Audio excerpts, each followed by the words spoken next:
Our protagonist this time is Beck Uziel.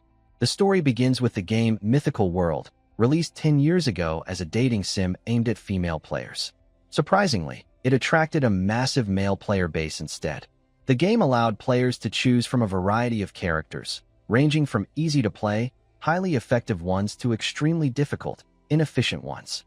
Among them was a trash character, notoriously hard to level up and equipped with utterly terrible abilities. Yet, one masochist mastered this character over 10 grueling years, Beck Uziel. Now, he was cracking his knuckles to warm up, the very player who chose this trash character. On a beautiful day with fresh, warm air, Beck Uziel sipped a cup of warm tea, his eyes glued to the computer screen. He was browsing posts on the game's forum, where new threads suggested something exciting was happening. Clicking a post, a flood of player comments appeared. The game spawned a stupid dragon out of nowhere, and it wiped out all my game data. What the? How did the black demon dragon kill my character, and now I can't log in? What the hell's going on? My character got deleted for no reason. Reading this, Beck Uziel was baffled. A final boss in a dating sim? I thought the game ended when two characters got together. Scrolling further, he found a trending post. Guys, help. This boss is unbeatable. The half-horned black demon dragon has 99% magic resistance, no cooldowns, counters me with magic absorption, and shoots some kind of spell. How do I kill it? It's gotta be a bug. Beck Uziel realized this was from a famous ranker. Curiously setting down his tea, he exclaimed, "This final boss sounds wild." Propping his chin, he analyzed another player's post. Weird, huh? A magic-immune monster in a magic-filled world? That's illogical. Is it really a bug? People are saying their characters are vanishing without a trace. A notification popped up on his screen. The Black Demon Dragon, Dark Knight 13 Moons, has appeared. Beck Uziel clicked it, rereading the game's lore. In Mythical World, a cult called the Black Demon Cult aimed to help another world, known as the Persona Gate, dominate the world. Once they succeeded, the Black Demon Dragon would appear, and 90% of the continent would fall to the Persona Gate. Reading this, Beck Uziel's jaw dropped, exclaiming, "I only played PvP and ignored the story, but this is chaos." He pondered, haven't I been avoiding it? Maybe I should give it a shot. Acting on impulse, he moved his mouse to the status bar. Do you want to fight the Black Demon Dragon? Please select yes or no. Without hesitation, he chose yes. I'll show off the skills I've honed for 10 years. Beck Uziel declared confidently. A quick rundown on his character. Beck Uziel is the only character unable to use magic. In a game where everyone wields magic, even seasoned players avoided this trash character. To be blunt, he was worse than a side character. Still, he could use one spell, just one. Back in the game, the Black Demon Dragon was charging a massive fireball in its mouth. It opened wide, unleashing the projectile at incredible speed toward Beck Uziel. In this critical moment, he remained calm, smirking. Using his elite flash skill, he dashed forward, slashing the dragon's neck, repeating the move, flash, then flash again.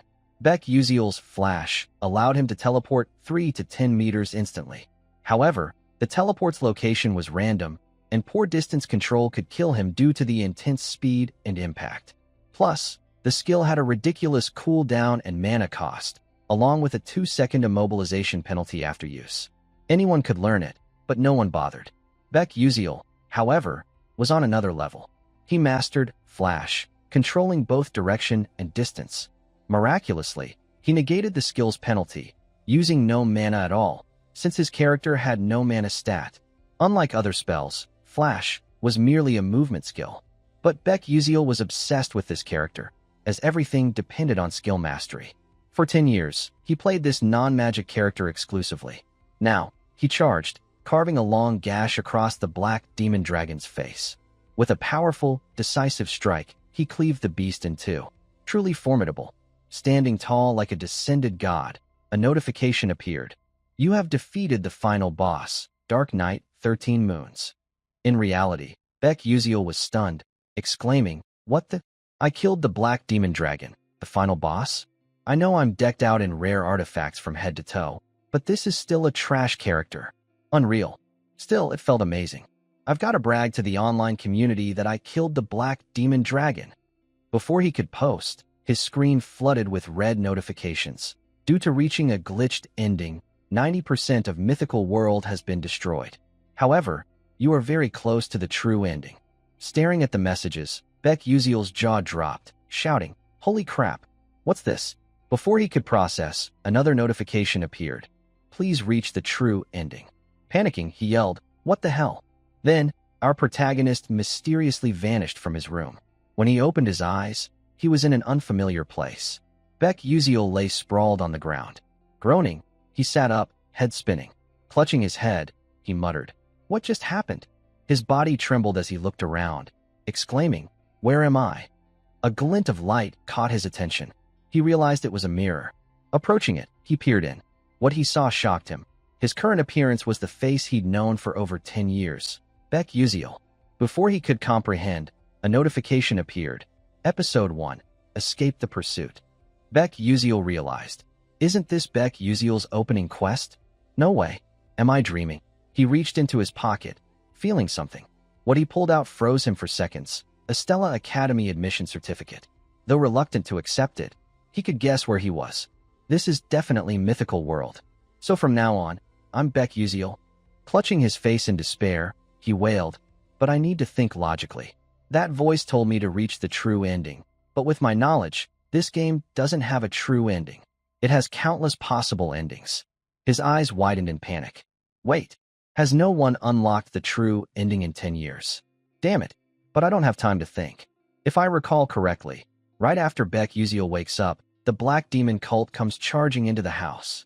He rushed to the window, peeking out. Before him were people in identical black outfits. Under the snowy rain, they frantically searched, shouting, "Damn it, where's that kid?" Seeing this, Beck Uziel's heart raced, hiding behind the door. Peeking out, he thought, "This is bad. They're already here." Outside, a white-eyed man spotted something. Pointing to a house in the distance, he yelled, "Guys, there's a house over there. Let's search it." They shouted in unison. Understood. Realizing the urgent problem, Beck Uziel panicked, unsure what to do. He recalled, "There's a time limit to evade them, but alone, I can't fight them." As he floundered, the system displayed, "You can use Flash." Beck Uziel exclaimed, "Huh? I can use Flash." Born with mana leak syndrome, Beck Uziel, a person unable to accumulate mana, could only pin his hopes on one thing, the spell he'd spent his entire life mastering. Back in the present, outside, snow fell relentlessly, blanketing the forest in white. Inside the dilapidated house, Beck Uziel was still pondering the system's hint. But right now, his Flash skill was only at level 0, with a maximum range of 3 meters. Utterly confused, he muttered, "How's this damn system telling me to use Flash? I'm not playing a game with a mouse in front of a computer screen. How do I flash like that?" Outside, the Black Demon cult members were charging toward the house like maniacs. The sound of their footsteps grew closer, making Beck Uziel panic. "Damn it, they're here already? I've got to act. No time left. Fine, let's do this." On their side, they spotted something, their eyes blazing with rage. One shouted, "Boss, I found that bastard. Chase him down and capture him alive." They frantically pursued, yelling, "Stop! Don't let him escape. Grab him." Meanwhile, Beck Uziel ran for his life. This was the first challenge of the tutorial. Use Flash to lose your pursuers. As he ran, he thought, "They're wearing magic boots, so they're faster. The only way to escape is Flash. Calm down. I've used it countless times. I know how to time it perfectly." The cultists were now hot on his heels, shouting, "You little punk, stop running." Glancing back, he realized, "Holy crap, they're right behind me." But Flash had a weakness. If the user misjudged the distance, they'd crash into objects and die instantly. Not me, though, Beck Uziel thought as he ran. At that moment, the cult leader closed in right behind him. Brandishing his sword, he roared, "I'll send you to hell. Die, you dog." At this life-or-death moment, Beck Uziel used Flash to escape. Elated, he thought, "Yes, it worked." The Black Demon cult members were left stunned, jaws dropped. What was that? Flash? Is that kid a mage too? Seeing his dim-witted team lose their cool, the leader turned to calm them. "Don't falter. Flash has a weakness. The user's paralyzed for 2 seconds. That's our chance." He turned toward Beck Uziel, but was shocked beyond belief. "Wait, how's that kid still moving?" Meanwhile, Beck Uziel kept sprinting. Encouraging himself, he thought, "Careful. Gotta be more careful." Come on. I need to use this rough terrain to escape.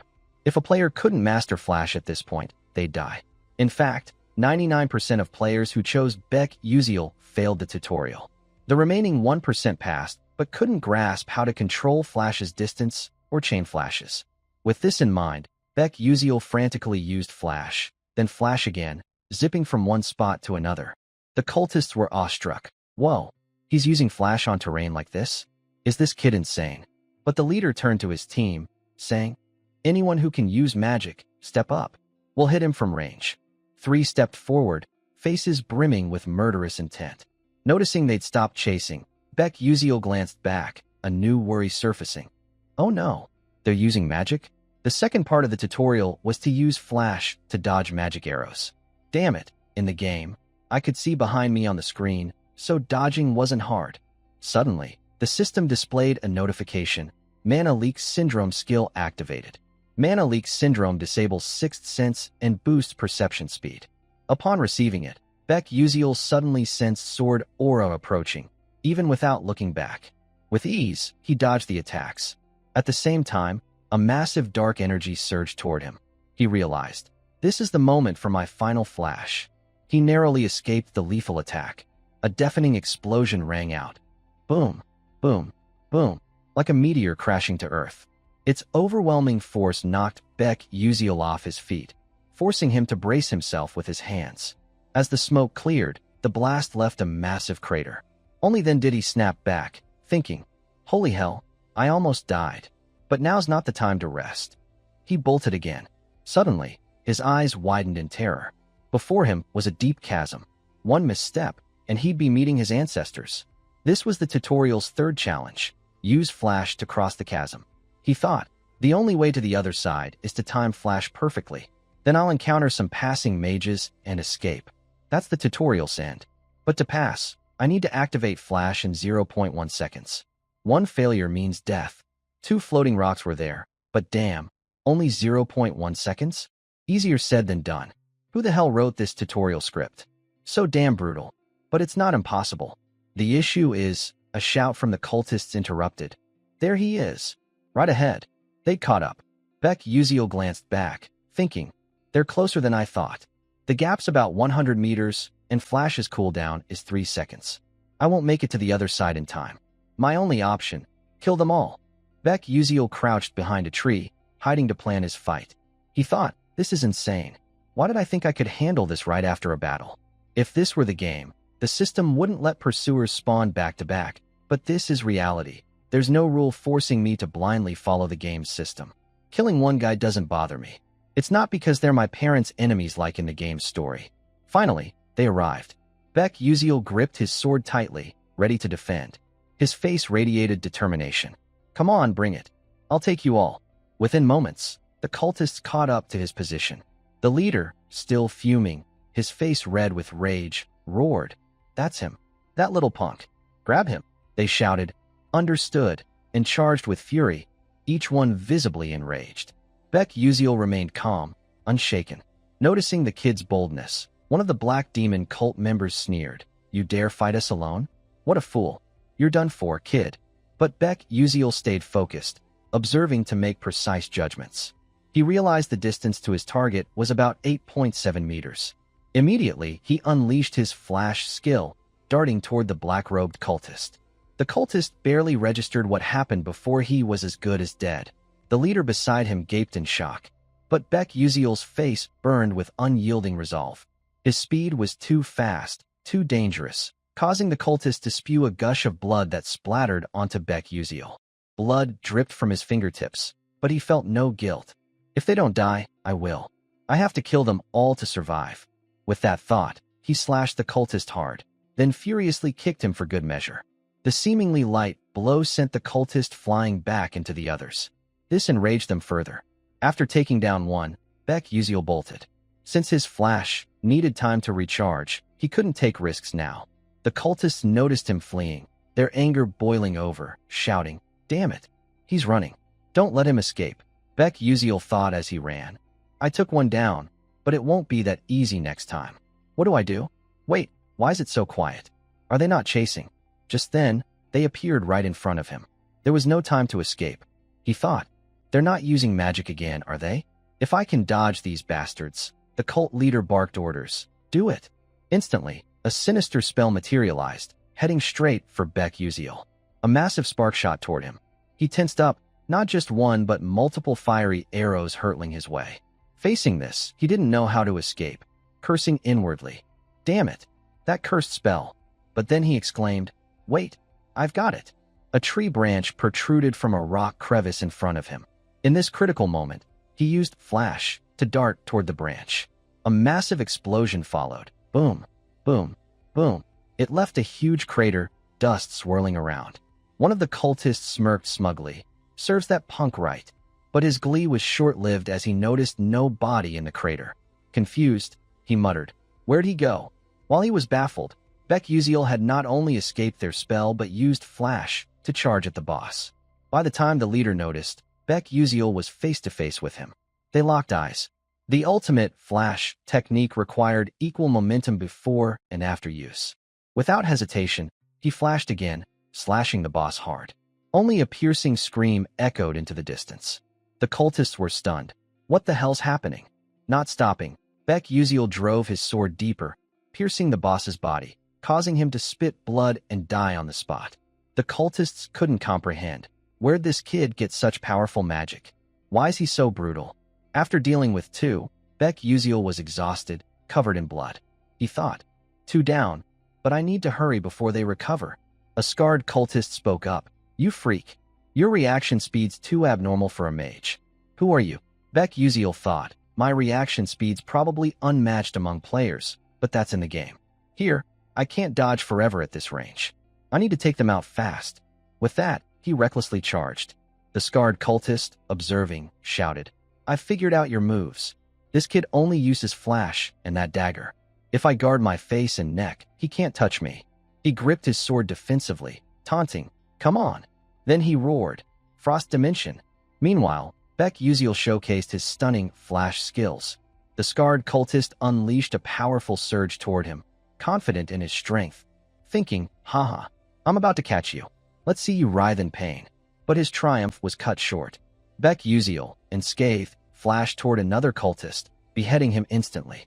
The scarred cultist's hair stood on end, trembling as he gasped, damn it, you were just scurrying like a rat before. Now you're fighting back. Blood-soaked, Baek Uziel replied coldly, yeah, that was the old me. Thanks for making me stronger every day. Enraged, the scarred cultist retorted, you damn dog. We were going easy on you. Die. Baek Uziel's powerful steps closed in, his face brimming with killing intent, terrifyingly fierce. He swiftly hurled a spear at him. Seeing the spear, the scarred cultist calculated, Flash targets unguarded spots. He's throwing the spear to make me block, then strike from behind? Dream on. As the spear neared, he casually swung his sword, slicing it in half. Smirking, he thought, now I'll turn and finish him. But his prediction was wrong. He froze, muttering weakly, huh? Then he gritted his teeth, face contorted in agony. Baek Uziel hadn't attacked from behind as expected, but struck directly from the front. With full force, he pierced the cultist's heart. In disbelief, the scarred cultist, unwilling to accept defeat, weakly roared, damn it.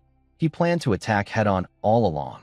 Thus, Chapter 1, Escape the Pursuit, was completed. After killing the entire group, a system notification appeared. You have gained additional experience and received a reward from the Constellatio project for advancing a unique storyline. Baek Uziel, exhausted, slumped down, his breathing rapid and ragged. Huff, huff. He looked at his blood-soaked hands, then scanned his surroundings. Like many transmigrated protagonists, he initially thought it was a dream. But no, this was reality, not a dream. Baek Uziel recalled the fight for survival that had just unfolded. It was his first Flash in this world, his first battle, and his first time killing. The truth is, I killed people to survive. After a moment, he slowly stood up. Brushing the dirt off his clothes, he gazed at the path ahead, muttering, since I've transmigrated here, I need to get out of this place fast. A thought suddenly struck him. He turned to look at the bodies he'd defeated. Hesitant, his eyes tinged with sadness, he crouched down, rummaging through their pockets and clothes, thinking, this might be a bit low, but I need to be practical. I don't have a single coin on me. After searching, he found a pouch of gleaming gold coins. Elated, he thought, this must be about 200 gold cats, maybe more. Talk about luck in misfortune.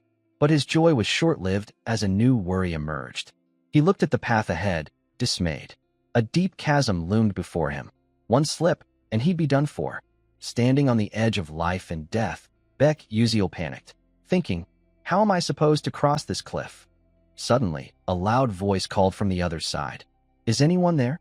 He looked up, spotting a group on the opposite side. Beck Uziel waved frantically, shouting, hey, over here. We're here. He recognized them as the mages from the tutorial. He yelled like mad. I'm here. I'm here. A voice from the other side responded, but there's no bridge nearby. Can you make it across? Beck Uziel replied, is that so? I'm on my way. Hearing his signal, a girl on the other side turned to the group, saying, let's wait for him. He says he can cross. A green-haired guy, skeptical, said, crossing this cliff isn't easy. He'd need to be at least a third-rank knight to manage. Can that young guy do it? The girl replied, I'm not sure. Then her eyes widened in shock. He's jumping from rock to rock so smoothly and skillfully. The group watched, jaws dropped, observing with bated breath. Beck Uziel, hyper-focused, crossed segment by segment. Quick as lightning, he was halfway across. The onlookers, unable to believe their eyes, exclaimed, what's that move? Some kind of jumping spell. A voice clarified, that's Flash. It came from a cute, green-haired girl standing behind them. The purple-haired girl turned to her, then back at Beck Uziel, bewildered, saying, that's Flash? But Flash can't be controlled so precisely in direction and distance. That's nearly impossible. He makes it look effortless. To outsiders, it seemed so, but Beck Uziel was struggling. Suddenly, the purple-haired girl saw something, her eyes widening in panic as she stammered. Who are those two? Are they with him? At the other end, two black-robed figures approached the cliff. While the group was confused, one of them raised a magic staff, emitting an orange glow. He aimed forward, conjuring a sinister spell array, then fired it at Beck Uziel. A shout rang out, hey, watch your back. Sensing the terrifying power hurtling toward him, Beck Uziel cursed inwardly. Damn it, son of a... As it closed in, he used Flash to teleport away, narrowly escaping. A massive explosion followed. Boom, boom, bang, bang. Turning back, he saw his attackers through the fading smoke, the two black-robed mercenaries from before. He thought, they've revived. This is too dangerous. Flash's cooldown is 3 seconds. Dodging all those spells is impossible. I need another floating rock to stand on. His eyes widened in panic. Oh crap, what's that? The Black Demon cult wasn't letting him escape easily. They instantly cast another spell, firing it at him. Luckily, Beck Uziel tilted to dodge the surge. But the real trouble was just beginning. The rock beneath him split in two. He tried to balance, but it was futile. He fell backward. Yet he didn't give up. Struggling between life and death, he told himself, I have to survive. I must. But reality was harsh. The floating rocks were too far from his fall. Clinging to a sliver of hope, he prayed to land on one. Miraculously, his eyes lit up as he spotted a nearby rock. Luck was on his side. Using Flash, he lunged toward it, grabbing hold. Clinging tightly with both hands, he glanced back, exclaiming, I actually survived?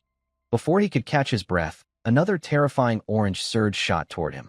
He thought, or maybe I'll die here. As it reached his feet, despair set in, certain of death. But a green surge intercepted it, causing a massive explosion. Boom, boom, boom. The force was overwhelming, but he held on. After the storm, the sky cleared. Only the explosion's dust remained. He was alive. Thought a protagonist would die that fast, he mused, stunned. What was that spell? Ice spears wrapped in lightning. Who could combine two moves like that with such pinpoint accuracy, wasting no mana? Who could pull off such a perfect strike? In the distance, the group stared at the green-haired girl in the center. Her face remained impassive, utterly cold. Everyone watching was pale with shock. One stammered, no way. She did that. The two mercenaries on the other side, realizing their inferiority, turned and fled. Beck Uziel watched their retreating figures, sighing in relief. Phew. Thank God. I'm alive. Soon, he reached the other side. The group warmly welcomed him, except for the green-haired girl, who turned to leave. Beck Uziel ran after her, thanking her profusely. Hey, friend. Thanks for saving me. She glanced back coldly, saying, I didn't do it for gratitude. No need to thank me. She walked away. Beck Uziel felt a bit deflated, replying, Oh, okay. Watching her leave, he thought, she's interesting. I've never heard such a cute voice. Though she seems hard to approach. Those guys were bandits, plundering villagers. They deserved it. Most such acts are done by the Black Demon cult. But thankfully, that ends here. I just survived a life-or-death moment, and crossing this cliff, I've reached mage territory.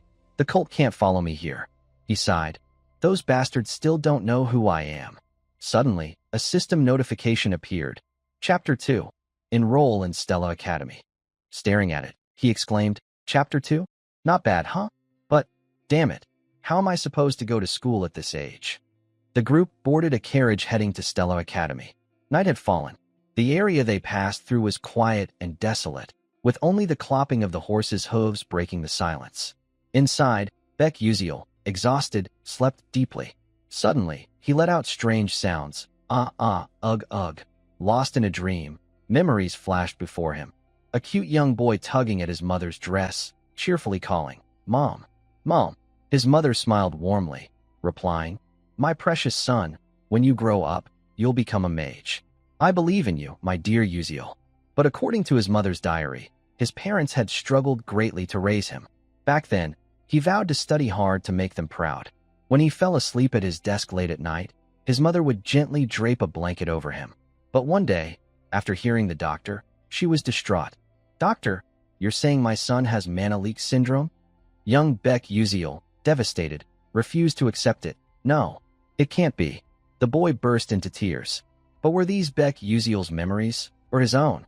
Snapping awake, Beck Uziel felt dizzy, clutching his head. He looked out the window. Dawn had broken, the sun peeking over the horizon. A fellow passenger noticed he was awake and said, Oh, you're up? Looked like you had a nightmare. You were mumbling something I couldn't understand. I almost woke you. Outside, someone announced, We'll head to Lazoica, a satellite city of Arcanium, soon. The carriage slowed, and another voice called, Let's take a break here. The group quickly disembarked to stretch. Beck Uziel, sore, stretched his arms high. Suddenly, he froze, eyes wide. By chance, the green-haired girl was staring at him. He raised a hand to greet her, but before he could speak, she turned and walked away. Feeling awkward, he gave a sheepish smile, muttering, Man, she's cold. But things were going relatively well. Considering how worried he'd been, he was glad this world's timeline was closer to modern times than medieval. Magic existed in mythical world, but in safe cities, trains, airships, and sky roads were built for convenient long-distance travel. They'd reach Lazoica via a state-of-the-art airship. Lazoica was a stop en route to Arcanium. In Arcanium, the city of magic, everything truly began.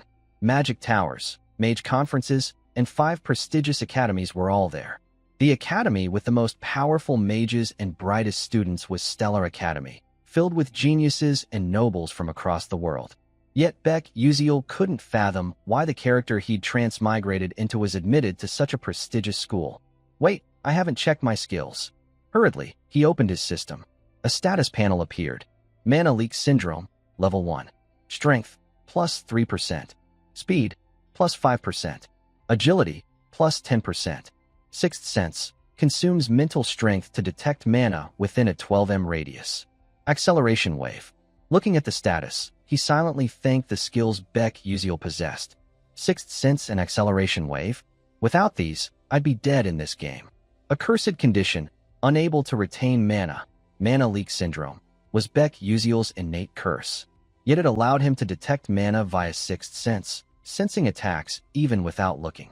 Acceleration wave let him perceive everything as if time slowed, reacting faster than a normal human could.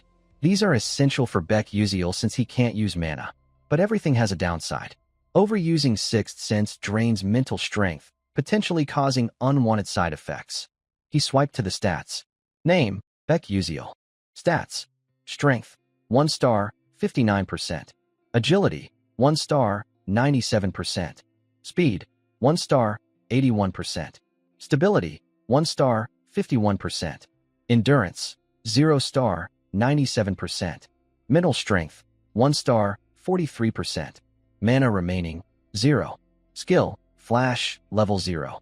Trait, Mana Leak Syndrome, Level 1.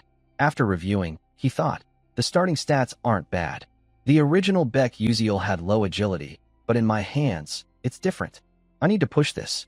In this game world, there are levels for skills and stats, shown as levels and stars.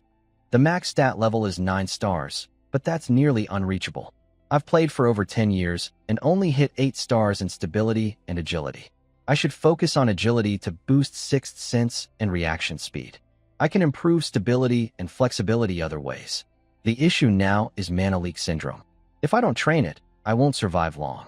I need to level it to reach the true body secret. Stella Academy is the way to suppress this syndrome. I have no choice if I want to prevent this world's end and cure my chronic illness. He sighed helplessly. Phew, I really don't want to go there. Someone save me from this. Suddenly, the system chimed. You've missed some notifications. Surprised, he exclaimed. Oh, I haven't checked these. But before he could, an urgent voice called. Hey, kids, let's go. Beck Uziel shelved the notifications for later. The green-haired girl was still watching him, but remained coldly silent. Before them hovered a massive, modern airship. Everyone on board seemed excited and eager. A loudspeaker announced, Attention, we're approaching Arcanium. Please remain seated. Someone spotted something, exclaiming in shock, then mocked. Hey, look at that guy gawking like a kid. Never been on an airship before? Huh. Their gazes pointed to Beck Uziel. He was looking around, everything unfamiliar. They continued. Is that guy some country bumpkin? Looks like a hick in the city. TCH, how does Stella let trash like him in? Beck Uziel overheard their whispers about him. He glanced at them but ignored their mockery, sighing and turning away. His indifference surprised the mocker. Beck Uziel thought, just a bunch of brats. I'm an adult. I won't stoop to their level. His nonchalance embarrassed the young noble, who shouted, Hey kid, you dare look at us like that? Tired of living? Frowning and grinding his teeth, he added, You nobody. Stop right there. A gentle voice interrupted. Hey, what's with the racket? The noble jumped, turning toward the voice. His eyes widened in shock.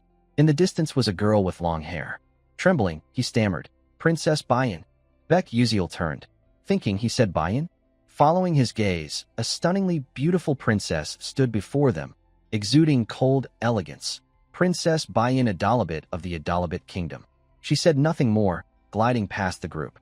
As she passed the noble, he smiled warmly, placing a hand on his chest, greeting politely, Your Highness. Before he could continue, her icy glare silenced him, and she walked on without a care. Embarrassed, he stood speechless. She strode inside, leaving the group stunned and deflated. As she passed Beck Uziel, he realized she's the world's enemy in the story. Hong Bayan is a main character in the game. She and the heroine are always at odds, but she's the one who dies. In most endings, she's killed brutally or forced to take her own life after being bullied by the Academy. She endures the most humiliating things in front of everyone, as if the developers despised her and wanted her to suffer. He grew somber, thinking, I heard she's super famous among players. She's gorgeous, but so cold. Like she'd kill me if I tried talking. His stomach growled loudly. Rubbing it, he decided to fill it first. At a stall on the second deck, he saw dazzling pastries. Picking one, his face paled, thinking, why is it so expensive? Still, he ate to satisfy his hunger. After eating, Beck Uziel stepped out, dazed. Damn, is eating in Arcanium always like this? I'm screwed. The loudspeaker blared. Attention, attention. We'll arrive in Arcanium in 10 minutes. Please proceed to the main deck. Repeating, we'll arrive in Arcanium in 10 minutes. Please proceed to the main deck. Thank you. Hearing this, Beck Uziel smiled, thinking, it's finally starting. This is my reality now. Excited, he exclaimed, let's do this. Soon after, the group arrived at Stella Academy. Surrounded by unfamiliar faces, Beck Uziel felt out of place. He took a deep breath. At least I've dealt with the immediate problem. The Black Demon cult can't follow me here. But can I survive in this place? Surviving this world isn't easy. I wish I had something useful for this situation. A thought struck him. I still haven't checked those system notifications. He opened the system. The message read, The Constellatio Project grants you a special reward. Options: 1. A weapon you used in the game at a lower level. 2. A skill you acquired in the game with reduced power. 3. Experience. Staring at the status, he mused, Huh, this system has some morals, doesn't it? But what should I pick? Should I go for twin lightning reflector? As if reading his mind, the system responded. Based on analysis, such equipment is too high tier and will be downgraded. He pressed, what about hyper flash? The system replied. Based on analysis, this skill is an upgraded version of flash and cannot be granted. However, you may use the reward to enhance your flash skill. Stunned, he cursed inwardly. This damn system, really forcing a downgrade. Sensing his complaint, the system explained. Due to insufficient narrative energy, we cannot fully materialize such items. Huh? What's that? He asked, confused. The system continued. Narrative energy influences the story's progression. By exploring hidden storylines, you can accumulate it. For now, as a newcomer, you cannot possess overly powerful items. He waited eagerly for more, but nothing came. He asked, what about the crest glasses? The system replied. Based on analysis, this item can be provided. I'll take it. With that, the system tossed him the crest glasses. Holding them, he examined them, thinking glumly, I never thought I'd actually have to wear this damn thing. Note, the crest glasses store all information a player has gathered in mythical world. Players cannot recall or access details about hunted monsters or acquired knowledge on their own. Thus, various items were developed to store information uniquely. Beck Uziel is no exception. He uses the crest glasses to store data. Excited, he put them on to test them. A blue glow emanated from the glasses, displaying crest glasses, level 0. Description, can't remember last night's dinner? No problem. These glasses record everything you've seen and learned. Special feature, sealed crest archive, activate with mental strength. He opened another section, and the system showed alchemy materials, hunting grounds, dungeons, characters. Satisfied, he thought. This place feels just like real life, so I'm not sure what I can do with the system. But with these glasses, I can regain half the abilities I used. Suddenly, whispers came from behind. Hey, isn't that Izal Malf? Oh, you mean the eldest daughter of the traitor Malf Duchy? How dare she show her face here? Chill. Quiet. She'll hear you. Hearing a familiar name from the story, Beck Uziel grew curious. Izal Malf? Oh, right. The crest glasses let me register or check character info. Let's see. A panel appeared. Name, Izal Malf. Description, false heroine, ice lightning mage. Enjoys pickle juice before pizza. Eldest daughter of Malf Duchy. Her father's death led to her family's downfall. Fate will die? Reading this, he thought. So she's the false heroine? Let's talk about Izal. One thing stands out. Though this is mythical world from the game, it's based on a romantic novel, Don't Love the Princess. That novel follows heroine Izal, who loses her family, grows by facing the villain Hong Baiyan's schemes, and ends happily with the male lead. Her revenge fades, and other male characters protect her. But it has a tragic ending after mixed reader reactions. The issue is, while the game is based on the novel, the story differs. In the game, a character named Flame was added, replacing the heroine's role. Flame has her own storyline. She was a modern woman who loved reading Don't Love the Princess and was reincarnated here. So, unlike the novel, Izal is the false heroine, while Flame is the true heroine. No matter how hard players try, Izal cannot survive any storyline, a result of being pushed out as the heroine. But that's got nothing to do with me. Though, I feel like I've seen her somewhere.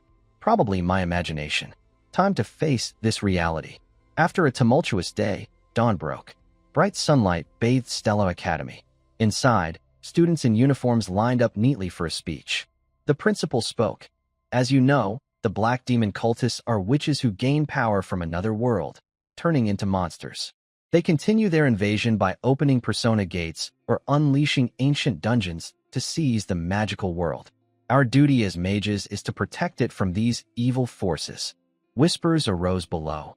Starting the term with this lame speech? Yeah, so boring. The principal continued. Now, we'll hold the oath ceremony for the 4 highest scoring students, representing the freshmen. Please come forward. The standout students stepped up, handsome boys and beautiful girls with radiant faces. Watching them, Beck Uziel thought, they're all shining, like they're the protagonists. But who's the brightest? Write him. The principal announced, representing all freshmen here, Ma Yuziong. Please give your speech. Girls below swooned. He's the top scorer? So talented and handsome.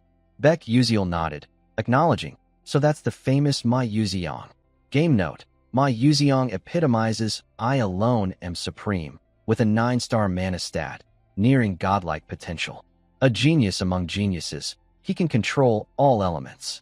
Even if I don't reach the grand finale, I must avoid bad endings by pulling my Yuziong to the good side. But that short-haired, cute girl, probably Flame? He delved into speculation. It depends on how she acts from now. She's a transmigrator like me. Teaming up might be smart, but what if she sees me as an enemy and rejects me? I have an info advantage, so I shouldn't ruin anything. Flame's a reader of the romantic novel, while I'm a player of this fantasy game. I swear I'll act accordingly, even if my role's smaller than a shop villain. Plus, Flame has a unique ability, purifying black demon cultists. But she also brings misfortune to those close to her. Staying near her will affect me. My role is to support the protagonist from afar and avoid involvement as much as possible. As he thought, my Yuziong's speech ended, met with enthusiastic applause. The principal declared, I hereby conclude today's entrance ceremony. Right after, Beck Uziel's system displayed. Congratulations on completing Chapter 2. Enroll in Stella Academy. After the entrance ceremony, the students gathered in a lecture hall, each choosing a seat at random. Beck Uziel, looking somewhat glum, thought, I graduated college ages ago, and now I'm suddenly a high school student again. This feels so weird. But he consoled himself. At least there's something pretty cool about this place. He held a watch in his hand, musing, this is it. Having this is awesome. The Stella Watch, proof you're a student at the prestigious Stella Academy. With it, you get privileges and better services than other mages. Grinning, he tucked the watch into his pocket, thinking, gotta make the most of this. At that moment, someone entered. A stern-faced man walked to the podium and announced, all students, remain seated. We'll begin the exam now. Except for writing tools, put away all items. If you're wearing glasses, I need to inspect them first. Beck Uziel thought glumly, an exam right after the ceremony? Stella's curriculum is tougher than most Korean universities. A placement test on the first day to evaluate and assign classes. After distributing the papers, the teacher returned to the podium, declaring, attention, you have 45 minutes. Begin. For someone like Beck Uziel, who'd long returned borrowed knowledge to teachers, the questions were daunting. Sweating, he thought, damn, I can't even understand these. What am I supposed to do? So hard. The placement test is unrelated to the entrance exam and notoriously brutal. Students are ranked from F to A and S, based on scores. Of course, most playable characters are in Class S. But Beck Uziel ranks dead last among 1,141 students. Staring at the paper, he wavered. Should I just turn in a blank sheet? I'm already admitted. Surely they won't expel me. I'll just volunteer for Class F. Glancing around, everyone seemed focused except my Yuziong, casually propping his chin, lost in thought. Beck Uziel felt a pang of disappointment. He's already chilling? Did he finish? No wonder he looks bored. In the game, my Yuziong's personality is jaded. Born into the continent's strongest family, with a genius mind and top-tier talent, everything's easy for him. Depending on the heroine's actions, he joins the good or evil side. The Black Demon cult, bent on wiping out humanity, is obsessed with him. His family's the biggest issue from the start. Watching a genius like him makes me question myself. Suddenly, he realized, wait, why am I so dumb? I can use the Crest glasses. I use them to store library knowledge. They're perfect for this. Nothing to lose. Let's try? He reached into his chest pocket for the glasses, but as he was about to put them on, the proctor noticed, approaching sternly, hold on. What's with those glasses? I said glasses need inspection first. Hand them over. Startled, Beck Uziel thought, oh right. Damn, I forgot. He handed over the glasses, panicking as the teacher examined them closely. Sweating bullets, he thought. I'm screwed. What do I do? If they detect these are magic glasses, I'll be expelled. Looking up, he prayed, please let me survive this. Suddenly, the system blared, detected a missing component of the Crest glasses. Would you like to summon it? Terrified, he thought, no? No. Stay quiet, system. The proctor used magic to inspect the glasses, but found nothing, returning them, saying, no mana detected. Ask first next time.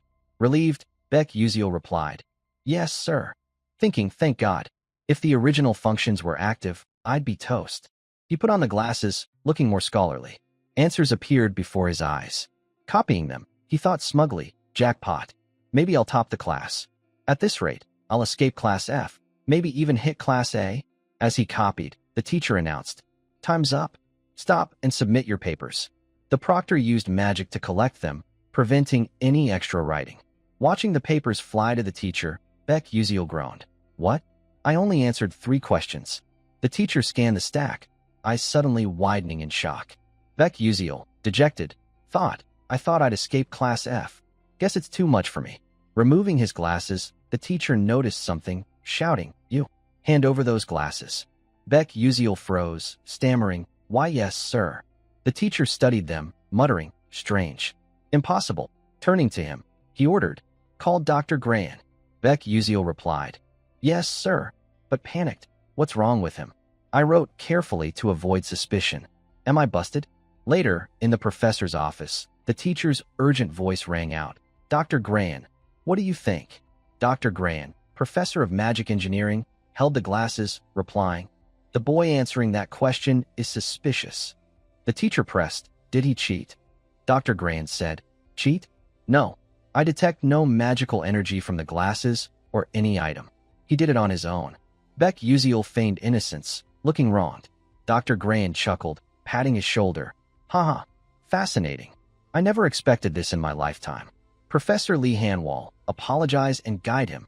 Embarrassed, Lee Hanwall said, "Yes, sir." Turning to Beck Uziel, he added, "I misunderstood you." "Sorry." Beck Uziel grinned, thinking, "I did cheat. But if the glass's original functions worked, I'd be done." He replied, "It's okay, sir." Later, in Professor Lee Hanwall's office, teachers graded the exams. Reviewing one paper, Lee Hanwall paused, staring in disbelief. A voice called, "Oh, Professor Lee Hanwall? These are the freshman exams." He replied, "Yes." The woman, Professor Edel Taiman, an elder council member, said cheerfully, "I hear we have many outstanding students this year." Lee Hanwall agreed. "Indeed. We have talents from the most prestigious fire magic family, Princess Hong Baiyan of Adalabit's Fire Kingdom, Jeremy Selvin of the Scalvan Empire, who outshone his brothers in the Throne War at 12 with magical talent, and Hei Waryong, heir to the world's grandest magic tower, Full Moon Tower." Edel Taiman nodded. "Setting questions for such elite students must be tough. This year will be exciting." Lee Hanwall replied, "I'm glad you approve. As you said, this year's test is new. The first 3 questions are tricky riddles testing agility. If students can't solve them, do they move on? Second, how do they handle problems not in books? Rote magic learning is over. Now, it's about quick judgment and creative thinking. But those questions don't need answers. Over 1,000 of 1,141 students left them blank. The other 100 tried, but got them wrong. Only 3 freshmen answered correctly. Ma Yuziong, a once-in-a-century genius from an unknown family. Flame, a commoner recommended by the principal, nearly as talented as Ma Yuziong, and Beck Uziel, a nobody. Ma Yuziong and Flame being geniuses is no surprise, but Beck Uziel had a low entrance score. Yet he solved all 3 tough questions, leaving the rest blank. A nearby professor, seeing Lee Hanwall's puzzlement, asked, "What's wrong? Worried about their scores?" Lee Hanwall replied, "Well, I can't explain some students' results." Edel Taiman said, "That's normal. Those formulas don't solve everything. If the kids don't know, you can. But do you think this kid's a genius?" Lee Hanwall asked. She replied casually, "Maybe just luck." She left, leaving Lee Hanwall baffled. He sighed, checking Beck Uziel's file, finding a note. "Specially admitted for exceptional flash control." Reading this, Lee Hanwall accepted it, thinking, admitted by the principal himself, huh? Using flash for combat magic? Intriguing. We'll soon see if this is luck or if he's truly special. After the results, the school assigned students to classes. Everyone eagerly checked their placements. Voices echoed. "The results are posted. I'm so nervous. My mom said if I don't get Class A, don't come home." Beck Uziel trudged behind, thinking, unbelievable. Checking class rankings in person? Back then, I'd just click a mouse. At the bulletin board, a boy in blue stared at him like an alien. Whispers followed. "Is that Beck Uziel?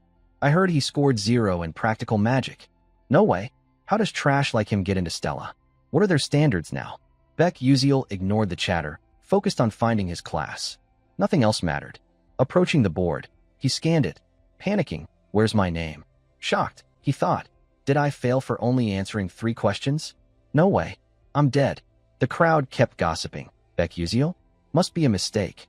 Uslak from Marquis checked Balin's family ranked 29th and got Class A. Even Kyle, with perfect theory at 17th, is in Class A. So why am? Hearing his name mentioned vaguely, Beck Uziel grew curious. What's going on? Should I check? I'm already screwed. He approached the crowd, then froze, eyes wide. What the? My name's there? No way. A mistake? What the hell? The most coveted rank, Class S. Home to Stella's 41 top students, a single elite tier. Rubbing his head, he thought, Class S? I hope this is a mistake. This is insane. Now I'll run into the game's protagonists constantly. Getting tangled with them will only shorten my lifespan. I can't change this. Guess I'll have to live quietly. There's got to be a way. Outside the academy, everything seemed calm and quiet, but in a secluded corner, a woman angrily slapped Princess Bayan hard across the face. Frowning, she shouted, "You got all 3 questions wrong." Even Princess Izal from the Fallen Duchy answered 2 correctly. This woman was Professor Hong Yil, a fire element mage and Bayan's mother. She continued, "You couldn't answer questions even vermin could solve. That means you're lower than vermin, Bayan. Reflect on yourself. Do you understand?" The girl replied weakly, "Yes, mother." Still furious, her mother glared sharply, then sighed, choking up. "Listen, Bayan. You cannot become like me, expelled from the kingdom and stuck in this foolish professor position. You must not be the kingdom's disgrace." She leaned down, gently placing her hands on her daughter's cheeks, saying, "You must surpass your sister."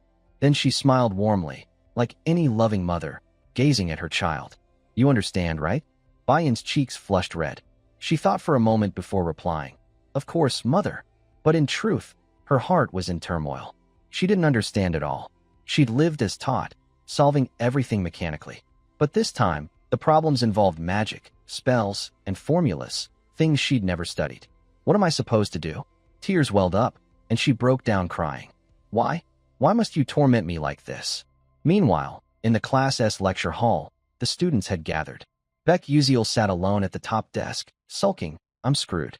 Of course I'd end up in a place full of weirdos. It's not like I'm trying to befriend them." Whispers arose around him. "Why is he here?" "That's what I'm saying. I don't get it."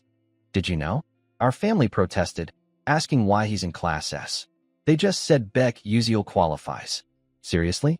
That's so weird." Though they whispered, Beck Uziel overheard. He thought dejectedly, "Looks like I'm the outcast." "Makes sense. They've trained hard since childhood, so they'd be devastated to see someone like me in their class. Class assignments shift based on performance, so this is normal. Even Class S isn't exempt. You can drop to a lower class, or some guys climb from Class A to S later. Guess I'll talk to them then." He glanced around. These were familiar game characters, yet somehow, he was their classmate. It's surreal. Game characters are standing before me. In a few years, most of this class will be famous across the continent. 5 could betray the Magic Council. My Yuxiang's one of them. If only Flame could stop that from the start. Professor Lee entered, announcing, "Hello, students. Settle down."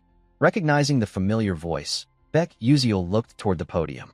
The authoritative professor spoke. "I'm honored to meet you. Some may know me, but I'll introduce myself. I'm Professor Lee Hanwall, your Class S teacher." Whispers erupted below. One said, "So that's the famous Lee Hanwall?" Another replied, "He's hunted nearly 1,000 black demon cultists. Insane. They call him a 7th-rank magic warrior. He's on another level." Seeing the students' excited chatter, Professor Lee called for order. "Quiet down. This year, we have many talented students, including a specially admitted one. As you know, this academy trains combat mages or magic warriors. You'll face a rigorous 3-year curriculum. I expect you to keep up. Show me your best during your time here. Any questions?" The class stayed silent. He smiled. "Good. Let's begin." At that moment, Princess Bayan entered from outside. Seeing her bruised cheek, everyone was shocked, including Beck Uziel. Bayan, who follows rules more than anyone, is late? What's wrong with her? She approached the professor, apologizing and explaining, her face weary and disappointed. Curious, Beck Uziel checked his crest glasses. A panel appeared. Hong Bayan, villain, fire mage. Hoards red ginseng candy. Occasionally self-critical. Only drinks a Kalia-style sofa coffee. Has a cruel mother. Fated to die. Reading this, he thought, not much different. She's doomed to die. If Izal dies because of flame, Bayan will too. It's the unavoidable fate of a villain. I'd save her if I could, but I'm not in a position to save anyone. Feeling a pang of sadness, he removed the glasses. After hearing her explanation, the professor said, "Find a seat." Beck Uziel sighed. "I feel bad, but I can only keep my distance." Lost in thought, he didn't notice Bayan approaching his desk. Her eyes, filled with resentment and sorrow, locked onto him. He was clueless about what was happening. Then, Bayan sat next to him. Stunned, he thought, What's going on? Why do I feel like this? Has everything gone wrong from the start? Once everyone settled into their seats, the professor announced, "Before we begin class, we'll hold an inheritance ceremony for you to receive your magic wands. Classes S and A will participate together. I'll explain the details later." Beck Uziel, slightly bewildered, thought, an inheritance ceremony? Sounds like a hassle. But then he smiled, a spark of anticipation for the event. At Stella Academy, two major events stand out: the Oath of the Century and the Inheritance Ceremony. For a prestigious institution like Stella, the inheritance ceremony holds a special significance. Soon after, students from classes S and A gathered in a mystical area. Professor Lee spoke. "Is everyone here? We've prepared wands ranging from the lowest to mid-tier. Your task is to approach the wand you like and take it. Changing wands after selection is complicated, so choose carefully." Beck Uziel thought, he says that, but we don't choose the wand. It chooses us. In this world, wands only respond to those they recognize, creating a resonance effect. You can't just use a high-tier wand because you want to. With that in mind, he approached the floating magic wands. He looked around, hesitating. Which one should I pick? He stood there, lost in thought. Before, I'd grab a low-tier wand and be done. But since I'm in Class S, I can't pick something random and let them look down on me forever. His eyes caught a simple wand. In this world, wands are divided into two types: magic wands and staves. Wands are used by knights for quick casting magic, while staves are for bishops, focusing on powerful single spells with longer casting times. Suddenly, whispers came from behind. "Which one do you think he'll pick? Since he's in Class S, he shouldn't have trouble resonating, right?" Beck Uziel realized they were talking about him, but ignored them, thinking, "Say what you want, kids. I don't care enough to get worked up." Then someone called from behind, "Hey, Iku."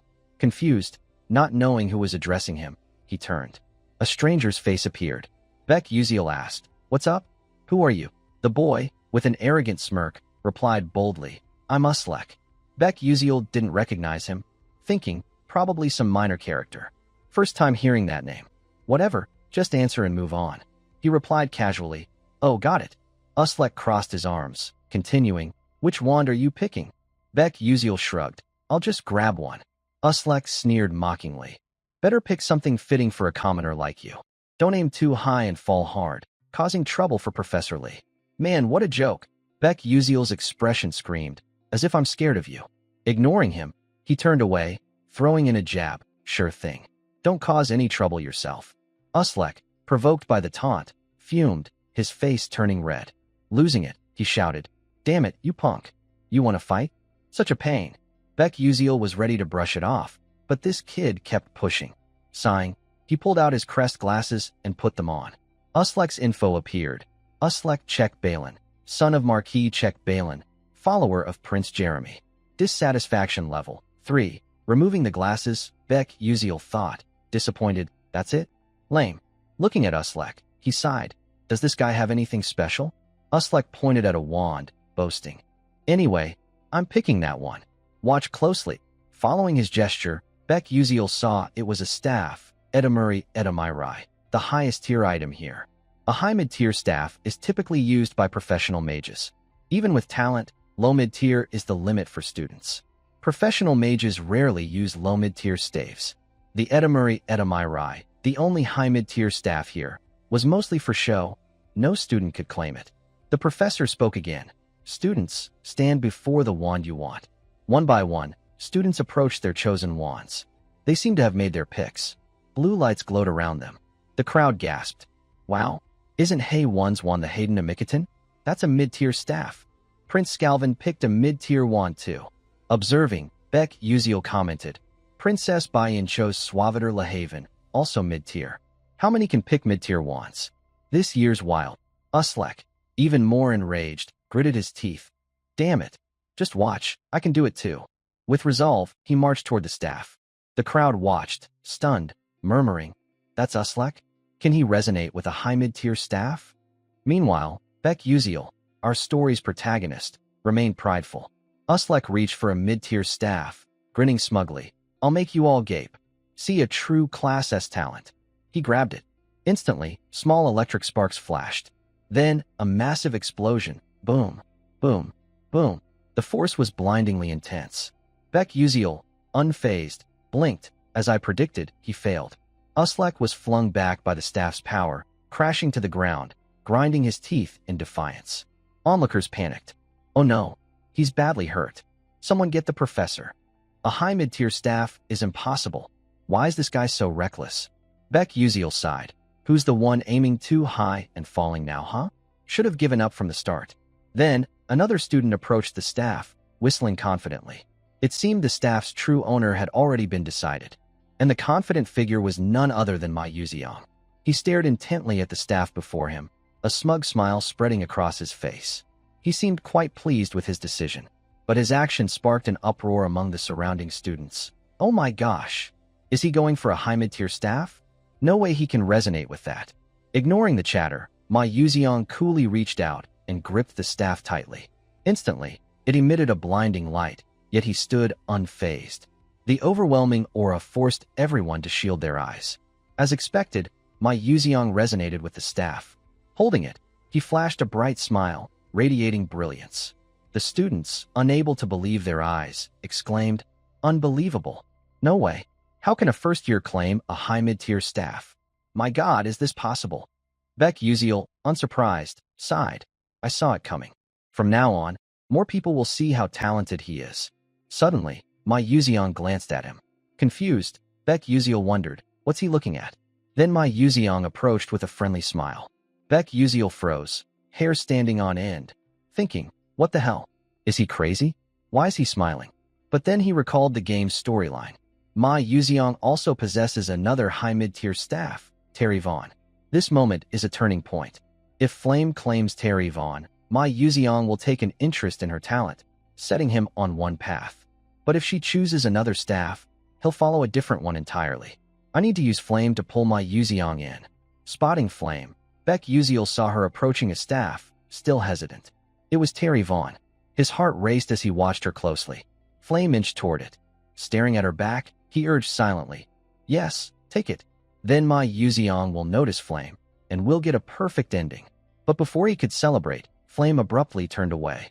Shocked, he nearly choked. What's that? She doesn't want Terry Vaughn. What's going on? Doesn't she know? Relax the info. This isn't good. Flame can resonate with any staff. She's the protagonist. But what if she picks some random one? We'll lose a great option. No way, I have to act. I need to push Terry Vaughn toward her. Focusing, he targeted Flame's position and used Flash to zip behind her. Quick as lightning, he appeared at her back. Sensing someone, Flame spun around, thinking, what the heck? When did he get behind me? Beck Uziel raised a hand, grinning. Hello? Hi. Just curious which staff you're picking. Confused, Flame replied. Why do you care? What's it to you? Embarrassed, he said.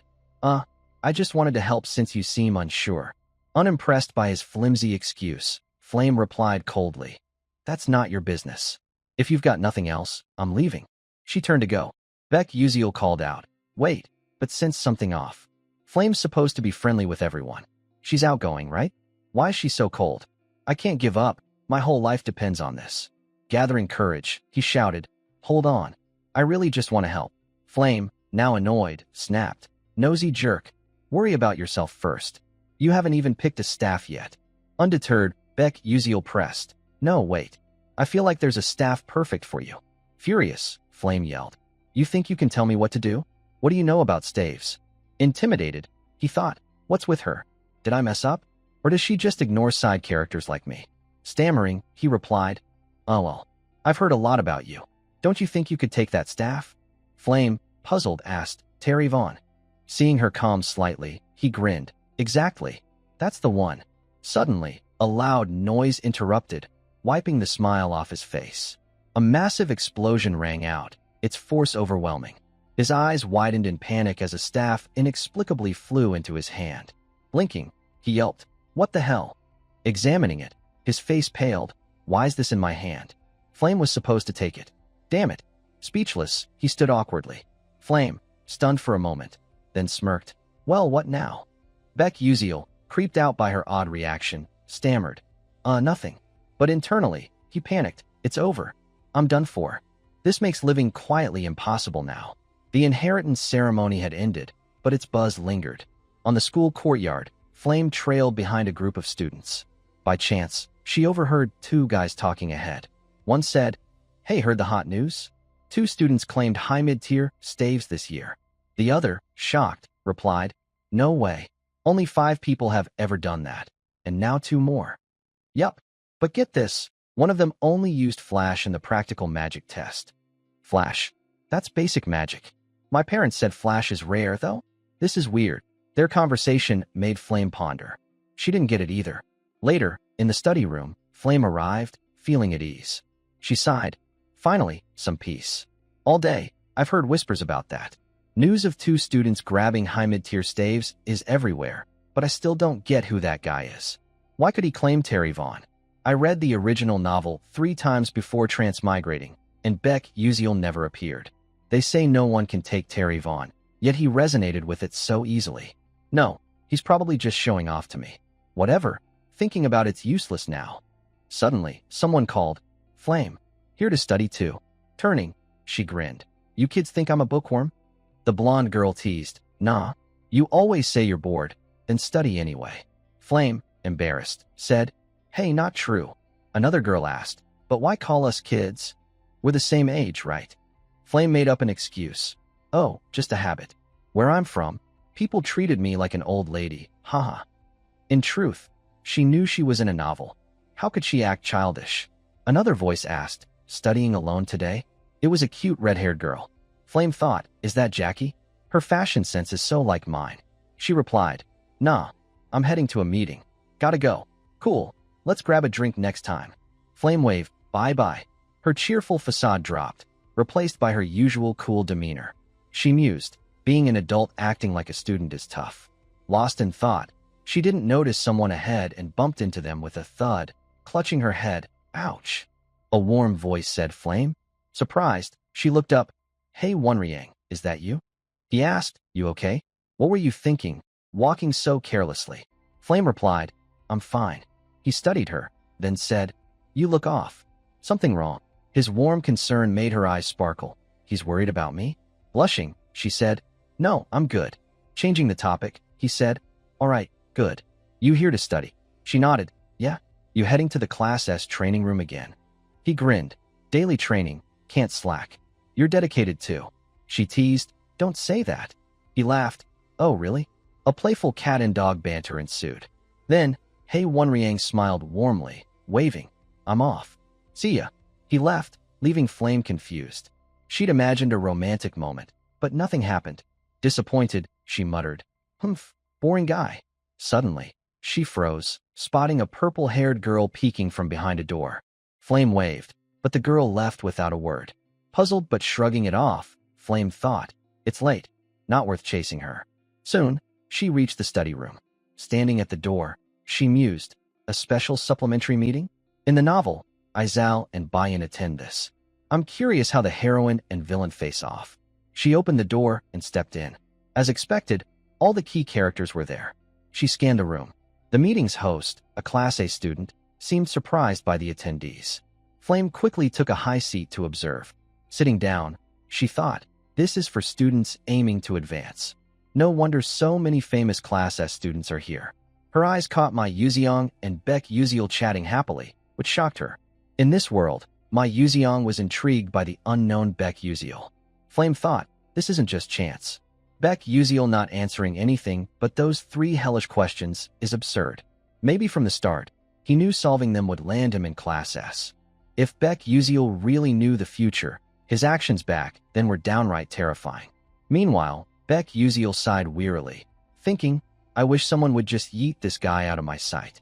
Ma Yuziong, on the other hand, grinned brightly, looking at Uziel and asking, Hey, Uziel, why are you here?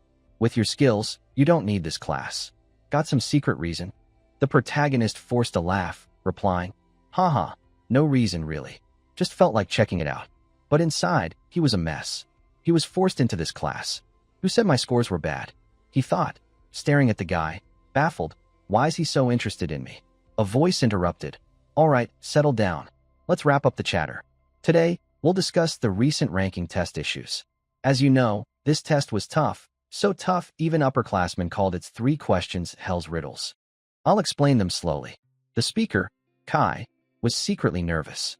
He didn't understand why so many famous students were here. His goal was just to boost his reputation by helping the dumb kids in this class. Suddenly, an idea sparked in Kai's mind. Glancing at Beck Uziel, he thought, no, this is my chance. I heard Beck Uziel had the lowest entrance test score. If I show I'm way better than him, I'm set. Confidently, he continued, Everyone, pay attention. I'll guide you through the first question. Writing on the board, he explained, this is actually a trick question. It tries to lead you into a dead end. First, you need to do this. The students below listened intently, scribbling notes. Ma Yuziong glanced at Uziel, who seemed lost in thought, and asked, What do you think? Is his explanation right? Caught off guard, Uziel looked up. Ma Yuziong was grinning, eagerly awaiting an answer. Freaked out by this odd behavior, Uziel thought, What the hell? He's asking if I think Kai's right. I don't even know what's being explained, let alone Hell's Riddles. But honesty's a virtue. He replied, no, I don't know. His words triggered whispers among nearby students. What? Beck Uziel? He's saying Kai's wrong. It seemed some were deliberately twisting his words to smear him, knowing his low entrance score. Kai, writing on the board, overheard and paused, visibly annoyed, grinding his teeth. Uziel sensed something off, looking around. Huh? What's going on? Why's everyone staring? Kai stopped writing, snapped the chalk, and said, Yes, I got it wrong. Uziel was stunned. What's happening? Kai smirked triumphantly, adding, So, Beck Uziel, why don't you come up and explain it? Uziel's hair stood on end, panicking. What the hell is he saying? Then he caught Ma Yuziong's encouraging smile, as if saying, You got this, go for it. It clicked. Kai and the others were setting him up. Steeling himself, Uziel walked to the board, thinking, Fine. If you want to humiliate me, you're mistaken. I'll make you all gape in awe. All eyes were on him. At the podium, he pulled something out, reviewing Kai's solution. It was the crest glasses. He thought Hell's Riddles? More like wordplay nonsense. The questions like this. A mage chants. Oh Mother Earth, shed your tears, doubling the dust from the start. Why? The answer's simple. Dust is crying. It's just a state of separation. Uziel rubbed his head. Who the heck comes up with this garbage? To him, it was laughable. Yet here, it was a major unsolved problem. Kai hadn't approached it like a normal math problem, but as dust crying to produce more dust. Hard to explain. His method was wrong but fluked the right answer, likely by luck. Another similar question would stump him. Now it's my stage. Uziel turned to Kai, saying, I can't teach you how to solve it, but I can show where you're wrong. Kai jolted. What? Uziel continued. It's about the Earth's foundation. But what if it's water or wind? Would your method work? If not, I'd use a simpler approach. But that needs multiple methods for the same question type. You just got lucky with the right answer, not the questioner's intent. Kai tried to argue, stammering, but conceded, you're right. Seeing Kai's defeated look, Uziel felt uneasy. Did I crush him too hard? He added, Anyway, here's how to solve it. Kai listened, jotting notes. The other students followed suit. Flame was stunned. Why is everyone writing down what he says? Izao and Hong Baiyan should be debating, not analyzing his solution. Is this possible? What a joke. By now, dusk had settled outside. Inside, Ma Yuziong waved goodbye to Uziel. Bye-bye. See you tomorrow. He flashed a bright smile and left. Uziel reluctantly waved back. See ya. As Ma Yuziong's figure faded, Uziel clutched his face, groaning, Damn it. If I keep getting tangled with my Yuziong, I'm screwed. I don't want it tomorrow. I never want to see him again. Lowering his hands, he stared at his slender fingers, thinking, must be the phone's fault. Can't use it anymore, and my hands feel restless. but catching my Yuxiang's attention? Damn it, why do I keep running into him? Oddly, besides Flame, no character had ever used Flash before. As he trudged home, he spotted Baiyan lingering nearby, her face tinged with sadness. He thought, what's up with her? She looks off. But it's none of my business. Why bother? He walked past her. Suddenly, she called, Beck Uziel. Startled, wondering if he misheard, he turned as she continued, I need to ask you something. The protagonist was floored. He couldn't believe someone as perfect as her had a question for him. He replied, Baiyan? What's up? Cutting to the chase, she asked, why didn't you explain your answers earlier? Uziel froze at the question, thinking, I didn't explain? Honestly, I don't even know how to explain that nonsense. A question with no answer. How do you explain that? Is she misunderstanding something? Scratching his head awkwardly, he said, I didn't really explain anything. Baiyan interrupted, I get it. You didn't want to reveal it there, right? More confused, he thought, no, that's not it. She continued, then I'll compensate you. Shocked, he blurted, what are you talking about? Baiyan clarified, I'll reward you properly. Uziel's mind reeled, stammering, Moments later, they sneaked into Professor Lee's office. After rummaging, they found their tests. Glancing at Baiyan's, Uziel said, I don't get why you're paying me to explain the 3 ranking test questions. Baiyan replied, I have my reasons, not convenient to share. Just tell me. Yes, ma'am, he said. Reviewing her test, he remarked, you only got those 3 wrong. I flunked all the others. And you're asking me? Aren't you embarrassed? Baiyan replied coolly, no. The only thing I'm ashamed of is not understanding those answers. If you can clear that up, I'll do anything. Stunned, Uziel thought, she's the model student, right? He asked, but why me? You're a princess. Don't you have tons of friends to ask? Hesitating, she said, well, out of 1,141 freshmen, only 3 answered those hell's riddles correctly, including you. Uziel's jaw dropped. What? Say that again. Slightly ashamed, she continued. Those questions have no answers. Yet you, my Yuxiang, and Flame solved them. That's what I'm most embarrassed about. Uziel lost his cool, hands trembling. No. Hold on. Standing abruptly, he shouted. Those 3 were trick questions? No one could solve them. How didn't you notice? Baiyan was silent.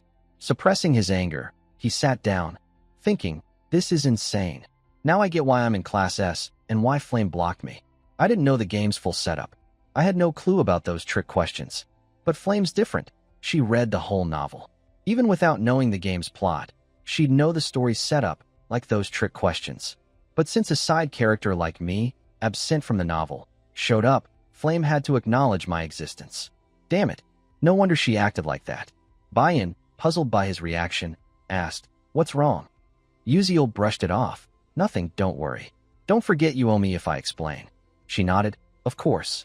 He added, I've got one small request. Turn my staff into a magic sword. Your kingdom's blacksmiths can do that, right?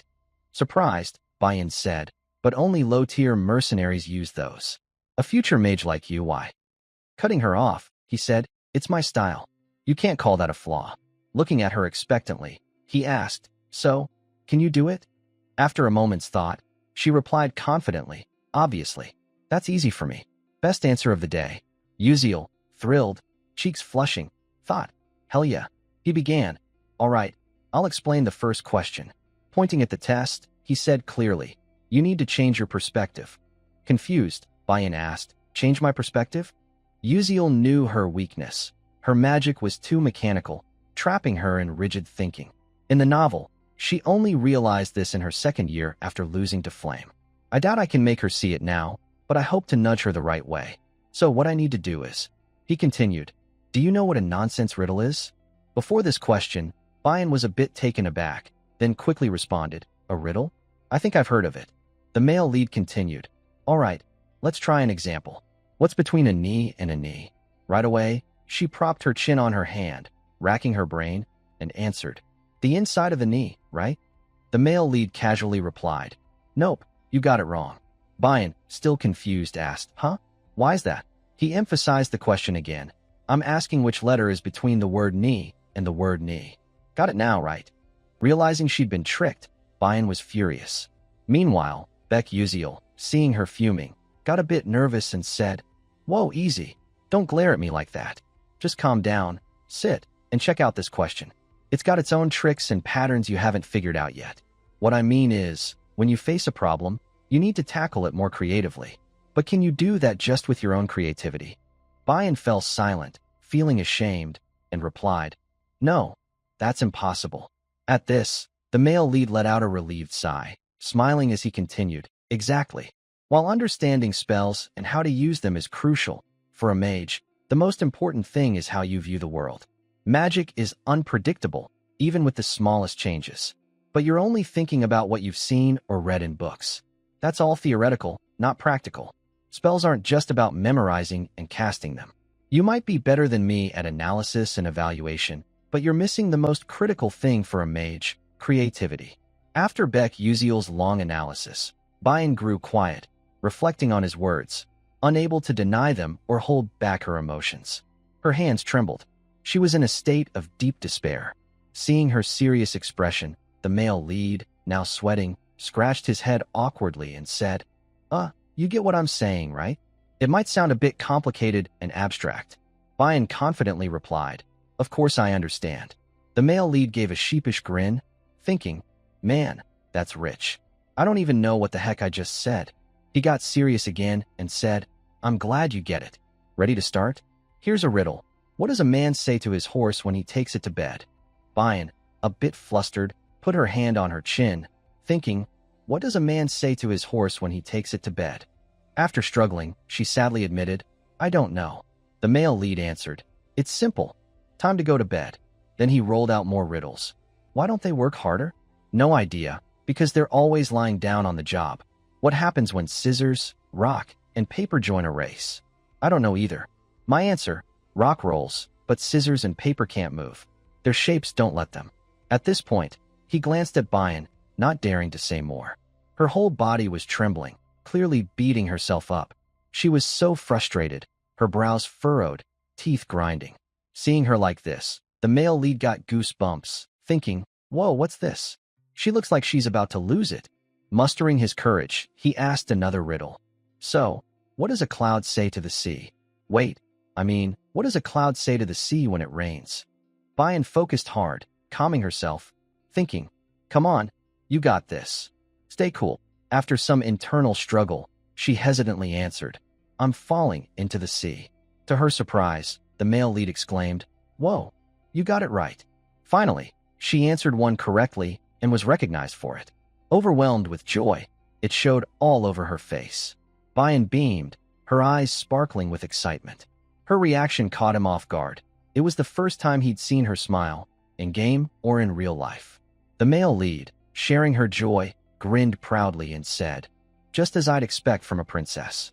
Your creativity's on a whole other level." Blushing at the flattery, she tried to play it cool, saying, "All right, enough.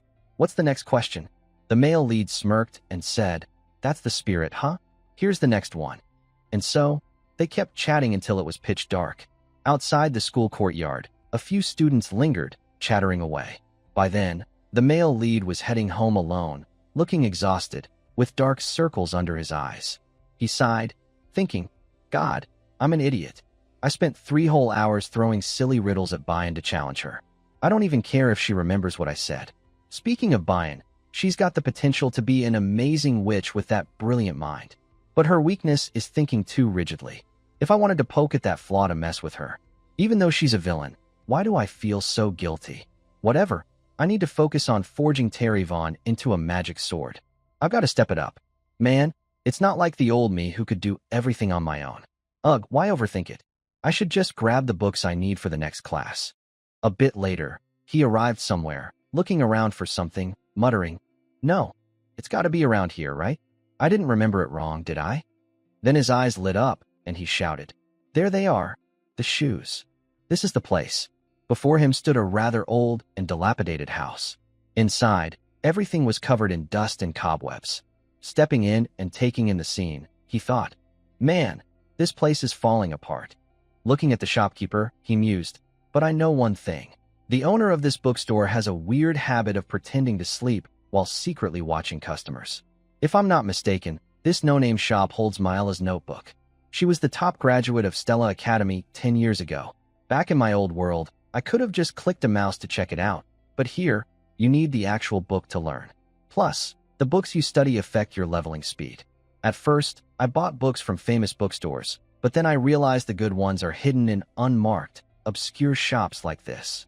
With that thought, he ventured deeper into the store, starting his search. As he moved, he grinned to himself, thinking, studying magical engineering with Mila's notes? That's a guaranteed A+. Sure, wearing crested glasses would get me decent grades, but I might uncover some secret formula. Suddenly, something caught his eye, a green book tucked away in a corner of the shelf. He exclaimed, "That's what I'm looking for." As he reached for it, another hand reached for the same book at the same time. Their eyes locked.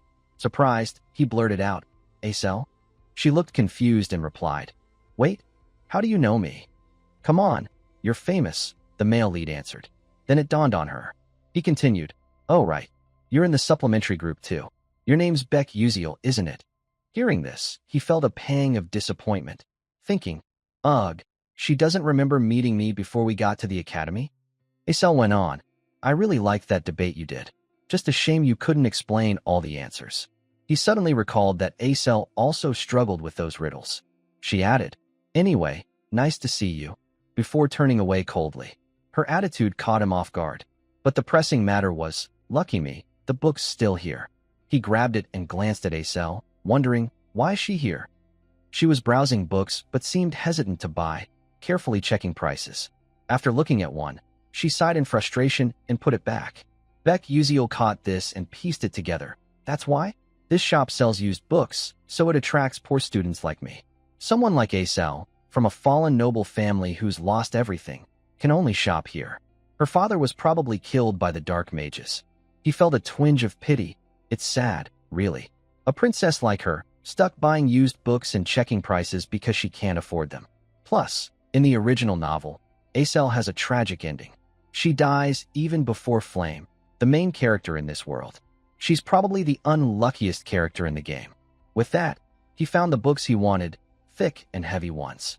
He placed them in front of the shopkeeper and said, "I'll take these." At the same time, Acel reached the counter. Seeing the stack of books he'd chosen, she looked envious. She hadn't expected him to buy so many. Even the shopkeeper was surprised, asking, "All of these?" The male lead just nodded, glancing at Acel. She looked a bit melancholic. He asked, "You okay?" She replied indifferently, you picked some great books." He was thrown off, thinking, was she about to roast me? Then he responded, "Which ones?" Acel continued, "All of them. Why are you reading about advanced sealing theory? Sealing's an ancient art that requires artifacts. Nowadays, with alchemists and magical engineers so advanced, hardly anyone uses it." He replied, "Oh, this book? Yeah, it's pretty useless." Thinking he must be crazy for picking it, she said curiously, "So you know that?" He casually answered, "Yup, that's why I got it." Her eyes widened in shock as she exclaimed, "What?" Hugging his stack of books, he smirked and said, "Because everyone thinks like you. This class isn't easy. Catch you later, bye." As he walked away, he thought smugly, Azel's right. Nobody wants to take sealing theory. But that's exactly why it'll take less time and be easier to ace than other classes. With these books, this semester's gonna be a breeze. He left Acel standing there, stunned. She was puzzled. She wanted to ask more, but was too proud to speak up. The scene shifts to the next day at Stella Academy, where Acel nervously walked down the hallway. It was her first void theory class, her first lesson since enrolling. She thought, this class is supposed to be an EA system. Arriving at the classroom, she found many students already there. As she sat in an empty seat, she overheard nearby classmates.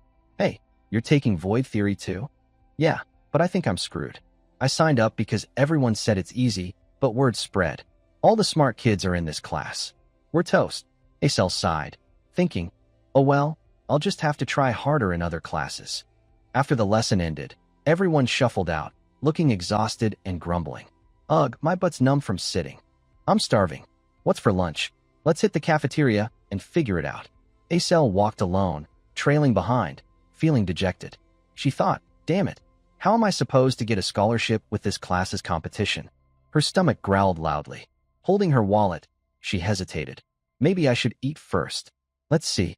I've only got 60 meal vouchers left. so I'll grab a sandwich today. Her eyes suddenly widened in shock. On her way to the cafeteria, she passed a room and spotted a familiar figure, Beck Uziel, sitting there. At first, Aisel wondered, what's he doing here? But when she saw the professor lecturing, she realized this was the class Beck Uziel had signed up for.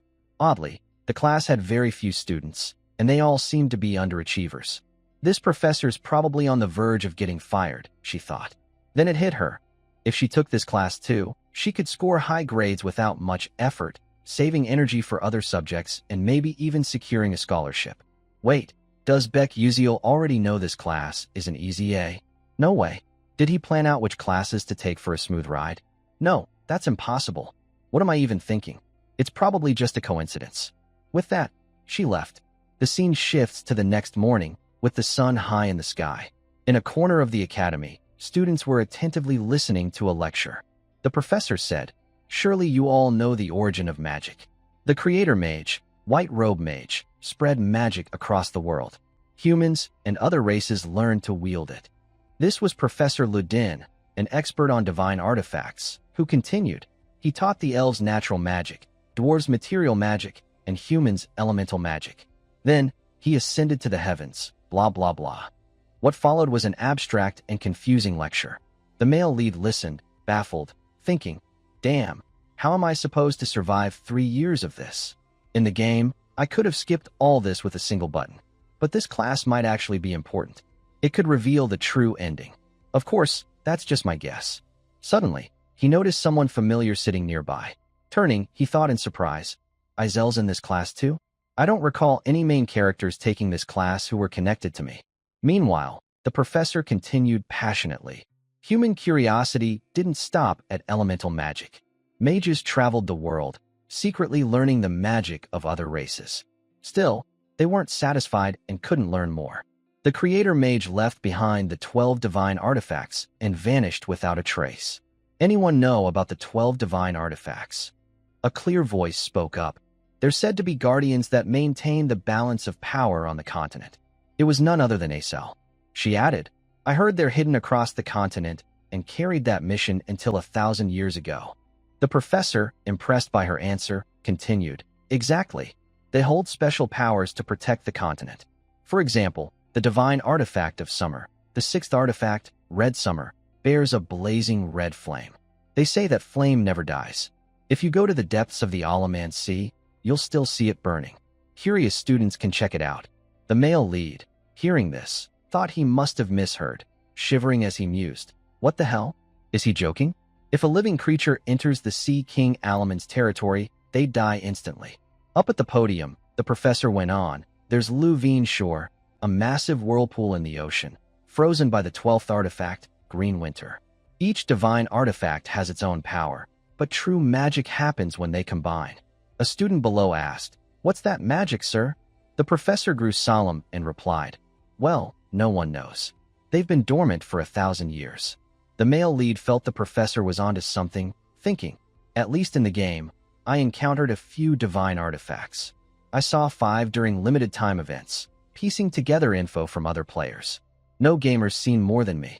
If I'm right, the 12 divine artifacts are tied to the true ending. No one's found it in 10 years. The answer must lie in unknown content. I only saw 5 artifacts after risking my life multiple times. If I want to see the true ending, I guess I'll have to start from scratch.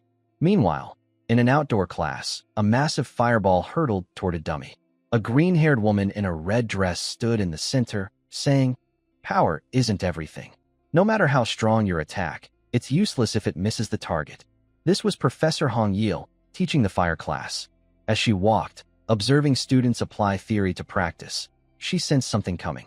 Suddenly, a huge fiery surge shot toward the dummy. Then, boom boom boom, a massive explosion erupted. The professor, initially pleased with the power's source, was stunned when the smoke cleared. Despite the blast, the dummy stood unscathed. Professor Hong Yil, disappointed, exclaimed, That was poor, Bayan. Hearing this, Bayan trembled with frustration. Bayan sat down on a bench, her eyes betraying deep disappointment. She thought to herself, I've let Mother down again. She must be so disappointed.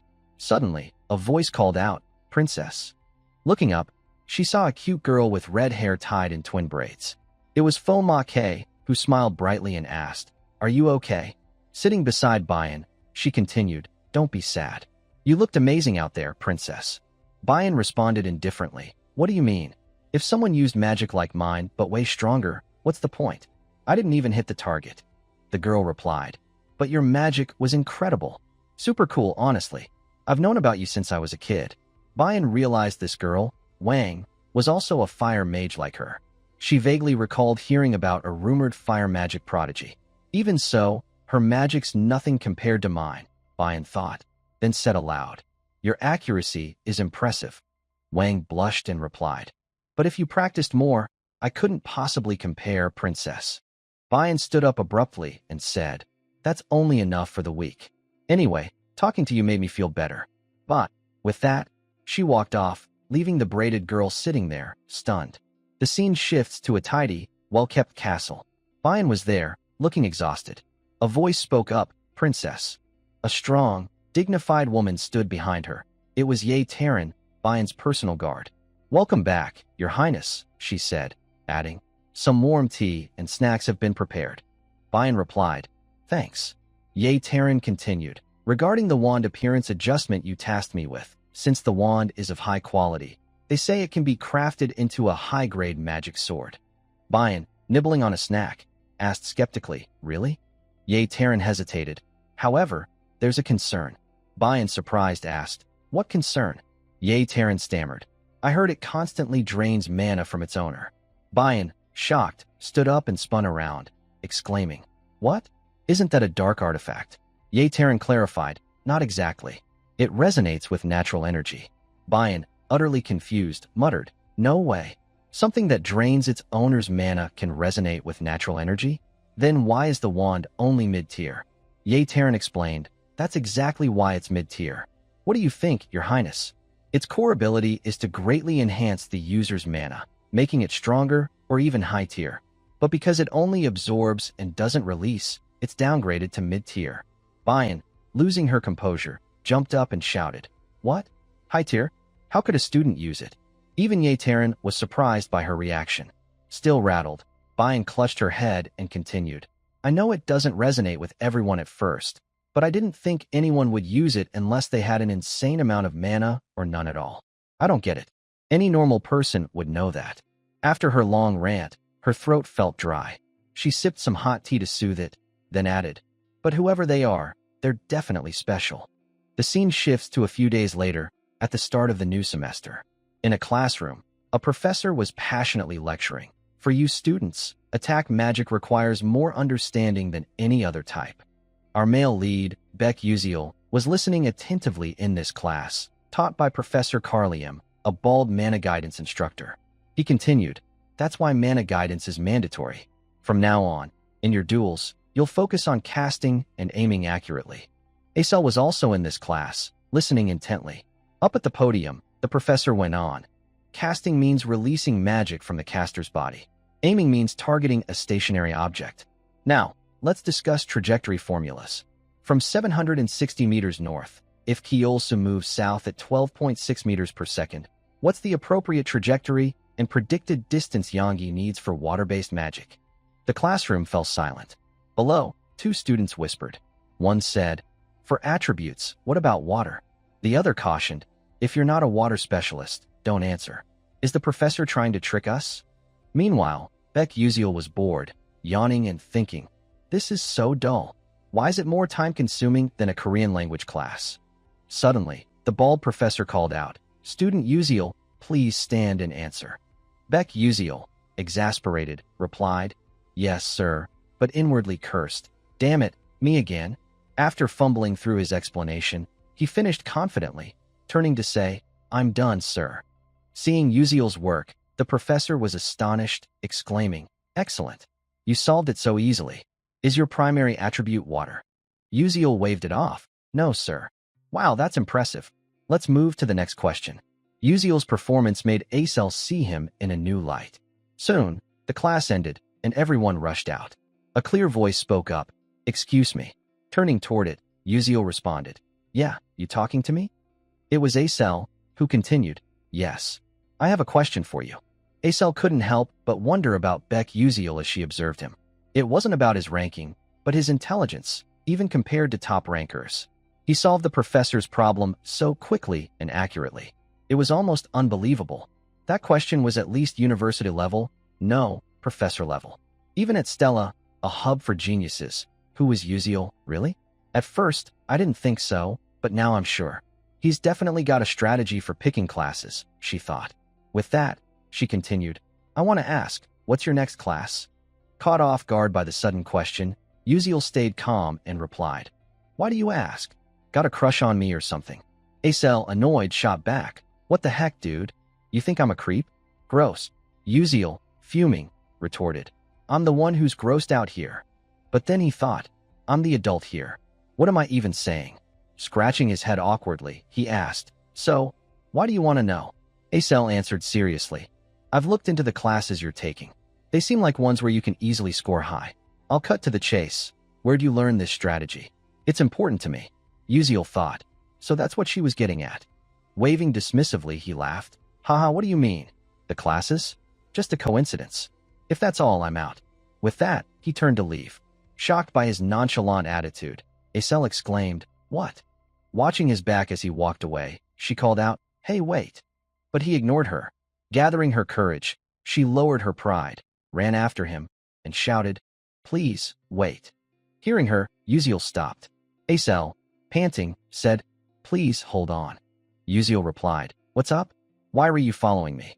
Go learn that stuff from someone else. There are plenty of smart people here. Or just copy me. You said you already studied my classes. Acel stammered, But everyone in Divine Artifact classes gets an A+, so it's not a big deal. If I join your class, it might hurt your grade. Her eyes turned sad.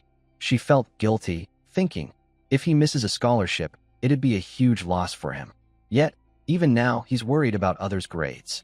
Seeing her pitiful expression, Uziel thought, she's kind of a hassle, but a heroine's still a heroine. Suddenly, Acel put on a cute, innocent act, saying, Can you at least suggest a class? One that's easy to score high in. Please, I'm begging. Uziel smirked. You think that look will sway me? She touched her cheeks, feigning confusion, and said, Weird. Usually when I look at myself, all my worries vanish. Her overconfident act made Uziel cringe, and he deadpanned. Are you serious?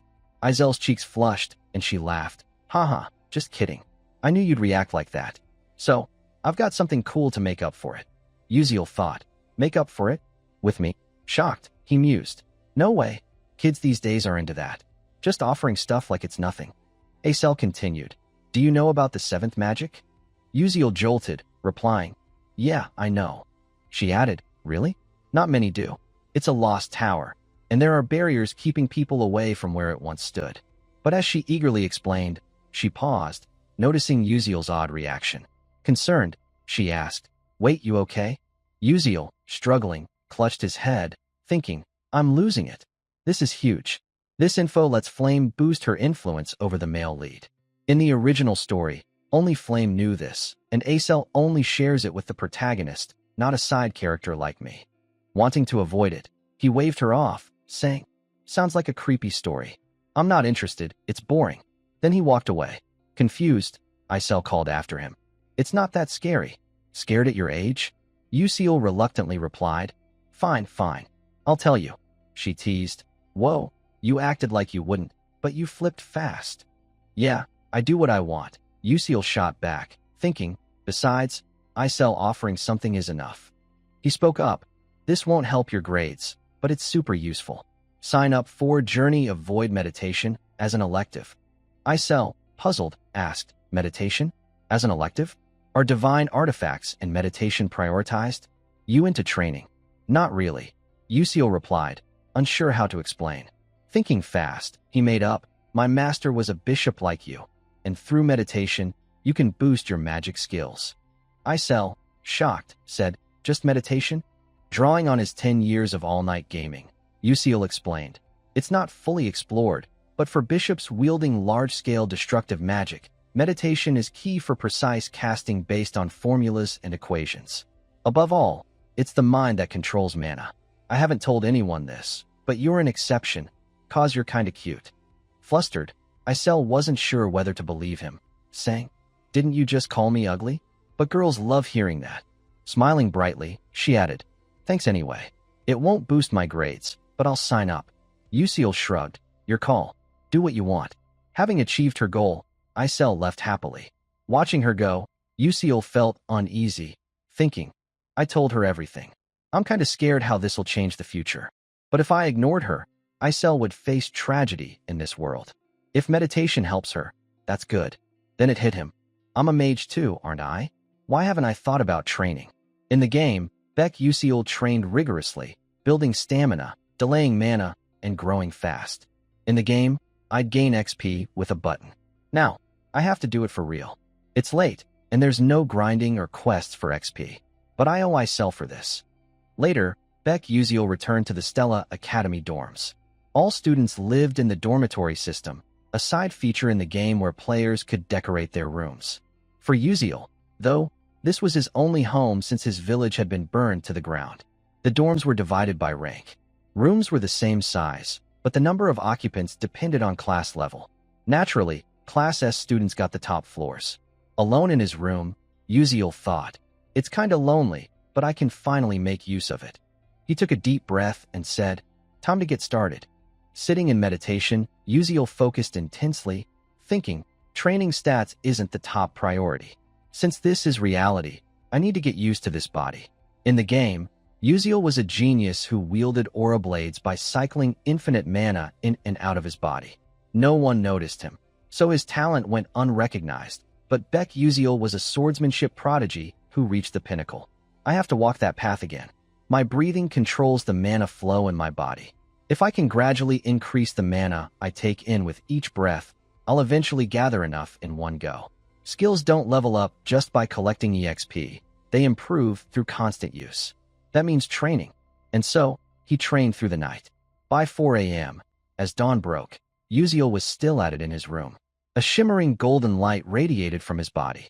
Suddenly, his eyes shot open, and he raised his hands, feeling a refreshing energy coursing through him. Amazed, he thought, this must be what Yusiel felt. As someone with mana leakage syndrome since childhood, it's faint, but I can still sense it. At that moment, a system notification appeared. Mana leakage syndrome skill leveled up. Flash skill leveled up. Checking his status, Yusiel grinned. Awesome. I'm one step closer to my goal. I'll find the true ending no matter what. The scene shifts to a serene place with endless green meadows and fresh air, an idyllic space within Stella Academy. Flame, immersed in the atmosphere, thought, the grass and breeze are artificial, but it feels so real, so relaxing. Stella's dorm system is a pocket dimension within the campus, letting people manipulate its elements and properties. That's why sports events, other activities, dungeons, portals, and monster training happen here. Back in reality, students had gathered in the area. Flame, standing at the back, scanned the crowd, thinking, there are 141 students, 50 from classes A1 and A2, and 40 from Class S. In the novel, there were 39 Class S students. I thought I made it 40, but there's one extra. Right, where'd Beck Yusiel come from? The novel had 1,140 first years, 1,141 including me. So, Yusiel was in the original novel. I'll figure it out slowly. No big deal, I've got this. I'm the only one in this world who knows the novel. The class was about to start. Suddenly, the students in front of Flame buzzed with chatter. One said, Prince Jeremy, you registered for your classes yet? A blonde young man, likely the one mentioned, looked smug and replied, Of course. We signed up for soft magic research since we heard you did too. He grinned, adding, Really? Let's help each other out. Flame, watching him, thought, That's Prince Jeremy from the novel. He was crazy in love with Acel, but she rejected him. After that, he changed, becoming a villain. He seems nice, but every move is calculated. I need to watch him carefully to avoid trouble. Spotting Flame, Jeremy, ever the charming prince, waved and flashed a bright smile. Flame waved back, thinking, he's pretty hot though. No wonder he's got so many followers. His clique's full of the school's most popular kids. With that, she turned to leave, determined, I need to gather them together. From now on, this world is my reality. I have to prepare for the future. Her actions caught Jeremy's eye. He smirked, thinking, so much drama. Then, the teacher's voice rang out. Attention, everyone. We'll start with basic training before today's lesson. I need to assess your abilities to teach you properly. I'll be your instructor. Don't complain if you don't like it. As you may know, we professors can deduct or add points. Remember, you'll be expelled if you don't meet the point requirements. Now, I'll explain today's training. We'll simulate a dungeon.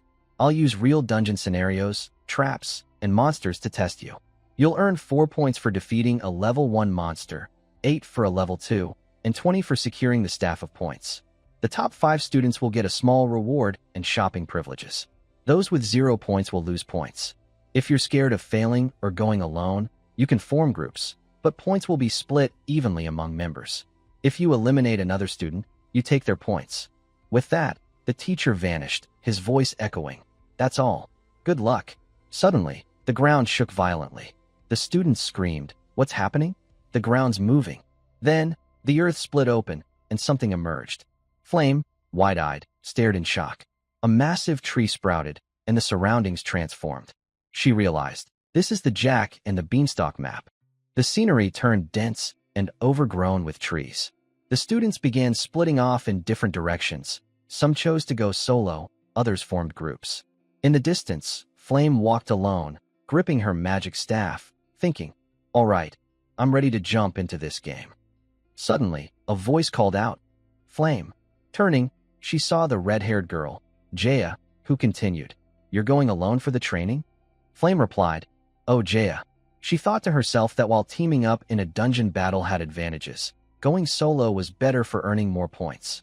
With that, she said coolly, "Sorry, but this time I want to test myself, so I'm going alone." Jaya grinned mischievously. "Yeah, I get it. You'd have to share points with teammates, so it's understandable." Flame nodded, "Exactly." But then she wondered, am I overthinking this? Is she throwing shade? Whatever, let it go. Flame said, "We'll team up next time." Jaya didn't reply and walked off. Watching her leave, Flame felt a bit annoyed, thinking, am I imagining things? Why does it feel like she's mimicking me? Oh well, back to business. Things will be different later. An hour after the dungeon opened, in a corner of the area, a green light glowed. Flame, looking exhausted from a recent battle, muttered, "Man, I'm beat. When's this training gonna end?" Suddenly, she sensed something off. A massive vine shot toward her. Quick as a flash, she raised her staff to counter it. A powerful green energy burst from the staff, striking the vine directly. After a moment, the vine was defeated, shrinking back. Looking around, Flame thought, not just monsters, plants attack too. This is next level. Even training's no joke. I've got 18 points so far, not bad. But to catch up, 1 staff of points would do it. Gotta keep moving. She ventured deeper into the dungeon. Suddenly, her eyes widened in shock. In the distance, a faint figure appeared, but the glaring sunlight made it hard to see clearly. She thought nervously, a monster? No, it's a person. But how's a student hiding so well in this realm? Either way, I'm using nature's camouflage to stay hidden. With her unique abilities in control, defense, destruction, and healing, Flame mused, ambushing someone doesn't sound bad right now. She crept forward quietly, approaching the figure. As she got closer, she realized it was Beck Uziel. He's alone? I thought other students wanted to team up with him. Did he turn them all down? So weird. I can't figure out what he's thinking. What shocked her more was the staff of points in his hand. A bold idea struck her. This is the perfect chance to test him. Unaware, Uziel was yawning as he walked forward. Flame raised her staff, creating a bright glow. At about 15 meters, she figured he couldn't defend. A sinister magic circle appeared, and an intense orange energy radiated from her. Locking eyes on Uziel, she shouted, "Light bullet!" A bolt of lightning shot forward. As it neared Uziel, he noticed the sneak attack. He used flash to teleport to another spot. When the dust from the explosion settled, Flame was stunned, muttering, "Where'd he go?" Uziel's gone. Her hands trembled with frustration. No way. How'd he dodge a tier 2 spell from that distance? Damn, that's unreal. Meanwhile, Uziel, using flash repeatedly, moved behind the attacker. Breathing a sigh of relief, he exclaimed, "What the hell? Was she trying to kill me? Just throwing out a light bullet like that. Good thing my mana leakage syndrome leveled up, or I'd be in deep trouble." His flash skill had reached level 1, with a max range of 12 meters. I've got 2 more flashes. If I use the terrain, I could take her out. But avoiding her's safer. With that, he used Flash again to distance himself from Flame. Looking back, he thought, this should be far enough. My goal's 5th place. No need to take big risks. 5th place rewards are easy to get and boost stamina and strength significantly. The top 4 are probably main characters anyway. They'd only need 3 more staffs of points. Suddenly, a mocking voice rang out. Yo, guys, check out who's here. A group of students appeared before him. One of them smirked, saying, well, look at that, Beck Uziel from Class S.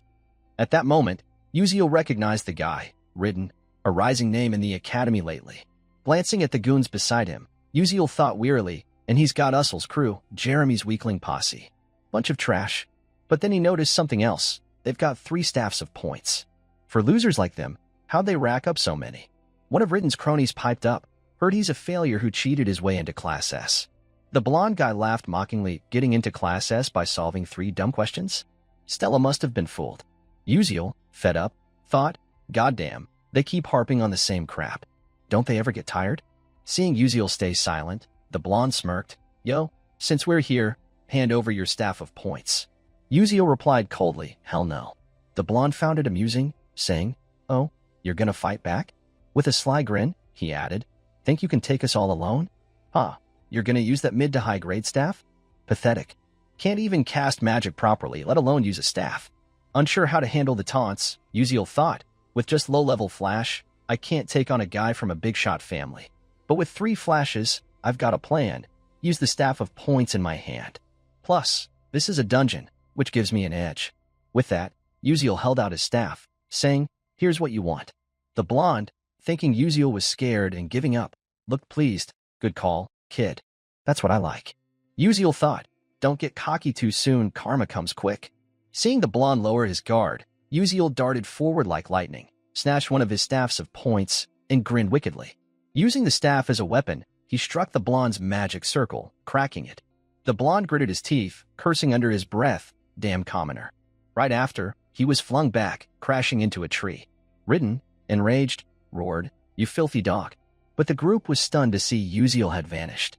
Before they could process it, a familiar voice called, over here. Ridden whipped around to see Uziel standing there, smirking, that was close, but thanks. Now holding 2 staffs of points, Uziel had the upper hand. Ridden, losing it, screamed, give those back, you bastard. Like a master troll, Uziel taunted, Naya, I don't wanna. Pleased with his plan, he thought. The staff of points really worked. In the game, I learned by chance they're glitched items, basically worthless. But their absurd durability means student magic can't break them. They carry the power of most magic tools. While they're better for casters, for a physical attacker like me, a weapon with high attack stats is perfect. Ridden, seething, spat, damn it. That jerk? How dare he steal my staff? Turning to his crew, he yelled, what the hell are you doing? Attack him. Just then, the dungeon shook again.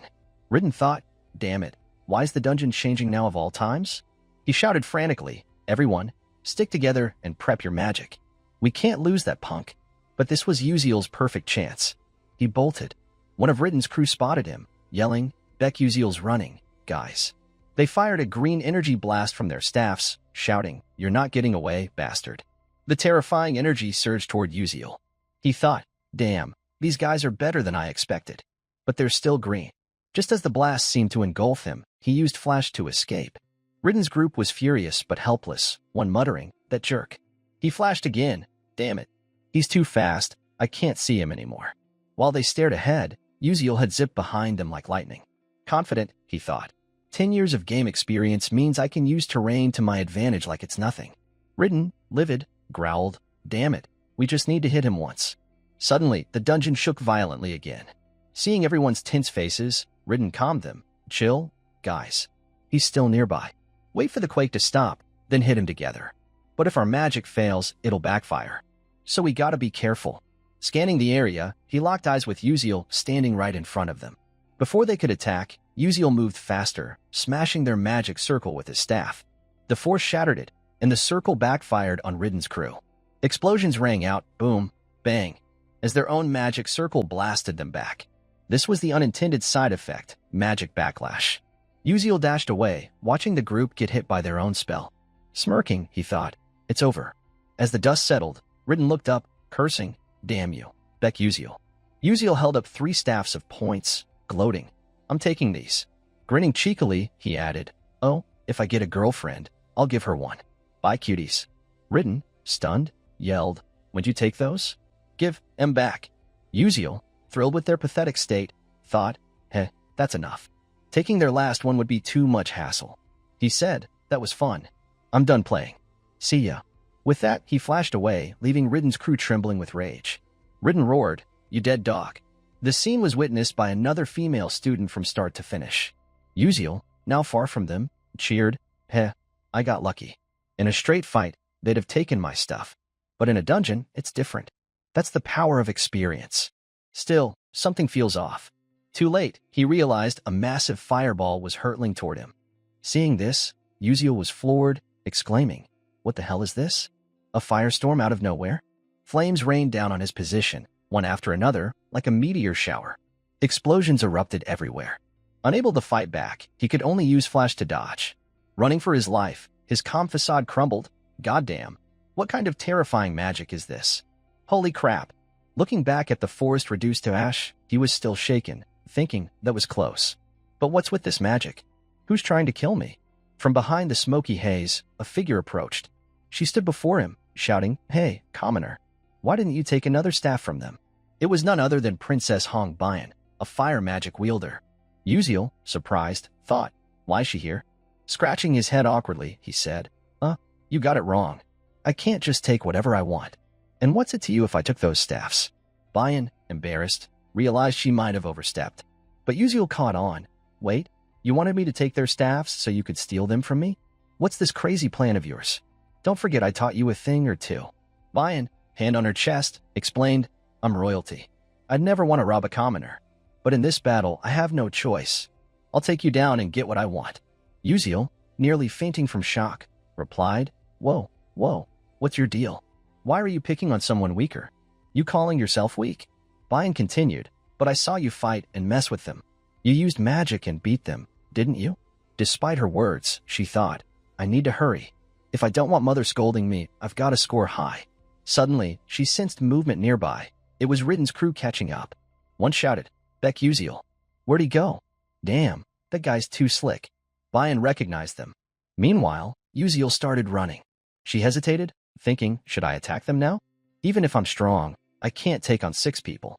Right, I'll wait for their magic to weaken. Then I'll strike. Uziel, not one to sit and wait for death, attacked Ridden's group from behind, striking their magic circle with his staff. Bian, watching from afar, was stunned. She hadn't expected this commoner to use anything beyond flash. Sure, those guys are weaker than me, but they're no slouches. Shouldn't they be way better than this country bumpkin? Resolved, she pursed her lips. A magic circle formed around her, enveloped in fiery energy. She thought, time to use fire magic. A powerful spell shot forward. Uziel sensed the terrifying magic, using flash to dodge instantly. The spell's pressure grew closer and fiercer, a massive flame hurtling toward him. He flashed again and again, leaping up and down. Bian, focused on the flames, watched as explosions erupted, boom, boom, boom. Breathing a sigh of relief, Uziel thought, her magic's insane.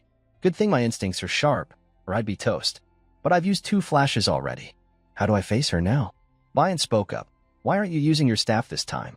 Uziel, speechless, replied, you've got my staff already. What about the one we got at enrollment? Bian continued. Realizing, he said, oh, right, didn't think of that. Seeing his fake innocence, Bian scoffed. How long you gonna hide your skills? Her eyes turned a fiery, menacing red. Glaring at Uziel, she thought bitterly, I'm dead serious in this fight, and this commoner thinks it's a game? Furious, she said, fine, if you won't fight seriously, I'll take you down right here. Uziel, chilled to the bone, thought, I'm fighting for real. I'm not messing around. Bian went on, if you're not serious, you might die here. A blazing sea of fire roared behind Hong Bian. Her face glowed with determination as she thought, today, I'll crush him.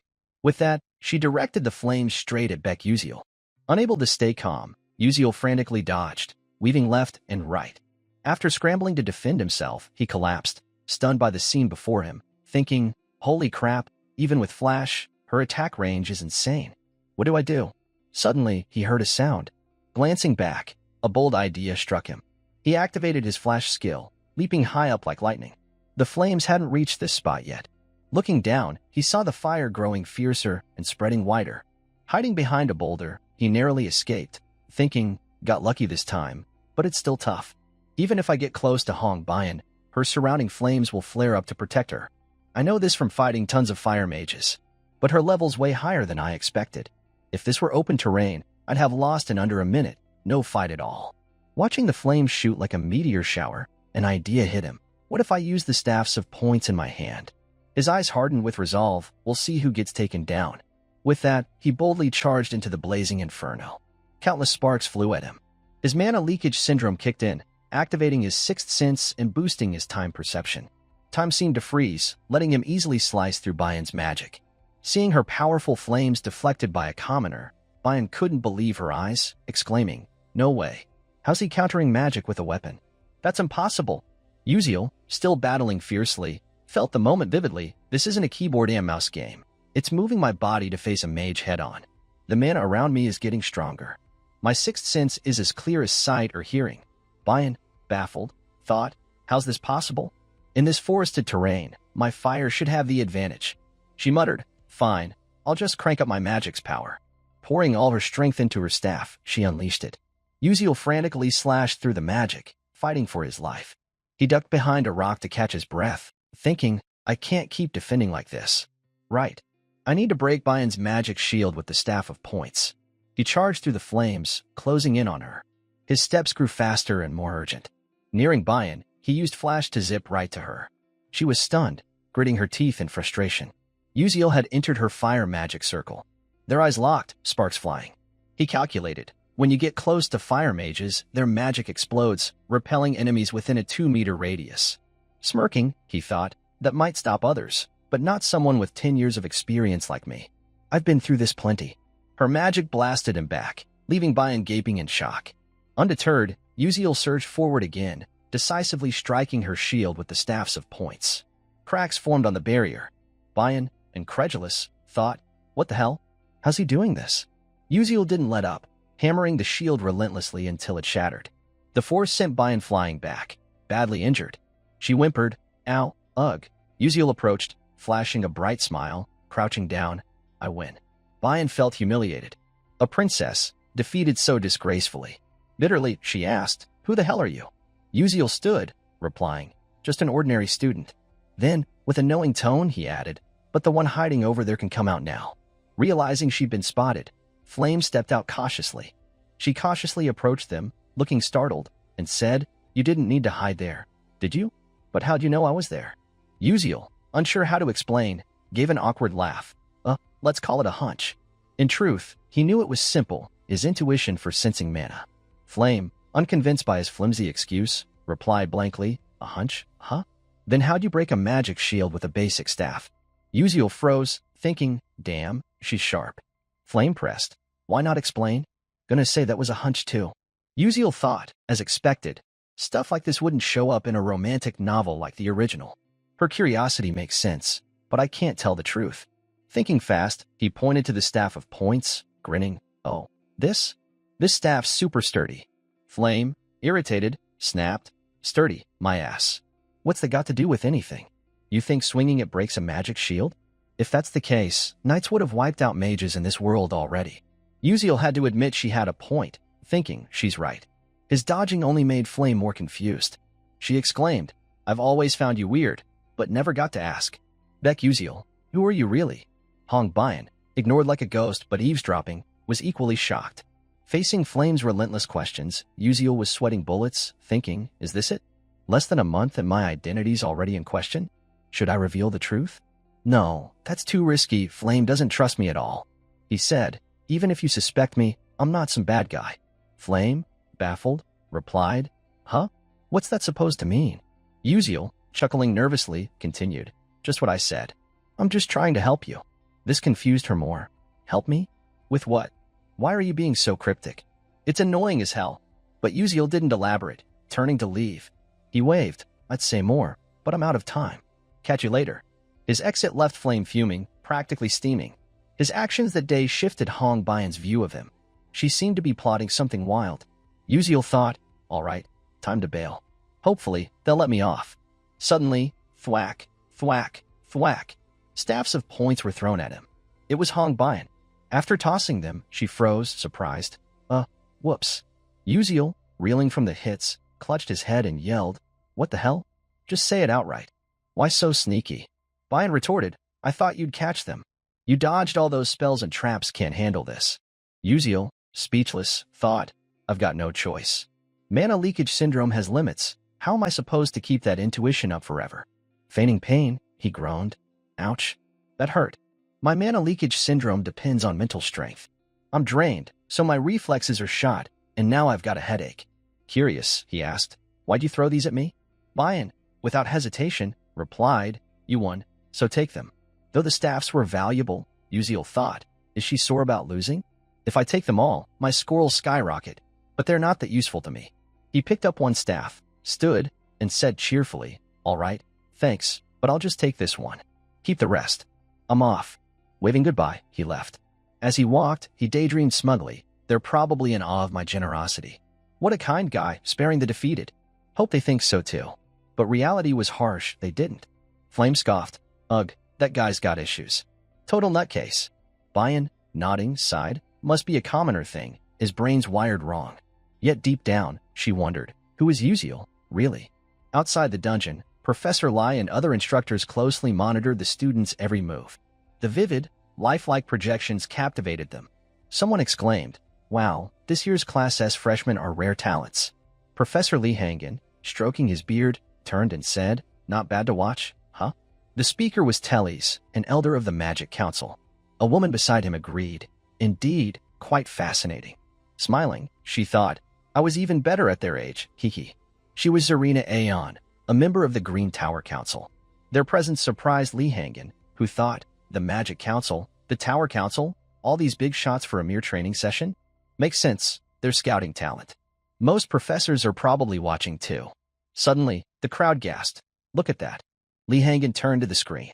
2 male students were gearing up to fight. The crowd quickly identified them, shouting, "He Won Young and Ma Yuziang are facing off." He Won Young struck first, unleashing a powerful spell from his staff. Ma Yuziang, unfazed, calmly observed, then leaped high, dodging the magic with 3 consecutive jumps. The crowd was in awe. Zarina Aeon exclaimed, "Holy crap! 3 consecutive Tier 3 mana leaps at his age? Incredible!" Teles, equally shocked, said, "Exactly. At 17, he's doing that." Professor Lai, eyes glued to the screen, thought, "Normally, an average mage hits Tier 3 at 25. Yet Ma Yuziang, at 17, wields Tier 3 magic so skillfully? Unbelievable." Someone shouted, "Look, they're both mastering 3 elemental attributes." The duel grew intense, 2 equally matched rivals clashing. Lai, amazed, thought, "Most mages control 1 attribute. 2 takes grueling effort. Controlling 3 is proof of innate genius, a gift from birth." Suddenly, Li's eyes widened. Is that the final insect boss? A massive eagle appeared, its eyes radiating killing intent. Ma Yuziang and He Won Young froze, stopping their fight. Before they could react, the eagle screeched in agony, its cry echoing through the dungeon. It plummeted, crashing lifelessly before them. Both were speechless, unsure what had happened. A gentle voice spoke. "Oh, are you 2 fighting?" It was Acel, standing above. Sheepishly, she added, "Sorry for interrupting." Lai, lost in thought, wondered, "Who's that girl?" Hidden bosses only appear under specific conditions. They're hard to find and defeat, yet she took it down alone. Despite her feat, the professors seemed disappointed. One said, "The eldest daughter of the traitor M. Such a pity. If her father hadn't done that awful deed, her talent would have shone brighter." Another gasped, "Huh? What's that? The Princess of Adolvis? But who's her opponent? His face is unfamiliar." Lai, losing his cool, exclaimed, "What? That magic. Is it Flash?" Flash, over centuries, had eluded scholars. Attempts to master it led to death or disability. Yet this kid wielded it like an extension of himself. Teles, equally stunned, thought the same. In the stunned silence, someone asked, "Who's that boy?" Lai replied, "That's Beck Uziel, a unique student who uses Flash as his signature magic." The crowd was floored. Another gasped, "No way. Flash has a signature spell? That's different from the innate talents of Ma Yuziang, He Won Young, or Acel." Teles, bewildered, said, "Really? But why is he just toying around instead of using other magic? A proper spell would have ended the duel already. I don't get it." Someone entering added, "No, he's fighting for real. All turned to see Letmund Eltwin, shocking them. Why you're Letmund Eltwin? He continued. He's been serious from the start. Didn't you see? It's fascinating. His fighting style reminds me of the ancient Knights of the Way. Someone gasped. Knights of the Way? How's that possible? Tellys, stunned, said, You mean the Knights of the Way, lost with cold weapons? Note, cold weapons are non-explosive, non-gunpowder weapons. But a kid that young? Incredible. Lie. Eyes fixed on the screen, realized. So that's it. Knights of the Way aren't bad. They were warriors who fought evil with swords in this magic world. Heroes from ancient times wielding magic blades. But fighting with a sword? Impossible. Yet this kid swings his staff of points like a true sword. If Letmund Eltwin, Stella's headmaster and one of the continent's 10 great sages, thought so, Uziel was a rare talent. The first dungeon training ended. At the Class S training ground, a student was diligently practicing. He used his staff to unleash mana, attacking a dummy. Exhausted, he panted, noticing his staff's mana was nearly depleted. Still unsatisfied, he thought, damn it. This isn't enough. I'm still far off. Of the 141 students in the dungeon training, 39 failed. Acel, who killed the final insect boss, ranked first. He was second, Ma Yuxiang sixth. But he didn't feel victorious. Recalling the dungeon fight, he thought, when the final boss appeared, if Acel hadn't stepped in, I'd have seen Ma Yuxiang's true strength. Gritting his teeth, He Wan-Young fumed. I've disliked that guy since we met. He's so casual, yet everything he does exceeds expectations. He'd set up magic circles and calculated their movements. But Ma Yuxiang easily blocked and countered them. How can I not beat him? Is his talent an impenetrable wall? No, I can't blame myself. I need to work harder. At that moment, Hong Bian entered the training room. Seeing a male student create a massive vortex of energy with his staff, she thought, He Wan-Young? That calm guy's training like a maniac today? But that's not what I'm here for. She cast a fire spell, her body glowing with orange flames. Aiming at the target, she unleashed a fiery blast, triggering a massive explosion. Boom. Bang. Her mood seemed off, as if she was venting frustration. The flames raged on, and the explosion caught He Wan-Yang's attention. He stopped, turning to see who unleashed such power. Bian, fuming, thought, damn it. Third place? Even with bonus points, Mother's pleased, but if I don't regain my form, I'll be punished. Damn commoners acting all high and mighty, so annoying. She unleashed another powerful blast, a blinding light erupting. Exhausted, she panted. He Wan-Young, intimidated, thought, whoa, what's up with the princess today? Is it her mood, or is her magic more precise than before? Her fire magic's destructive power is insane, and she's controlling it so well in such a short time. Bian, surprised by her own progress, thought, damn, I hate to admit it, but Uziel's special lecture worked. Using those wordplay riddles, my magic's improved a lot. He's just a commoner with lousy grades and personality, but he's the only one who knows how to fix my flaws. Why am I still so pissed, though? A voice called, Your Highness. Bian looked up. Terran? What's up? The woman replied, The Terran scepter you requested has been repaired. Should I inform Beck Uziel now? Examining the scepter, Bian said, Looks good. Terran replied, Understood. I'll head back. But Bian, recalling something, tapped her shoulder. Wait. Terran, confused, asked, What is it, Your Highness? Later, at the second main tower, Bian clutched Beck Uziel's scepter, her mind conflicted.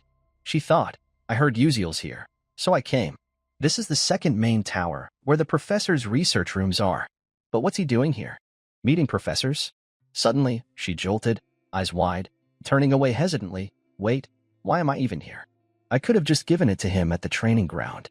Ugh, this makes it look like I'm chasing after that commoner. No way, I gotta head back. Lost in thought, a voice interrupted. Oh my, what's the princess doing here? Startled, Bian looked up, stammering, Professor Heyman. Greetings, Professor. It's been a while, Heyman replied. Teaching you magic feels like yesterday, yet you've grown so much. Time flies. But what brings you here? Flustered, Bian answered. I had some business. But something came up, so I'll come back later. Noticing the princess's awkwardness, Heyman casually said, Fair enough. It's a bit chaotic in there now, so later's better. Bian, shocked, blurted, Huh. Heyman continued, Right now, magic officials are here because of that student, Uziel. This stunned Bian even more. Curious and confused, she asked, Why are they after that commoner? Heyman replied, You know he doesn't use magic, right? Bian nodded hesitantly, yes. But inwardly, she felt dejected and embarrassed, thinking, of course, she saw that match. Why did I have to look so pathetic in front of the teacher I respect most? So humiliating.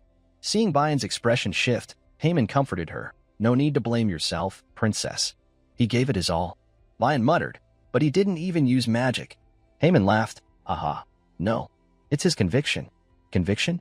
Bayan asked, surprised. Yes, Heyman explained. The headmaster, after watching the training, believes he's trying to revive the lost Knights of the Way. Bayan couldn't believe it, exclaiming, Professor, what? Uziel and the Knights of the Way? How's that possible? She froze for 5 seconds, recalling Uziel's fighting style. Unbelievable, but it's true, he used the scepter like a sword. He broke my shield with just a staff of points. Even this magic sword is the same. Feeling glum, she stammered. But not using magic at a magic academy means heavy penalties, right? During practicals, you lose points and more. Heyman's tone grew serious, true. He knows this, but still chose that path. Isn't that admirable? Despite excelling with Flash, he's pushing so hard. I can't believe such conviction exists. With that, Heyman said goodbye and left, leaving Bayan lost in thought. She believed anyone claiming to pursue the Knights of the Way would be mocked, a ridiculous joke in this era. Yet Uziel wasn't joking, he genuinely aimed to revive it. She'd angrily told him to stop fooling around. Suddenly, Uziel's voice broke her thoughts. What are you doing here? He was casually chewing on his 5th place prize, Edley herbs. Flustered, Bayan's cheeks flushed as she snapped. I'm not here for you, okay. Unprompted, her denial made Uziel chuckle. Who said you were? Her icy glare shut him up. Bayan thrust a box at him, saying coldly, Fine, take it. Seeing the box, Uziel lit up, eyes sparkling. Oh, the Terran? Thanks a ton. Opening it, he marveled at the stunning sword, thinking, wow, the invisible sword. Adelvis's craftsmanship is unreal. Helping the princess was worth it. I couldn't afford this. He asked, Can I keep the box? His real intent was clear. This sell for a lot. Bayan sighed, whatever. Uziel, thrilled, thought, yes. I'm making bank, kinda wild. Bayan shook her head, such a commoner, only thinking about money. But she hesitated to ask something directly. Mustering courage, she said, Hey, Uziel. Startled, he replied, Yeah, what? Bayan pressed, Do you really not use any other magic? Caught off guard, Uziel froze for 5 seconds, unsure how to respond. Bayan, realizing her question was awkward, blushed and turned away. Never mind. I'm leaving. Uziel watched her go, then turned to leave, thinking, Other magic? Professor Lee Hangen said something similar. He seemed to respect my choices, but I don't get it. What's so great? With this magic sword, I'm set. He exclaimed, Oh, right? I should test how awesome this sword is. At the Class S training ground, holding the sword, he muttered, Let's see, just channel mana into it, right? A fiery light glowed around his hand, forming a sharp blade. He gasped, Wow, it's gorgeous. Better than I thought. But his mood dipped. If Flame held it, it'd be different, way more vibrant. As the heroine, she's special. Though human, she wields elf, dwarf, and fairy magic. That one alone drains mana constantly, unusable for most. But Flame recovers mana with natural energy, using it as a signature move. And me? I've got no mana. Despite absorbing it constantly, mana leakage syndrome pushes it out. In other words, the mana in my breath is Terran's key. Remembering the neglected system, he opened it, muttering, Time to check my status. A panel appeared. Beck Uziel. Stats. Strength, 77%. Senses, 29%. Agility, 87%. Stamina, 55%. Precision, 97%. Mental strength, 43%. Mana. Remaining EXP, 0. Skills, Flash, level 1. Traits. Mana leakage delay, level 2. Strength, plus 5%. Agility, plus 8%. Senses, plus 15%. Sixth Sense, activated by consuming mental strength. Detects mana phenomena within 18 m, with auto-accelerated perception when danger is detected. Blood circulation speed, plus 1%. Reading it, he grinned, Awesome. The 5th place herb boosted my strength a bit. With this weapon, I can gain EXP directly. Got a train sword play now. Things are gonna get busy. The scene shifts to the next morning at the academy, where a mage's voice echoes in a classroom. Starting today, we'll begin proper magic practice. Everyone, spread out and raise your staffs to train. The instructor was Professor Barena, who taught defensive magic. After explaining, he walked around observing the students practice. They were highly focused, shouting, "Magic shield! Magic shield!" Verena, pleased, smiled and thought, this year's students are impressive. Ranking them by class was a good call. Suddenly, he froze in surprise. While everyone practiced diligently, Beck Uziel stood idle, doing nothing. Verena thought, is that the rumored Class S student? A commoner with a mid-tier staff, ranked 5th in the dungeon training. Damn, he's an eyesore. Approaching with a fake smile, Verena asked, "Hey, you're Uziel, right? Why aren't you practicing?" Unsure how to explain, Uziel gave an awkward laugh. I'm studying a different defense method, so I don't need basic magic practice, sir." Verena replied, "Oh, really? I'm curious about this different defense method of yours." But inwardly, he fumed. Damn arrogant kid. If it was Princess Hong Bian with Adalovit's inherited magic, fine, but a commoner daring to dismiss my class? Bold move, brat. Still, he recalled, they say Uziel only uses flash, no other magic. Oh, this'll be fun, haha. With an overly warm smile, he continued, why don't you demonstrate your amazing defense skill for the class? Let's open their eyes. Your opponent will be. He paused, glancing back, then added, more so from Class B. What do you say? Following his gaze, Morso stood smirking, brimming with excitement and arrogance, awaiting Uziel's response. Verena thought, haha, as a defense magic instructor, personal connections matter to stay at Morden Academy in the Canon Empire. If Morso shines, I'll look good too. Even better if he outperforms a Class S student.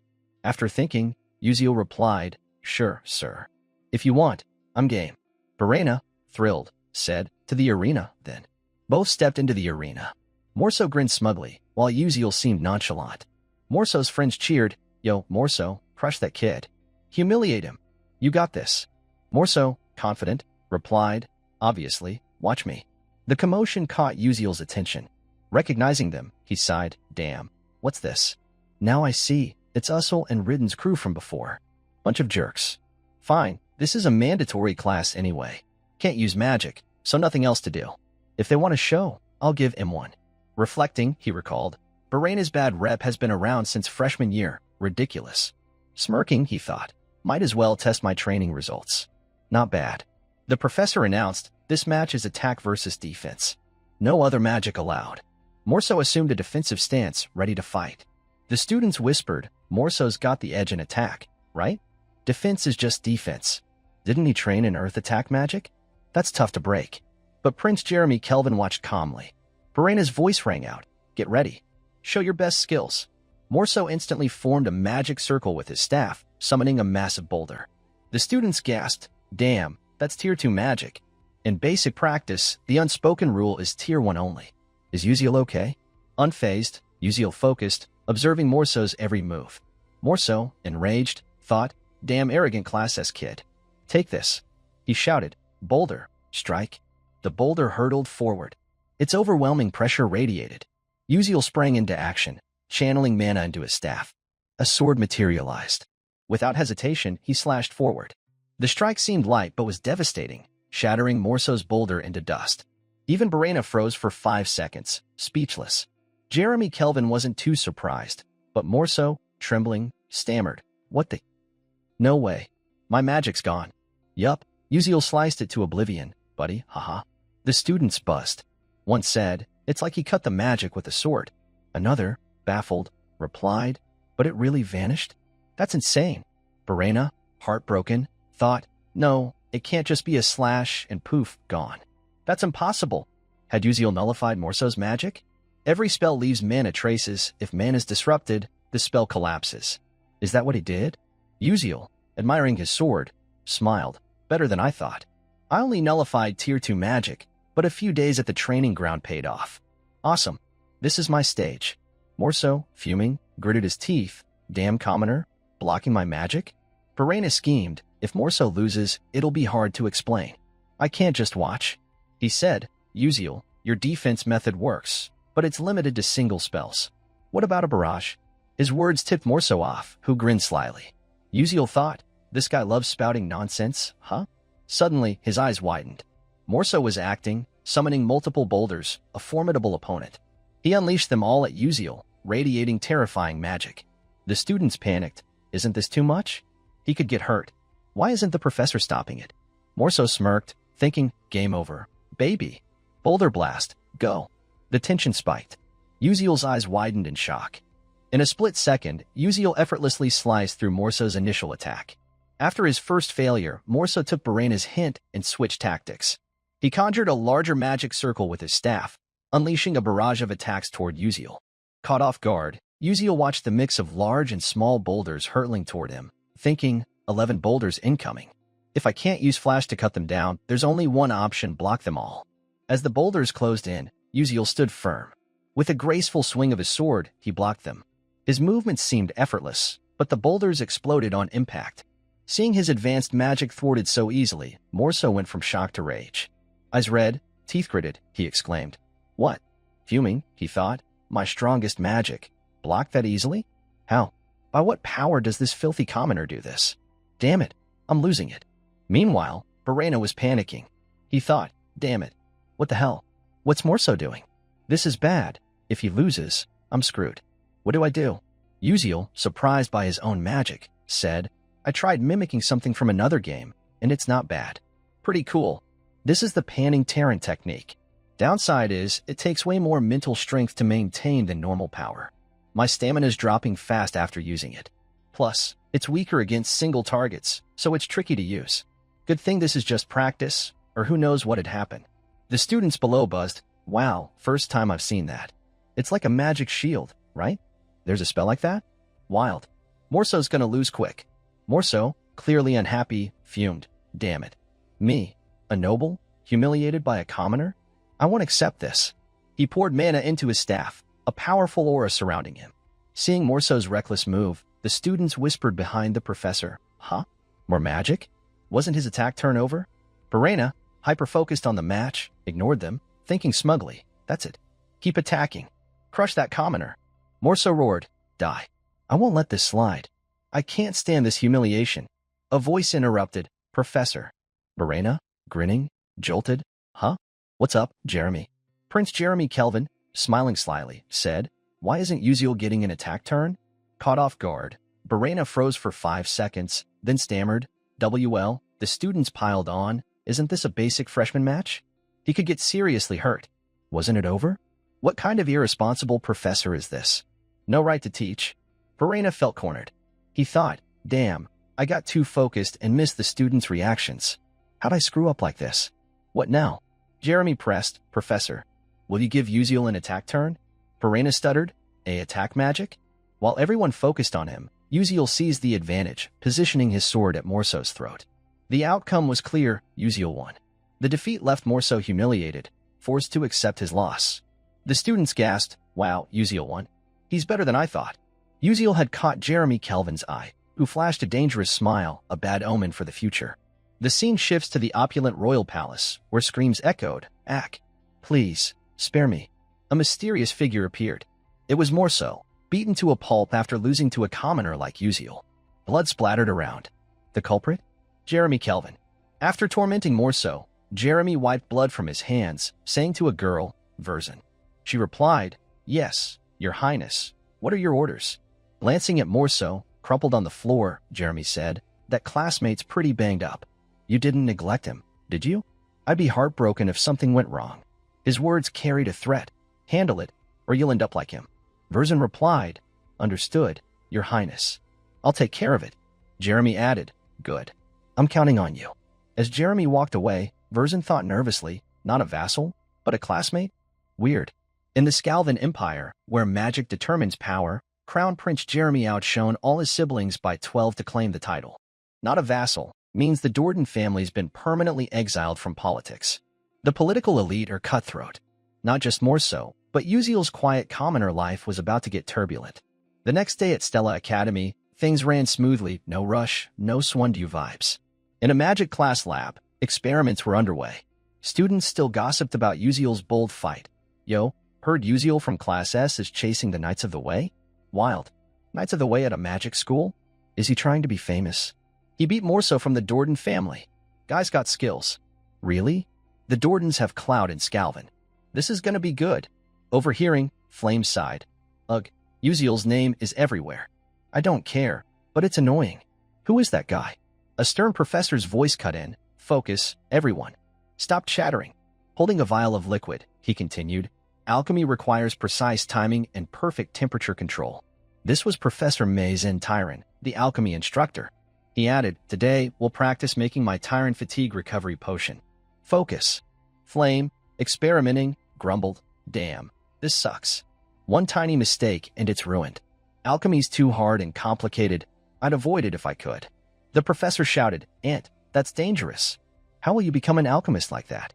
The blonde girl stammered, I am sorry, sir.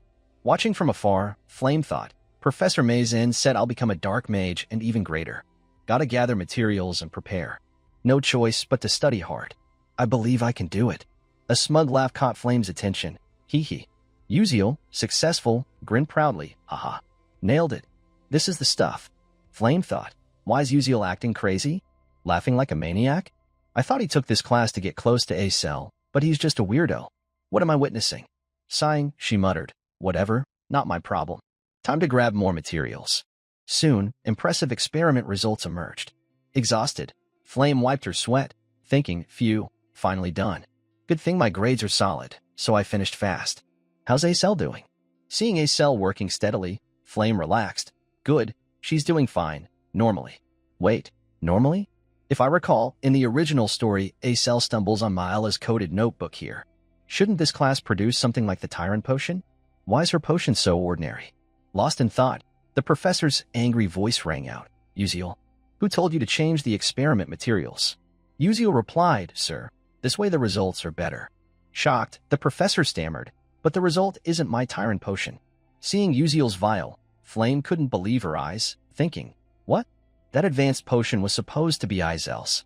How'd Uziel pull off something extraordinary like that? The next morning in the alchemy class, Uziel got carried away, altering the experiment materials on his own. Professor Mazen Tyron, the alchemy instructor, quickly noticed and didn't hold back. Flame was equally shocked. Staring at Uziel's vial, she thought, something's off. Why did Uziel make Tyron poison instead of someone else? Meanwhile, Mazen, trying to keep her cool, lest she overheat, rubbed her forehead and groaned. Unacceptable. This attitude is utterly improper. Typical commoner. Can't do anything right. Flame, recalling the original story, thought, that line was supposed to be that's why your family was destroyed, haunting A-Cell for her family's loss until the story's end. If Uziel knows this, is he drawing Mazen's criticism to protect A-Cell? Mazen held significant sway at Stella. Her disapproval could tank grades. Flame thought, damn, why's that kid going so far?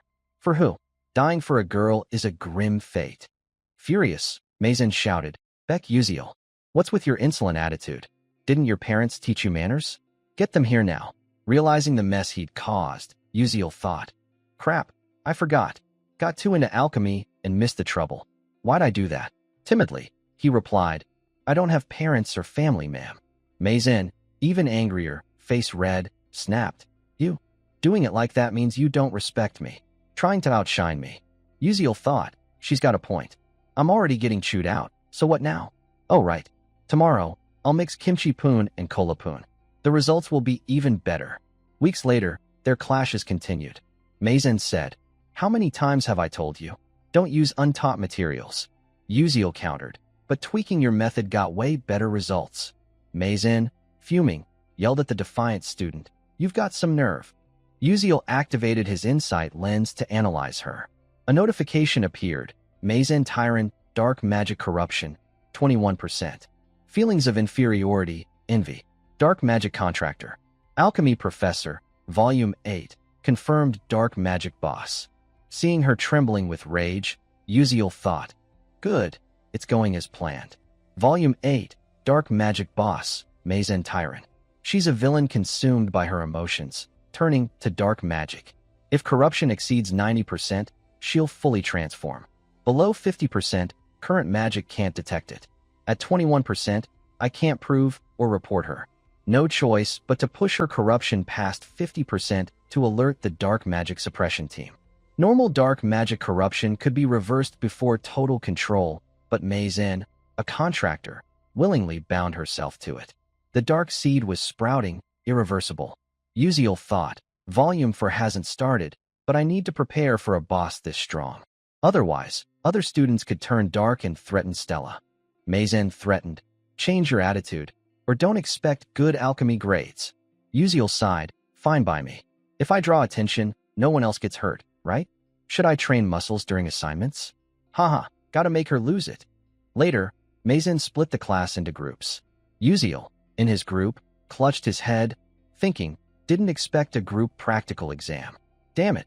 His teammates looked miserable, no exceptions. Sensing the tension, Uziel thought awkwardly. Geez, everyone's suffocating.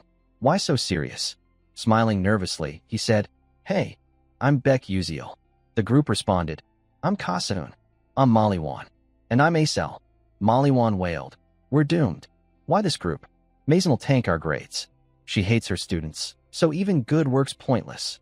Uziel, dejected, thought, Damn, my fault. I feel bad for them. Acel spoke up. Come on, cheer up. Are we giving up already? Someone stammered, but Acel continued. In the practical, at least 3 alchemists will judge compatibility. Maizen can't sabotage our scores then. Kasahun and Maliwan perked up, eyes sparkling. They smiled brightly, hope igniting. Someone said, All right, let's work hard. Man, I want to try this. Uziel, admiring Acel, thought, My savior. Acel, ignoring him, continued. D-Vitality Fortis isn't too hard with what we've learned. But we need top-notch materials. Who'll get the main ingredient? Crested lizard tail. Without hesitation, Uziel raised his hand. I'll do it. I'll find it. Monster corpses are key in alchemy, right? Freshest ones get the best results. The group nodded. Someone said, Cool, it's settled. Uziel's on it. Acel thought, he's confident. I can trust him. Uziel grinned. Lizard tail? I'll head to Sword Mountain. In the alchemy professor's office, a student entered. You called, sir? The professor held up a paper. Can you deliver this to the freshman alchemy group C, except group 12? The student replied, Yes, sir. The practical exam would be judged by professional alchemists.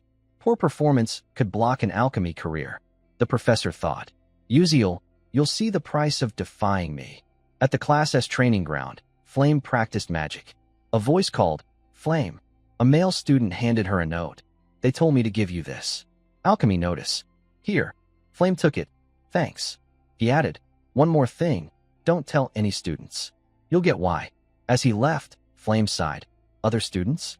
He means don't tell Uziel's group 12. Like I'd bother. Reading the note, she was shocked. Notice, the practical exam will change from D-Vitality Fortis to Tyrant 4. Please take note. Her eyes widened. Wait. If Uziel knows the original story, he'd counter this, right? Instead of lizard tails for D-Vitality Fortis, we need Atalic spider shells for Tyrant 4. This is my chance to test that kid. A few days later, to gather materials for the practical exam, Uziel arrived at the Durably Grand Arena via a teleportation gate. Stepping out, he clutched his head, wincing. The gate's handy, but it makes me dizzy. My poor head. A cheerful voice greeted him. Welcome, Mage Uziel. It's an honor to have you at Durably. It was a warm welcome from a staff member. Uziel, embarrassed, replied, I'm not a full mage yet, just a student. The staff smiled. As a Stella student, you get the same privileges as a full mage. Hearing Stella, nearby students buzzed. Look, a Stella student. Really? First time seeing their uniform. So jealous, it's super cool. The staff added, What do you think? Need any help? Just let me know. Uziel grinned. Thanks a lot. As he walked inside, he thought, with a Stella pass and pocket watch, I'm treated like a full mage anywhere. Stella's awesome. Plus, free teleportation gates, normally 100,000 credits. Lucky me. I've been visiting nearby cities every weekend, and it's exactly like this world. Venturing deep into the forest, he scanned his surroundings, muttering, This should be the spot. Today's target, fire lizards, Tier 2 monsters. Slightly stronger and tougher than regular beasts, but their magic defense and speed are formidable. Need Tier 2 magic or higher to take them down. He added, I've hunted Tier 1 monsters before, no big deal, so Tier 2 should be fine. Soon, he sensed their presence nearby. Channeling mana, he transformed his staff into a sharp sword, thinking, Here they come. Standing alone, he focused intently. Across from him, a pair of glowing red eyes locked onto him, ravenous. The fire lizard charged, but Uziel was no pushover. With sharp instincts, He spotted the enemy instantly. Without wasting a move, he spun and struck a fatal blow. The lizard, dead before it knew what hit it, collapsed in a pool of blood. Uziel gave it a cold glance. Not bad. One down in a flash. He shouted, "One done. Any more want to join my team? I'll take you all." Suddenly, he froze, stunned by the sight. Several fire lizards crawled closer, all fresh and lively. Uziel smirked. Time to collect materials. He charged, attacking fiercely. The results exceeded expectations. On exam day, Acel gasped. Eyes wide, so fresh. Uziel, unfazed, said, "Obviously. Who do you think I am?" "Heh," Acel teased. "All right, don't overdo it. You've got a knack for picking materials." Uziel shot back. "Know it, then shut it." Acel, excited, said, "Good. Now we just combine them. Let's do this." The group's eyes sparkled with anticipation. Professor Mazen Tyrant spoke. "Everyone ready?" Beside her stood 3 alchemists who'd judged today's exam. She continued, "As announced, this test is under the Alchemists Guild's supervision. Perform well, and your alchemy path will open wide. Let's begin. Today's task, Tyrant Type B Supplement Potion." Uziel's group froze, stunned. "What the? Is she screwing us over?" Mazen asked. "Have you prepared your materials?" Acel, panicked, said, "Sorry, Professor, we thought it was D Vitality Fortis." Mazen smirked. "True, but I announced the change to Tyrant's Supplement Potion, didn't I?" The truth was, the whole class knew, except Uziel's group, left in the dark. Frustration and betrayal surged. Uziel thought, "She's playing dirty. I'm fine, but if my group fails, it's bad." Was this in the original story?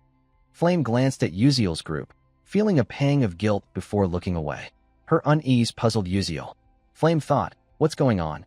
Doesn't Uziel know the original plot? Why didn't he stop this?" Mazen said, "Acel, did you prepare the wrong materials?" Acel stammered. "Well," Mazen snapped. An alchemist pursuing truth, mixing up materials and losing focus? Unacceptable. Smirking slyly, she added, "Looks like Group 12 is out." Uziel raised his hand. "Hold on. Making Tyrant Supplement Potions no big deal." Mazen, shocked, said, "What?" Uziel, brimming with confidence, declared, "I'll make it with different materials, better than your recipe, my usual style." His arrogance infuriated Mazen, but she was powerless. She thought, Tyrant Supplement Potion needs Atalic spider shells for their nutrients. He's using fire lizard tails? Insane. Perfect chance to end his alchemy path publicly. "Just wait, arrogant brat." Mazen announced, "Fine. You have 1 hour to complete the Tyrant Supplement Potion." Acel, staring at the lizard tails, panicked. "Uziel, are you crazy? What can these do?" Uziel grinned awkwardly. "We're in deep, so we go all in.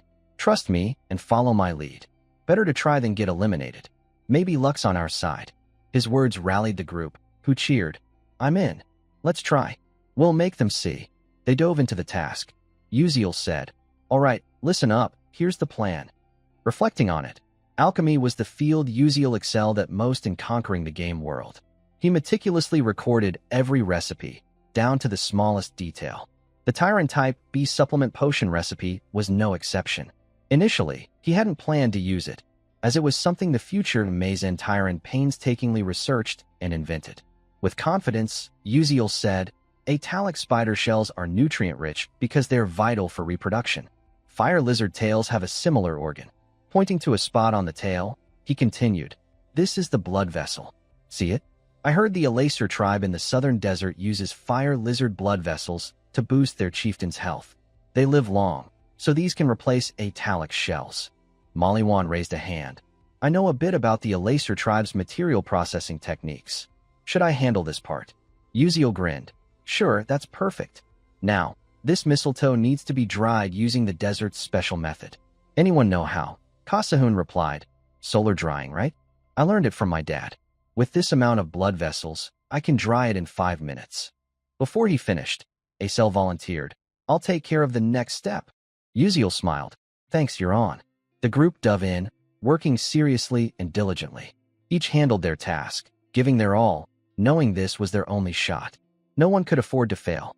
Watching their effort, Uziel smiled, thinking, "They're pretty great. This is beyond my expectations." He said, "Let's mix it according to my instructions. Go for it." Moments later, Mazen Tyrant froze, eyes wide, stunned by the potion Uziel's group produced. Uziel, confident, said, "Professor, here's our Tyrant Type B supplement potion. Please check it." The other alchemists, witnessing it, couldn't believe it, thinking, "Unbelievable. These kids did this." Though the exact results were unclear, Mazen fumed. "Ridiculous. Even I took years to develop the Tyrant supplement potion.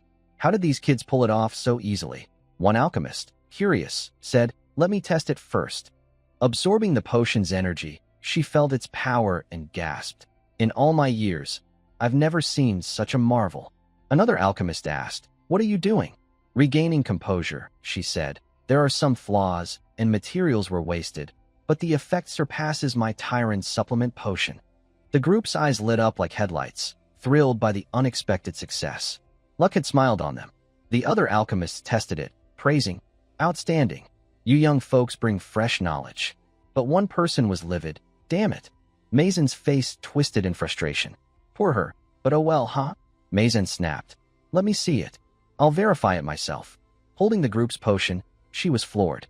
She thought, "This can't be wrong. This potion uses my technique to convert monster nutrients into human energy. A perfect Tyrant supplement potion. How did they make a better version so quickly? This is absurd." But then she schemed. "Whatever, I'm the greater. Hee hee, I'll fail them for missing materials right here." But life isn't that easy. Her plans crumbled when another alchemist said, "A+4 group, 12 seems too low. Don't you think, Professor Mazen?" Mazen thought, "Damn those old geezers." Gritting her teeth, she conceded, "Group 12 passes." The group erupted from nervous anticipation to joy. "Hell yeah, we did it. Pepsi, we nailed it." They aced the practical, but someone was probably having a heart attack. "Damn it." Mazen's face contorted, thinking, "I'll deal with you later, Beck Uziel. Just wait." Her dark magic corruption rate was rising. Days later, at the Class S training ground, students practiced diligently. Flame, exhausted, said, "Ugh, finally done. But I've still got classes, tiring as hell." Suddenly, her eyes widened. From afar, she heard, "It's okay, He-Won Riang. You did great. You're still better than the princess. Don't cry." Following the voices, Flame saw a group comforting He-Won Riang, a red-haired girl. Flame thought, "That girl's a fire magic prodigy." But she said, "His progress is terrifying. I've trained for years, yet the princess might soon surpass my control." Overhearing this, Flame was shocked. Uziel's control was supposed to develop in year 2. How's he doing it in year 1? Is it because of him? Recalling the alchemy practical, she found it odd. The Tyrant Type B supplement potion recipe was Izel's future discovery, stolen and refined by Mazen. Yet Uziel knew a recipe not in the original story. This wasn't in the plot. Wait, he knows future info, but not the original story's details. Is he not a transmigrator, but a regressor? That explains everything. If Uziel's from the future, he'd know future knowledge, but not every minor event tied to Acel. Flame speculated. In the original, Mazen also regressed once. The 11th moon, a unique entity controlling time. That power's terrifying. Lost in thought, a voice interrupted. "What's up, Flame?" It was He-Won Riang. Flame ran over. Perfect timing. "You know Uziel, right? What's your impression of him?" Surprised, He-Won Riang said, "What do you mean? He's just a bit unique." Flame pressed. "Nothing else? No other feelings?" He-Won Riang shrugged. "Nope." Flame, disappointed, palmed her forehead. "Ugh, really?" He-Won Riang asked. "Flame, what's your deal with Uziel?" Flame admitted. "Well, kinda." She thought, Uziel's like me, knowing the original plot. Muttering, "But this won't do. I can't stay stuck." He-Won Riang, confused, asked, "What's that mean?" Flame replied, "I mean standing still isn't my style. Since we're talking about Uziel, maybe I should meet him and spill everything." He-Won Riang froze, baffled. Spill everything? Flame's words left He-Won Riang stunned, frozen for a few seconds, speechless. As she walked away, she waved. "Thanks for listening. I'm off," leaving him with a whirlwind of questions. His eyes clouded with a hint of sadness as he watched her fade into the distance, his hand slowly dropping. Flame's words echoed in his mind. Confess what? Does Flame have feelings for Uziel? Damn it, this is driving me nuts. A long day passed. The next morning, Uziel sat alone, sipping bitter coffee, lost in thought. He sighed, "What now? Mazen Tyron's dark magic corruption is at 37%. Less than 3 months until that event. Her corruption could randomly affect a student. Maybe Flame's friends like Jackie, Ars Huang, Bian's loyal knight, or even He-Won Riang, heir to the Shadow Moon Tower. If He-Won Riang gets corrupted, it's a disaster. Though unlikely, his corruption would be the worst outcome. Gotta be extra careful. Suddenly, his eyes widened in shock. Flame stood before him, visibly annoyed. She spoke first. What are you doing? Uziel, flustered, replied, doing what? Flame pressed. You didn't answer my question about your identity last time. Uziel thought, that question? You're putting me on the spot. How do I explain? It's a long story. Should I just tell Flame the truth? Maybe it'll lead to something better. All or nothing. Let's try. He started. But before he could finish, system alerts flooded in. Warning. Insufficient plot power. Warning. Do not reveal transmigration identity to this character. Warning. Do not share known information with this character. The barrage of alerts startled him. Exhausted, he thought. Damn, this is maddening. What the hell? He said, let's do this. Everyone has secrets, so we'll share half-truths. Sound good. Flame nodded. Fine, I'm in.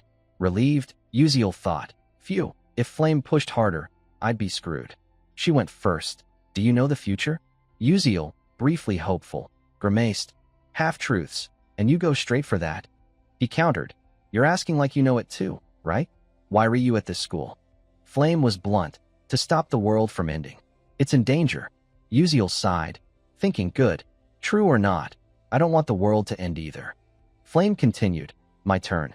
Why do you act like that? Uziel thought. Act how? I don't get it. Let's dodge. He replied. No reason. I just do what I think is right. Thinking, that should do it. But Flame snapped. Damn it, don't lie. Why are you so kind? You've got some goal, right? Flustered, Uziel said. No, really. It's not what you think. Well, who doesn't want something?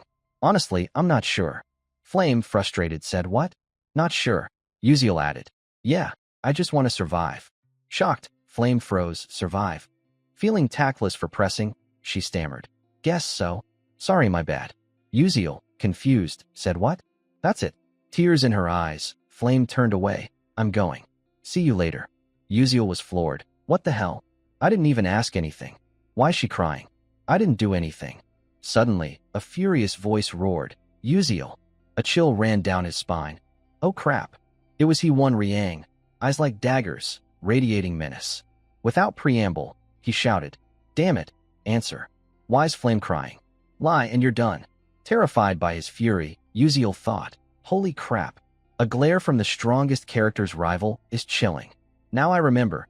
He-Won Riang has a one-sided crush on Flame. I'm screwed. But I didn't do anything. A misunderstanding's trouble. I gotta clear this up. He said. There's nothing shady with me and Flame. Why were you asking? He-Won Riang frowned. You expect me to believe that? Believe it or not, you better believe there's nothing. Got it. Uziel awkwardly said. All right. Nothing shady, I swear. He-Won Riang, pensive, suddenly looked down. Is that so? My bad, sorry. His apology sent shivers through Uziel, who stammered. No problem. I'm off. He-Won Riang walked away. Uziel sighed, relieved, thinking, what was that? So unlike him. He-Won Riang. Always cold and rational. Acting unstable? I'm getting bad vibes.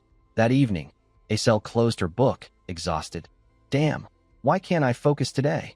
She recalled her talk with Uziel in the lab. Uziel, about that recipe, did you come up with it on the spot? He'd said, something like that. She'd been shocked. I thought I was a genius, unbeatable. Guess not. Snapping back, Acel gasped. What? What's wrong with me? How can I avenge my father like this? Those who framed him as a traitor, driving him to death. The vile, despicable Adalovit family. I can't just be this weak to take revenge. Damn it. Calming herself, she vowed, no, I can't give up. I have to try harder. One day I'll do it. The next morning, warm sunlight streamed through the window onto Flame's bed. She woke but lingered lazily, reluctant to get up. She thought, I chose a 4-person room for the lively vibe. Should have picked a solo Class S room. She'd picked the shared room for fun and socializing, but now regretted it. Flame muttered. Uziel said he doesn't know his purpose. No doubt, he's a regressor. I recall in the original story's end, The 11th moon told Ma Yuziang. I can send you back in time, but you'll lose most memories and recollections of that period.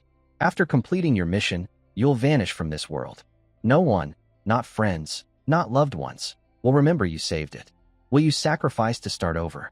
Ma Yuziang had replied. If that's my fate, I'll save the world again. But Acel, desperate, interjected. Wait. I'd rather see the world end than live without you. Let's go together. Her plea melted Ma Yuziang's icy heart, making him abandon regression. Ultimately, the world was destroyed, ending tragically. Sitting up, Flame thought. If this world differs from the original, and Ma Yuziang doesn't know Yuziel regressed via the 11th moon, then after his mission, he'll vanish. No one will know he existed. With most memories gone, driven only by duty, he just wants to survive. As a regressor, his courage must be his sole shield against erasure. Flame reflected, he could have run. But with his mission, Yuziel returned to save the world, knowing death awaits. Despite fear, he accepted it. I shouldn't doubt him anymore. We share the same goal. I'll help him save this world. Suddenly, urgent footsteps echoed. Jackie burst in, panicking. Flame. Lord He-Won Riang's looking for you. He's waiting on the dorm's first floor. Flame flopped back, feigning exhaustion. Tell him I'm not here. Say I'm sleeping. Jackie hesitated, but Flame cut her off. I don't care. Just say that. I want to sleep. Don't bother me. Jackie relented, but envy flickered. She was jealous of the attention Flame got, but didn't cherish. She hurried to the first floor. Outside, He-Won Riang stood, eyes tinged with the sorrow of unrequited love. Jackie called, Lord He-Won Riang. He perked up, but seeing Jackie, his face fell. The one he wanted didn't show. Instead, a stranger did. His cold demeanor embarrassed Jackie. Her eyes sparkled with budding one-sided love, but he said icily, Who are you? His words hit like a bucket of cold water, snapping her back to reality. Her heart shattered. Damn it. Seeing her silence, he asked, Where's Flame?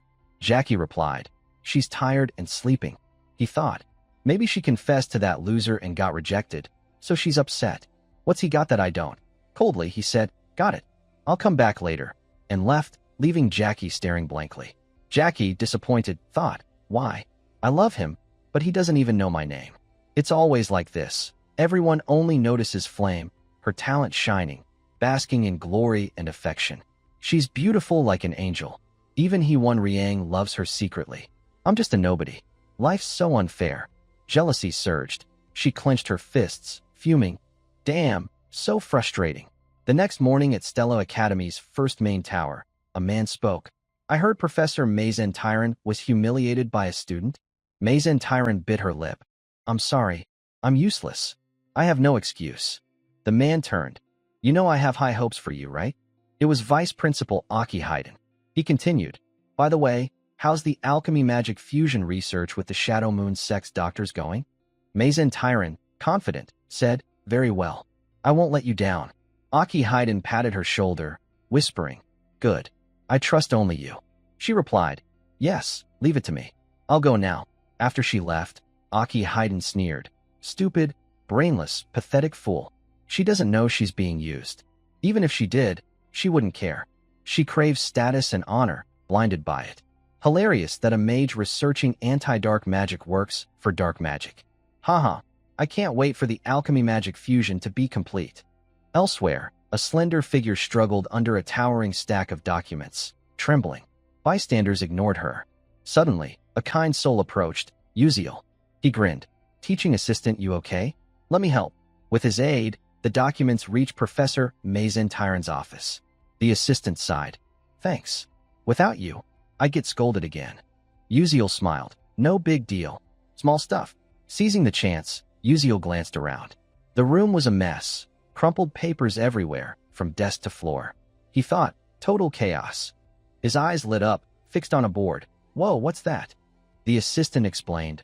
Oh, that's the formula Professor Mazen Tyron's researching with other doctors. Something called random spatial transposition calculus. Yuziel jolted. Random spatial transposition?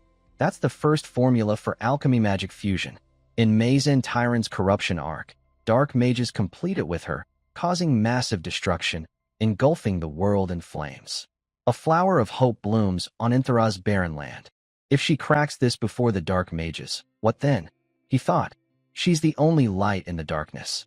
With her genius and brilliant ideas, she created items dark mages couldn't dream of. An idea sparked, and he said, "Assistant Altarisha." She started, "Huh? Want some coffee?" Uziel laughed. "No, not that. Professor Mazin Tyron's a pain, right? If there's a way to get satisfying revenge, would you try it?" Altarisha, flustered, said, "I'm just a lowly assistant. How could I help with revenge? If I'm not careful, I could get fired, end up homeless, and then what?" Uziel pressed, "So what? Got any ideas?" "You could become an alchemist greater than Professor Mazin." Altarisha, stunned, said, "What?" Uziel continued, "Then no one would dare look down on you." His words sparked hope in her. She murmured, "If only." As Uziel predicted, Altarisha was fed up with her job, tired of tending to Mazin in a dusty room. Her long-held dream was to become an alchemist, creating groundbreaking inventions. She had the talent. Later, Altarisha would become a legendary alchemist with genius intellect and remarkable creations, deserving of the best. For now, harsh reality forced her to shelve that dream, but Uziel thought, "I'll help her achieve it soon." After the first preliminary exam at Stella, Uziel visited Altarisha, offering a few suggestions. She caught on quickly, excitedly saying, "Oh, you think so too? I thought about adding a color-changing button to the magic pen, plus an eraser. Like a mechanical pencil, super convenient." Uziel, pleased, thought, "Great. Altarisha's invention is progressing, but the core formula's still missing. I need to guide her to surpass my Uziel." Not easy. As Uziel strolled out, a snarky voice called, "Hey, what's with that dazed walk? You'll bump into someone." It was Flame passing by. Uziel, arms crossed, puzzled, said, "Huh? Who are you calling that?" Flame shot back, "Who else but you, Grandpa? Playing dumb or just clueless?" Uziel, speechless, thought, "Damn, so tiring. I never mentioned my age, did I?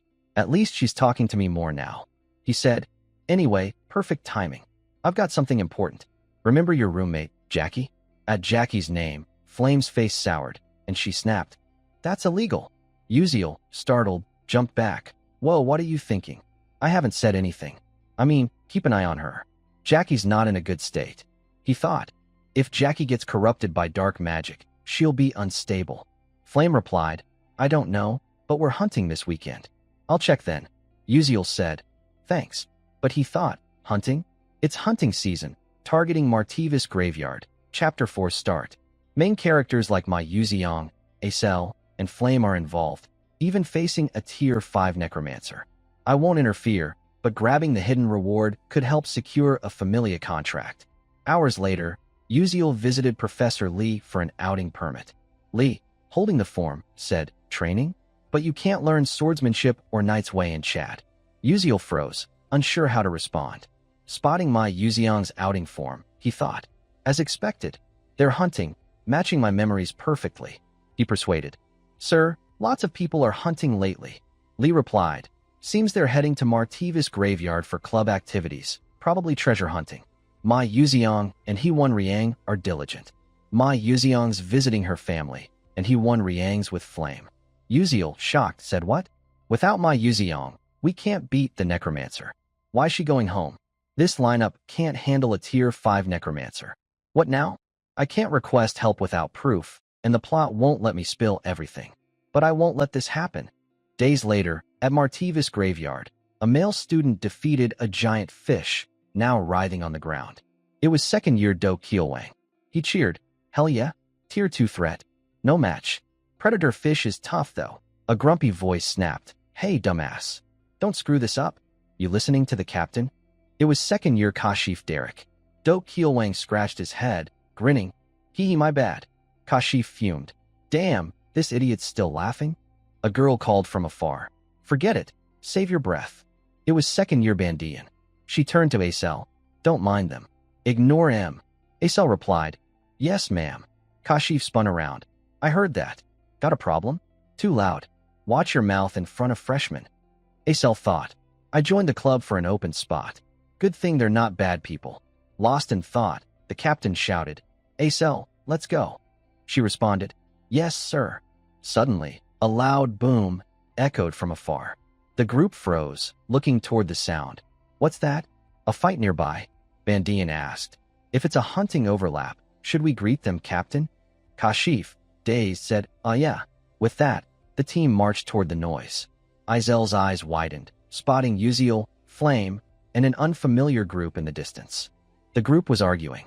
Hong Bayan shouted, I clearly took down the giant piranha first. Flame retorted, nonsense. It was in our hunting zone, so it's ours. Before Acel lay the dead giant piranha. She thought, a giant piranha? A rare tier 3 monster. They're fighting over the loot. Getting involved will only cause trouble. Plus, I don't want to face the sister of my father's killer. I need to get out of here. Suddenly, a voice chimed in. Hey, juniors, what's the issue? Spill it to your senior. It was Kashif Derek, approaching cheerfully. Hong Bayan and Flame snapped in unison. Shut up and get lost. Kashif, annoyed, said, talking to your senior like that? Hong Bayan shot back. Act like a proper senior, then. The team captain, bewildered, stammered, what? Suddenly, a loud rumble shook the ground, and a mysterious energy surged. Flame thought, this energy, bad news. A skeletal hand burst from the ground. Everyone froze, eyes wide. Flame gasped, no way. Skeletons already. Countless dry corpses charged, their eerie wails echoing. Meanwhile, in another part of the graveyard marked, do not enter alone, Uziel's system updated. Skill experience gained. Stats increased. He sighed, why's my only magic flash of all things? Dead fish littered the ground. He muttered, about time, huh? Spotting tombstones, he said, found it. His expression darkened. I don't have my Yuziong's OP skills to wipe out skeleton armies or overwhelming power. I'll fight like a gamer. Chapter 4, Necromancer's Assault begins. The ground trembled. A bone general, a tier 2 sub-boss appearing thrice in this chapter, emerged swiftly. With glowing red eyes and grotesque teeth, it glared at Uziel. He thought, with my current strength, facing it head-on is suicide. But that's not my plan. Grabbing its head, he punched hard. Get back down. Comic logic says you stand still during transformations or summons, but that doesn't mean I'll just wait. Completing the bone staff, he gained control of the bone general. Now the world's mine. Let's roll. Elsewhere, skeletons multiplied, surrounding the group. A chilling aura spread. Flame thought, I let my guard down. This is the Necromancer chapter. Damn, something's off. If I remember right, my Yuziong handles this. Why's Acel with this group? Where's my Yuziong? Am I stuck facing a tier 5 Necromancer with them? Seeing Flame rattled, he won Riang reassured. I sent a distress signal to Stella via pocket watch. We just need to hold out. Do Keelwang added, yeah, stall until the professors arrive. Even if we can't beat the Necromancer, we'll escape. Hong Bayan snapped. No time for comfort. This is a graveyard. The longer we wait, the more skeletons come. We need to get to base. Jackie, terrified, backed away from the grotesque skeletons. Don't come closer. One lunged, jaws wide, ready to devour. A sudden force struck from behind, stopping it. Acel asked, you okay? Jackie stammered, why yeah. Do Keelwang praised. Not bad. Freshman. Acel said, this necromancer's prepared. He's using an energy vessel, mana storage technique. Normally, tier 3 or 4 necromancers summon up to 15 skeletons. Controlling a whole area like this? He's no ordinary foe. Do Keelwang added, skeletons are swarming here. This was planned. They want to kill us to make mage skeletons. Kashif Derek forced a laugh, thinking, as captain, I gotta show my strength. Wipe them out with powerful magic. But reality bit. A skeleton grabbed his leg. Pale, he gasped, oh crap. Before he could react, Do Keelwang charged, striking cleanly. Damn it, you're not escaping. But a hand appeared before Kashif. Unable to resist, he froze. Do Keelwang shouted, damn. They're casting a counterspell. Duck! A terrifying force formed, its oppressive pressure threatening to explode. Everyone panicked. Hong Bayan yelled, no. If that goes off, we're... Before she finished, boom. A massive explosion rocked the graveyard, leaving a giant crater. Many were injured, but luckily Flame was unharmed. Yet the necromancers kept charging relentlessly. Flame thought to herself, this is wrong. This is my limit. I'm exhausted, and things are looking bad. My mana's drained. No time to recover, and the enemy numbers are insane. A skeleton opened its jaw, roaring as it closed in. Flame, Terrified and feeling faint, Bojax muttered, "Oh, crap. I'm done for." Gripping her staff tightly, she scanned the scene. Am I going to die here? But suddenly, the skeletons froze, as if under control. Flame couldn't believe her eyes. What's that? The skeletons stopped? What the hell is going on? In the distance, Uziel's figure emerged, like a god descending to save the day. Flame was stunned. How is he here right now? Her eyes caught the skull in Uziel's hand. That's a skeleton general. Way stronger than regular bone soldiers, usually escorted by elite ones. And he took it down alone? Unbelievable. Doak Keelwang came to. Thanks. You saved us. Uziel brushed it off. No big deal. Acel asked. But how did you get the skeleton general's skull? Uziel smirked. Scooped it from a bone stew. But he thought to himself, no need to mention I ambushed it at the summoning spot. His joke left Acel speechless. Uziel stayed calm. Anyway, we need a new plan fast. If the necromancers directly control the skeletons and ignore the skeleton general, we're in trouble. Doak Keelwang asked, Kid, got any plans? Uziel replied, on my way here, I saw the necromancers controlling things near their base. No way we're breaking through the encirclement. Our only shot is to hit their main body directly. The others were rattled by his boldness. Someone blurted, hold up. Are you sane? Uziel shrugged. Didn't we learn this in school? Necromancers control strong bone soldiers, but their main body's weak. Bandian fretted. But he's got a whole guard. Uziel pressed. His control range is too wide. If we don't hit the main body, we're trapped. He thought to himself, the necromancer's guard has 1 skeleton general, 6 elite bone soldiers, and 50 regulars. The numbers will keep growing. Now's our only chance. But how do I convince them? Someone spoke up. He's a bit reckless, but when it comes to fighting and tactics, he's got more experience than us. Uziel added, honestly, in this mess, we can't break the encirclement. The necromancers won't expect us to hit their main body directly. The 2 seniors exchanged glances. It might be our only way to survive. No idea what you're banking on, but we can't split up. I'm in. Bandian cheered. All right, let's do it. Before the necromancers catch on, we've got a shot. Meanwhile, elsewhere in the Martivis graveyard, a figure appeared. He spoke, running into Stella's newbies here is my lucky day? Turn them into skeleton mages, and even the Dark Magic Alliance won't dare underestimate me.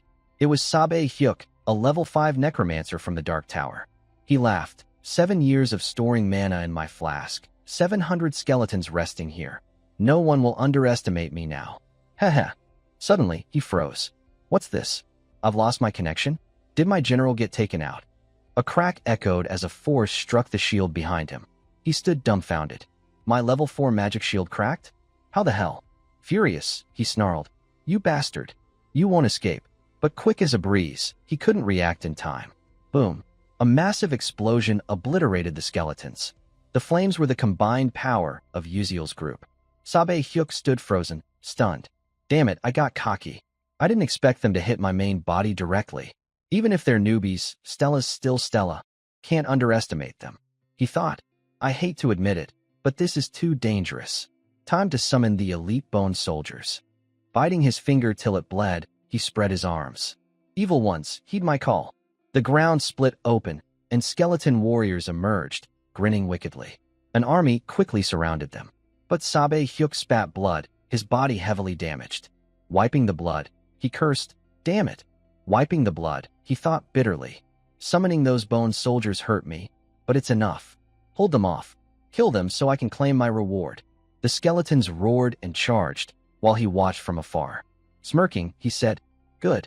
Fight well. Now I can relax. But life's never that simple. Uziel flashed in with a blink, appearing right behind the necromancer. Sabe Hyuk sensed someone, turned, and shouted in panic. Damn it. Who are you? Uziel just smirked, not bothering to answer. Sabe Hyuk quickly sensed someone behind him, whipping around and shouting in panic. Damn it. Who are you? Uziel just smirked, not bothering to answer. The necromancer, now terrified, thought to himself, I had the positions of all 12 Stella Academy students tracked through my bone soldier's vision. So how the hell did this kid get so close to me? Suddenly, his eyes widened in shock. He couldn't believe what Uziel held in his hand, blurting out, no way. Isn't that my skeleton general? How is it in your hands? But then, Uziel casually dropped the skull, letting it hit the ground with a thud. Not stopping there, the protagonist slashed it with a fierce strike. With the skeleton general destroyed, Sob Baihyuk's internal injuries worsened. He spat out several mouthfuls of blood, his face pale as he clutched his wound. Furious, he thought, "Damn it, I was too cocky." So this is the true strength of Stella Academy students. Meanwhile, Uziel, sweating, thought, Doak Kielwang and Bandian were supposed to take out the skeleton general and back me up. But those elite bone soldiers held them up. Am I really fighting alone? I'm the weakest in the group. Should I just run? He felt this move was a bit off. Suddenly, Sob Baihyuk coughed up more blood. Uziel snapped back to reality, noticing the necromancer's condition. He muttered, looks like he's badly hurt too. He must have overexerted himself summoning those elite bone soldiers, causing internal damage. Maybe I can do this. A confident smile crept across his face. Out of nowhere, Jackie ran up, panicking. "Princess, we're in trouble. The necromancer's fighting Uziel one-on-one." He-Won Riang flinched. "What?" She looked ahead, where Uziel and Sob Baihyuk were locked in combat. A powerful aura radiated around them, the fight intense. He-Won Riang mumbled, "This is bad. This wasn't the plan." For some reason, Uziel's the only one facing the necromancer. Right now, the Stella trainees are scattered, probably to divide his forces and take out enemies one by one. Can Uziel hold him off until we get there? If he dies, I'll never forgive him. Hang in there, Uziel. Uziel kept using his blink skill, moving nimbly. Eyes wide, he observed to find a smart solution. His precise judgment and blink skill let him dodge Sob Baihyuk's attacks for now. But knowing he couldn't keep evading, Uziel switched to a high-risk, high-reward playstyle, like in his gaming days. He blinked right up to the necromancer. Sob Baihyuk, a level 5 necromancer, saw Uziel's bold move and gritted his teeth, snarling. "Humph, you won't take me down that easily. Dream on." A cage of bones enveloped him. Uziel smirked, thinking, "Is that all? I've got Cola, the bone soldier's kryptonite, ready for this. Haha, this battlefield's mine now." With that, Uziel hurled 2 Cola vials at him. Instantly, the bones corroded. Sob Baihyuk's eyes widened in disbelief as his prized magical shield dissolved. Recalling his earlier boasts, his face flushed with embarrassment. He roared, "You bastard! How dare you destroy my bone shield? Kill him now." Sharp bone spikes shot toward Uziel, but he had already blinked behind Sob Baihyuk. Gripping his sword smugly, Uziel thought, "Now's the moment." Thinking he'd land a fatal blow, he was shocked when Sob Baihyuk turned, grinning wickedly. "Got you." It was all part of his plan. He'd sensed Uziel's approach. Uziel realized, "Damn it, I'm the one who got played." A sharp bone spike shot up from the ground, brutally piercing his leg. Blood sprayed everywhere. Uziel, in agony, thought bitterly, "Crap, it hit." Gritting his teeth, he staggered back. Sob Baihyuk laughed triumphantly. "Ha, you fool. Keep struggling. But here's your bitter end. Go on, keep talking big." Feeling the searing pain in his leg, Uziel panted, thinking, "I was too cocky. Even injured, he's a legit level 5 mage. But I can't die here. He's got to be exhausted. Constant spellcasting is wearing him down. In other words, this is all he's got. Level 5 or not, what do I do? If I can land one more hit, I might take him out. But the pain's too much. I can't focus. Even my 6th sense skill isn't working. My head's pounding, and blinking's near impossible now. What do I do?" Suddenly, an idea sparked in Uziel's mind. That's it. As he hung his head in thought, Sob Baihyuk closed in, ready to strike with a smug look. "Die." Uziel reacted instantly, bolting forward without a word. But his injury made him stumble, face-planting into the dirt. Seeing the protagonist's pathetic state, Sob Baihyuk cackled like a madman. "Haha, look at you running for your life. How pitiful." But Uziel ignored the taunts. In his mind, he told himself, "Just a bit more." He dragged himself forward. Sob Baihyuk kept mocking. "Haha, struggling's pointless. I'll kill you right here." But Uziel didn't see it that way. He smirked and declared, "I've won." The distance between Sob Baihyuk and Uziel was 13 meters, meaning he didn't need to cancel his blink skill. As the necromancer stood puzzled, unsure of Uziel's next move, his eyes suddenly widened in sheer terror. In less than a second, Uziel blinked right in front of him. Bracing against the searing pain in his leg, Uziel mustered all his remaining strength into his sword and delivered a fatal strike, piercing Sob Baihyuk's heart. Blood sprayed everywhere. At the same moment, with the necromancer dead, the bone soldiers attacking Uziel's teammates froze, leaving everyone stunned. The skeleton army disintegrated into the wind. Seeing this, Doak Keelwang gasped. Did Uziel actually defeat the necromancer? As if waking from a nightmare, Jackie collapsed to the ground, eyes wide with disbelief, muttering, "No way. Uziel really took down a level 5 necromancer." His words triggered an explosion of emotions, like returning from the brink of death. The group shouted in unison, "We're alive! We're alive!" No one understood how a first-year student defeated a necromancer, but it didn't matter. They were alive, their hearts pounding with the vivid truth. Someone cheered joyfully, tears streaming down their face. Cutting to Uziel, after defeating Sa Baihyuk, he collapsed from exhaustion. A while later, he stirred, sighing, "I'm beat. I just want to go home." Soon after, the Magic Knights of Stella Academy arrived at Martivis Graveyard, gathering intel and escorting everyone back to the academy. Upon arrival, Uziel was called out by Professor Lee, who scolded him. "Uziel, you said you were training in some scenic, fresh-air spot, but you ended up in a graveyard? Pretty fresh air there, huh?" Uziel, at a loss for excuses, bowed his head. "I'm sorry, I got off the transport because I sensed something was off." The professor nodded. "I get it. But rules are rules. You'll face punishment, no exceptions. That said, your bravery in jumping into battle to protect your friends, even if it broke academy rules, is commendable. You did well. The academy will reward you with points and recognition. Look forward to it." Uziel replied. "Thank you, sir." Professor Lee walked away, leaving Uziel to sigh, thinking, time to head out. The doctor said I need a few days rest to recover from the thigh wound. As he walked and thought, soft footsteps approached. Uziel turned, expecting someone to thank him. It was Acel, the story's heroine. Always smiling brightly despite her burdens, she stood strong through adversity, a remarkable character. Noticing Uziel staring, Acel spoke. "I'm really grateful for today."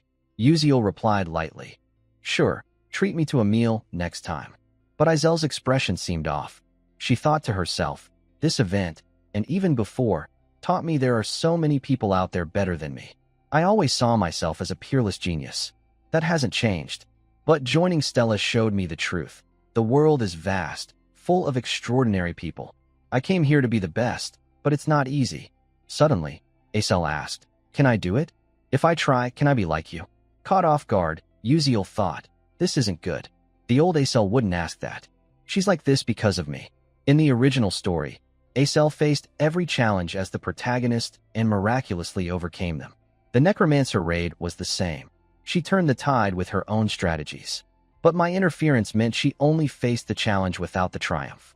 She's still relying on others, so despite everything, her spirit's fragile. Uziel didn't know how to respond. Empty platitudes would only hurt her more. So, he spoke from the heart. "You don't need to ask me. You've already shown what others thought impossible. That's your miracle, your success." Acel was surprised. "How do you know that?" Uziel replied softly. "Because I've always been watching you." His words threw her off, her cheeks flushing with embarrassment. Seeing her reaction, Uziel panicked. "Wait, doesn't that sound like I'm a stalker? What did I just say?" Flustered, he stammered. "I'm heading out," and left, muttering to himself. "Man, that was close. Holy crap." Meanwhile, Acel reflected on his words. He said he's always watched me? No one's ever cared about the daughter of a traitor like me. If they did, it was just to nitpick and criticize. No one truly cared. But he's been watching me.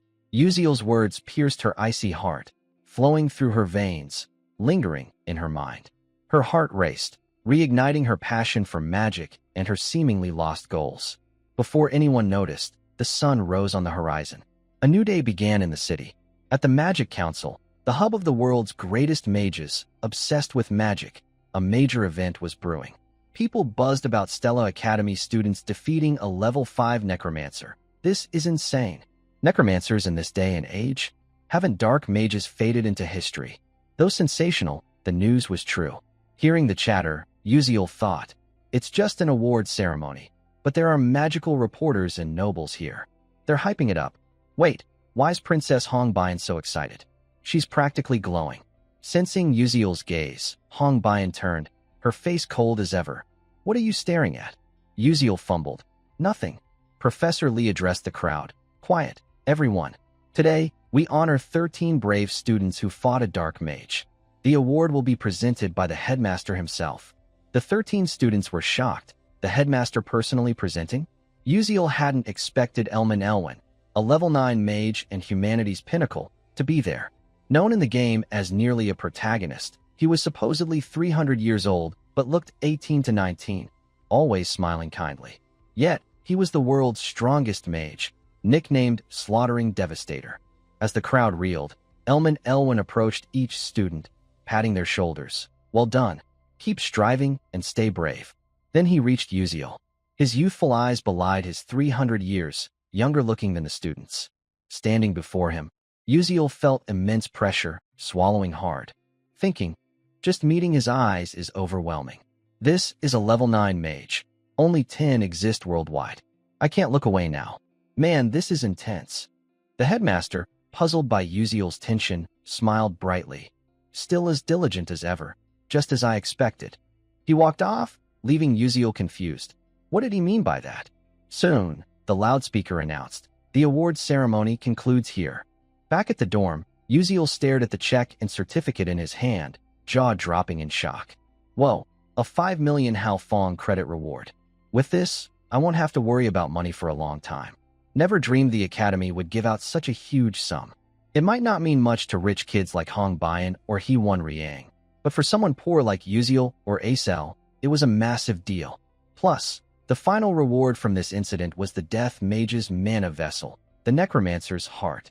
He thought gleefully, it's tough now, but with Italics, I'll soon create my own space. Carrying items will be way easier then. First, I need to crack the Chaos Algorithm's interference formula.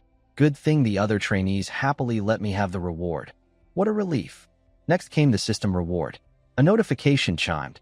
The Necromancer Raid chapter is complete. You've earned a large amount of experience for progressing the story uniquely.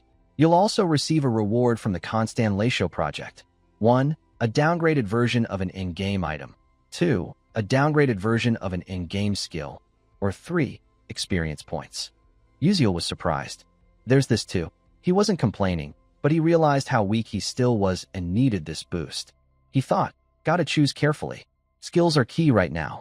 I'll put the experience into Blink. That fight showed me how weak I am. Matching others' effort is pointless. I need to get ahead with my knowledge. After choosing, the system announced, reward granted. Blink skill experience maxed. Skill upgraded to Blink level 2. Max range 12 meters. 3 charges, 3-second cooldown. Uziel felt the change in his body. Though the range didn't increase, he was satisfied. This'll do for now.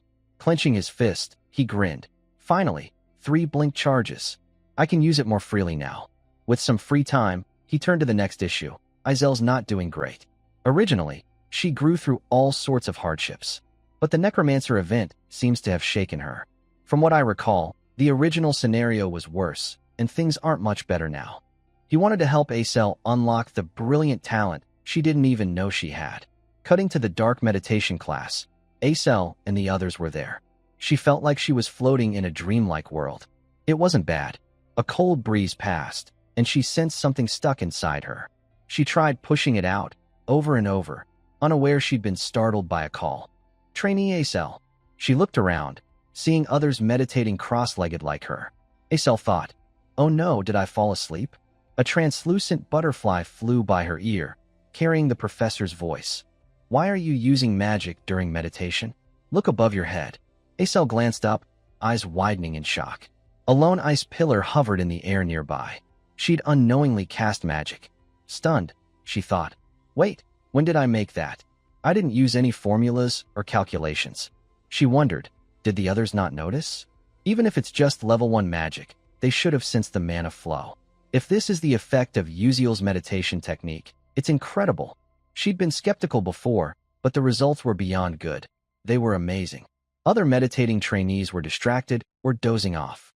But whenever they cleared their minds and focused, their concentration spiked, and their spellcasting speed improved noticeably. Acel thought, did Uziel plan for this too? After the session, trainees rushed to the cafeteria. Instead, Acel grabbed a red bean cake, savoring it. Thanks to the reward money, I can enjoy a 1,500 credit red bean cake with cream. Pure bliss. Suddenly, a voice called out, "Hey, Acel." It was Prince Jeremy Scalvin, smiling lightly, almost playfully. His sparkling, pure smile, not masculine but charming, made her heart skip. He continued, "Joined any clubs yet?" Acel was surprised. "No, not yet." Jeremy added, "Really? Why not join ours?" Acel wasn't naive enough to jump at such a tempting offer. There had to be a catch. She narrowed her eyes. "What's the condition?" Jeremy laughed. "Condition? There's none. I just like you." But his answer made her think harder. As a genius among geniuses, level 3 at 17 with good looks, attention wasn't new. Yet, her daughter of a trader label kept people away. So why was Jeremy different? She thought, he's lying. He clearly wants to use me as a pawn. Seeing her hesitation, Jeremy stepped closer. "Come on, don't you trust me, Acel? No strings attached. Just join the club and stay by my side. I'll do anything for you. You know who I am." Acel, sharp as ever, understood. The Scalvin Empire was at odds with the Adalovit Kingdom. With Prince Jeremy's backing, her struggles could end. No more rejoicing over a mere red bean cake or enduring shame as a trader's daughter. Though she knew better, she stammered, "Oh," as she opened her mouth, eyes blank. Jeremy smiled, sensing victory. But then, a hand shot up. Flame stepped in and slapped Acel hard across the face. Both Acel and the prince froze, confused. Unlike Azel's blank expression, Flame snapped. "You said you wanted to be with me, and now you're flirting with someone else? You said you liked me, and now you're ditching me." Without waiting, Flame grabbed Azel's wrist and pulled her away. "Come with me, we need to talk." She dragged Acel off, leaving Jeremy intrigued by this fiery girl. Later, behind the campus, Flame sighed in relief. "Phew, that was close." Acel, still confused, asked, "What's going on? What do you need to say?" Flame replied, "You should thank me. If you'd refused him without a reason, he'd harass you forever. Sorry for hitting you. I'm out of here." Waving, Flame left, leaving Acel stunned. As Flame walked, she thought, did I do the right thing? If Acel followed the story and joined his club, Jeremy would destroy her. He'd spread humiliating gossip no woman could bear, and her achievements would go unrecognized. Her depression would worsen. I tried not to interfere, but seeing Uziel, I figured stepping in isn't always bad. Even with most of his future knowledge gone, he's still changing murky events. Flame glanced back, worried. But will my lie get caught? Cutting to Jeremy Scalvin's room, he sipped fragrant tea, musing, Flame's adorable. The way she hid her emotions in front of me was so fun. More than Acel. I want her. And so, the prince shifted his target. The scene shifts to the next day, with the sun high and a new day beginning. In the classroom, Professor Lee's voice rang out. "Starting today, we'll conduct a combat simulation against monsters. This test isn't about weak level 1 or level 2 monsters anymore. Instead, you'll face mid-tier level 3 monsters, far more dangerous and tougher. I know an average trainee can't take them down alone, so the goal is to form teams, find their weaknesses, and defeat them with your group's tactics. The rules have been shared. From now on, you can move around and choose a mid-tier monster as your target. You'll have plenty of time to practice against it. Head to the Stella Dome. The north has the blazing valley, the south has the frozen sea, the west has the barren desert, and the east has the swamp with dense foliage. Pick the terrain that suits your team best, hunt a mid-tier monster that matches your fighting style, and take it down." He continued, "Classes A and S will train together. The evaluation is in 4 days. You'll showcase your battle against your chosen monster then. Form groups of up to 6, and submit your list to me." Hearing this, Acel stood alone, isolated. No one wanted to team up with her. Feeling a bit dejected, she thought, "Ugh, I hate group work. This evaluation is critical. If I don't do well, I won't get a scholarship. Without that, I'll have to work weekends or holidays. That cuts study time, making scholarships even harder to get, and slows my magic progress. A grim future awaits. I've got to try harder." Suddenly, a voice ahead caught her attention. "Princess, will you team up with me?" Her thoughts interrupted. Acel looked up to see countless trainees swarming Princess Hongbian, each boasting why they were better than the rest. As expected of royalty, Hongbian could pick anyone she wanted. In stark contrast, Acel was completely alone, with no one approaching her.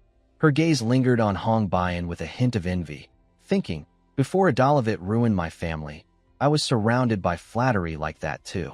We started at the same level, my ice-attuned family at its peak, rivaling Adalovit's fire-attuned royals, both fiercely competing to dominate the magical world. Neither outshone the other. That's why Hong Bayan and Acel were born with prodigious talent. Acel once conjured an ice needle, while Hong Bayan sparked flames from her fingers. This wasn't just innate talent. Their ability to use magic at birth without training was a divine gift, granting them access to the celestial realm every mage dreamed of. The world once watched them, believing they were chosen, born into noble magical families with unmatched talent. Acel had believed she'd become a great mage until Adalovit destroyed her family. Clenching her fists, she thought, "No need to get angry. Back then, I thought I was chosen. Can I take revenge on Adalovit now?" Lost in her thoughts, with seeds of anxiety about to sprout, a familiar voice came from behind. "Hey, you're all alone?" It was Uziel. Seeing his bright face, Acel sighed. "What's up?" Uziel knew he'd come at the right time. Azel's confidence hadn't yet been consumed by darkness, and this was his chance to help her reclaim her light. Under the watchful eyes of Stella Academy's mages, Uziel flashed a radiant smile, pointing at himself. "Team up with me." Meanwhile, Hong Bayan noticed Uziel's arrival. Feeling a pang of disappointment, she thought, "Uziel, huh?" She wondered, why'd he pick Acel when he had so many other options? Acel, equally shocked, asked, "You said team up?" Uziel explained calmly, "There's no minimum team size, right? 2 of us can form a team and earn bonus points for a smaller group." Acel flinched. "Are you crazy? How can just 2 of us handle a mid-tier level 3 monster?" But after speaking, her mind started to shift. A thought sparked. For some reason, with Uziel, I believe I can do it. Seeing she didn't refuse, Uziel grinned confidently. "So you in?" Acel froze for a moment, pondered, then nodded. "Fine. I don't have anyone else anyway." Uziel laughed. "Haha, smart choice. I'll go submit our list." He turned to leave, leaving Acel watching his back. Just then, footsteps approached. Acel was startled by Hong Bayan's appearance. Arms crossed, Hong Bayan snapped, "Hey." Acel jumped. "What?" Hong Bayan cut her off. "What's with the nonsense? Worry about yourself, you shameless pig." Hong Bayan scorn cut Acel like a knife. Then, Hong Bayan turned and left. Acel realized why Hong Bayan approached, not out of fear of her potential, but because Uziel had been stolen by her. Grasping this, Acel clenched her fists and gave a bitter laugh. "So, in Hong Bayan's eyes, I don't even exist." Hong Bayan kept walking, thinking, "So annoying. Am I really losing to a failure and a commoner? I could team up with anyone, but I need the strongest knight to gain an edge." Her eyes scanned the room, landing on Ma Yuziang, who was debating whether to go solo or join a team. Without hesitation, Hong Bayan approached. Seeing the princess, Ma Yuziang asked, "Hello, princess." "What's up?"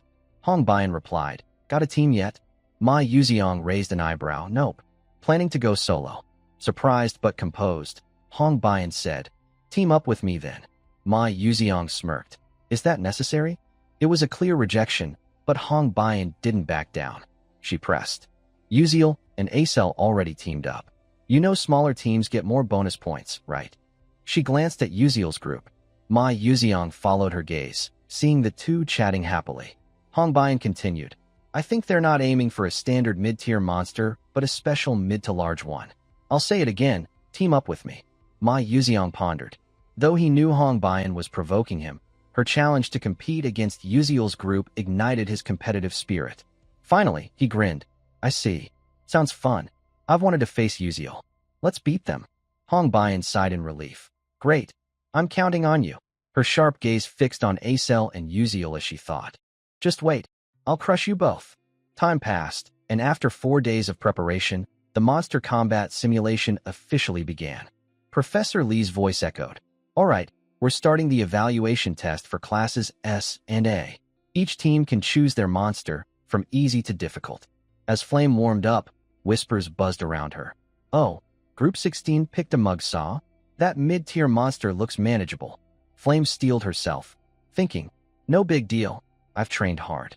I may not be able to hunt a special monster for attribute bonus points or a massive special beast, but taking down this mid-tier level 3 monster solo should earn me max points."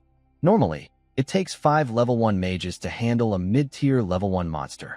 With attribute advantages, solid experience, and a favorable environment, defeating a higher level monster is doable.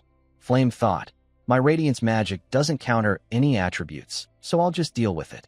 She decided to steer clear of special level 2 monsters and focus on scoring high with her skills. While waiting her turn, she spotted Acel.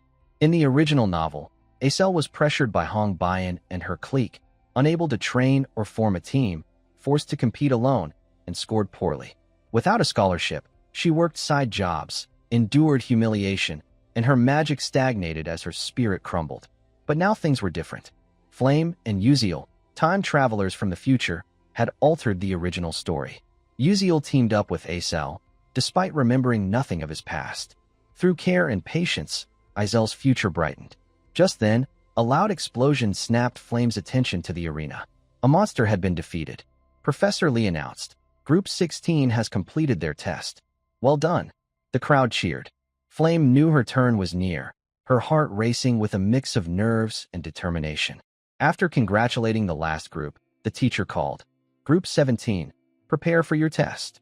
Flame shouted, Yes, I'm coming. She hurried toward the testing platform, passing Uziel and Acel.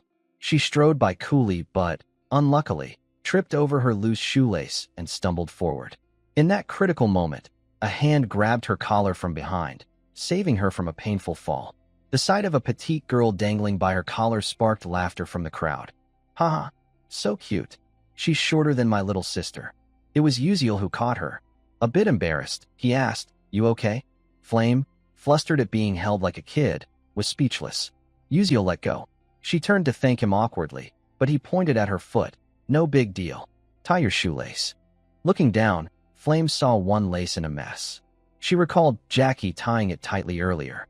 As she fumbled, Uziel offered to help, but she quickly refused, fixing it herself, thinking, Good thing I caught it, or I'd flunk the test. After tying her lace, Flame stepped onto the platform, exuding confidence. Seeing her alone, the crowd murmured, Is she by herself? Looks like it. No way. She's taking on a mid-tier monster solo? Some trainees whispered about those who couldn't form teams due to a lack of connections. In the magic world, relationships mattered. Flame's test began against a massive mid-tier monster. She looked like an ant before it, the size difference overwhelming. Whispers continued. That monster has no special attributes, so it can't be countered. The teacher's voice rang out. Group 17, test begins. At the signal, the monster charged at Flame with terrifying speed. But she stood still, focusing on her incantation, despite the crowd's worry. Look at that reckless stance. How can she handle it alone? Finishing her spell, she whispered, petals on the wind. A golden magic circle appeared beneath her. With determined eyes, Flame trusted her ability.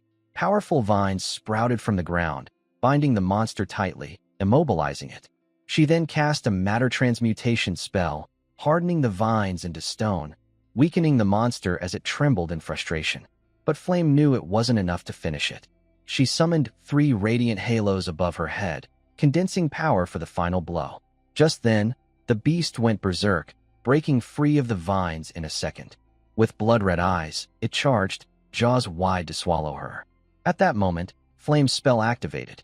A massive beam of light shot out, piercing the monster and leaving a gaping wound in its body. Exhausted, having used nearly all her mana, Flame panted. The giant beast finally crashed to the ground, shaking the earth. The watching trainees were stunned. Teachers and guests removed their glasses, then put them back on, unable to believe their eyes. Those who'd mocked Flame fell silent. Whoa, that's insane. Our 5-person team couldn't even take down a mid-tier monster. Who is she?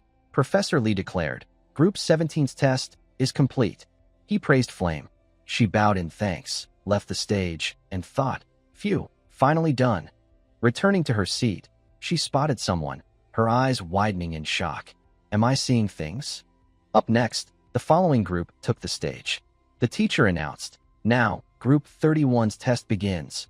An intense showdown between the Academy's strongest was about to unfold. All eyes were on them, especially the first-year trainees, who screamed like they were seeing K-pop idols. It's Princess Hong Bayan, the princess of Adalavit royalty, and her teammate is Ma Yuziang, the top scorer in the entrance exam. He's so hot. How can someone be that handsome and smart? This is going to be a flawless performance. Go, princess. Go, my Yuziong. Meanwhile, Flame leaned against the wall, thinking, Hong Bian, who was supposed to form a 6-person team with her clique, is now with my Yuziong. In the original novel, these two had nothing to do with each other, but now they're a team.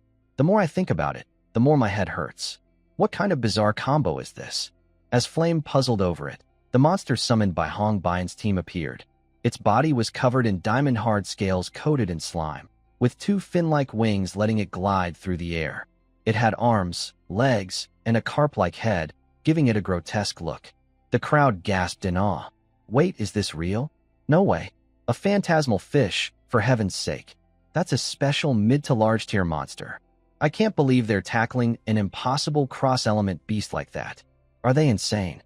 Some professors and mages in the stands hurriedly pulled out magic charts, checking my Yuziong and Hong Bian's attributes. Many teams had tried special mid-tier monsters and failed miserably, even with magical advantages. Hong Bian's team ditched all those advantages, clearly aiming for bonus points. Some spectators marveled. As expected of a Dalovitz princess, incredible. Finding a phantasmal fish is hard enough, and they're going all in like this. In the original novel, Hong Bian used fire attributes, while my Yuziong wielded earth, lightning, and fire. But those were secondary. His true attribute was hidden, a secret he couldn't reveal. Ma Yuziong only showcased the attributes he was most confident in. The phantasmal fish, a water-attuned monster with tough scales, once ruled the seas with intelligence and numbers. A centuries-old curse stripped their intellect, reducing them to mere beasts. Still, they retained their aerial agility, immunity to lightning, a usual weakness for flying creatures, and clashed with my Yuziong's typical attributes. Not only were the two targeting a special mid-to-large tier monster that everyone else failed against, they also abandoned attribute advantages, clearly aiming for a perfect score. But that score depended on success. As the crowd buzzed, Professor Lee signaled the start. The phantasmal fish soared high, roaring, its foul breath spreading across the stands. As it approached, Hong Bian raised her staff. "Let's do this. Stick to the plan." Ma Yuziong nodded. "Got it, princess." He twirled his wand, stepping back to observe from a distance. A trainee wondered, "What are they doing?" Another, confused, said, "I thought they'd attack. Why's the knight retreating? What kind of mage is this?" As the crowd watched closely, Ma Yuziong suddenly used a speed boost, leaping into the air to face the phantasmal fish head-on. Do Keelwang, stroking his chin, remarked, "Huh, for a first year, his speed boost is impressive." Bandian nodded. "Yeah, the kid's got skills. But at that level, he can't reach the monster. Speed boosts don't work midair. What's he planning?" Amid the skepticism, Ma Yuziong summoned a square stone platform beneath his feet with his wand. Then, a fireball cast by Hong Bian exploded at his position post-speed boost. The shockwave propelled him forward like a rocket, straight at the phantasmal fish. The crowd gaped at the coordination. Their teamwork is perfect. Unbelievable. As he closed in, Ma Yuziong conjured a massive stone fist in the air, smashing it into the monster, sending it crashing to the ground at breakneck speed. When the dust settled, the phantasmal fish lay still, its hard scales cracked from the immense physical impact. Seizing the moment, Ma Yuziong cast another spell. A green magic circle appeared on the ground, and countless stone pillars rose, locking the phantasmal fish in place. But his control wasn't perfect. The monster quickly broke free. Ma Yuziong landed, unfazed. His goal was to buy time, as Hong Bian's destructive spell was ready. A massive fireball, like a miniature sun, crashed into the phantasmal fish, making it scream in agony. The explosion engulfed the area. The crowd couldn't believe it. Holy crap, that's just a level 3 spell? How's a fire spell making it scream like that? I don't believe my eyes. Seeing the phantasmal fish still standing, Ma Yuziong cast a lightning spell. As it completed, he smirked. "It's over." The moment he spoke, a cylindrical lightning bolt struck the monster. Despite its water attribute, raw power rendered resistance meaningless. After the 2 hits, the phantasmal fish died, its body dissolving into dust. The crowd erupted, clapping wildly. The phantasmal fish went down without a fight. That's insane. This year's freshmen are unreal. especially that first-year girl who soloed a mid-tier monster. She's amazing. Their skills rival Class S seniors. After their performance, Hong Bian and Ma Yuziang returned to their seats, basking in envious and admiring stares. Hong Bian felt triumphant, her overwhelming power making her feel like the test's protagonist. Glancing at Yuziel and Izel's group, she thought, "Can you beat me? No matter what monster you pick, you can't outshine us." That was just her inner thought. But when Yuziel stepped onto the stage, his next words silenced the entire arena. "Please summon 5 monsters for me." The crowd was stunned, shock evident on Princess Hong Bian's face. Unlike her calm demeanor, the other trainees buzzed with chatter. Did I hear that right? Aside from Hong Bian's group and Flame, every other team needs 5 people to barely handle one mid-tier monster. And now these 2 are taking on 5 at once? I've heard rumors about Yuziel, but is he crazy? All eyes locked onto the protagonist. A flurry of green lights enveloped the pair, and the summoning completed as 5 mid-tier monsters appeared on the arena. Yuziel and Acel were surrounded, looking like tiny ants amidst the beasts.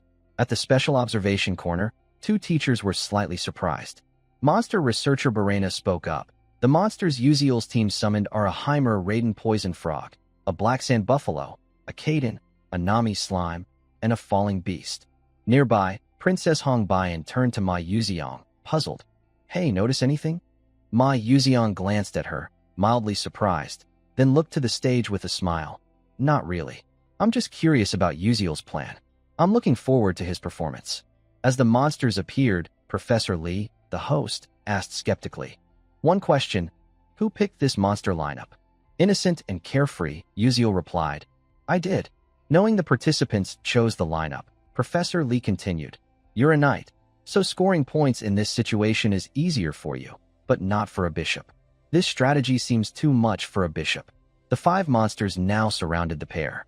Despite the crowd's concern and doubt, Yuziel flashed a confident smile. "Not at all. This strategy was designed specifically for a bishop." Acel, standing beside him, was caught off guard. Hearing his response, Professor Lee sensed something and said, "All right then, let's begin." At the signal, the monsters closed in on Yuziel and Acel. Acel, anxious, heard Yuziel whisper, "You got this." She replied, "Of course, just trust me." But inwardly, she scoffed, "Trust you? That's such a cliché line." To boost her morale, Yuziel said something that made her cringe, "I believe in you." A top-tier pep talk from her teammate. Acel sighed, thinking, Yuziel's so hard to figure out. Flashback to an evening. Acel trailed behind Yuziel, full of doubts. She decided to ask, "Hey." Yuziel turned, surprised. Seizing the moment alone, Acel pressed, "Why me? Honestly, you're a skilled knight. You could have picked anyone else for your team." Faced with the tough question, Yuziel scratched his head, searching for the right words. Finally, he spoke. "It's true our class has tons of talent. For fire magic control, no one beats Princess Hong Bian. For precision, Flame's unmatched. Ma Yuziang's called the strongest first year, no question. Even He-Won Riang would have been a great teammate for me, with her single-target attack skills." Yuziel knew his classmates well. Acel grew more skeptical. "So why?" Yuziel turned away, calm as ever. "I still think you're the best teammate for me. That's all." He turned back, flashing a bright smile. "All right, let's keep going." As expected, Acel watched his back, her face slightly flushed. It was the first time she'd seen him so serious yet smiling. If he's that sincere, my responsibility just got heavier. Back to the present, Acel gripped her mystic staff tightly. Thoughts crystallized. I don't fully get his reasoning, but he chose me for a reason. I'll show him. She channeled magic around her feet, her staff floating before her. Closing her eyes, she sensed her surroundings, focusing her mana. In danger lies opportunity. Only in opportunity could she unleash her full talent. The watching trainees noticed the shift. Wait, isn't that supernatural resonance? Another added, no way. That's a special ability that only happens when a mage above level 6 enters an unconscious state. But if focus slips, the mana flow reverses, potentially crippling them. She's just a first year.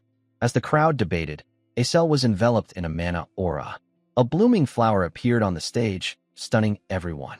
Yuziel watched her, a flurry of thoughts in his mind. As expected, she's a prime candidate for the Winter Queen title. He smiled. Let's do this. 2 first years against 5 mid-tier monsters. All he relied on now was himself. Uziel charged forward, activating his blink skill, his sword glowing with aura. He slashed at the Heimer Raiden poison frog's belly. His eyes burned with focus, his precision evident. A long gash appeared on the frog's belly. As if feeling the pain, it croaked. Ouch! Ouch! Uziel glanced aside. Step 1 for attacking the frog is done. Next, the black sand buffalo. He muttered to himself.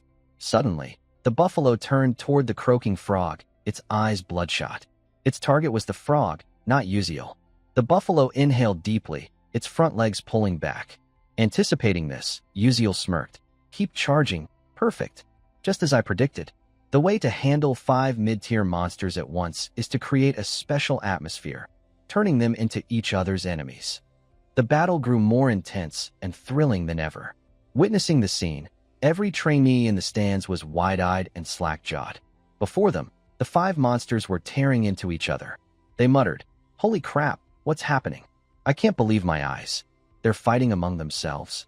Seeing his plan succeed, Uziel flashed a victorious smile. Just as I predicted, the strategy to make them hostile and slaughter each other worked. In other words, this is the borrowing a knife to kill tactic, a dirty but common trick, using the enemy's strength to destroy them without lifting a finger. Uziel explained further. Pro gamers in EW racked their brains. How can a bunch of newbies handle a pack of strong monsters? After countless trials, they found the answer. Exploit the monster's traits and attributes. He analyzed. First, when I attacked and wounded the Heimer Raiden poison frog, its forehead glowed red. That light triggers the black sand buffalo's frenzied attack instinct. Then, as the buffalo moves, it sprays sand everywhere. When the sand hits the Nami slime, it gets irritated and releases a ton of water to stay moist. He smirked. Nice, the plan's on track. Thanks to the simulation arena's barrier, the water's rising fast. As if recalling something, Uziel glanced at the Caden bird with a sly grin. Your turn next. He continued. A unique trait of the Caden bird is that it screeches above 7 octaves when it senses moisture. As the water rises, it gets annoyed and screams. That screech drives the falling beast, sensitive to sound, into a frenzy, attacking its enemies. As predicted, the screech sent the falling beast into a rage, pummeling the Caden bird. A supersonic kick deformed the bird's face, knocking it back into the Nami slime. Furious, the Nami slime splashed water in the Caden bird's face. Everyone expected a counterattack, but instead, the bird glared at the falling beast with murderous intent. The falling beast glared back, as if saying, "Plenty of blood here, come get some." The two clashed for hundreds of rounds. The other monsters started picking fights, attacking each other. In the stands, scholars and professors were stunned. One scholar exclaimed, "Unbelievable! How does a student like Uziel know every trait and weakness of these 5 monsters? Even I, a monster studies expert, didn't think of this plan. They're reckless and impulsive, but worth learning from." A female professor added, "I agree. They're reckless and crazy. But what amazes me is Izel's focus. She's maintaining her mana flow amid this chaotic monster brawl. That's extraordinary. She's clearly put all her trust in her knight." On the simulation stage, the monsters kept attacking each other, ignoring everyone else. Sand swirled, water surged, and the red glow intensified. Amid the chaos, Uziel fulfilled his knightly role perfectly. A knight's duty is to protect and suppress enemies until the mage's spell is ready. Whenever a monster blindly charged Acel, Uziel blinked to her side, slicing its ankle with his sharp sword, making it collapse. As the Caden bird struggled to its feet, it was attacked by the others, too dazed to react. Uziel realized his attacks were enraging the monsters. He quickly returned to his position, resuming his knightly duties. Suddenly, his sixth sense screamed danger. Eyes wide, he saw a massive boulder hurtling toward Acel, who was locked in her mana resonance, unable to move. Without hesitation, Uziel blinked to shield her. With deft skill, he cleaved the boulder in two. Watching, Ma Yuziang chuckled. "Hey, Princess Hongbian, doesn't Uziel seem like the ideal knight? Like a fairy tale knight protecting his princess." Hongbian's eyes widened. Her ruby-red gaze sparkled as she watched Uziel on the battlefield. He danced like a warrior of light, his sword and blink afterimages mesmerizing. East, west, not a performance, but a knight shielding Acel from all directions, like in a fairy tale. Under his absolute protection, Acel remained unscathed. As the battle intensified, the monsters grew exhausted, covered in wounds. Suddenly, a magic circle appeared around Acel, glowing like a meteor or a droplet in a still void. Her sapphire eyes opened. Gripping her staff, she declared, "Crystal flower." Instantly, the pooled water froze. A massive ice flower bloomed in the sky, radiating a cool glow from its petals. The crowd was captivated by the dazzling spell, forgetting the test's purpose, wondering, is there a finer work of art? No one judged it as a trainee's magic anymore. They admired a true mage's craft. Izel's spell was simple, but on another level, unmatched by any mage. As time passed, the water reached the monsters, frozen by Izel's magic, immobilizing them. Exhausted from their brawl, they couldn't break free immediately. But soon, they'd shatter the ice and attack in a frenzy. Knowing this, Acel cast Shatter Magic. The radiant flower broke into thousands of ice spears, piercing the 5 monsters like giant lances. Their skin tore, froze, and necrotized. Struggling, their wounds fused with flesh, making them scream in pain. The crowd buzzed. What's happening? I don't know. Wait, you think they actually beat 5 mid-tier monsters with just 2 people? Suddenly, someone gasped. No way. Look over there. All eyes turned to see the Caden bird's ice melting. Its eyes glared, steam rising from its body. As Izel's defiant roar faded, a bolt of lightning crashed from the sky to the ground. The thunder's echo reverberated across the starry dome, deafening everyone. The world bathed in brilliant gold light. A flower bloomed, not a phoenix flower or any famed species, but the radiant blossom, more dazzling and splendid than anything. On the stands, people wondered, can the pure beauty of magic be called art? If it resonates with the human soul, no one can deny it's an exquisite masterpiece. Then, countless electric currents erupted, transforming into myriad lightning bolts that surged into 5 monsters, making them scream in agony as the electricity ravaged them. Witnessing the lightning ice fusion magic she created, Acel stood awestruck at the grandiose spectacle. Her eyes reflected disbelief. Is this my magic? I actually did it, like he said. Memories flooded back. She recalled her shock at Uziel's crazy plan, asking, "Are you insane?" Expecting annoyance, she was met with his sincere smile. "You can do it, and I believe in you. So trust me, I've always believed in you." His heartfelt words made Acel clench her fists, thinking. Uziel's smile was serious, his tone and expression no joke. A weight pressed on her chest. I've never had anything. No faith in my path. No friends saying I'm on the right track. I've lived in fear and anxiety, clinging to faint hope. When that hope nearly faded, Uziel appeared. He was the first to reach out and save me. Can I really do this? She felt adrift in an endless ocean, struggling through storms, unsure of her direction. But that question no longer mattered. On the distant horizon, Uziel had gone ahead, leaving footprints of light in the vast sea. A guiding star for sailors, a lighthouse steering ships from danger. Acel felt the light whisper, "Follow me, I'll lead you." Professor Lee announced, "Group 32's test ends here. Congratulations on your outstanding performance." Standing center stage, Acel smiled, radiant. Her self-doubt and insecurity vanished, leaving a confident, joyful Acel, though still lost in thought. From the south, Uziel hovered midair, thinking, "Phew, almost got caught in that. At least warn me before casting such dangerous magic." The next day, the monster combat simulation results were posted. First place, Group 32, 199 points, Uziel and Acel. Second, Group 31, 127 points, Ma Yuziang and Hongbian, followed by third, fourth, and so on. Staring at the board, Ma Yuziang said bitterly, "We lost." Hongbian nodded. The point gap is huge. Breaking 100 is incredible, especially against a mid-tier special monster with a type disadvantage. No one's done that. But 199 for Uziel's group?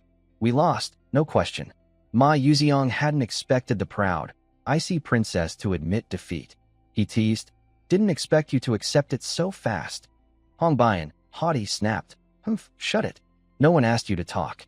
Ma Yuziang added, "I hate to admit it, but you're a better Vanguard knight than me, and Izel's a better long-range mage than you." Though partly agreeing, Hongbian couldn't accept losing to Acel. Seeing Ma Yuziang's handsome face, Yuziel's image flickered in her mind. She consoled herself. If Yuziel were my knight, things would have been different. He protected Acel throughout, strategized, positioned the mage, and set the stage for her to shine. She thought, I know my Yuziang's talented, but Yuziel's Stella's best knight. With his support, I could cast magic rivaling Izel's. Why is that commoner so devoted to her? If a perfect knight exists, it should be mine, the perfect queen. The more she thought, the less she could accept someone so perfect serving another. Her face darkened, menacing, as she wrestled internally. Admitting defeat was a lie. I can't accept this. It's baffling. I need to investigate Yuziel. With that, she bid my Yuziang goodbye and left. On her way, Hongbian's eyes widened, spotting a black-haired woman with an icy expression, clear eyes untainted, nearly her height, wearing a third-year badge. It was Ceylon Orkin, heir to a dukedom and best friend of the Adalavit Empire's current queen. Passing by, Hongbian fumed. Is she here because I lost to a commoner and a traitor? So annoying. Ceylon smirked, young and naive. Haven't you realized your petty actions are laughable and weak? Still so green. As the princess's figure faded, Ceylon looked on with disdain. At Stella's library, Flame wrote in her journal, thinking, can't believe Acel cast Radiant Blossoms so soon. It's her signature, her trump card after countless struggles. She perfected and performed it publicly. In the original plot, Acel should have collapsed from the simulation's shock, trapped by Prince Jeremy Ceylon Orkin, withering over time. But that dark future changed, likely because of Yuziel. She continued, in the original romance novel, my Yuziang and Acel faced doomsday together. But what if there's an unwritten side story? What if Yuziel's an unknown figure who loved Acel unrequitedly until the world's end? Too far-fetched. After reading many romance novels, odd thoughts swirled in Flame's mind. An answer emerged, regressing to find love and protect the world where his beloved lives happily, even if it costs his existence. Did Yuziel have regrets in his final moments? Her heart tightened, emotions overwhelming. Can't believe I'm seeing a tragic story in real life, not a movie or book. What's it like to trade existence for time reversal? In Yuziel's room, he stared at the system panel. Chapter 5 Monster Combat Simulation concluded. Congratulations, host, for earning massive experience by steering the story positively. Constel Project grants an additional reward. Yuziel exclaimed, what to pick?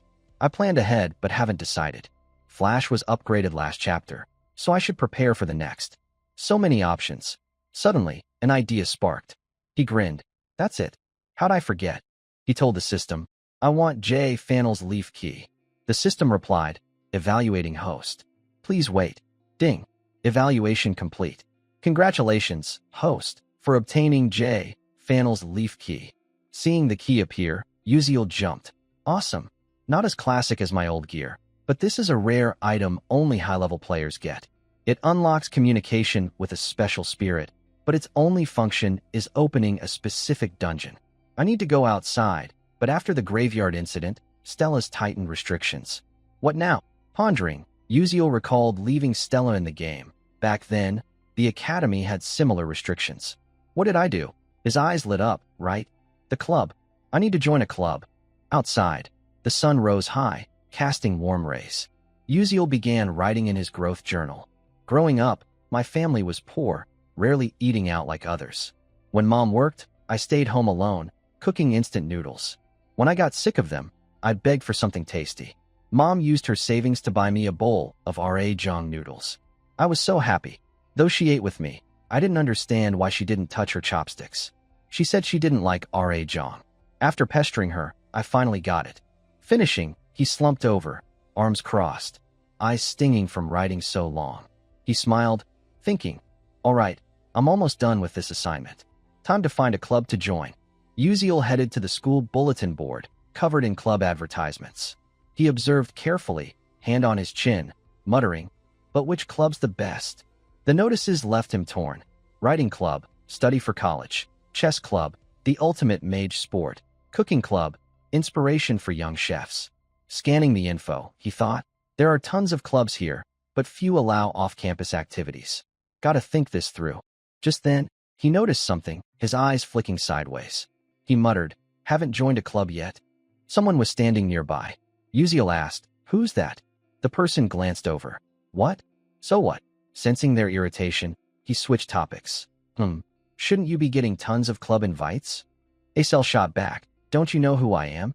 To her odd question, Uziel replied casually, "Sure, you're Acel. You're pretty famous these days." Not denying it, Acel said, "Well, yeah." Noticing her slightly downcast look, Uziel thought, after the test, Izel's reputation changed a lot. She must feel it too, like me. As she waited for him to choose, Acel closed her eyes, mimicking Uziel's earlier demeanor. He thought, gotta pick a club carefully. Suddenly, Ma Yuziang approached, slapping Uziel's shoulder with a grin. "Uziel, that you?" His friendly vibe surprised Uziel, who thought, "Ma Yuziang? Why's he?" Uziel brushed his hand off. "All right, hands off first." But Ma Yuziang kept smiling. "You're awesome. I saw your test. Heard you even led the necromancer takedown. Impressive." Uziel blinked. Just got lucky." As expected, Ma Yuziang stared intently. "You're really something else." His cold demeanor flipped completely. Uziel, startled, swallowed hard, stammering, "As you know, I'm just a commoner, always gotta outsmart others." To his clever reply, Ma Yuziang grinned. "You use your time way better than me." Out of nowhere, Uziel asked, "What are you doing this weekend?" Ma Yuziang, caught off guard, said me, then answered curtly, "Studying." Both paused, dumbfounded. Uziel laughed. "I asked just to ask, and you answered just to answer." "Thanks." Ma Yuziang waved it off. "No, I'm really studying." "Study, then train." Uziel faltered. "You don't usually act like this, so why the constant grinning?" Ma Yuziang replied, "Huh? Oh, yeah, I've been like this lately, don't know why." One all smiles, the other skeptical, Uziel thought. His eyes are always so annoyingly handsome. Tone it down. Ma Yuziang continued, "Training's for later." "What's the reason this time?" Acel jumped in. "The dungeon practice, right?" Ma Yuziang added, "Yeah. If the lady hadn't stepped in, I might have been in danger." Acel snapped, "Don't call me lady." Uziel summed it up, "Right. In the original story, Ma Yuziang teamed with Flame, easily beating He One Riang. But since I intervened, Flame got stuck with me, leaving Ma Yuziang to face He One Riang alone. Is that why He One Riang's acting weird? Either way, it's fine. They'll train harder, unlike me. Their growth will lead to a positive ending." Ma Yuziang got to the point. "Hey, Uziel, you still haven't joined a club? It's been a while since we enrolled." His tone was slightly annoyed, busy as he was. Ma Yuziang grinned like a tonic, pointing at himself. "Join my club then." Uziel glanced away. "We'll see. If you meet my conditions, I'll consider it." Ma Yuziang asked, "What kind of club do you want?" Uziel launched into a speech. Quiet, small, no private gatherings, full 4-part insurance, lunch with cheese and pork cutlet, freedom for off-campus activities, respects individual pursuits, allows going out. Acel was baffled. What club like that exists? Uziel, knowing full well, chuckled. "Of course none. I'm joking." Ma Yuziang suddenly said, "Interesting. If I make a club like that, will you join?" Both froze, stunned for a moment. Uziel asked, trying to stay calm, "Wait, you can actually start a club with special off-campus permissions?" Ma Yuziang beamed confidently. "Absolutely, I can." Uziel calculated internally. Right, Ma Yuziang has wide connections, tied to powerful hidden factions in Stella Academy. Scary, but useful. Off-campus freedom, health insurance, daily beef cutlet, no pointless restrictions. But he thought further. There's no free lunch. Ma Yuziang and I aren't close. Even with my game knowledge and genius act, is that enough for him to create my dream club? Uziel got serious. "Great idea, but what's in it for you?" Ma Yuziang's eyes sparkled, seeing Uziel like a gem. "Plenty. You're special." Uziel wondered, what does he know? Then recalled, Ma Yuziang's biggest issue is his extreme loneliness. With no other choice, Uziel nodded. "Fine, start the club." Ma Yuziang lit up, "Really?" Uziel replied casually, "Yeah, but she's joining too." He pulled Acel in, surprising her. "Huh? Me too." Smirking at his plan's success, Uziel thought. In the original, they're a fated pair. With Acel, she can support Ma Yuziang's mental state. He's like a pufferfish, dies or goes crazy without water. I can't rely on Flame. She's always with He One Riang. Ma Yuziang cheered. Having Yuziel's great, and adding the lovely Miss Acel? I'm all for it. Acel fumed. Stop calling me miss, it's annoying. Hearing their cat and dog banter, Yuziel wondered, was this the right call? Ma Yuziang asked, so what's the club's name? Yuziel was ready. I'll handle it. Soon, a form appeared, club registration form. Name, Culinary Club, President. Yuziel, members, Ma Yuziang, Acel, purpose, exploring global cuisine. Acel hesitated. Is this okay? For a special activity seal, you need at least one advising professor and 5 members. Ma Yuziang's lips curled into a savior-like grin. Leave the members and seal to me. But finding an advising professor's tricky. Yuziel turned. You can get a special off-campus permit, but a professor's hard? Ma Yuziang smirked. No big deal. That smile sent chills down Yuziel's spine. With everything settled, Ma Yuziang took the form. I'll get the seal for the club registration. Yuziel replied. Cool, it's all on you. Watching Ma Yuziang's back fade, Yuziel thought, a special activity seal isn't easy to get. If they approve it for him, they're definitely his people. The scene shifts to Stella's main tower, the vice principal's office. He was admiring a porcelain vase when the door opened. His expression changed as Ma Yuziang entered. Seeing the heartthrob face, the vice principal gave a respectful smile. Well, what brings you here? Welcome, young master Ma Yuziang. Noticing the flattery, Ma Yuziang grinned warmly. Yes, it's been a while. Ma Yuziang flopped into the vice principal's chair, crossing his arms with a smug grin. Wow, this seat's comfier than I thought. I'm liking it, haha. Despite the audacious remark, the vice principal only gave a faint smile, bowing respectfully. Thank the heavens, it's an honor that the young master approves. I'm delighted to see you've grown so much. Ma Yuziang waved it off casually. Is that so? Life at Stella Academy's great. I've met tons of interesting people, way better than home. His smile was radiant, but the vice principal frowned inwardly, thinking, what's this crazy kid doing here? Regaining his composure, he asked, so, what brings you here? Ma Yuziang didn't answer immediately, sliding a sheet of paper across the desk with a sly smirk. This is a club registration form. I need your stamp. The vice principal froze. What? His eyes locked onto the paper, disbelief clear. A weirdo like Ma Yuziang wants to start a club?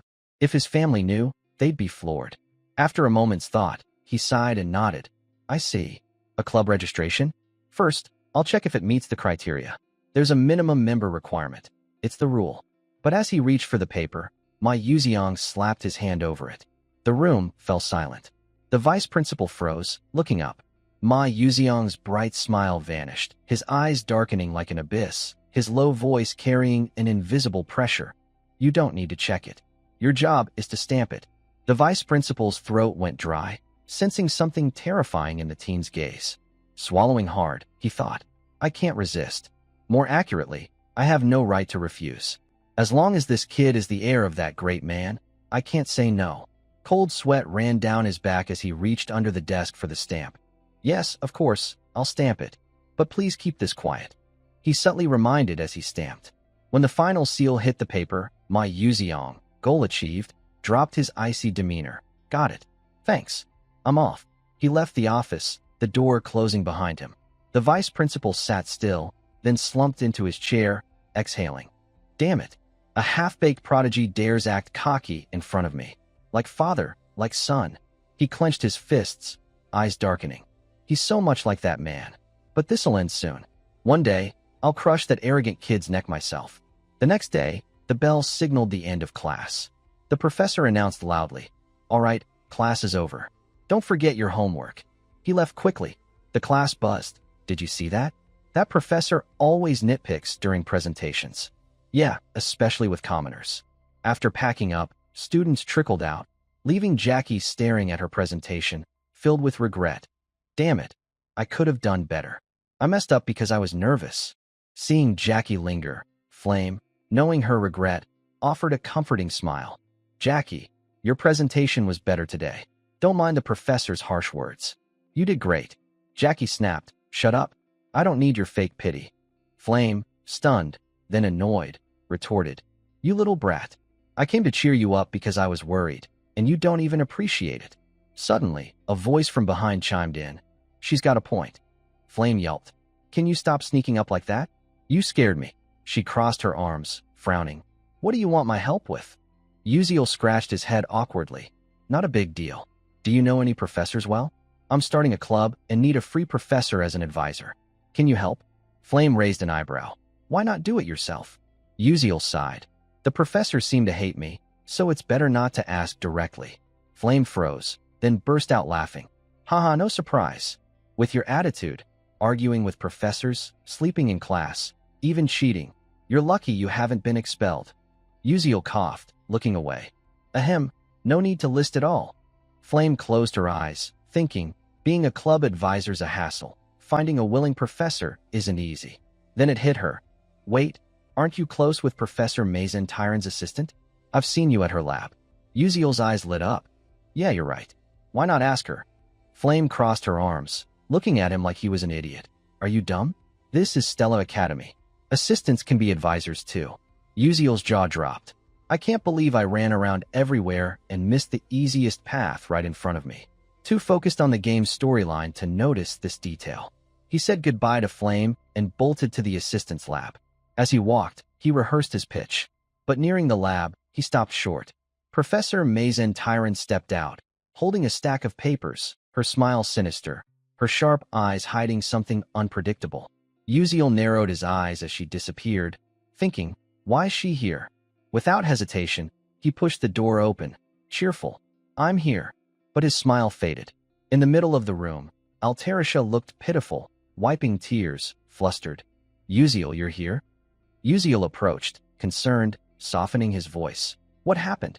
Altarisha sobbed, trying to explain. It's like this, seeing her evasive eyes. Uziel knew she was lying and said sternly, Assistant, what about the research you worked so hard on? Altarisha clenched her fists, giving a bitter smile. Well, about that. I gave it to Professor Mazen. You know the alchemy conference is coming up. She said she'll present it for me. Her eyes sparkled with hope. It's great. My research will be presented to the world's top alchemists. But Uziel cut her off, angry. I get it. Assistant Altarisha, your research was just stolen. Is your name even on it? Altarisha froze, hesitated, then smiled bitterly. Haha, it's fine. It's experience. That's how alchemy works. Everyone's had their work taken. It's an unspoken rule. Uziel bristled. This is how they endure to become alchemists. He sensed she was hiding more, but through some unspoken understanding, he got it. The alchemy community was small. Everyone knew each other. Crossing a senior alchemist meant abandoning the field. As Altarisha said, all followed this dark side of the discipline, bound by its cold traditions. The upcoming conference was her lifelong dream, her first chance to present her work. So she endured Mazen Tyron's pressure. But Mazen crushed that hope. Uziel recalled Mazen's usual line when stealing research. Wait another year. You'll get your chance, right? Altarisha accepted it, as it was the reality she faced. He thought, even if Mazen's close to cracking the formula, I want Altarisha to finish it first. Seeing her research stolen, I can't sit still. Uziel asked, Assistant, what about the other research you're working on? Altarisha was surprised. The one we solved together? You mean the random number interference technique with Qigong? She sighed. That technique's 300 years old. No one solved it. I tried your unique idea, but it's still not working. Uziel smiled confidently. If we solve it, it'll be a breakthrough. Actually, I've already cracked that part. Altarisha's eyes widened, pupils shrinking in shock. What? You really solved it? Uziel nodded firmly. Yeah, let me explain. Though he didn't fully grasp how it worked, he wrote the enhanced formula on the board. Altarisha stared, her eyes reflecting the technique and alchemy formulas.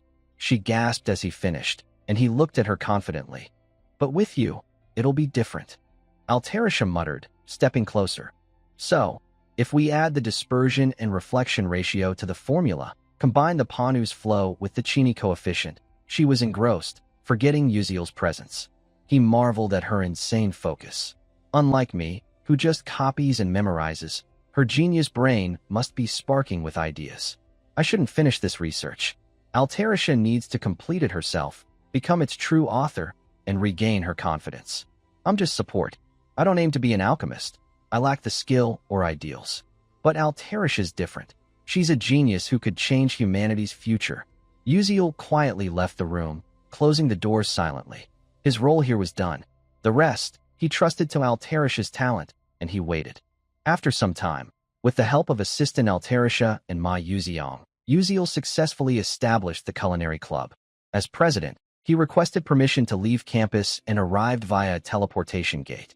Though the process left his joints aching and Professor Lee grilled him repeatedly, his prior preparation helped him pass the check and secure easy travel permits, as long as he stayed out of trouble. Along the path, Uziel was captivated by the dreamy scenery. A colossal tree, the Third World Tree, towered into the clouds, its thousands of branches spreading like an umbrella over the vast garden below.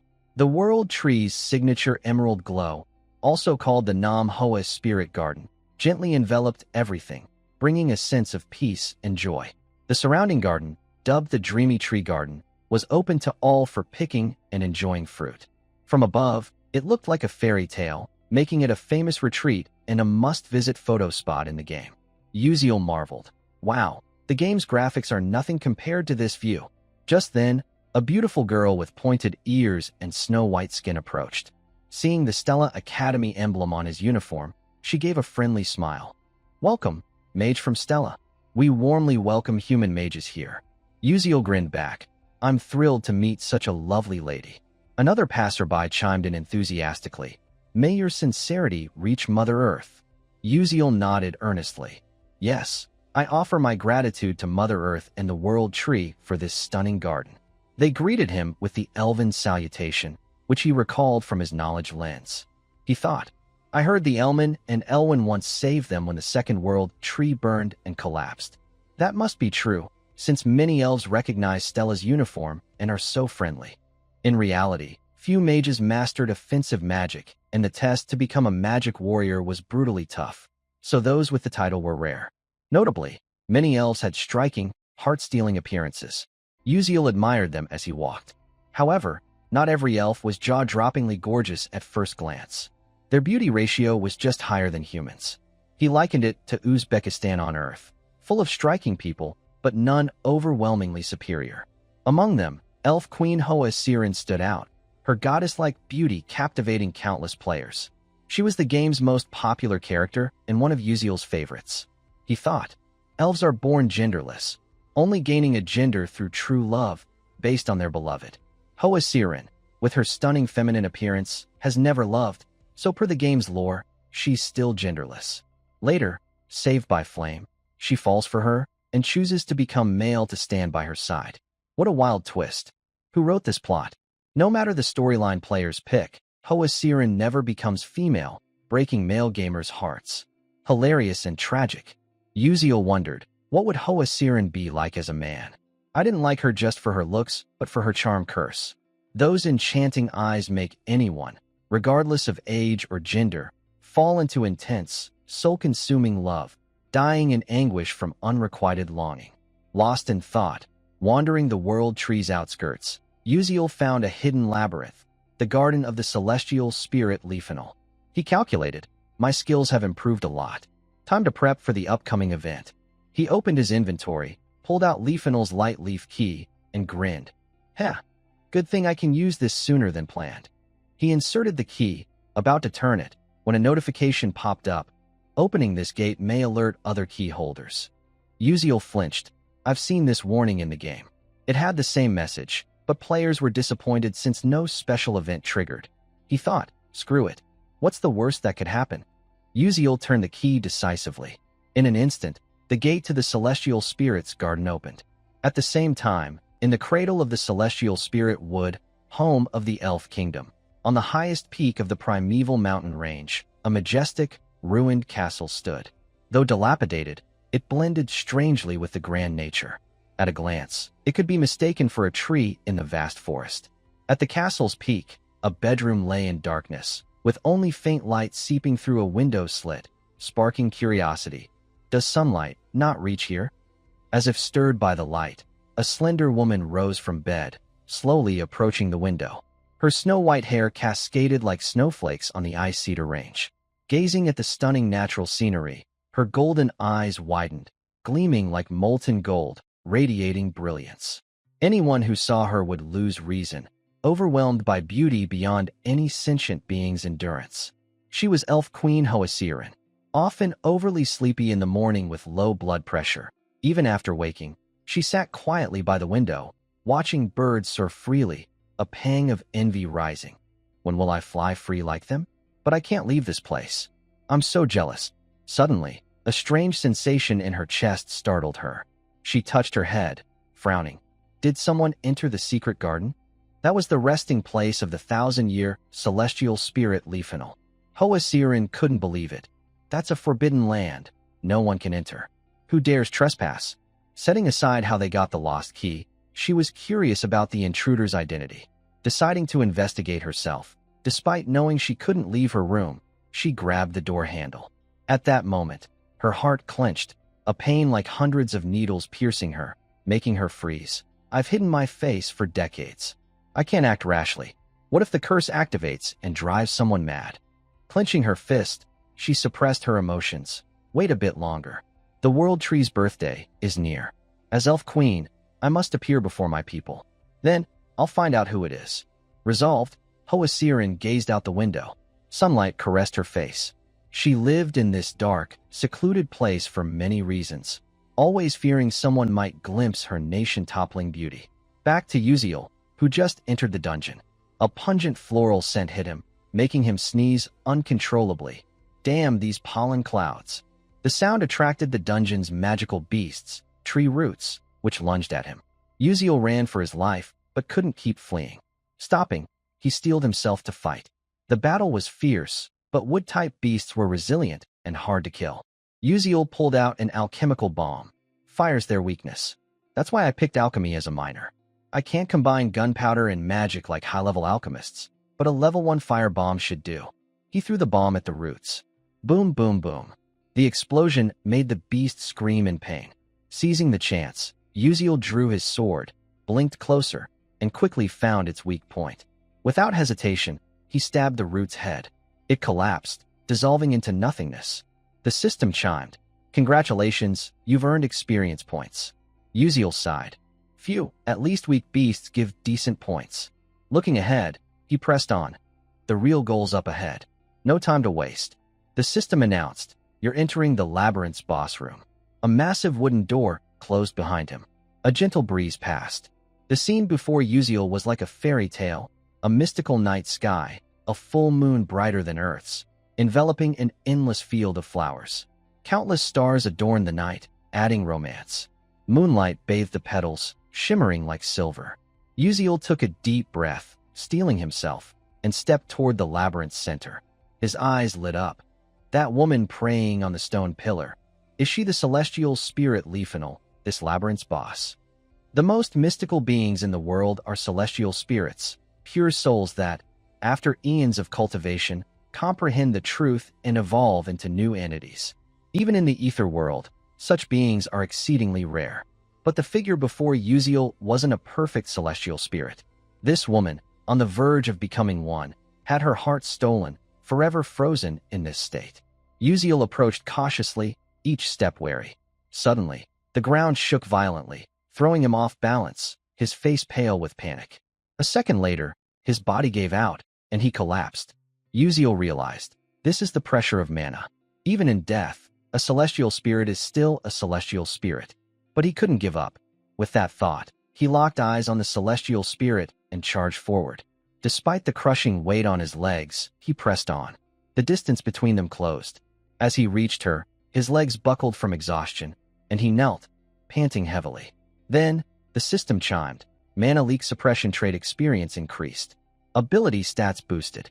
Uziel sighed in relief, his breathing easing as the pressure lifted. Right, this place is a supreme training ground left by the celestial spirit.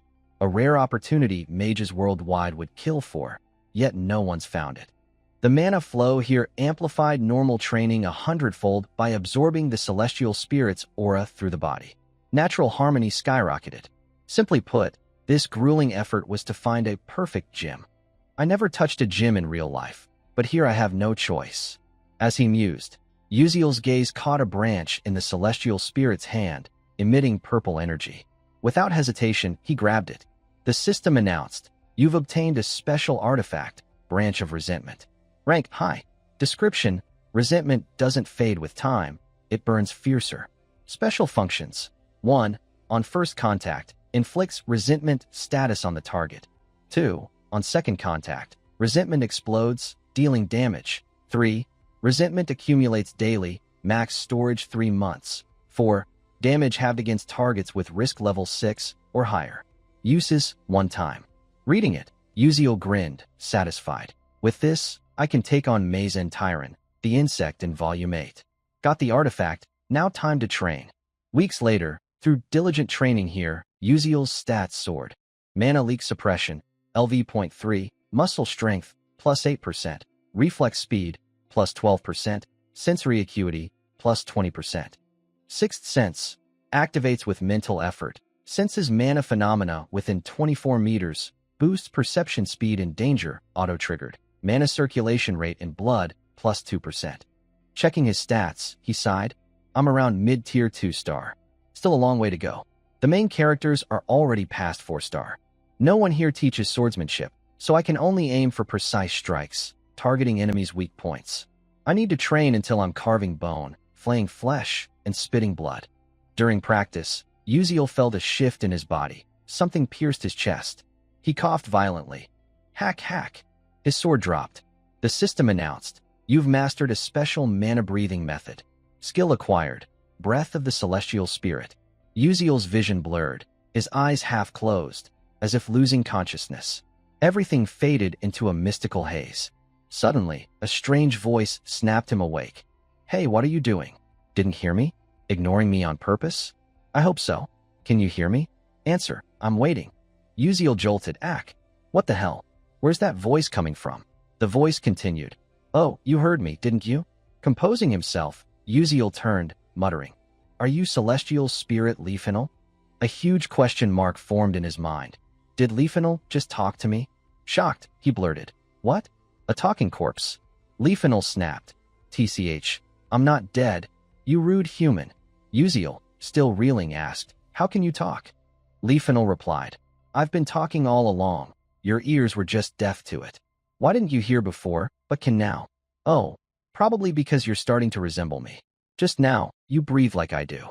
The more he heard, the more confused Uziel became, thinking, "Wait, the system mentioned I acquired a skill." The system displayed, "Skill, Breath of the Celestial Spirit, LV.1. Merge with nature through celestial spirit breathing. Greatly boosts mana circulation in blood when used, but triggers divine beast erosion. Effects: 1. Strength, plus 107%. 2. Reflex speed, plus 125%. 3. Sensory acuity, plus 147%. 4. Endurance, plus 101%. Duration, max 15 seconds. Erosion level, 1%. Uziel thought excitedly, "What is this? Insane skill. Short duration, but stats jump to 4-star level. Hold on, divine beast erosion? Does that mean I'll lose my human body? Divine beasts maintain form with mana, but with my mana-leaking physique, losing my body means death. Does using this shorten my lifespan?" He reassured himself, "Think positive. It's a clutch skill for emergencies." Silent until now, Leafinal spoke, "Strange, you're the second human to breathe the celestial spirit's breath. You're like that person, your presence so faint it's barely noticeable, your body void of mana, like you don't exist in this world." Uziel, surprised, asked, "Who was that?" Leafinal continued, "He wielded a sword like you, cutting through magic, even slaying celestial spirits." Uziel was stunned. What? He thought. The game never mentioned a swordsman like that. Someone strong enough to kill a celestial spirit must be a true master. He asked, "Can I meet them?" Leafinal shot back, "No. The first Grand Mage's disciple killed him." Uziel felt like he'd been struck by lightning. The first Grand Mage? That guy's long dead. How's he alive? Leafinal continued, "Want me to teach you?" I fought him and recorded his breathing and techniques. Uziel, skeptical, asked, "For real?" Leafinal added, "But there's a condition. I can't leave or talk to anyone else. I'm as good as dead. Find my heart and revive me." As expected, Uziel was blunt. "Sorry, with my current skills, I can't get another celestial spirit's heart. After a pause, Leafinal relented. Fine, it doesn't have to be a celestial spirit's heart. A pure divine beast's heart will do. Uziel, confused, said, but that'll strip most of your power. Leafinal replied, doesn't matter. It's better than being trapped here, living alone forever. Hearing this, Uziel agreed. It's a win-win. He said, if it's just a regular divine beast's heart, it's not impossible. I can do it. Leafinal asked, really? Uziel thought, I'm training here for the upcoming Famila contract ritual, where I'll face tons of divine beasts. Compared to a celestial spirit's heart, this is way easier. Confidently, he said, I'll do my best within my ability. Leafinal cheered, thanks. I'll wait. Oh, I've got something for you. Uziel, surprised, asked, what? Leafinal said, look behind me. Uziel asked, what's this? Leafinal answered, the garland of Aphabil, symbol of the bond between Leafinal and their fated companion. Ability, none. Uziel had never heard of it in the game. At best, it's kindling if there's no fire. He tucked the garland into his pocket, but froze. Wait, you're a celestial spirit. Examining it, he exclaimed, a celestial spirit's symbol? This might be more useful than I thought. Heh. Meanwhile, in Alterisha's lab, she was finalizing the formula based on Uziel's guidance. After intense focus, she paused, staring at the result. Did I do it? No, no time for complacency. She copied the formula from the board to paper. Later, Alterisha beamed. Tomorrow, a new era begins.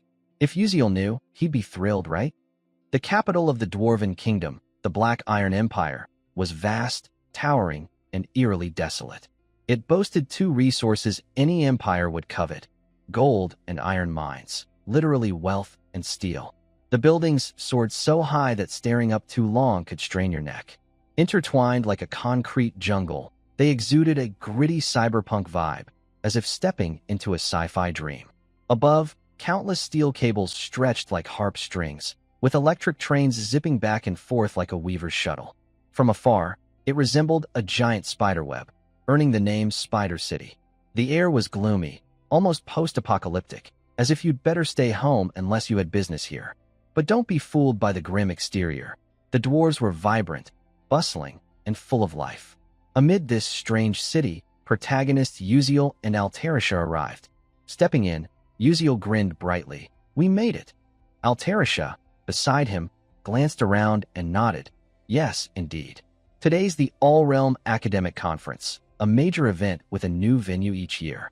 This year, it's at the Optical Alchemy Academy, renowned as one of the world's top alchemy schools, right here in the Dwarven Kingdom. As dwarves pioneered material magic, this year's conference promised an unprecedented scale. Rumors swirled that the greatest alchemist, while Suk Ko, the Golden Alchemist, would attend. A thought sparked in Uziel's mind, tinged with satisfaction. This is the perfect stage for Alterisha's latest discovery. But his gaze shifted to Alterisha, who spoke, worry etched on her face. But Uziel, is this okay? This is what that professor spent half her life researching. Uziel thought, is she too kind or just naive? Her research was stolen, yet she's still making excuses for them. Sensing the mood, he lightened it. Don't worry, Alterisha. I didn't copy Professor Mazen Tyron's work. You just outdid her. Alterisha hesitated. Thank you. They kept walking. Uziel, with a playful tone, said, all right, let's head in. That red carpet looks intimidating. How about the back door? Alterisha nodded eagerly.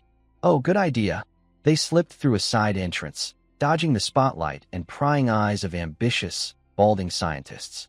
As they entered, a broadcast boomed, grabbing the hall's attention. Greetings, doctors, professors, and researchers of the Alchemy Society. I now declare the 87th Golden Ratio Academic Conference open. The enthusiastic, slightly humorous voice made top professors raise their brows. The host continued, for our opening, we're honored to present a new medical invention. Click. The sound of high heels echoed. A spotlight swung to a figure in a white coat striding confidently, none other than Professor Mazen Tyron, whom Alterisha had mentioned with respect and guilt. The host announced grandly, first, please welcome Professor Mazen Tyron from Stello Academy to present the latest medical drug. Mazen stepped to the podium, her sharp eyes scanning the room before displaying her first slide. Greetings, I'm Mazen Tyron from Stella Academy. Today, I present a new experimental drug, Alpha of the Crimson Potion. She paused, clicking a remote to show images. First, take a look at this. Her presentation began, long, detailed, and hyper-technical, requiring more patience than knowledge. The audience listened intently, though most wouldn't grasp her jargon, which could fry anyone's neurons. Those less patient might slip into open-eyed sleep. After a tedious spiel, she concluded, "That's all for my presentation." The hall snapped out of its trance. Applause erupted, paired with dramatic nods. A wave of chatter followed. "My God, Professor Mazen Tyron's a genius. That breakthrough on the Crimson Potion is incredible."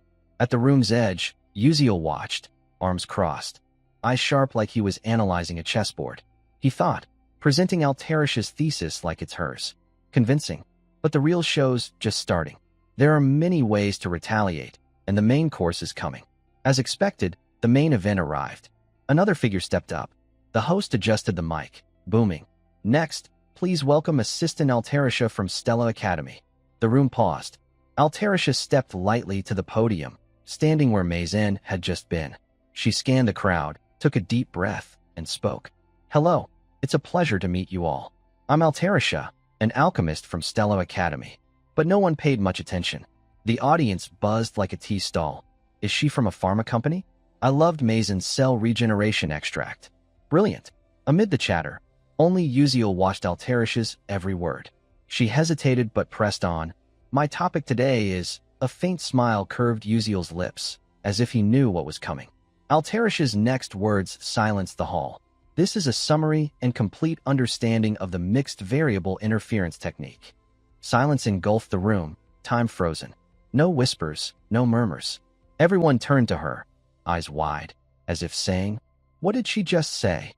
No one dared interrupt, but the tension broke when an elderly man slammed the table, standing with a sharp voice. "Do you know where you're standing?" The hall quaked, eyes on Alterisha. Under pressure, she faltered, her voice trembling but steady. "Yes, I know. This is a precious position, especially for someone like me." Her humble yet resolute reply stunned them. But the professor pressed. "Then explain what that incantation meant." Alterisha clutched her chest, calming herself. She took a deep breath, meeting the expectant eyes. "Please understand it as an alchemist would." The hall exploded like a disturbed beehive. Whispers surged. "Mixed variable interference technique. Impossible. Magic and alchemy principles can't merge." "Exactly. For 3 million years. No one's resolved that contradiction." A renowned silver-haired professor in the front row, eyes deep, coughed lightly to compose himself. As tension peaked, the host's voice rang like a saving bell. "Please maintain order and let the speaker finish." But a deep, authoritative voice cut through. "If you think it's impossible just because others failed, how can you call yourselves alchemists?" Silence fell. The voice belonged to a man in a white gold-trimmed coat, with lightly curled golden hair, while Suk Ko, the legendary golden alchemist. He smiled, stepping forward. "I'm eager to see what you'll present. I want to witness the truth hidden in magic deemed impossible." He gestured encouragingly. "Come, brave young lady, share your discovery with us." Alterisha froze, but a flush spread across her cheeks, her eyes gleaming with gratitude and emotion. She bowed slightly, whispering, "Thank you, sir." Next should be Alterish's presentation, but I object. A thunderous shout stunned the hall. It was Mazen Tyron, her eyes sour as if she'd swallowed vinegar, teeth gritted like she wanted to bite the mic. "Before Assistant Alterish's presentation begins, I have a concern about the thesis in question." The room buzzed, while Suk Ko tilted his head, eyes sharp as lasers. "What do you mean?" Mazen spun, glaring at Alterisha, her voice slicing the air. "I suspect plagiarism." The hall erupted, chatter crashing like waves. Plagiarism? The gravest accusation in academia. While Suk Ko laughed, a mix of amusement and readiness to sue. "How amusing. Do you know what happens if you accuse plagiarism without proof?" Mazen replied, "Of course I do." She approached Alterisha, arms spread like a magician. "As everyone knows, the mixed variable interference technique has 5 unsolved problems. Only by solving all 5 can alchemy and magic harmonize. So far, our academy has solved 2, and only partially. Uziel, arms crossed, listened, eyes narrowed. Mazen continued, brimming with pride. But I, Professor Mazen Tyran, have solved 4 of the 5. And this assistant is my assistant. The room roared. Someone whispered amid the noise. If true, this thesis, Mazen raised a hand, cutting them off. Yes, this thesis is undoubtedly mine. She tilted her head, smirking challengingly. Even if my assistant somehow solved the 5th problem, so what? Her icy gaze stabbed Altarisha, sharp and chilling. Mazen's face twisted into a triumphant sneer, her thoughts venomous. Altarisha, you insolent fool. You're a genius, I won't deny it. But so what? This is your end. A talented idiot is nothing without recognition. Your talent will always be mine. Leaning close, face to face, her voice rang like a judge's gavel. So, Assistant Altarisha, do you dare claim you solved all 4 remaining problems? The hall held its breath. Altarisha froze, eyes wavering, stepping back, heart pounding. I knew this would happen. My hair's going gray. God, what do I do? But a voice like a gentle breeze echoed in her mind. If you feel alone and overwhelmed, call for me. Altarisha's eyes widened, light sparking, fear dissolving like rain under sunlight. She took a deep breath, lips pressing into a calm smile. Her right hand rose slowly. I have a request. I'd like to invite my co-author to join me. The hall detonated, gasps echoing. What? A co-author? While Suk Ko raised an eyebrow, surprised. Who's that? Altarisha lowered her hand, her gaze cutting through the crowd to a young man. My co-author is Uziel.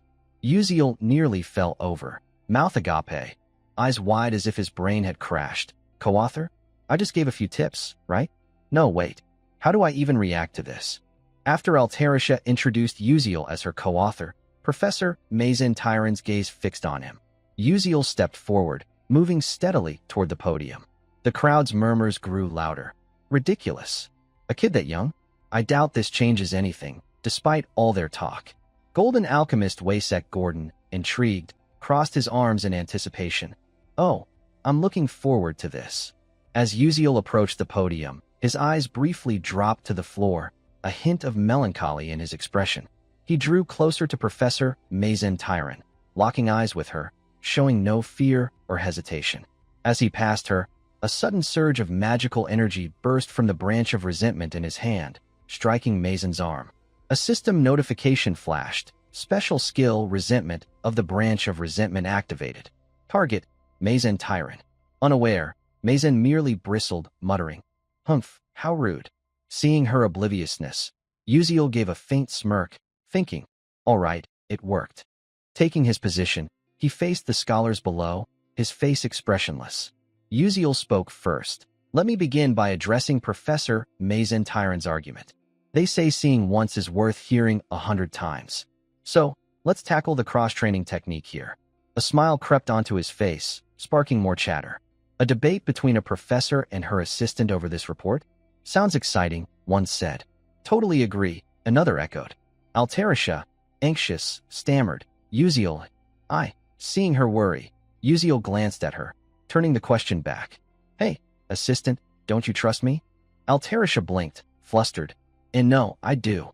To reassure her, Uziel added, I've been by your side all this time. Don't worry, Altarisha, you can do this. I believe in you more than anyone. Her cheeks flushed at his warm smile, thoughts racing. Can I really do this? She gripped her collar, adjusted her glasses, and resolved, Uziel's right. I have to trust my work. She tidied her hair, composure restored. Mazen, stunned, couldn't control the situation.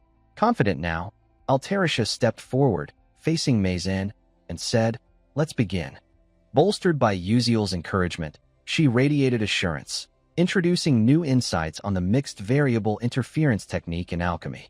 300 years ago, an alchemist claimed, I found a miraculous formula to solve this equation, a wondrous array to crack the anomaly, but I need the bathroom urgently. He died there, making the formula infamous. Countless alchemists failed to solve it, deeming it impossible. Now, someone claimed to crack the random interference array. A cold-faced smoker remarked, Interesting. His info appeared. Kane, captain of Bone Moon Tower's 13th Annihilation Team. A girl in similar attire yawned nearby. Interesting? More like boring. Her info, Heijin Macaron, vice captain, both cloaked in invisibility. After yawning, Heijin glanced up, half judging. Captain, is that professor really a dark mage? Someone nearby muttered. Do I smell cigarette smoke? Watching Mazen and Altarisha write on their blackboards, Heijin added, this mission feels like a total scam. She glanced at Kane, silent. Ellipses filled her mind. Sighing, she rubbed her head, muttering, what can I do? The captain trusts that old man's every word. Her eyes snapped open, drawn forward, as did Kane's, to where Mazen and Altarisha faced off. A thought formed. The atmosphere's shifted, hasn't it? The host announced, we've just finished the first tough problem.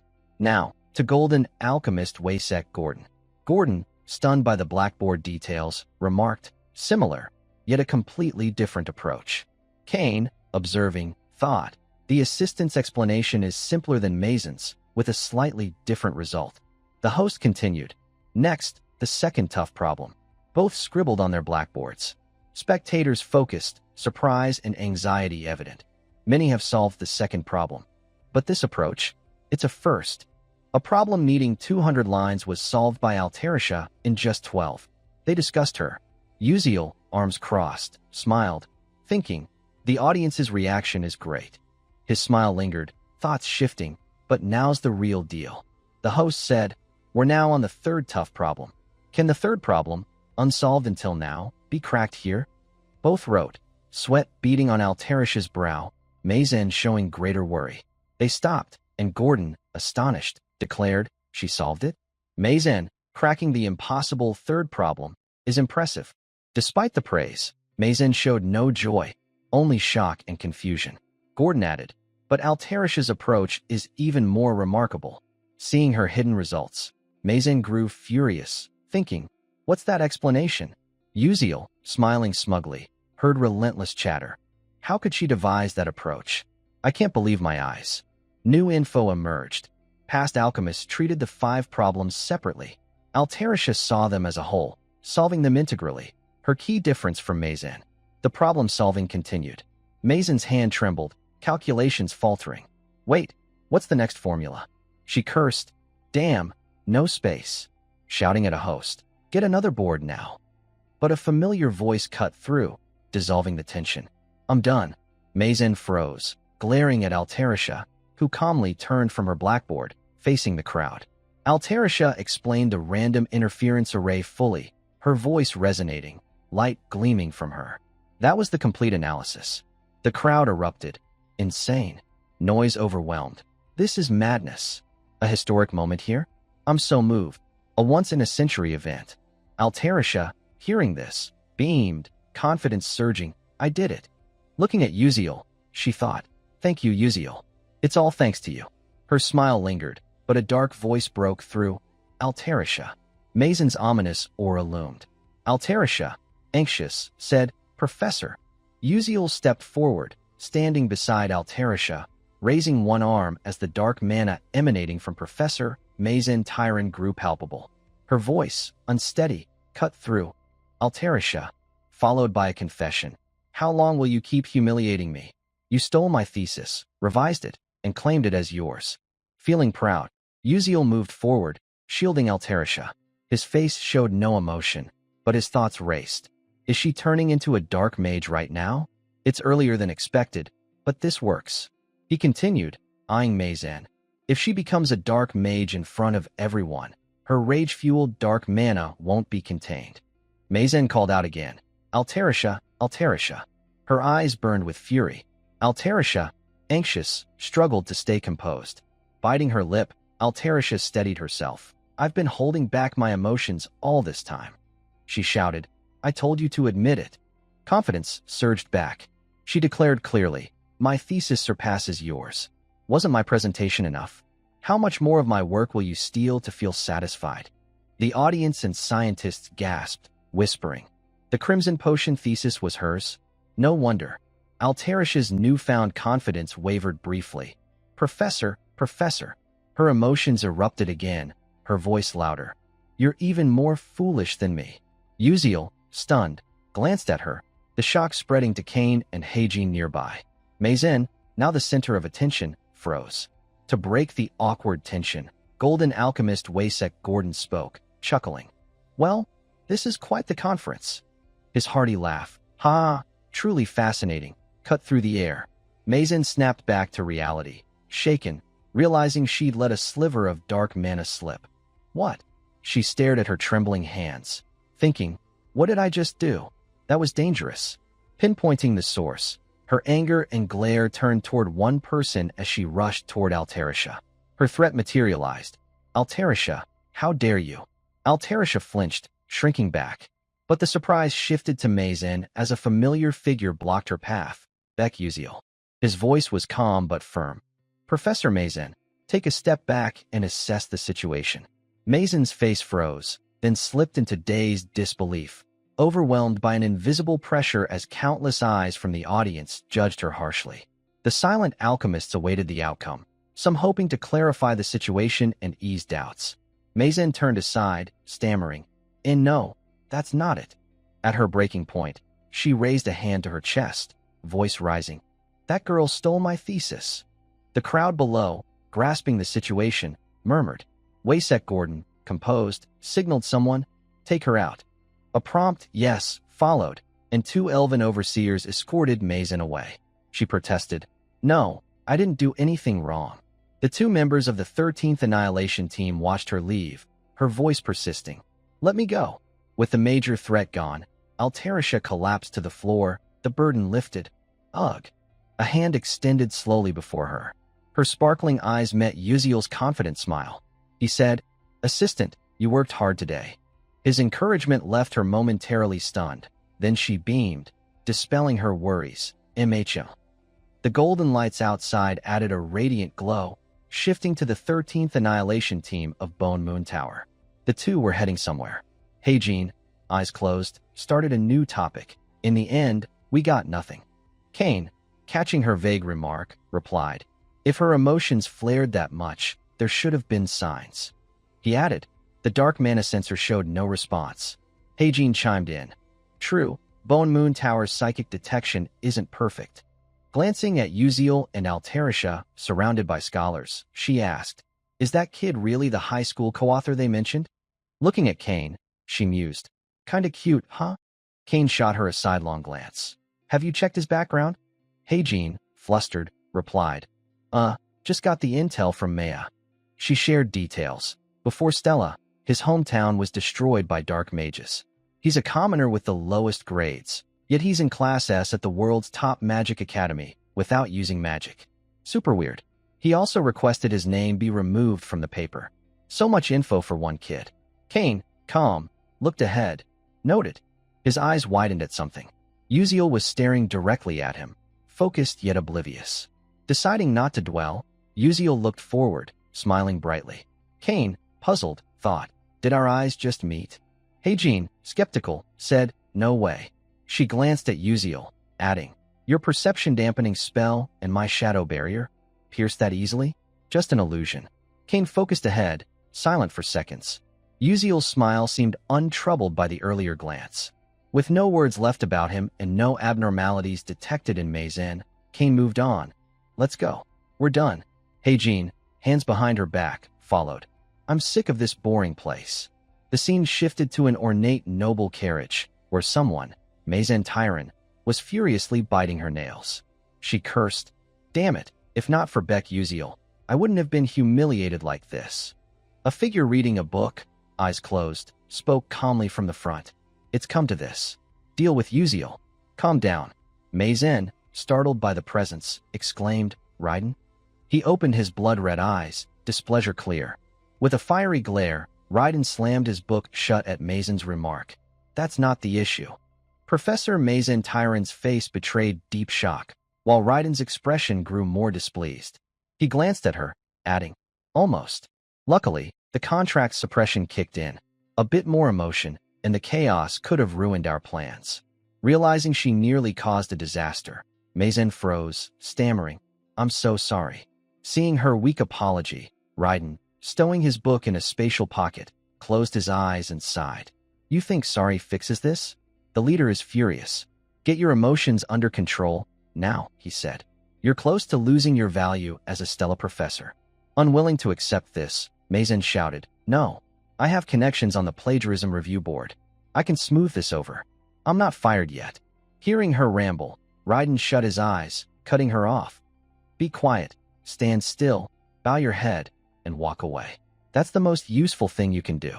The reprimand silenced her, the atmosphere heavy. Raiden added, "Don't move or speak until the leader gives orders." He teleported away, leaving Mazen with her instructions. Alone, Mazen clenched her fists, fury directed at one person. This is all Uziel's fault. Her face twisted with menace, a plot forming. Recalling Uziel and Altarisha before being dragged away, she thought, just wait a little longer. Uziel's image burned in her mind. Uziel boarded a train heading somewhere. In a compartment, he sat, arms crossed, staring at assistant Altarisha, who looked dazed, as if just waking up. His gaze shifted, thoughts forming. It's a pity. If Mazen had used dark magic during her presentation, it could have stopped the collapse in Volume 8's disaster. I guess things will stay calm until the story explodes, he mused, leaning back, eyes closed, but thoughts persisted. Nothing else to do but avoid rushing. The conference ended smoothly, and the branch of resentment activated. His eyes snapped open. One thing bothers me. He recalled a moment when his gaze drifted to where Kane and Heijin stood, cloaked in shadow invisibility. Kane had stared back, prompting a realization. That was definitely Kane. Details emerged. An elite mage unit, rigorously selected, from Bone Moon Tower, famed for hunting dark mages and witches. Kane led their top destruction unit, the 13th. If not for my sixth sense, I'd have missed them until the end. I can guess why those dangerous folks were there, likely watching Mazen. Either way, it'd be great to engage them positively. His thoughts paused as he noticed Altarisha's sleepy expression. A new conversation began. "Sorry, can you spare a moment?" A figure appeared near Altarisha. Surprised, she asked, who are you?" Before he answered, she gasped, "Wait, are you?" The man in a white suit, with distinct elven ears, doffed his hat with a warm smile. "Pleasure to meet you." His info appeared. Melion, chairman of Nebula Corporation. Context added. As the game's chapters expand, so does its world. As Flame matures, other characters become targets, including Melion, tied to the Southern Crescent Plains heart. Melion, fated by his golden ratio destiny, was the world's richest. Despite being over 50 with a daughter, he was a coveted target, not for wealth or looks, but because of his daughter, the villain Jelian, a high elf who tormented the protagonist. Players, enraged, targeted Melion to hurt Jelian by marrying him and ruining their family. Uziel sighed, summarizing. "Sounds like a joke, but everyone's hyped for this drama."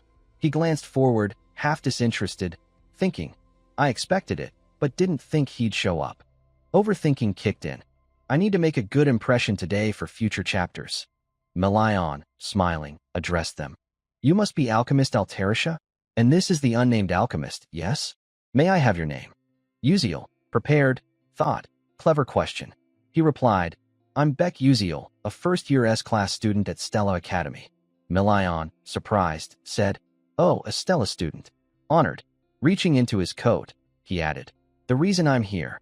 He presented a meticulously prepared document, explaining, "This is an exclusive contract proposal for Altarisha's technique with Nebula Corporation. The terms are generous. Would you like to review it?" Uziel wasn't surprised, but Altarisha, holding the document, trembled, ellipses filling her mind. Opening it, her eyes lit up, voice brimming with excitement. "Unlimited materials and technicians. I've never seen this much funding," she thought. "With this, I can create my dream inventions. Uziel will love it." She glanced at him, but Uziel looked puzzled. "Huh?" Altarisha, noticing, paused and asked Melion, "Can I have time to think?" Sensing hesitation, Melion added, "Not enough? Name any condition." Altarisha interrupted, "No, it's more than enough." Focusing, she clarified, "I need to discuss with my co-author." Uziel, stunned, couldn't believe he was the reason for this critical decision. "What?" he thought, bewildered. Melion chuckled, thinking, "Co-author? I thought that was just talk." Observing them, he mused, solving a 300-year problem at that age? An extraordinary genius, but still just a student. Melion extended the contract to Uziel. "Want to review it?" He thought, genius or not, In business, he's just a kid. Uziel examined it closely, as Milion assumed. He can't refuse these terms. But Uziel replied, I decline. Milion, floored, stared at him. May I know why? If the terms aren't satisfactory, I'll revise them. Uziel gazed ahead, thoughts unraveling. An exclusive deal with Nebula, the world's largest corporation, is tempting. But Milion, despite his business prowess, is stubbornly possessive. If this technique is bound to him, only cheap, mass-produced items will result, limiting diversity, individuality, and performance. Plus, exclusivity would block many mages from accessing these tools, skewing tech toward commerce and letting dark mages catch up. From the game, players who chose this path got rich but faced a tragic end. He voiced a new concern, unrelated to terms. I simply don't want an exclusive contract. Milion faltered. You mean? Holding the document, his face blank, Uziel continued. This technology, blending magic and alchemy, will revolutionize daily life and mage equipment. We want it accessible to more mages. Milion, hearing this, acknowledged. You have grand dreams and ambitions. That's good, but money is essential to realize them. Uziel countered, I just negotiated with several investors, including you, Chairman Milion. Understanding, Milion asked, so, you'll sign with them and me? Most of my terms would be cut. Uziel, eyes closed, smiled exactly. Frankly, I'm tempted by your terms. Opening his eyes slowly, he said, make it a premium product line. A new smile formed. That's my proposal. Uziel aimed to distribute items as widely as possible, but high-end, hard-to-craft items would be exclusively contracted to the Starlight Guild, a matter of branding. Seeing his confidence, Melian, standing opposite, narrowed his eyes slightly. As a seasoned merchant, Melian understood his intent, extending a hand with a smile and asking, Great, but will those luxury items really sell? I'd never do anything to harm myself. Knowing his concerns, Uziel lowered his gaze, responding calmly. Right, so I won't ask you to sign immediately. His cold yet confident eyes gleamed. 6 months from now, let's hold a press conference for investors with you, Chairman Melian. Melian's expression shifted in surprise at Uziel's words. If you like the product I present, please sign the exclusive branding contract.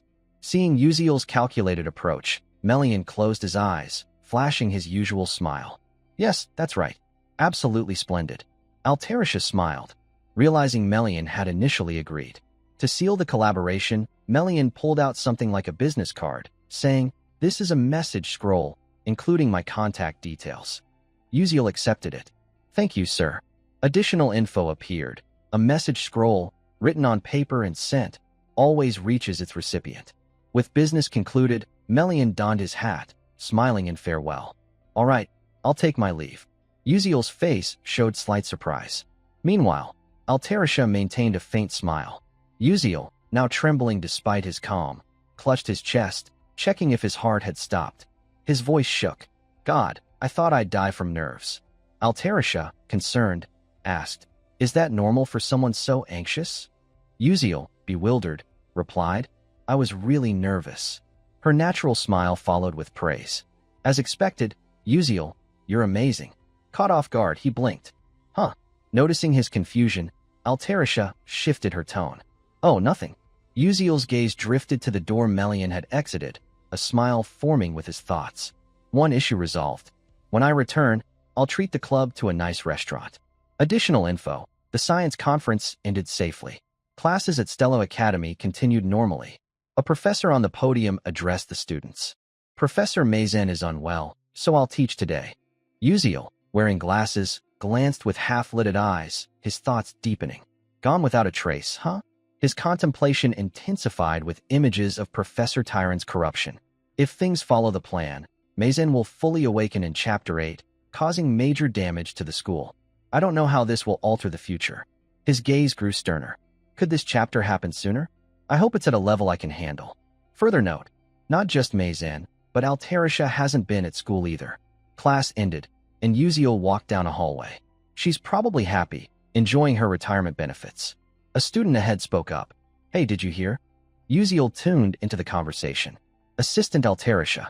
Isn't she the one who solved that super complex spatial interference formula? The talk continued. Yeah, but wasn't there a co-author? They say their identity's a secret. Why hide it? Uziel ignored it, looking forward. Good. Maybe they think the co-author's hideous? Haha, really? Outside the campus, his overthinking persisted. Keeping my role as co-author's secret reduced attention at school. His steps paused. I first gave hints using knowledge from these special glasses. All focus should be on Altarisha for the best outcome. Stopping, he noticed something nearby. Found it. Isn't that Ma Yuziang? Look at that giraffe. After a while, Uziel and Acel reappeared. People noticed Ma Yuziang watching Acel, whispering, her high grades and beauty. Cheating, right? Is she a subject or something? She looks like a doll. Humph, she's not that great. Sure, she's pretty. Uziel, hands on hips, thought. No peaceful day to draw their attention. He called out, I'm here. Ma Yuziang smiled brightly. Hey, Uziel. Uziel waved. Sorry, did I keep you waiting? Acel added, not really.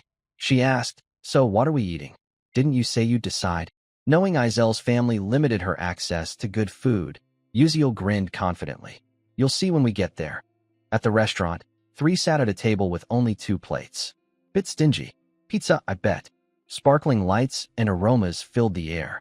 Izel's eyes gleamed with longing, her face flushed, excited for the delicious meal. Uziel noticed her cuteness, her gaze fixed on the food. His thoughts wandered. Izel's explanation mentioned ordering a drink like a sub, maybe pickle juice, with pizza. He handed her a glass, saying, Here, try this. Acel looked puzzled. What's this? How do I eat it? Her anxiety surfaced, question marks multiplying. Uziel's mind added ellipses. Is this her first time at a pizza place? He said, Yeah, exactly. Acel sipped, her face lighting up in surprise. Oh, it's good. Her cheeks reddened. Ma Yuziang, noticing her drink, tried it too, a pleasant sensation washing over him. Yeah, it's really good. Uziel stared blankly, thinking coldly. Take a photo, capture this moment.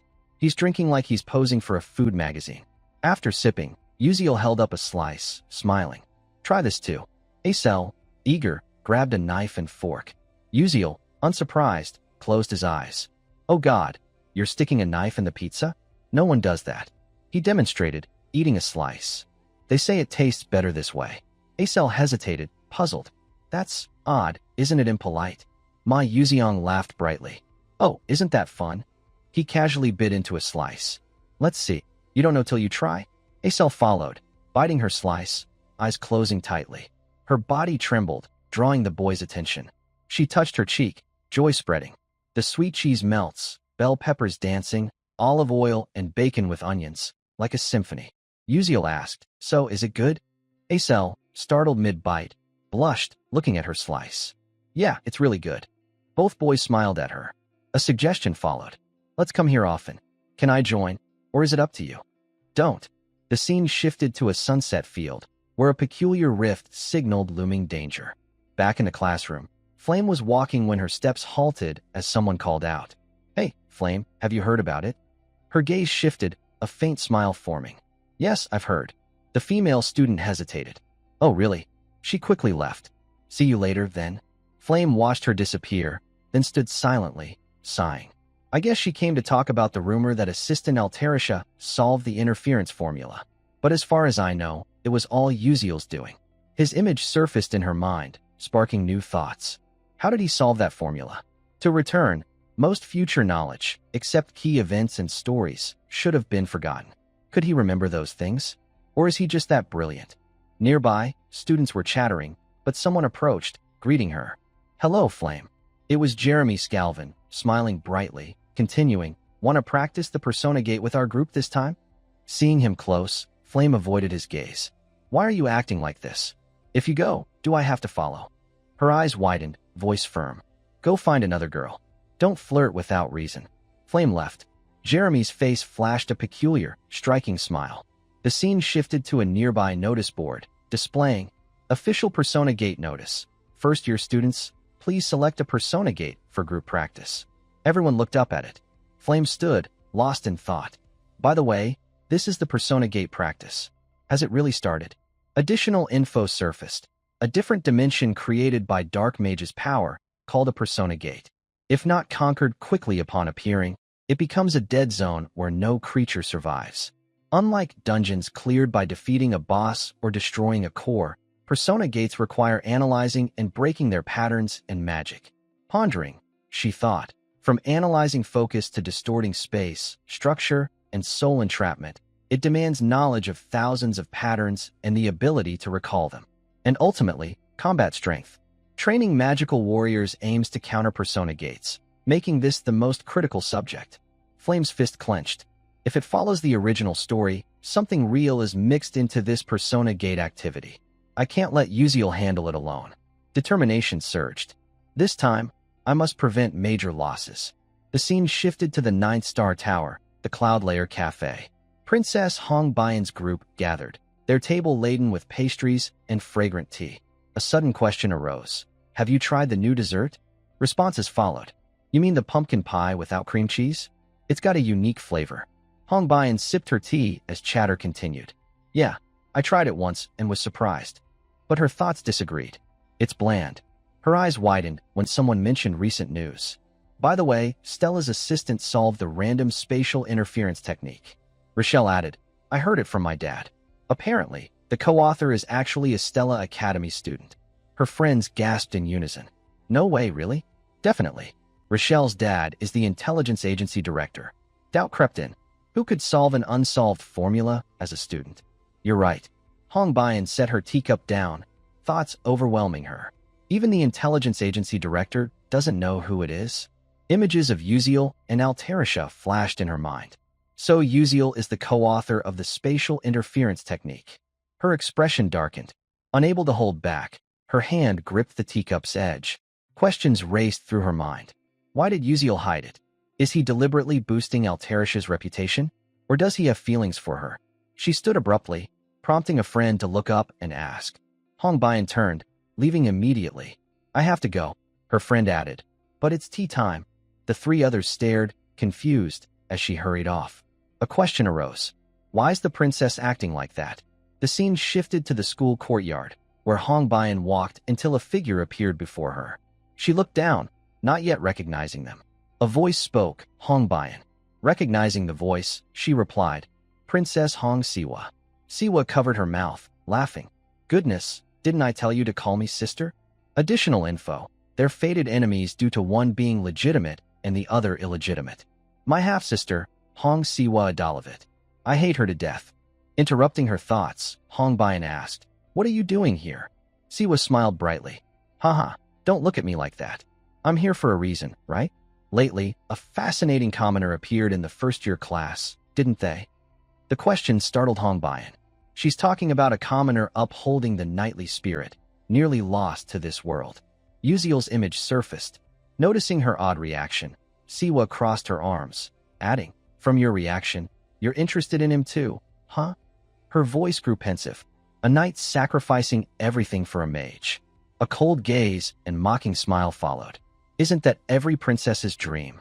Hong Baiyan's fist clenched. So, will you introduce me to him? She wasn't pleased.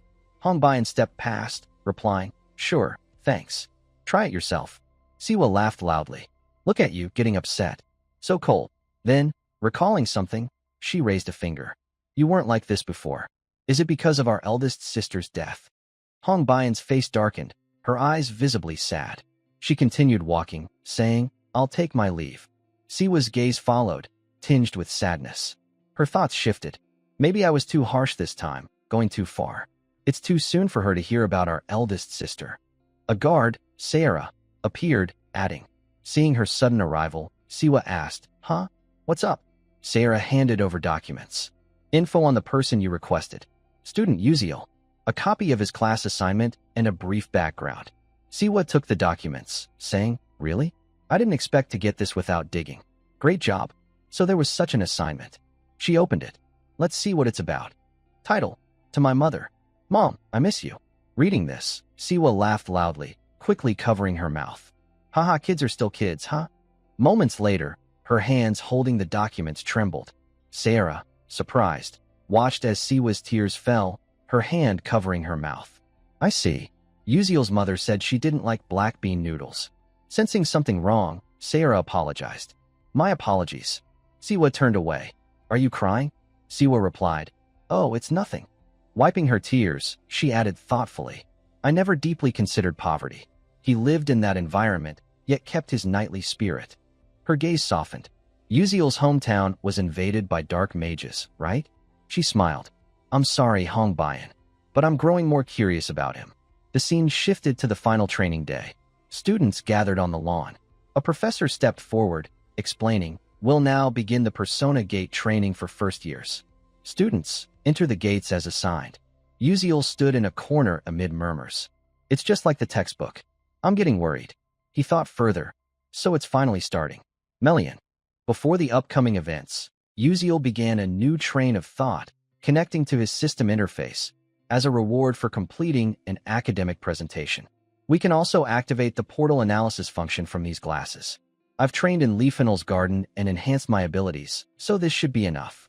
His stats appeared clearly. Snow White Uziel, physical stats. Strength, 2 stars 61%. Perception, 2 stars 45%. Agility, 2 stars 42%.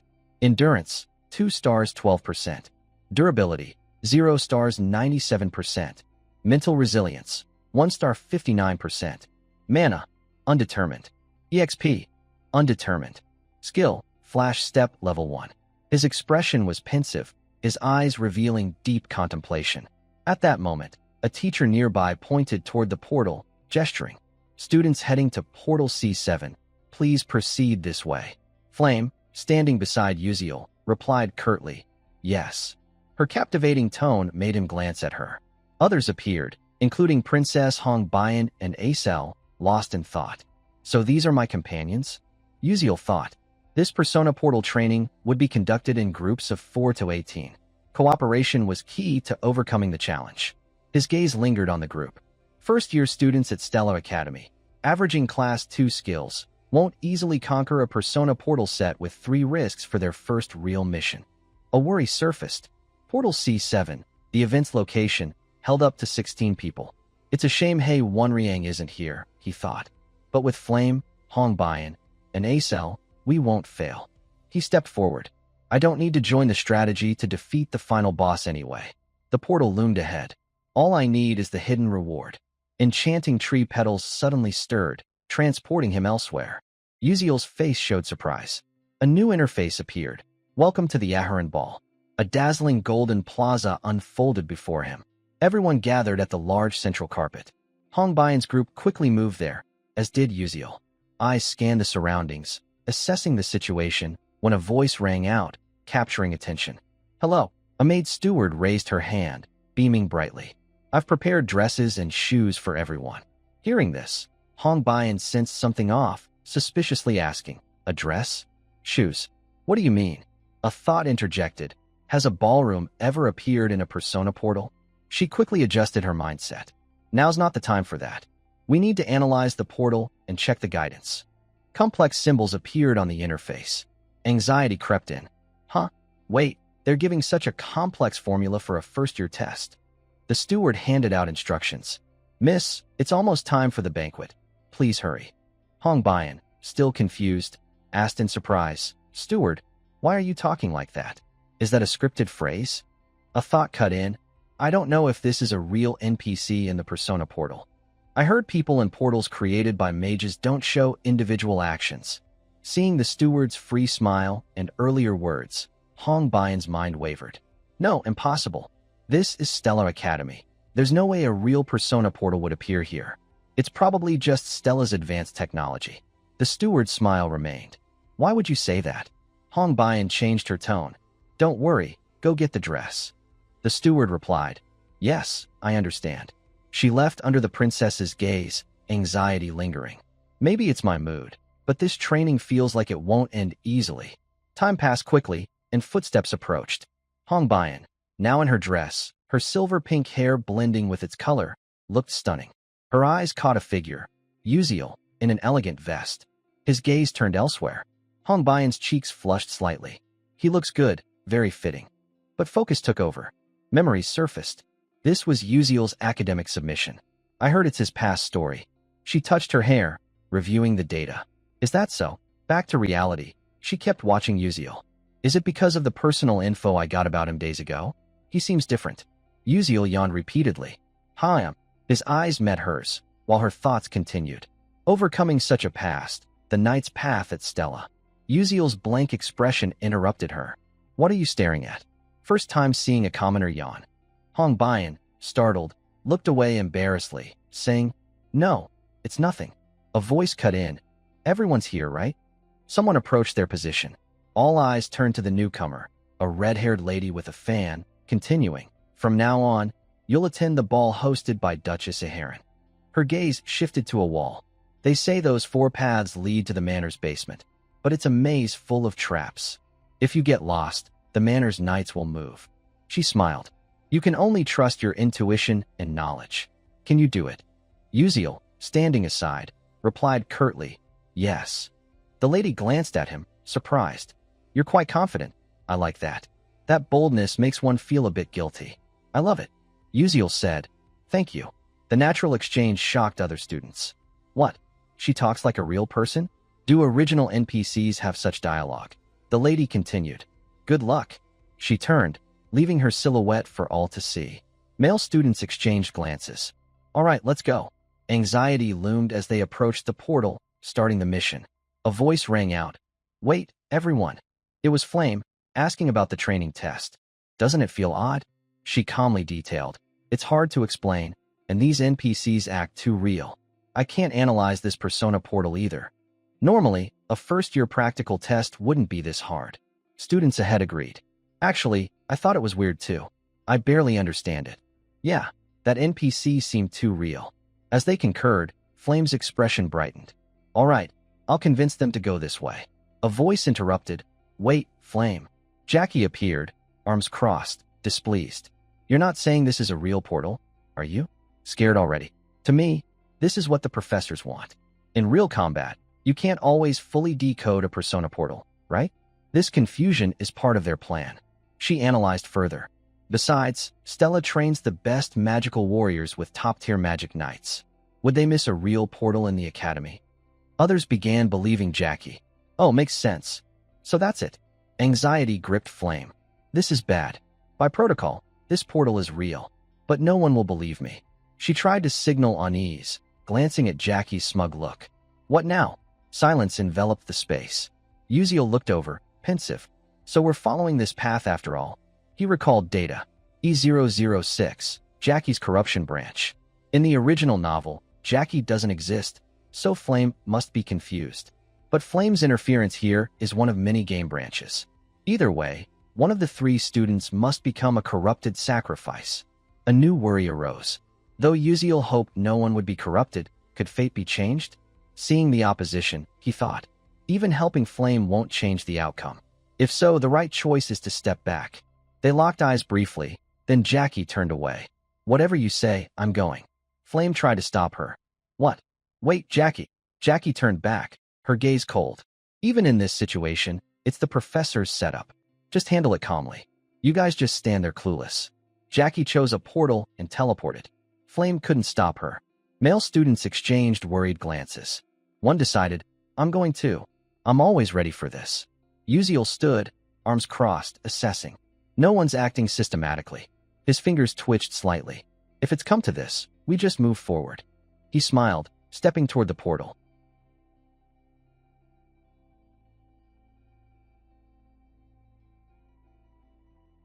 As Uziel confidently strode forward, he suddenly paused, noticing something behind him. A group of male students had gathered, slightly too close. He asked, Why are you all trailing me? They grew flustered, sweat beading. No reason. Seeing their shared expression, he sighed indifferently. Are they planning to follow me? Kids always have schemes. He continued walking, thinking, I don't care much about this. Nothing important here anyway. A long, dim corridor lay ahead, lit by purple glowing energy lamps. In the quiet space, footsteps approached from behind. His attention shifted to a voice.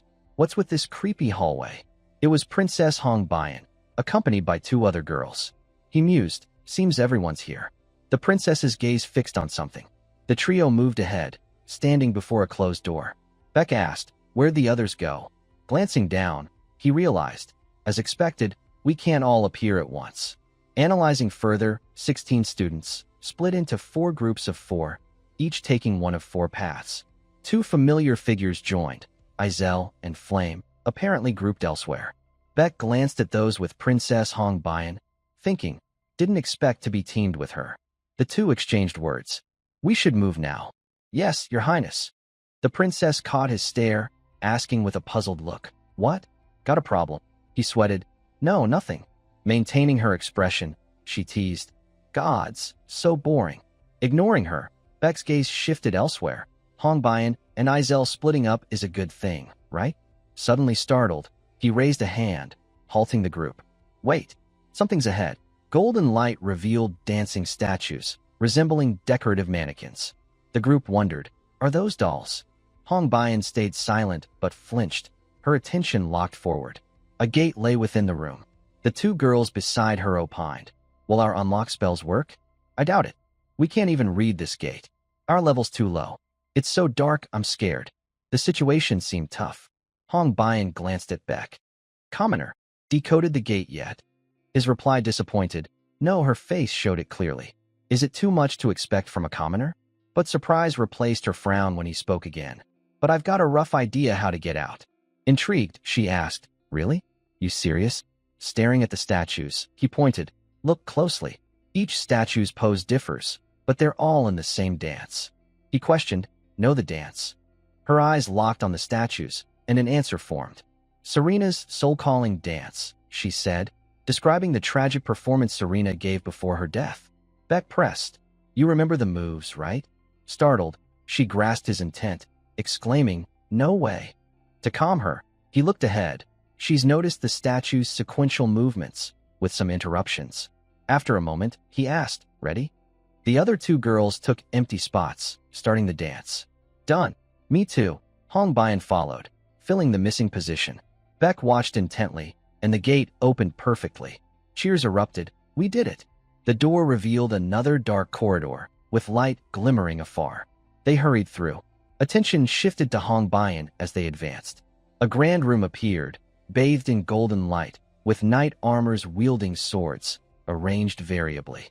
Strange patterns marked the floor beneath. One girl pointed, Maybe the armors hold clues. Another added, Let's check them closely. They split up, inspecting the armors, but found nothing. No matter how I look, I don't get it. Why is it different this time? Yeah, nothing's off. Hong Bayan's gaze landed on Beck, who was touching a tapestry with unique designs. Commoner, what are you doing? After observing, he stood. The armors are decoys. The real clues the tapestry. Surprise gripped the group. He explained, The dance on the tapestry's the key. Look closely, and figure performs specific moves. If we sequence them correctly, we solve this. The girls peered intently, one saying, You're right. I know this, Serena's silent tango. They spread out, studying the tapestry's moves.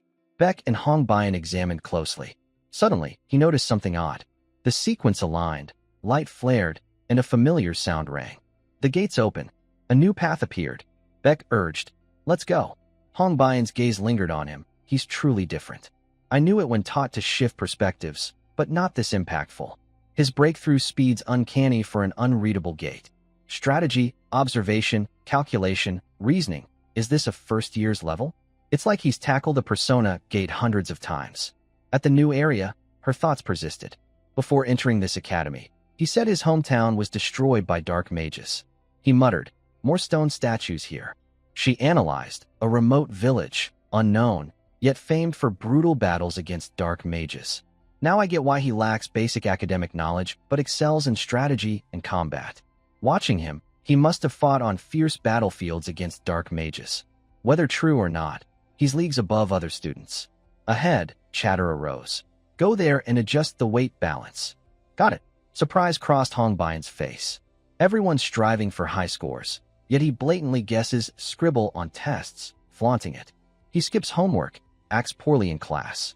But noticing his handsome features, she wondered, why is he trying so hard now? Princess Hong Bayan's expression darkened. There must be a reason. Don't tell me you sensed a change in the atmosphere. Beck Uziel turned to her, pointing to draw her attention. Hey, why are you zoning out? Get over there. But she sharply questioned him. Tell me, commoner. Uziel looked confused, unsure of what she meant. Hong Bayan voiced her suspicion. This persona gate we're challenging, is it real?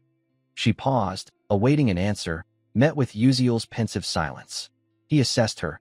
Your eyes have gotten sharper, Hong Bayan. Normally, she wouldn't see the truth until the end and would keep interfering with Melian. A smile formed. This proves she's straying from the villainous path. Noticing his smile, she asked, "What are you grinning at?" He replied, "Nothing." The two other girls looked around, confused. Why isn't the princess coming? What's going on? Turning away, Uziel answered her earlier question. As you said, this place is real. You could get hurt or die. If we don't clear it, it'll synchronize with the outside world. So, I plan to get through this as fast as possible. Hong Bayan paused for a moment. I knew it. Beck Uziel always acts with purpose. Her lips pursed as she thought, I won't accept help like this. Her eyes narrowed, sweat beading. I'll survive on my own strength. Meanwhile, in another scene, a dark room was littered with fallen knight armors. Flame and Acel were teammates in this trial gate. Seeing them, someone called, Hey, Flame. Flame looked over as a girl waved. Over here. Flame approached the three rushing toward her. Is everyone okay? Where's the other one? The girl hesitated, well, then added. Jackie suddenly vanished. Flame's eyes widened in shock. What? Jackie? The girl, sharing the group's expression, explained. Thanks to Jackie, we made it this far. But after passing the final door, she disappeared. We couldn't find her. Panic gripped Flame. Have you searched long? A thought struck. That means she cleared this gate faster than Acel and me, without a scratch. Another added. But this isn't our first time. Flame couldn't believe her ears. What? Back to Beck Uziel. He sat cross-armed, leaning against a pillar, eyes closed. Someone approached, prompting him to open them. Hey, when'd you get here? Flame asked. He replied, not long ago. She pressed, have you seen Jackie? Haven't seen her. Disappointed, Flame sighed. I see. And left, Uziel watching her go. Though unclear on the details, he pieced it together. I could have stopped Jackie's disappearance if I'd gotten here sooner. But now, I can't do much else. At this point, I can only help the heroines clear the stage. At Stella Academy, a voice shouted, What? A Real Persona gate mixed into the students' training. Headmaster Beck Uziel rushed to the training area, shock and worry etched on his scarred face. The once blue gate now glowed blood red. How could this happen? Isn't Stella's security the best in the world? A professor nearby explained. It's like someone completely reversed Stella's spatial wave detection system. The wave appeared simultaneously with the gate, so it wasn't detected in time. Security's enhancing the system. Headmaster Beck Uziel cut in. Damn it. That's not what matters now. Another voice interrupted. He's right. A figure appeared, catching the headmaster's attention, a new presence. Recognition hit. Commander Arian. Arian Black Swan, supreme leader of Stella, the world's strongest knight order. The man said to create seas of blood from dark mages' corpses. Rarely seen on campus. Arian approached coldly. What's the situation? Have reinforcements entered? The professor replied, No, it's impossible. The students inside are facing a tough challenge. Arian asked, What's the gate's risk level? The answer came, estimated between level 4 and 5. Arian raised an eyebrow. Estimated? Give me an exact number. The professor, clutching documents, said, Initially level 4, but it spiked to 5 once the students entered. Arian noted, Unusual, but not rare. The gate's emitting false waves. Get me the registered students list. The professor handed it over. Here. Arian scanned the names intently. Class 1S students stood out. Beck Uziel, Hong Bayan, Flame, Acel, Likey. Reading them, Arian's eyes narrowed. A level 5 risk persona gate. Even seasoned mages need thorough preparation to clear it. These are first years, only at level 2 or 3 mage skill. They're nowhere near capable. His voice grew colder. Prepare 16 foam coffins for the students' bodies. Headmaster Beck Uziel shouted, Commander Arian. But Arian turned, leaving. It's just protocol for efficiency. With a dangerous glint, he added, Don't tell me you believe those first-year rookies can conquer a real level 5 gate, Lee Hanwall. That's like saying ants can kill a tiger. Arian vanished, leaving the headmaster more anxious for his students. I know it's a crazy bet, but I still hope those kids make it out safely. The red gate remained unchanged. Inside, Acel and Flame simultaneously noticed a direction as someone called, Hey, everyone! Jackie returned, dust on her clothes, saying, So this is where you all are? Uziel, arms crossed, stood pensive, while others cheered. I'm so glad you're safe. Why'd you vanish like that? It scared me. Uziel turned aside, thinking deeply. Now that everyone's here, the only thing left is to fight the final boss. While deep in thought, Beck Uziel's attention was suddenly drawn to something emerging nearby. Red status panels flashed repeatedly. You've arrived at the Dancing Clock Tower. Descend the stairs to reach the ballroom. The party has just begun, so hurry. The group moved toward a staircase leading downward. I guess we need to go down these steps, someone said. As the others focused on the path below, Flame glanced upward nervously, sensing something ominous. A monstrous spider formed in her mind. At the top of this clock tower lives the Great Sword Spider, a level 4 risk boss. Its 8 legs can transform into 8 sharp blades. Flame swallowed hard, taking a deep breath. That thing's dangerous. I can't keep relying on Beck Uziel. He's lost his memories, so he knows nothing about the Great Sword Spider. But I've researched it, so I'll try to stop it somehow. She glanced at Acel nearby. If Acel and Beck Uziel faced the final boss, we could clear this with minimal losses. Determined, Flame called out, "Wait, everyone." But a voice interrupted, startling her. Hold on. It was Beck Uziel, looking up at a high corner. Something's up there. Flame froze for a moment. He turned, breaking the silence. You all go down first. I'll check around here and follow. No one objected. Led by Princess Hong Bayan, who moved slowly at the rear, they descended. Flame's anxiety lingered. Beck Uziel probably doesn't even know about the Great Sword Spider. His silhouette flashed in her mind, yet he sensed its presence. Impossible. Hesitating, she thought. I didn't know his senses were that sharp. Well, he did deflect magic. As she wavered, the group moved deeper. A male student paused, noticing something. What's that sound? Others shared his expression. Hong Bayan pinpointed the odd noise, shouting, It's coming from above. All eyes turned upward, gasping as the Great Sword Spider lunged toward them. It's the Blade Spider. Another corrected. No, it's the Great Sword Spider, a level 4 risk. Seeing it, Flame's panic grew. What? Where's Beck Uziel? Thinking of him, Hong Bayan and Acel exchanged glances. Don't tell me. Suddenly, a foot appeared on the spider's body. Beck Uziel leapt from above, slamming it down with a heavy kick. Golden light from his flash step glowed, his sword gripped tightly. Someone below shouted, Beck Uziel. Seeing their hesitation, he yelled, I'll handle this. Get downstairs now. Acel, doubting, muttered, Can he stop it alone? Gritting her teeth, she decided, I should go help. A voice interrupted, I don't know what you're thinking, but we need to get to the ballroom. Fast. Hong Bayan approached Acel, adding, That's the best way to help the commoner. Still reeling from Uziel's actions, Flame was stunned by Hong Bayan's words and expression. Curiosity arose as she watched Hong Bayan's back. In the original story, was Hong Bayan like this? Flame's wonder was justified. Normally, Hong Bayan would be jealous of Izel's strength and plotting. Instead, she helped her. The group didn't linger, opening the door to the ballroom below. Music and melodies filled the space. Someone gasped, Wow, understandably so. The grandeur exceeded expectations for this special ball. Crystal chandeliers gleamed midair, masked nobles danced hand in hand in the vibrant atmosphere, and a red carpet stretched across the stairs, enchanting all. Amid the festivity, the lights suddenly dimmed, and the music stopped. Silence fell. The nobles froze, awaiting a central figure. Slow footsteps emerged from the darkness, stunning everyone. Hong Bayan spoke, shifting attention. Someone's coming down the stairs. Flame guessed, maybe the final boss, Duchess Iharon. Stay alert, but something shattered her view, leaving her shocked. Huh. Under a central spotlight stood someone. Hello, nice to meet you all. I'm Jackie Iharon. It was Jackie, previously missing, her smile unsettling. Unlike the students' unease, the nobles cheered. Duchess, you're stunning today? Give me a smile, and I'll offer my heart. Despite knowing the original novel, Flame couldn't predict this. How is this possible? This development doesn't exist in the original romance novel. Jackie didn't even exist initially. Seeing Hong Bayan's worried expression, Flame realized a normal person becoming an NPC, let alone the final boss, was impossible. Izel's expression suggested only one way. Jackie was a dark mage. Flame pursed her lips, understanding why Beck Uziel's earlier words were odd. So that's how he warned me about Jackie.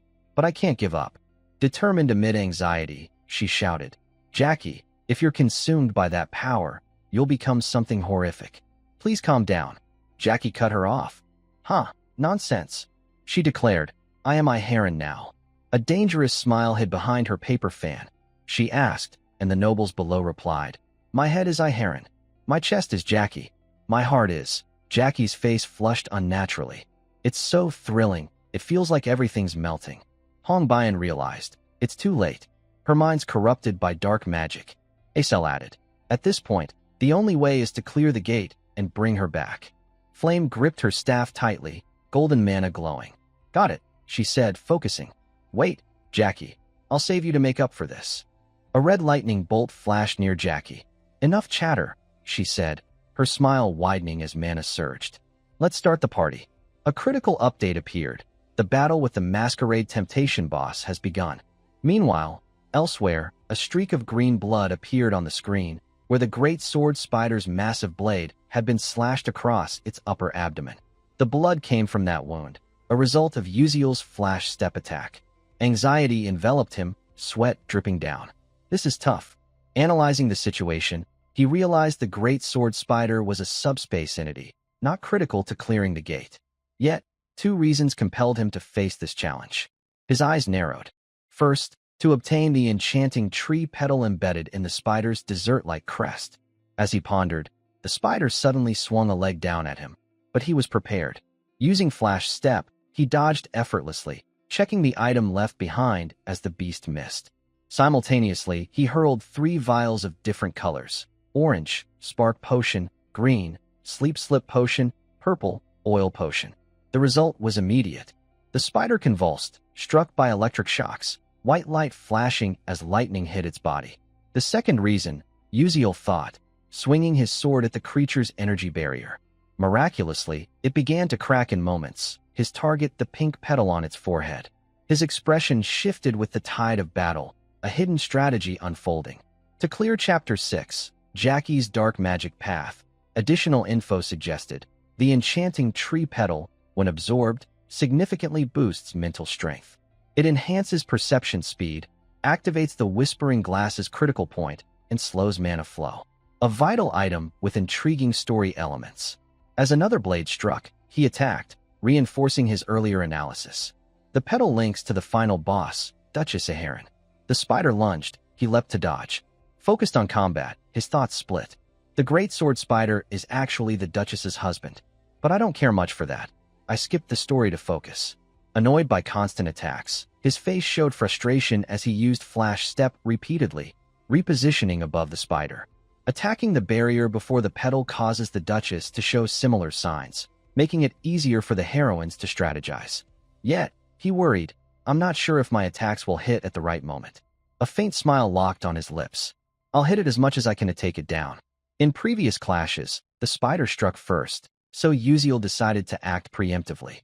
Flash Step activated repeatedly, leaving only afterimages. 3 consecutive Flash Steps turned the area into his stage. The spider emitted eerie screeches at this shift. Exhausted from the performance, Uziel slowed. Before he could strategize further, his expression turned to shock. Huh. The spider moved erratically, green liquid trailing, and he realized the issue. I threw so many slip potions out already. With no choice, he charged again. Seeing the spider's odd movements and lack of footing, unease hit. Damn, the ballroom's below. Accelerating from inertia, he decided to act. Think. I need to track its direction. Speeding up, he caught up, their eyes locking, sweat dripping, teeth gritted in anger. His pupils flashed a unique color. Flash Step rewinding minutes to when the critical alert appeared. The battle with the Masquerade Temptation boss has begun. Following the alert, Hong Bian's group formed a tight combat cluster. Jackie gripped her black dress, blood-red music playing as her dance began, drawing all attention. Each step summoned red lightning, forming a bizarre magic circle beneath her. As she shifted her dance, the lightning altered the surroundings. Everyone dodge. The warning came too late. Lightning converged, striking. Nearby nobles were blasted back. Hong Bian, witnessing the powerful attack, turned to check. Everyone okay? A male student replied, yes. Calming herself, she analyzed. No time to hesitate. It's time to fight. She drew her staff, its tip glowing, facing a dark mage. As Jackie danced above, fire magic attacks targeted Hongbian. Jackie scoffed, her confidence justified. Not so easy. A strange black formation appeared before her, effortlessly blocking the fire attack. But more came. Acel summoned 3 small ice formations, launching large ice pillars. Other students joined, unleashing spells. Unfortunately, similar magic circles blocked them all. The students were stunned. Our magic has no effect. As the group attacked, Jackie shifted to a new move. Red lightning formed overhead, startling them. She's attacking again. Be careful. 2 exclamation marks appeared in Flame's mind. Miraculously, she formed a complex magic array. Jackie noticed, recognizing something. Mimicking Jackie, Flame grasped her dress. Music played, and with an indifferent expression, Flame began the required dance. Others watched, puzzled. Acel spoke. Why are you dancing? Flame didn't answer, continuing. After a moment, she stopped, eyes half lowered, staring at Jackie. From her array, a golden light attack shot past Jackie, who stood frozen, fan in hand, eyes wide. Flame rejoiced inwardly. It worked, just like the novel. She shouted, "Everyone dance." Hongbian and Acel looked stunned, and Flame explained, "We got hints from earlier stages. This isn't just a magic duel, it's a dance too. We can only cast spells through dancing." Hongbian grasped it quickly. So, the Duchess's dance can't be broken by normal magic. Acel added, "The dance counters Serena's silent dance, tied to Serena's farewell." Without hesitation, Hongbian began dancing to the somber rhythm. Others, familiar with the dance, joined. Notes blended with their movements, and soon, magic attacks launched toward Jackie. Stunned, hiding behind her fan, Jackie faced a massive explosion centered on her. The music still echoed, and Acel, caught in its rhythm, felt a new wave of anxiety. Will that attack even work? But the music abruptly shifted, mirroring her unease. Wait. Amid the blood-red melody, a dark silhouette emerged from the smoke of the prior explosion, stirring new thoughts. The music's tempo is speeding up. 2 other students noticed the same thing as Acel. "Look over there, what's that?" A foot stepped forward, revealing 2 additional legs protruding from beneath Jackie's dress. Her eyes glowed an eerie red. Someone warned, "Her legs have grown to 4 now, right?" The dark feet, stained from the blast, resumed dancing, shifting rapidly with the rhythm. Through the new cadence of her 4 legs, Jackie formed a denser, more intricate magical array behind her. "All right, let's do this properly," Jackie said, her face growing increasingly sinister. Seeing her like this, Flame couldn't hold back, shouting, "Stop, Jackie. If you keep embracing the role of Duchess Aheron, you won't come back." Jackie retorted, "What exactly do you want me to stop?" Look around. As dark magic spread, the nobles' chants grew relentless. "Jackie Aheron, Jackie Aheron." The group stood frozen, witnessing the scene. It was no longer beautiful, but grotesque. The nobles cheered to the music's beat. "As expected, you're stunning. The best answer. Punish those foolish challengers."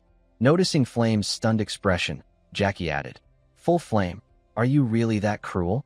Flame flinched. What? Old memories surfaced, mingling with strange, selfish thoughts. This sweet, exhilarating feeling. You've monopolized it, kept it for yourself. Flame always smiled, while Jackie, standing aside, harbored sadness. Now, her pent-up anger erupted. "I'll never let go of this heart, this feeling." Red lightning surged again. Sensing a massive mana release, Hongbian warned, "It's coming. Protect yourselves." Jackie acted swiftly, energy beams bursting from her arrays. Thanks to the warning, Hongbian and Acel raised protective shields, blocking the attack. But unexpectedly, a student beside Acel was hit. Acel noticed but couldn't help. As she faltered, another force surged toward her, too fast to react. She closed her eyes, bracing, but opened them when nothing struck. A light shone on her face, confusion rising. Hongbian, using her power, had formed a massive firewall, shielding Acel from danger. After helping, Hongbian turned urgently. "Hey, idiot, why were you standing there distracted?" Acel stammered, "What?" Still dazed, Hongbian raised her voice. "Fire magic defense is more effective for me, so let me handle it. You focus on blocking those lightning spells." Acel understood. "Oh, got it." Hongbian continued. "Stay behind us and attack when you can." Flame noticed this shift in the princess. especially her addressing her. In that fleeting moment, Flame was baffled. What's going on? In the original story, Hongbian's jealousy of Izel's abilities ruined teamwork, causing major losses. But now, she was reading the situation best. A blood-red energy attack surged toward Hongbian, blocked by Izel's ice shield. Hongbian, startled, glanced at her. Flame's thoughts raced. No way, Hongbian and Acel are working together? Acel spoke casually. Don't let your guard down either. Hongbian, teased, snapped, what? Then Flame joined from behind, supporting both attack and defense. I can't lose to them. With a defense in place, Flame counterattacked, forming a grand magic array and unleashing golden energy beams. Jackie's 3 dark magic barriers blocked them. Useless. But Flame smirked. The beams pierced through, causing another massive explosion at Jackie's center. Peering through the thicker smoke, the familiar question arose. Is it over? But a new black silhouette appeared, now with horns. Acel noticed first, then Hongbian, then Flame. Jackie. Jackie's voice changed, calling, Flame, Flame. Her legs had fully transformed into those of the spider from the hallway. Do you hate seeing me this happy? The NPC nobles shifted, trembling, some vomiting. Jackie was losing control. Why won't you leave me alone? Feeling partly responsible, Flame shouted. Jackie, that's not it. Please, snap out of it. But Jackie's rage peaked. Shut up. Instantly, a blood-red magic layer formed, followed by a second divine array beneath. The red music resumed, and Jackie's smile locked in place. Hongbian, stunned, exclaimed, No way. Flame, equally shocked, thought this is. Facing the danger, she analyzed. At least a level 5 risk. I can't think straight. What do we do? Looking ahead, Flame glanced upward, sensing movement. The sound grew louder, and she asked, What's that noise? Acel, sensing it, interjected. Flame flinched at her words, but another event unfolded. Jackie screamed, as if struck. Hongbian asked, What's happening? Flame, half glancing from afar, explained, I don't know why, but Uziel's fight with the great sword spider above is affecting Jackie down here. Jackie clutched her head in pain. Flame, disbelieving, thought, Is Uziel fighting that beast alone to help us defeat this boss? As Jackie wailed helplessly again, Hongbian seized the moment. Now's our chance. After issuing the command, the 3 unleashed their magic skills once more. Princess Hongbian's flames, Izel's ice, and Flame's light surged forward. Ice struck first, freezing the legs of the leader sword spider. Hongbian's fire enveloped it next, followed by Flame's radiant blast. A massive explosion erupted as the elements clashed, dispersing the resulting smoke. Jackie shouted furiously, This is all you've got, brats? Her rage peaked. How dare you? At that moment, the original leader sword spider appeared in the room. Sensing something new, Hongbian asked anxiously, What's happening? Flame, equally puzzled, said, I don't know, something just dropped. Recognizing a familiar silhouette, Flame froze. No way, that's the great sword spider leader? Its massive body crashed from above, unconscious, cracking the ballroom floor. The group questioned, Is it dead? A male student, trembling in disbelief, muttered, Ridiculous. Uziel, a first year like us, hunted a level 4 monster alone. Not only the spider fell. Behind them, Uziel lay unconscious. Before everyone's eyes, the giant spider had landed where Jackie stood. A friend of Jackie's, Flame, ascended the steps with sorrow. Jackie, pinned under the spider, struggled to rise, trembling as she confronted Flame. Why do you always ruin things for me? Her anger flared. I'll never forgive you. A new thought emerged. Oh, I get it. You couldn't win at dancing, so you resorted to tricks? Because no one dances better than me, right? Pathetic. You're just like me, jealous of someone prettier. With a manic grin. Haha, not just me. You're no different. Flame's sadness deepened, watching her friend's unraveling mind. Jackie, confused by Flame's gaze, asked, Why were you looking at me like that? To shift her emotions, Flame turned to Acel. Can you summon an ice mirror? Acel replied, Yes. Jackie smirked. No matter what nonsense you pull, I'm still prettier. At Flame's request, Acel conjured an ice mirror before Jackie. She stared, stunned. Huh. Half her face had morphed into a spider's. Disbelieving, she stammered. This is this? A male student checked on Uziel, now stirring. You okay? Ugh, my head. Jackie's screams shattered the silence. Is this my face? You're lying. This isn't a mirror, is it? Uziel, awake, pressed a finger to his lips as Jackie ranted. You're tricking me with this image, right? It's disgusting, disgusting, disgusting. Her cries escalated. Please, remove the mirror. The nobles who'd supported Jackie at the ball now fell silent. The Duchess was no longer beautiful. Knowing what came next, they bowed their heads, letting Jackie rage in agony.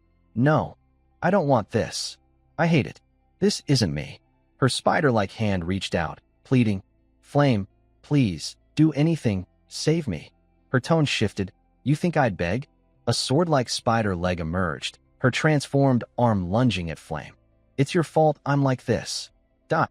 Red-white flames clashed, but Jackie was the one wounded. Something beneath Flame pierced her. Jackie's dazed eyes widened, recalling joyful moments with Hei Wonriang. She couldn't be saved. The group could only end her suffering through sacrifice. Hong Baiyan's flames ignited. Acel lowered her head in guilt for her role, and Hong Baiyan shared the same regret. Flame, the saddest, knew she'd partly caused this death. As Jackie faded, Flame whispered, I'm sorry, Jackie. Truly sorry. As she fell, a notification appeared. The tale of Duchess Aharon, who achieved supreme beauty and fame, ends. You've conquered the Temptation Ballroom. Congratulations. Outside, where teams entered gates, another announcement sounded. Team A6, simulation training complete, students exited. Group B3's simulation training also concluded. Emerging students heard instructor Uziel order. Evacuate them immediately. A teacher replied, Yes, sir, all clear. Uziel's gaze fixed on the last gate, worry forming. Is C7 the only one left? Suddenly, the red gate beside him flickered, red lightning crackling around it. Sensing danger, Uziel turned to an assistant. The waves are shifting. Prepare now. Yes. Before more could be said, the gate warped, its space expanding, the red hue fading. Uziel watched intently, then smirked. The ant defeated the tiger. Following his words, students emerged, save one, and the red gate vanished. Seeing them escape, such peril sparked chatter. They conquered a level 5 persona gate as mere students? Even seasoned veterans find that tough. Questions arose. Is that boy the leader? Arian, surprised, retracted her earlier jest, then laughed at herself. Let's retreat. Yes, ma'am. Outside, Uziel raised his sword to his chest. I report. Persona Gate conquest complete. 16 participants, 1 casualty, 15 safely returned. Instructor Uziel's face soured. 1 sacrifice, after all. Refocusing, he ordered. Well done. I'll summon a healing mage. Rest now. Yes, sir. A voice interrupted. What happened while I was gone? All eyes turned to the familiar tone. A figure appeared. Seems something went down, huh? Uziel froze, caught off guard. Principal Stella Elman Eltwin, the great 9th-tier mage, approached with a smile. You'll tell me everything, right? The scene shifts to Stella Building Number 1, the principal's office, where Beck Uziel walks alongside Principal Elman Eltwin down the corridor. As he moves, his face carries an indescribable hint of bewilderment, tinged with a new concern. A private conversation with Elman Eltwin. No way. Why am I feeling so anxious? His eyes darted to the side, as if complaining about some decision. That's why I didn't want to be the leader. Flashing back to before they left the Persona Gate, Princess Hong Baiyan gathered everyone as if to address a major issue. Wouldn't it be better to appoint a leader to report the situation before we leave? With a nonchalant expression, Beck Uziel's thumb pointed toward Acel. How about Acel? Having just woken from a fainting spell, Acel looked bewildered at the sudden responsibility directed at her. However, from the start, neither Hong Baiyan nor Flame had any intention of letting him escape the role. Both wore matching expressions, arms crossed casually, and said, Commoner, I've been watching closely, and you dare openly dismiss your own contributions? Your Highness, no matter how you look at it, that's not right. Sweat dripped down Beck Uziel's face, and for some reason, as if a special task had been pinned on Acel, he added, I think I'm pretty good, but not this time. He froze, his thoughts trailing off vaguely. You think so too, right? His eyes shut tightly. So, in the end, I was forced to become the leader. What the hell happened while I was unconscious? But his thoughts were quickly interrupted as the principal's voice rang out, bringing a new topic. Is this the third time we've met? Beck Uziel's eyes widened as he looked at the principal, who continued, You've grown taller since last time, haven't you? Slightly confused and still young, not quite grasping the principal's meaning, he froze again. What's he talking about? As he tried to process this, old memories suddenly flooded back. A small village ravaged by a blizzard. Blink, blink, blink. In that snow-covered place, Beck Uziel stood alone. At that time, despite having a body unable to wield magic, he diligently trained in his one and only magical skill, blink. In that moment, his gaze shifted to the side as a voice called out, You're incredible. A figure wrapped in heavy clothing appeared, adding to Beck Uziel's newfound bewilderment. You have an interesting talent. I'll write you a letter of recommendation, so come to my academy and take the entrance exam. There'll be bonus points. That figure was none other than the current principal of Stellar Academy, Elman Elthwin. Snapping him back to reality, the principal spoke again. The reason I called you here is? Beck Uziel jolted slightly. Teacher Lean smiled and continued. I'm here to thank you on behalf of the Academy for preventing that potential crisis. Beck Uziel sat there, deep in thought. It started with me, but the principal's words are still there, and I have no intention of revealing this to the outside. Of course, if the damage to the students had been severe, things would have been different. Thank you. It's all thanks to you. And there's one thing I need to confirm. Beck Uziel instinctively focused on these words. In an instant, the principal's expression turned cold. Was there anything wrong inside that gate? In that moment, cold sweat began to trickle down Beck Uziel's body. What's with that look? No wonder they call you the Black Witch Slayer. Even so, I'm not even a Black Witch. Caught between hiding the truth and speaking it, Beck Uziel chose to tell the truth, though his anxiety lingered. Yes, a student died. Jackie showed signs of corruption from black magic. With an expression devoid of empathy, the principal replied, Is that so? That's unfortunate, isn't it? Being affected by corruption means there were dark emotions in their heart from the start, and no one can resist that. Beck Uziel could clearly sense there was no real regret in his tone. Before he could fully process the situation, the principal brought up another matter. Oh, look at my mind. He chuckled. I haven't even offered you a drink yet. With his characteristic bright smile, he asked, Coffee or tea? Do young people these days like carbonated drinks? Others might not notice, but from this point on, it would be a proper conversation. Seizing key information, Beck Uziel made his choice. I'd like tea, he said nonchalantly. Is there a tea called Liddy? The principal looked at him with curiosity about Liddy, then immediately flashed a knowing smile. There is. Wait just a moment. Beck Uziel let out a soft sigh of relief. Lucky break. Time passed, and the principal brought out a cup of tea, placing it on the table. That's right, Lai Tai is quite surprising. Not many people know about it, and even fewer enjoy it. Beck Uziel responded. Thank you. He picked up the cup and took a sip. Savoring the tea, he showed no particular expression, but his thoughts revealed the atmosphere. As expected, it's pretty bland. Compared to earth foods, it's like durian or fermented skate. It's a matter of taste. But it's strangely addictive, so some people dislike it. Its distinct aroma turns them off, and they won't even try it. But those who love it become obsessed. The reason he chose Liddy was because this private meeting with Elman Elthwin was a branching point and an opportunity. Flame, who chose coffee, was promised magic lessons. Acel, who picked a carbonated drink, gained magical enlightenment. And Liddy was Elman Elthwin's favorite tea. The only issue was that he glanced over, waiting for the principal to continue. About Liddy, you see, it was exclusively enjoyed by the L tribe in the Western continent decades ago. They should have kept it to themselves. But they shared it with humans and faced misfortune along with the Lai tribe. The recipe for Lai tea was said to have vanished. The principal smiled, looking at the cup in his hand. This must be one of the last Lai teas in the world. If humans hadn't been so greedy, we could still enjoy it today. Such a pity, Beck Uziel said. But his next words caught the principal off guard. Is that so? But it's strange, because I'm still drinking it now. As he set the cup down, the principal hurriedly asked, Well, is there more of it? Beck Uziel replied curtly, No. At this, Elman Elthwin's expression shifted, revealing disappointment. I thought as much, but it was too early to despair, as Beck Uziel interjected. But I know about it. The recipe for Lai tea. The principal's eyes widened, the quiet atmosphere shattered as he couldn't contain his excitement. What? Really? How did you get that recipe? Beck Uziel, realizing he'd spoken too quickly, grew slightly flustered. Well, he thought, this is a bit hard to explain. I can't exactly say I got it from a game. Under the principal's expectant gaze, he slowly said, my late mother taught me, so that's how I know.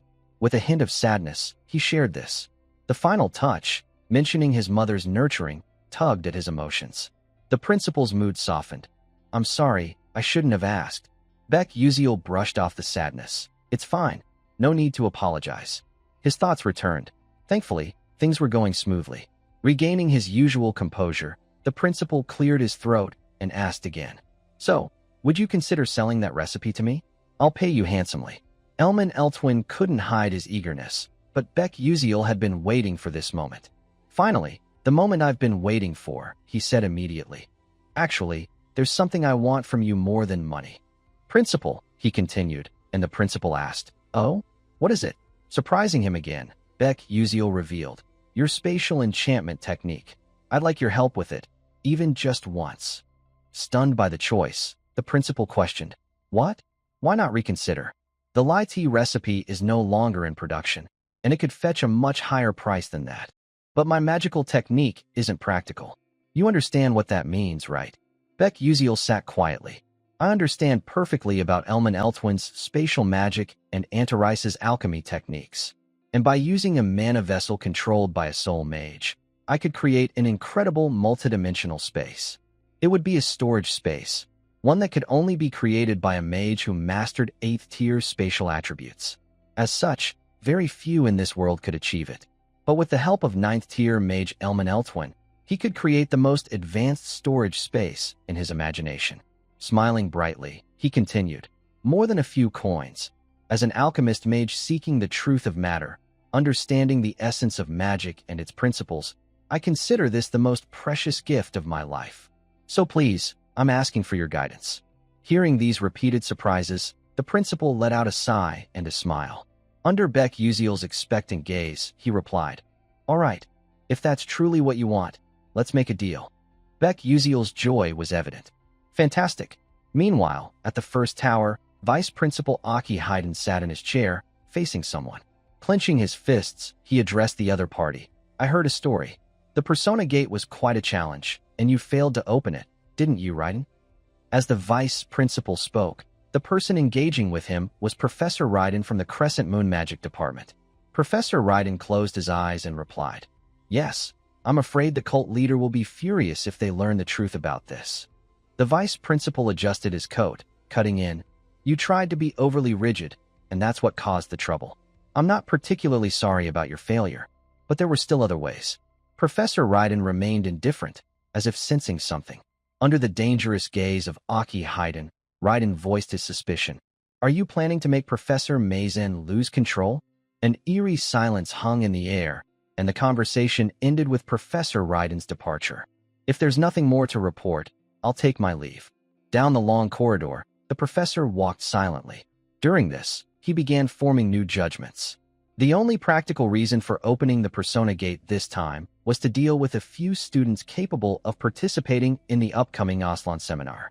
Though they had opened a gate with a level 5 risk, far beyond their capabilities, who could have imagined that Flame, Acel, Princess Adalovit, and even Hongbayan would all emerge safely? Glancing at a nearby window, the professor quietly assessed. None of this was part of the plan. Lost in these thoughts, the professor suddenly turned as someone spoke.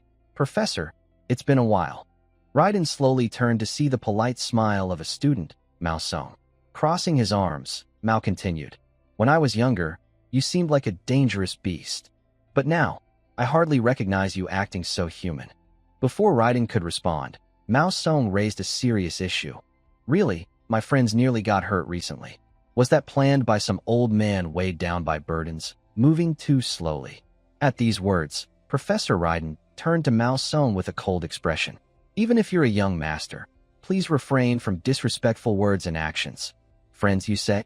Mao Song's face darkened. The professor ended with a question. Are you too immersed in playing the role of a student? But Raiden was taken aback when Mao Song's tone shifted entirely. So it's not just your appearance that's changed? You dare speak so arrogantly and rudely in front of me. An invisible yet tangible pressure began weighing down on the professor's body. He gritted his teeth, trying to resist, but his expression grew tense as beads of sweat appeared on his face. Mao Song's demeanor and aura had completely transformed. Raiden felt the spirit of a king emanating from him, accompanied by a warning. It'd be wise to be careful. A smile followed. You lot are such a nuisance and an eyesore. See you next time. Mao Song walked away slowly, step by step, the sound of his footsteps oddly unsettling. The professor pressed a fist to his chest. When Mao Song had completely disappeared, Raiden gasped, taking a deep breath to regain his composure. If it's for the sake of the Moonshadow cult, this is nothing. The scene shifts. The focus moves to Princess Hong Baiyan's group, standing somewhere. Two female classmates, visibly worried, addressed the princess. Princess, we're glad you're safe. We heard the Academy made a mistake in setting up the Persona Gate. Is that true? Honestly, what kind of work are they doing? At these words, Princess Hong Baiyan looked down, her contemplative expression unsurprising. As expected, the other students don't know about this. Considering the Academy's stance, it's understandable. Just then, someone called her name in a voice impossible to ignore. The princess turned to confirm. Senior, a male student approached with a smile. This was Edmund Adalek, a third-year student at the Academy, still wearing his bright smile. Edmund continued. No need to be so formal and stiff. He felt a bit awkward with overly formal language. Despite this shift, Princess Hong Baiyan responded calmly. The Academy maintains a strict hierarchy. Hearing her cold tone, Edmund quickly changed the subject. Haha, I'm just glad you're safe. I was really worried something might have happened to you. With her usual expression, the princess replied curtly, I'm fine, senior. No need to worry. A sudden thought crossed her mind. This cunning old fox isn't worried about me, but rather his own interests. The two major powers of the Adalavit kingdom, the Orkan ducal family supporting Princess Hong Baiyan and the Adalek ducal family, the only one capable of rivaling and opposing the Orkans. Among them, Edmund was the sole heir of the Adalek ducal family. His likely goal was to help her become queen and marry her. Realizing his previous approach wasn't working, Edmund shifted topics. Oh, right. Would you like to play soul chess? There's a tournament coming up for students. Though Princess Hong Baiyan had little interest in soul chess, she nodded in agreement. Sure, let's do it. Seeing an opportunity to get closer, Edmund placed a hand on her shoulder and said coldly, All right, today I'll teach you a move. Watch closely and learn it. Caught off guard by this action, Hong Baiyan bit her lip, unwilling to yield. As she followed Edmund, who was greeting others ahead, she closed her eyes, calmly thinking, The painful truth is that I can't become queen without the help of someone like him. If only I had some kind of power, even if it came from someone with strength equal to the Adalek Duke standing by my side. At that moment, the princess suddenly shifted her gaze to the window. Beck Uziel. By chance, he passed by outside, catching her eye. But she quickly turned back to Edmund as he spoke. Hong Baiyan, what are you doing? Hurry up. Still hesitant, she glanced back at the window. It seemed he had already left.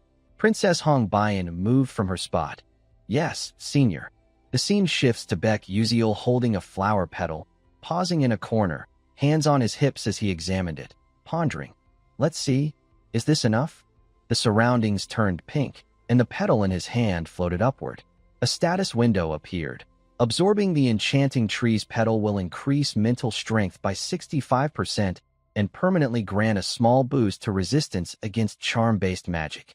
Beck Uziel status. Strength, 2 stars, 73%, Perception, 2 stars, 57%, Agility, 2 stars, 42%, Stamina, 2 stars, 19%, Endurance, 0 stars, 99%, Mental Strength, 2 stars, 24%, Magic Power, not applicable. Seeing the change, he smiled slightly. Not bad at all. More information followed. The Constellatio project grants you a special reward. Beck Uziel rubbed his chin, forming a new judgment. Thanks to completing a new stage, I got this special reward. So what should I take this time? Should I use another growth item? Suddenly, he realized something. Could I take Marikan's necklace? The system responded, Possible. He nodded, satisfied. Then I'll take it. New information appeared. You have received Marikan's necklace, superior grade. Description, a necklace crafted by Mekin, a future alchemist engineer designed to create a barrier at its limit to protect the wearer's life. Special function: Marikin's shield automatically defends against attacks of level 6 or below, usable only once. Without hesitation, he put the necklace around his neck. It's a shame it's one-time use, but ensuring my survival isn't a bad deal. With the 8th episode approaching, he would have to face the awakened Professor Mazen Tyran. More information followed. The Hatred branch has accumulated 78% of its value. Beck Uziel smiled brightly. Good. Preparations for fighting Mazen Tyran are going smoothly. Then I guess I'll rely on Altarisha for the rest. The scene shifts to the International Alchemy Organization. Beck Uziel arrived at the location, standing before an area. A cheerful person greeted him. This is the 13th branch of the Cordon Vitalis School, the annex by the Great Elm Tree in Alchemy City. He responded, I'm here to meet Alchemist Altarisha. The receptionist's expression was clear. I'm very sorry, but you can't meet her right now. Knowing this might happen, he looked slightly puzzled, slipping his hand into his coat and muttering, I knew it. Immediately, he produced a letter. This is a direct invitation from Assistant Professor Altarisha. The receptionist was flustered. Oh my, the exchange that followed was simpler. My apologies, I'll guide you right away. This way, please. Thank you. At the door to Altarisha's research room, the receptionist called out, Miss Altarisha, you have a visitor. There was no response. The receptionist spoke again, We're coming in. At that moment, Beck Uziel flinched, startled by a sensation. A massive explosion suddenly erupted, releasing immense pressure. The explosion caused the door to shake violently, but fortunately, it remained intact. Inside, thick smoke billowed, obscuring the view, but thankfully, it didn't seem like a major accident. Beck Uziel stood there, remarking, That was unexpected. Having pulled the receptionist aside just as the door trembled, he felt a twinge of concern for himself. We almost got into trouble there. Waving away the smoke in front of him, Beck Uziel stepped cautiously into the room. With the smoke still thick, he called out loudly, Assistant, are you okay? A quick response came. Hey, is that you, Beck Uziel? Despite the chaos of the explosion, Assistant Altarisha was unharmed and greeted him with a cheerful smile. Welcome. I want to show you something.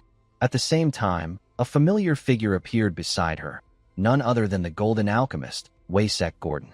Beck Uziel hadn't noticed him yet, but he did catch Altarisha's expression, thinking to himself, the explosion didn't even faze her? Their attention shifted to the Golden Alchemist as he noticed something about the bracelet on his wrist. Student, do you see this? This is a shield bracelet. On the silver bracelet was a button, which he pressed with his finger. A green shield materialized, enveloping his entire arm. Excitedly, he explained, if we press this button twice, even in this state alone, it boasts third-tier strength. Beck Uziel was surprised, but the demonstration wasn't over. Waysek continued, Oh, but what if we press it one more time? Isn't it amazing? Even if your mana is low or you're an ordinary person unable to use magic, you can still deploy this shield magic at least once. Its defensive power reached only 500, but it could be incredibly useful in a critical situation. Before the three of them, a shield 3 times larger than Waysek's face appeared, replacing the smaller one. Notably, there were no magical runes etched onto it. The Golden Alchemist couldn't hide his amazement. If this is revealed to the world, it'll turn everything upside down. All thanks to this genius child, Altarisha. He noticed Beck Uziel's presence. Oh, come to think of it, you're a co-author too. He pulled Beck Uziel closer. How about joining the world of alchemy as an alchemist? Beck Uziel wanted this, but his response left them both stunned. I can't survive as an alchemist because I have no mana. Witnessing a prodigy in alchemy who lacked mana, Waysek Gordon exclaimed, What? What did you just say? This secret, up until now, seemed unknown to anyone in the academy, though it wasn't exactly a secret. Beck Uziel explained, A congenital condition that prevents me from absorbing mana, slowing the leakage of mana. Waysek Gordon pushed up his goggles, still in disbelief. What you just said? You don't mean, Altarisha finished his thought. Is that what they call a limited lifespan? Beck Uziel calmly accepted this, but his eyes drifted elsewhere, thinking, Yes, it's a big deal. But is that really true? To ease their tension, Beck Uziel added, My time may be limited, but I don't plan on dying. I'll handle it, so don't worry. Hearing this, Altarisha sighed in relief. Oh, right. To dispel the heavy atmosphere, Beck Uziel raised his hand. Also, can I take a look at that shield bracelet? Waysek Gordon was startled. Huh? Oh, sure. After receiving the silver bracelet, Beck Uziel examined it with his encyclopedia glasses. Information about the bracelet appeared. He noted, it's definitely still in its early stages, with plenty of rough and unnecessary parts. Smiling at Altarisha, he asked, Hold on, can I borrow your magic soldering pen? Surprised but unopposed, Altarisha handed it over. Oh, here. Waysek Gordon's eyebrows twitched, unsure of what Beck Uziel was planning. Oh, what's the kid trying to do? The silence was broken by Altarisha, who knew what Beck Uziel intended and didn't want anyone to interfere. Returning to Beck Uziel, after taking the magic soldering pen, he carefully applied it to the silver bracelet containing special information. His thoughts interrupted.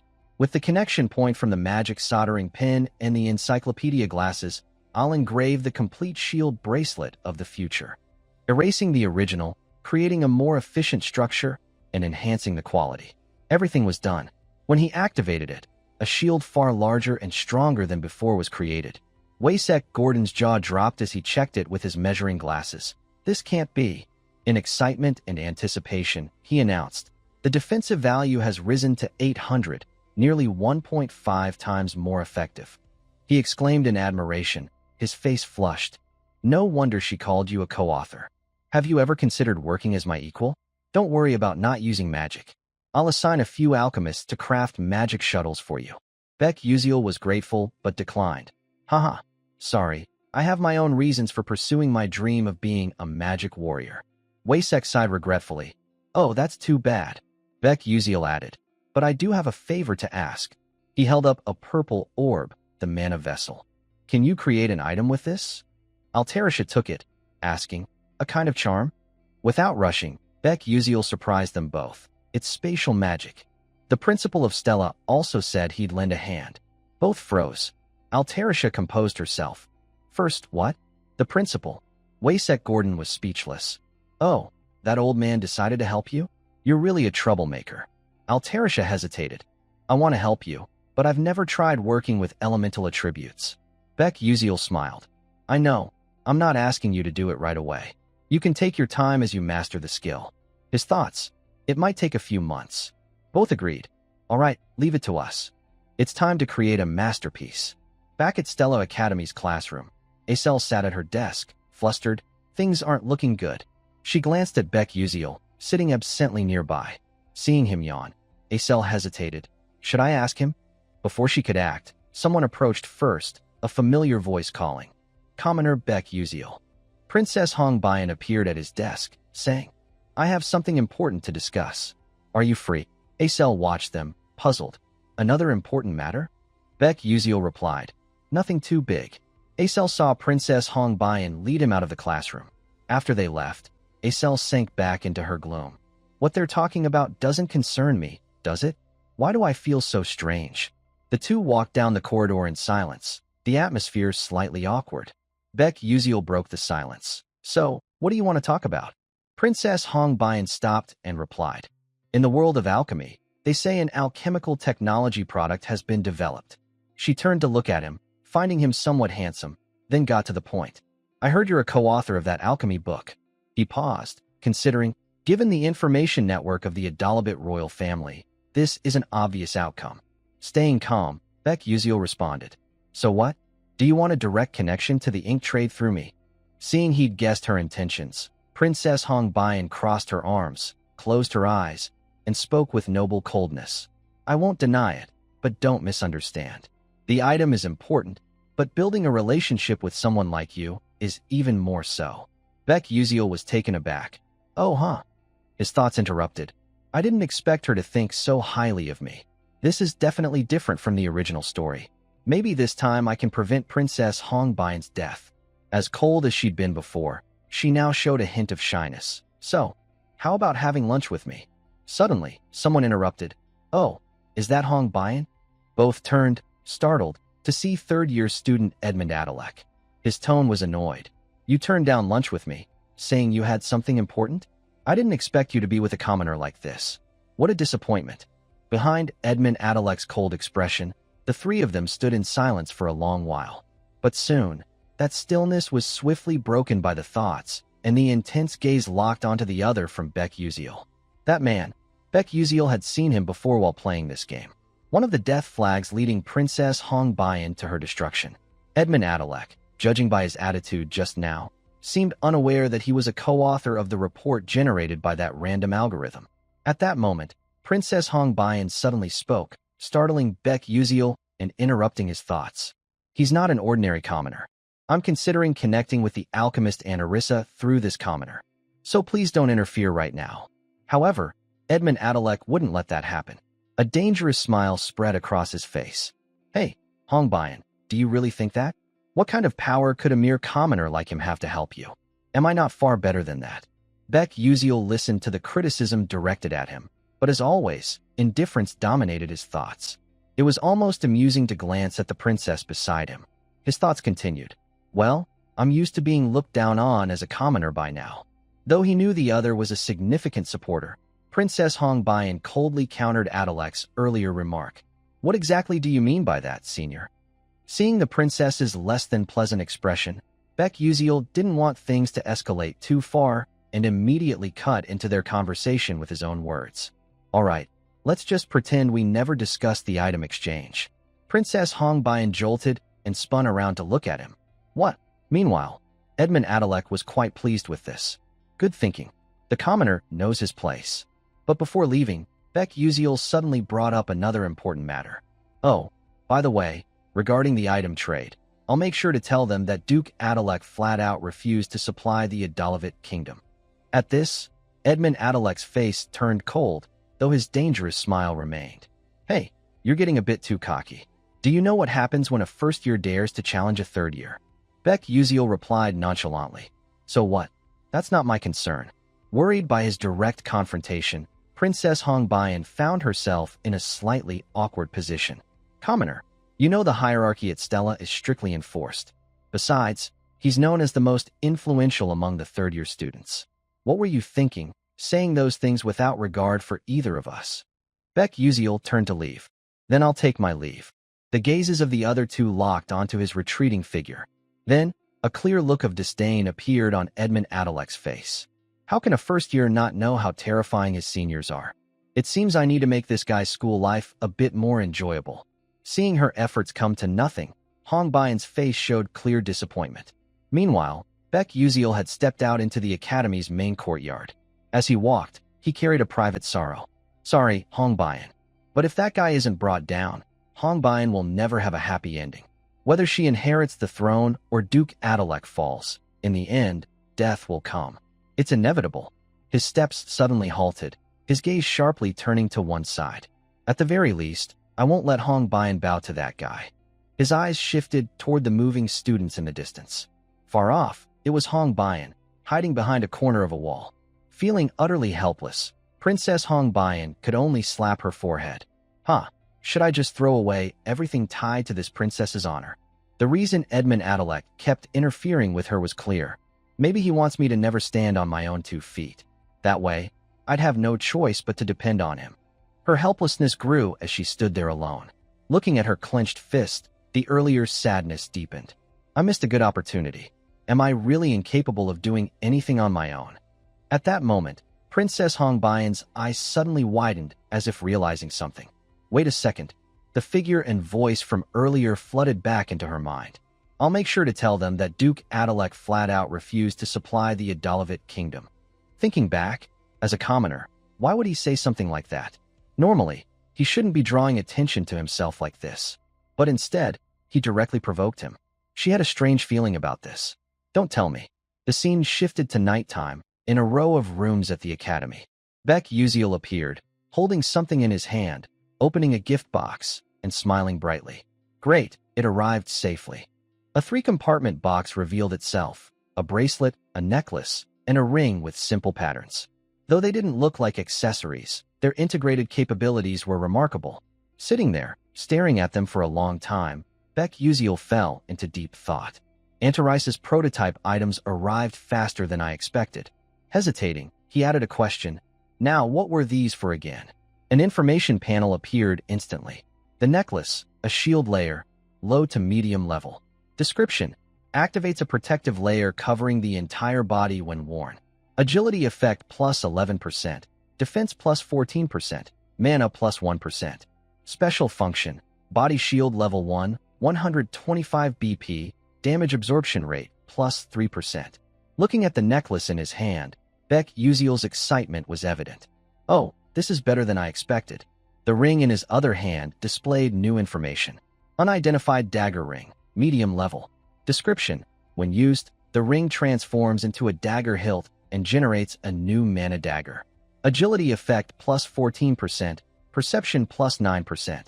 Special function: magic dagger level 3, duration 5 minutes. The final item among the three was detailed. Shield bracelet, low to medium level.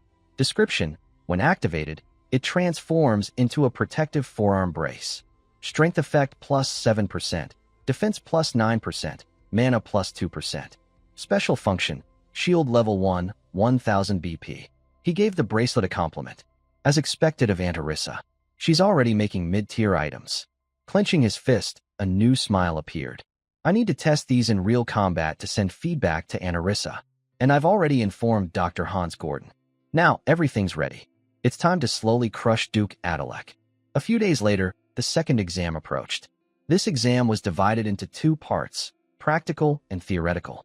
In the practical part, the magical combat test was graded differently depending on the type of magic used. For example, lightning magic was graded based on maximum voltage and number of connections. Wind magic was scored based on the explosive force generated. Ice magic was evaluated by maximum coldness and coverage range.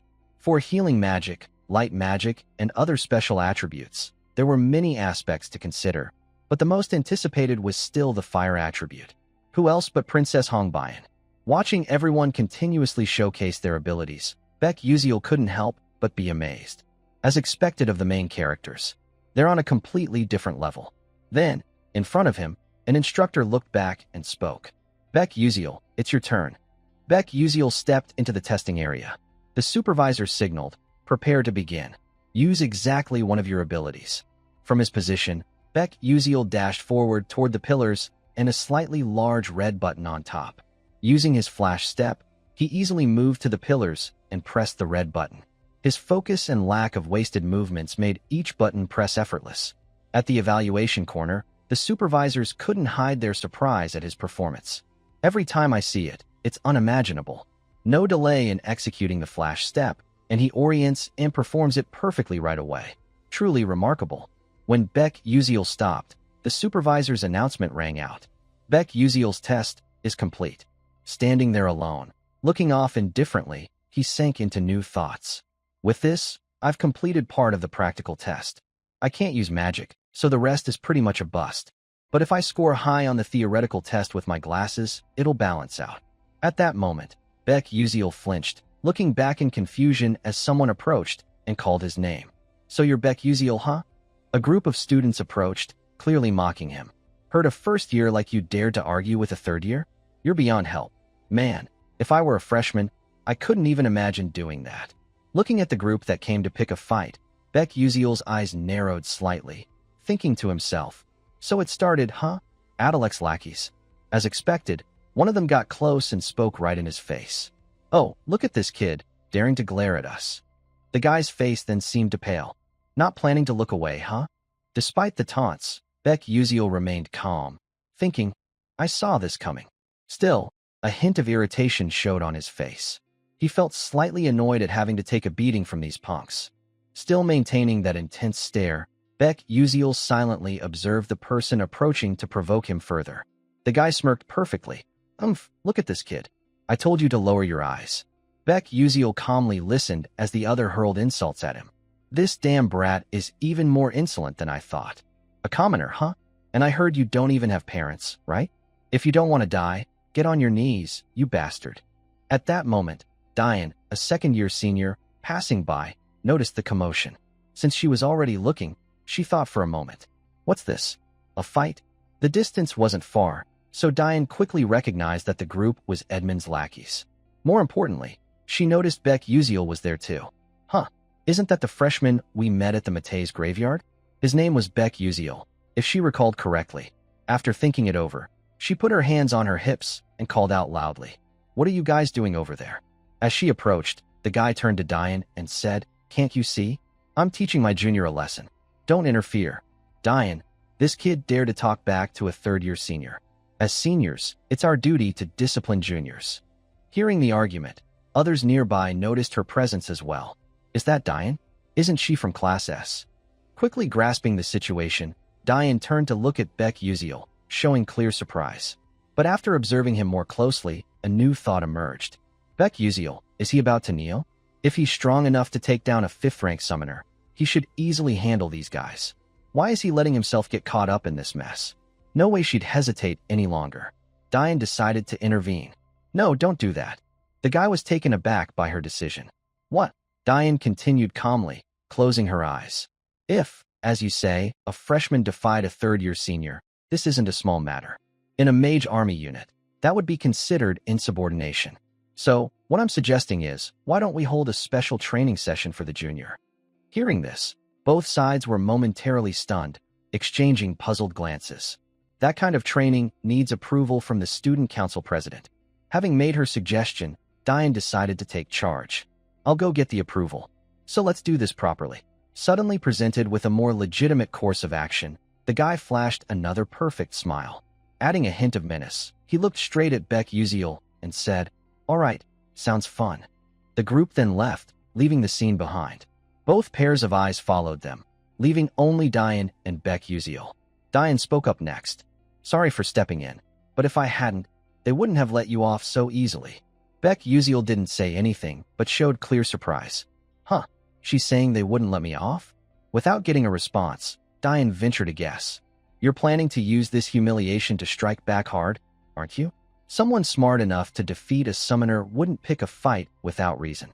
There's only one reason: to put an end to Stella's stupid traditions.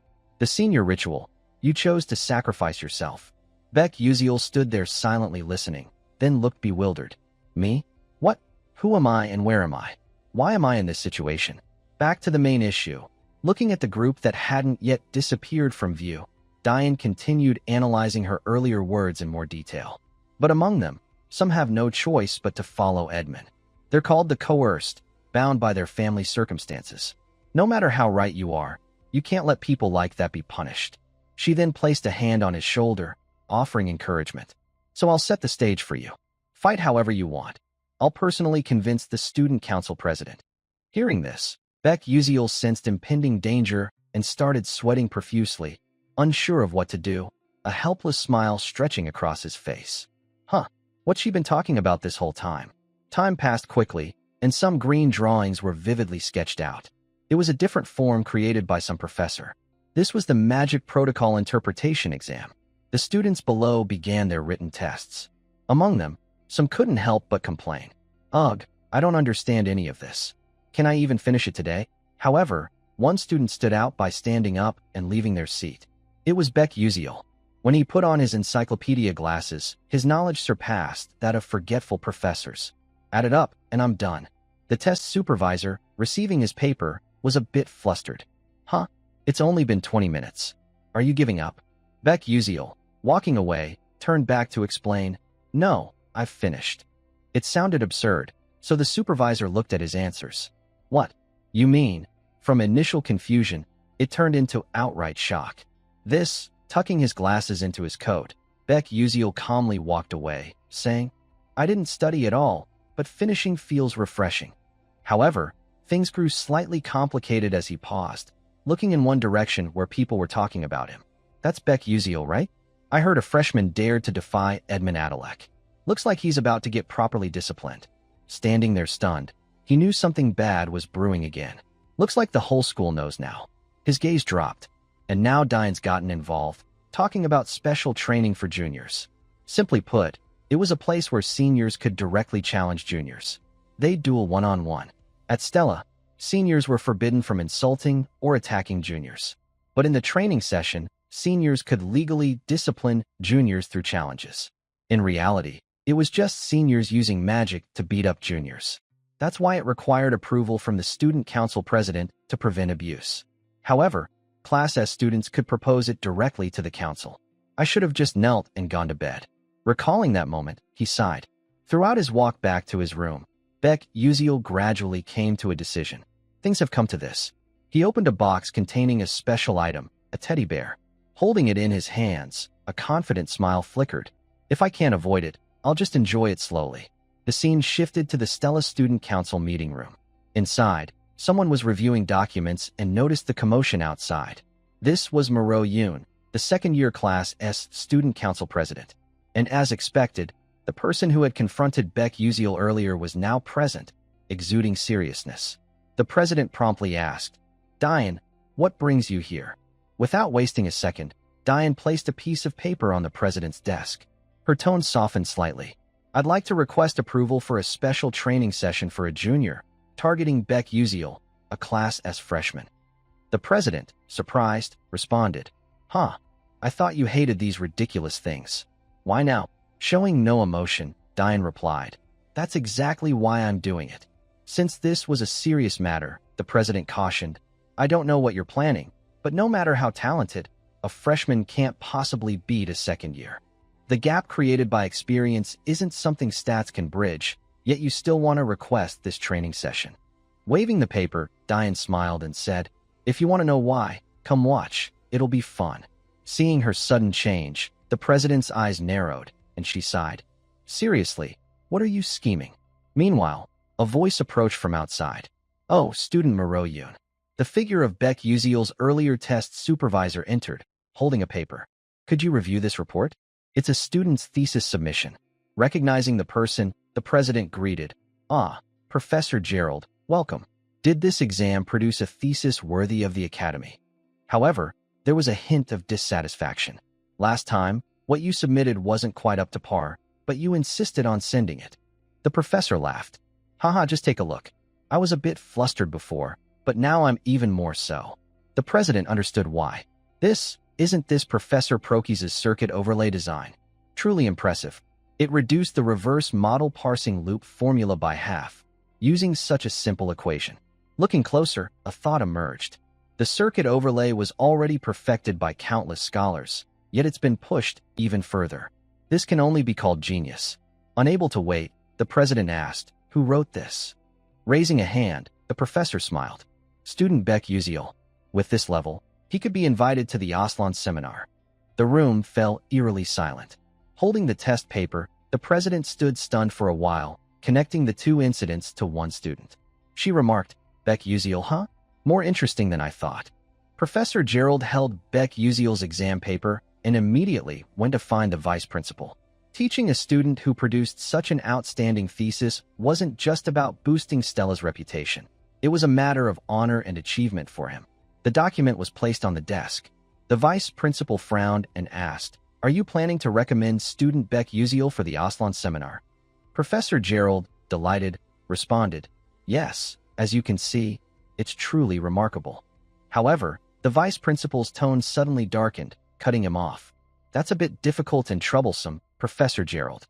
Unconsciously, Gerald replied, "Yes." The vice principal adjusted his mood and began explaining his earlier statement. Currently, Stella has many other candidates besides that student, especially the first-year students this year. They're highly promising and would stand out anywhere they go. In an academy, the maximum number of students who can attend Aslan, excluding those with established prestige or fixed enrollment rights, is 2. But you're nominating Beck Uziel for that spot? A magical warrior who can't even use magic. That's an insult to mages. Professor Gerald stood stunned, then closed his eyes as the vice principal continued. "If you understand, you should leave immediately. I absolutely cannot allow Beck Uziel to attend Aslan." "I understand." Gerald left the vice principal's office exhausted. Meanwhile, the vice principal's frown deepened. The exam paper on the desk was crumpled without a second glance. Who would let a pest like that into Aslan? Not a chance. With a cold expression, the paper was immediately set ablaze. Time passed quietly and silently. The second round of exams concluded, and the rankings were announced. Beck Uziel blended into the crowd, standing before the large results board, pointing with his finger and muttering with a blank expression, "Let's see here." Oh, I found it. After scanning the results from the bottom up, Baek Uziel was selected, ranked 419th in Class S. He looked at it with a hint of pride, though the number was a bit high. I'm ranked 419, so I'm pretty great on this leaderboard, even though I got a perfect score on the written exam. However, his eyes suddenly focused, locking onto a specific spot in his line of sight. By the way, this time the top rank goes to Isn't That Ma Yuziong? The rankings displayed. First in Class S, Ma Yuziong. Second in Class S, Flame. Third in Class S, Acel. Fourth in Class S, Hei Wonriang. Fifth in Class S, Hongbian. The top ranks were all from Class S, so the results weren't surprising. But something bothered him. Hei Wonriang, who had ranked second last semester, had now dropped to fourth. Was it because Acel and Flame had focused more on their studies than before? At that moment, Princess Hongbian appeared at the scene, standing beside him without him noticing, lost in thought. Since Jackie had taken the path of a dark mage, the dark mage routes for Acel and Flame had vanished. Seeing him overly focused, Princess Hongbian suddenly spoke up, addressing him directly. Are you trying to adjust your ranking strategically? I think it's pretty obvious. Princess Hongbian waited for his response, but it seemed somewhat impossible as a bead of sweat appeared on Baek Uziel's face at her sudden presence. That was unexpected. Asterisk, what's she talking about? Why is she here all of a sudden? Is she up to something bad? Asterisk, as if reading his thoughts, Princess Hongbian spoke immediately. Still, seeing that you made it into the top 600, it seems like you're planning to join the Academy tournament. Hearing this, Baek Uziel vaguely realized something and propped his chin, thinking further. Oh, now that I think about it, there's something like that too. The Academy Tournament is an event where selected students compete against students from other prestigious magic academies. After these calculations, he immediately turned to the person who had just evaluated him. At that moment, he only saw shyness, a flushed face, and the princess brushing her hair. He thought, asterisk, what's going on? What's this feeling? Asterisk, naturally closing the distance to the princess. Baek Uziel confidently voiced his earlier thoughts. What's that? Got anything else to say? Hongbian's eyes widened, her face growing redder, and she quickly turned away as if pouting. Her clenched fist tightened further, proving it even more. Amid Baek Uziel's continued confusion, a question arose. Why did you do that? Baek Uziel was clueless. Huh. Her eyes narrowed further, and Princess Hongbian pressed on. Why did you do something like that with Edmund? He's influential and holds grudges. He'll probably keep making things difficult for you until graduation. Her tone grew stern, adding another issue. Are you confident you can handle this? Seeing Princess Hongbian's concern surprised Baek Uziel, his gaze following her changing emotions. Without much thought, Baek Uziel answered bluntly. No, I don't think I can handle it. Her heart seemed to tighten at his response, disappointment evident, while Baek Uziel's confusion returned. Instead of being harassed by kids a few years younger than me, I'd rather crush them all and get expelled. Returning to the princess's mood, her clenched fist trembled, and two questions came in quick succession. Then why did you do it? What do you gain from me? Instead of answering quickly, Baek Uziel once again created a silent pause, his eyes still fixed on the princess. Only when his gaze shifted elsewhere did his answer come. It's because I value our relationship more. The world around Princess Hongbian instantly turned pink after that statement. Knowing he hadn't finished, he scratched his face, looked elsewhere, and added, and besides, I'm not doing this for you for free. After this is over, you'll have to sign a contract with me to buy an item. Princess Hongbian, facing him, was slightly flustered because she knew one thing clearly. Item contracts could be made anywhere, not just with a Dalabit. But why? Baek Uziel's inner thoughts wavered after that question. Honestly, I shouldn't say I want to save her and give her a happy ending. His eyes darted elsewhere. That, I'll tell you later. Curiosity gave Princess Hongbian a new question mark, but she couldn't press further on the topic. She decided to switch to another subject. All right, by the way, do you have any plans for the freshman training session? This time, he answered quickly. Yeah, I'll have to do something about it. Unexpected advice came from the princess. You don't have to hold back. Baek Uziel was puzzled. Gaining confidence with sparkling stars, Princess Hongbian let out a string of words. Yes, you can fight the seniors to some extent with your natural abilities. It's fine. I'll do my best to handle the consequences. Baek Uziel sweated slightly. All right, thanks. A new thought arose. Asterisk, it seems like she's trying to be considerate to help me. But why does she think I can win? Asterisk, while they were talking, someone stood in a hidden corner of the hallway, overhearing everything. That person was none other than Ars Huang, a prodigy in fire magic. She left and headed to a special training area. A massive flame suddenly roared to life at the magic practice grounds. Ars Huang was there, training under Professor Hong Gel. Praise accompanied by a smile followed. Your control is truly excellent, Ars Huang.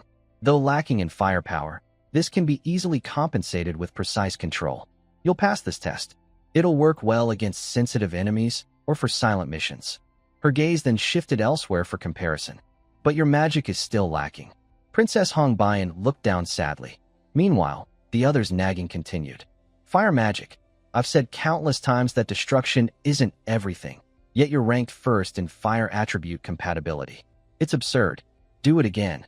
Ars Huang looked past the criticism, a hint of defiance showing outwardly. Magic flames kept forming and blazing. The training dummies ahead were engulfed in flames even more. Ars Huang relentlessly trained her fire magic specialty. Yet, dissatisfaction lingered on her face. I lost again this time. If it's about effort, I didn't lose. So why is it like this? She let her staff drop, looking at the destruction she'd caused. Ars Huang still couldn't understand why she couldn't win. Returning to A cell, she overheard the chatter of a few nearby students. Come to think of it, isn't today the day? I'm talking about the sparring match between the first years and second years. Shall we go watch? A cell kept a private thought about the matter. Is this about Baek Yuziel? Meanwhile, she had missed her chance to talk to him since Princess Hong Bayan had whisked him away first. A tinge of sadness marked her face. But that doesn't matter much to me. I still have to attend class. With that, Acel trudged off alone to another place. However, her inner thoughts were filled with significant hesitation. Then, stopping somewhere, Acel gave a faint smile and regained her composure. Ah, I finally made it here. Suddenly, another event cropped up. Acel glanced at the person next to her who started a conversation. Oh, you're here too? A question mark formed in her mind. It was a girl with brown hair and bright green eyes, smiling cheerfully. Rumor has it that Baek Yuziel likes you. This was Hari Len, a first year from Class B.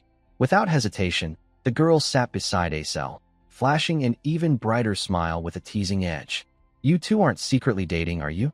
That's why you're here, right? Acel, already shy, turned bright red at these words. It's not like that. From the start, her words carried hesitation. Baek Yuziel and I aren't. She couldn't finish. Hari Len, still smiling, had new thoughts about Acel. This is surprising. I wonder what kind of person she is, carrying the title of the trader's daughter. But isn't she cuter than I thought? Hari Len couldn't push Acel to talk more about it. Instead, she realized she hadn't done something yet. Oh, this greeting's a bit late, isn't it? I'm Hari Len from Class B. Nice to meet you. Acel responded blankly. Yes. Oh, nice to meet you. At that moment, a loud gasp from someone drew both their attention to one direction. Looks like it's about to start. Down on the large field, Baek Yuziel appeared, standing stock still with a backpack slung over his shoulder. As the chatter grew louder and focused on him, he looked as bewildered as ever. Why are so many people gathered here? And that wasn't all. A senior from the Light faction shouted encouragement from the stands. Hey, brave kid, I don't know the details, but go easy on them, all right? Hearing such lofty praise, Baek Yuziel felt lost, a new thought forming. Wait, aren't I the one getting beaten up by the seniors? Why should I go easy? Meanwhile, Diane, standing nearby, remained oddly calm. Only Diane was like that. The other students were thrilled about a match like this. That jerk Baek Yuziel's finally going to get a lesson he won't forget. A commoner who thinks he's the center of the universe. Serves him right. Once a senior marks you, that's the end of the story. At this, one of the two froze in expression. Hearing Baek Yuziel being badmouthed, Hong Bayan shot a chilling glare at the culprits. Her coldness intensified, as if warning that one more word would land them in deep trouble. And it worked. When Princess Hong Bayan left, the two students who had been mocking hid in a corner, too scared to do anything more. Like the others, Hong Bayan was invested in Baek Yuziel's match and chose a good spot to watch. But when she thought of him, her eyes narrowed slightly. The commoner couldn't take her eyes off the calm Baek Yuziel below. Not long after, Baek Yuziel's gaze locked forward. Someone standing opposite him spoke up. Hey kid, you ready? His opponent revealed himself, Caliban Kadan, a second year from Class C, glaring with sharp eyes. Around rank 300 or so. Even though I'm in Class S, if we're talking pure combatability, he's stronger than me. I'd better avoid direct confrontation as much as possible. Beck Uziel casually replied, I'm ready. Probably. Hearing his confirmation, Caliban flashed a dangerous, stubborn smile. Humph. As the tension escalated, a professor stepped forward to officiate. Since both parties are here, I'll explain the rules. This match will last at least 15 minutes. It will continue until one of you collapses. If there's any sign of life-threatening danger during the fight, Stella's spatial control magic will automatically end the match. Additionally, after 15 minutes, either side can choose to surrender and the match will end immediately. Let the match begin. As the signal sounded, both were transported to a vast forest with green trees. A clock with 4 zeros marked the start of it all. Caliban remained confident, pulling out his wand. Beck Uziel, facing him, grew serious, wielding a light sword to ease some tension. Harilyn glanced at Acel and asked, "Who do you think will win?" Acel had her answer ready. The senior, of course. After all, Senior Caliban is an heir to the Earth attribute. Earth magic has strong defensive capabilities, and Beck Uziel's firepower isn't exactly overwhelming. Harilyn nodded, analyzing further. Not to mention, Earth magic excels at terrain control, manipulating the battlefield's layout. Attacks can become more versatile. Can Beck Uziel's sword pierce the defense of a third-tier Earth mage? Though she had given her earlier assessment, Acel felt a deeper sadness. Harilyn, you're right. There's no way Beck Uziel can win this fight, at least not by normal standards. But I still have a bit of faith in him. Back to the fight, Caliban's face grew more menacing. Today, I'll show you what fear feels like. Earth Domain. At that, confusion washed over Beck Uziel. The ground cracked, but the words flash step repeated in his mind. His first choice was to keep his distance. Once he secured a safe gap, Beck Uziel realized something. His opponent, Caliban, felt something similar. A new smile crept onto Beck Uziel's face. Smile and run as far as I can. Caliban, left behind, couldn't believe how fast he moved. What the? Sharing the same sentiment, Harilyn spoke up, stunned. Wow, running right from the start without a shred of pride. Acel agreed. Yeah, that makes sense. Yet, her worry for Beck Uziel lingered, though in this situation, it might be the right move. Back in the fight, Caliban chased after him, anger flaring as he shouted, "Hey, you jerk, get back here." Normally, turning back would be the strange thing. Who would listen to that and actually return? Once the frustration built up enough, it was time to unleash it.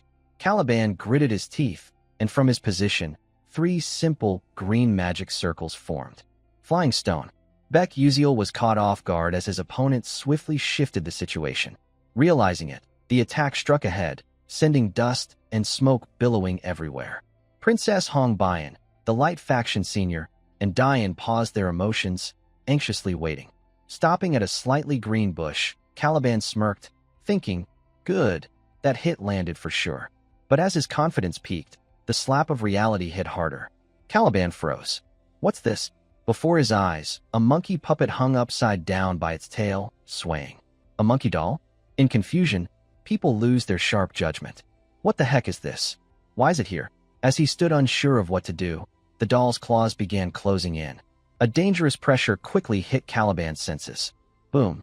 A burst of light exploded, forcing him to raise his arms to shield himself. True to his Earth Mage nature, a greenish light enveloped Caliban's entire body. His body unmoved, yet a growing sense of unease. That was close. Luckily, I matched my body's weight to the gravity of the land. But that no longer mattered when his senses detected a strange change. An earthen barrier formed right behind him. As Caliban expected, a tearing wind sounded. Beck Uziel appeared there and slashed with his blade of light. There was a crackling sound, but unfortunately the sword could not pierce it. Caliban turned with a triumphant grin, raising his wand. Die. Rock Breaker. The earthen shield he'd made dissolved in an instant, replaced by the energy of a new explosion about to form. Caliban was certain he couldn't miss again, but the coming blow would slowly change his perspective at the point of the blast. Nothing appeared there, not even any strange traces interwoven. Nothing. Caliban scanned around, curled his lip and taunted, "Hey, newborn brat, Is running away all you can do? Are all those knightly ideals just empty words? The slap to his pride updated again when he stepped on something strange. Good heavens. His body reacted oddly. What had been heavy as a lump of earth was suddenly lifted. Unsteady, bewildered, he said, "Huh, why is my body so stiff? I'm losing my balance." He staggered to one side, and his gaze fixed forward. Hidden in the bushes some distance away, Beck Uziel watched intent. A smile bolstered his confidence, but when it met Caliban's eyes it felt like a provocation. "Huh, that brat, he's smiling? Huh, that brat, he's smiling? Huh, that brat, he's smiling?" Annoyed, irritated, utterly vexed, Caliban scanned about to find him again. Does this brat think hiding and peeking will kill me? Come out now. Whether by choice of angle or not, something odd like a tennis ball came flying from afar, its movement detected. Caliban dodged aside and slashed it in two with his wand. "Quit your petty tricks." He misfired. At the split seam of the ball, a slightly intense light shone out. Caliban was temporarily blinded. Tears fell. The game seemed over. But no, Caliban was still there, though looking a bit disheveled. Ugh, is this a CS gas grenade? Though hardly injured, his attention accidentally struck a bell lying and swinging on the ground, which he hadn't noticed. And what must come came. That light was displayed for all to see. Instead of affecting only Caliban in battle, it now affected the observers outside. Harry wondered, what is that? Acel squinted and answered, it's like a flashing device that temporarily blocks sight and sound. Harry wondered, what is that? Acel squinted and answered, it's like a flashing device that temporarily blocks sight and sound. Princess Hong Bian stood aside, puckering her lips with her own assessment. That's it. Now if someone can approach slowly and finish him, that commoner will win. Suddenly something changed that made the princess widen her eyes as she looked down. Huh? What now? Below, Beck Uziel nonchalantly took out more round pellets to prepare to throw. Bingo! The first one struck the side of his face, deforming it and sending a wave of pain. The rest couldn't be wasted. Beck Uziel repeatedly used his blink skill to redirect his attacks. From another vantage, Senior Huang and Senior Dian voiced their doubts. Is that CS gas again? It seems mixed with a bit of simple smoke. What should I say now? Beck Uziel's attacks aren't exactly lethal. Well, he did manage to inflict some minor wounds. This time it wasn't just tears streaming. There was drool too. Swearing was the only temporary outlet for anger. Beck Uziel, you bastard. Taking most of his mana, Caliban grabbed the chunk of earth under his foot and pulled up a whole slab toward the sky. Beck Uziel below was somewhat shocked by the effect. The earlier curse hadn't been enough. Caliban raised his voice in the following words. Enough with this so-called training? I don't need it. I'll fight you seriously right here and now. Beck Uziel, aware of what was coming, couldn't help but look bewildered. This time it was Beck Uziel's turn to get unlucky. A colossal green formation, layered with countless sigils, enveloped the entire area. From his previous days, Beck Uziel froze solid, a bead of sweat falling. Still, isn't a meteor shower a bit much for a freshman, already pissed at the pillar, and now hearing forbidden words? Caliban's eyes reddened, and he ground his teeth. Are you out of your mind? I don't know about others, but you shouldn't say that. Huang and Dian agreed with the remark. Fair enough. When words failed to change things, small sharp stone pillars began to jut out of the formation. The slow countdown began. 14 minutes, 47 seconds. 14 minutes, 49 seconds. Caliban's wand-bearing arm rose straight up, preparing to strike. As his arm fell and pointed forward, he poured in more power and shouted, die. The timer kept running. 14 minutes, 55 seconds. The dense meteor shower overhead was closing in on Beck Uziel. Time reached 14 minutes, 57 seconds, and he still stood there with no movement to prepare. Not only that, Beck Uziel seemed sleep-deprived. His eyelids began to droop. Time ticked slowly. 14 minutes, 58 seconds. 14 minutes, 59 seconds. And the crucial moment arrived. 15 minutes.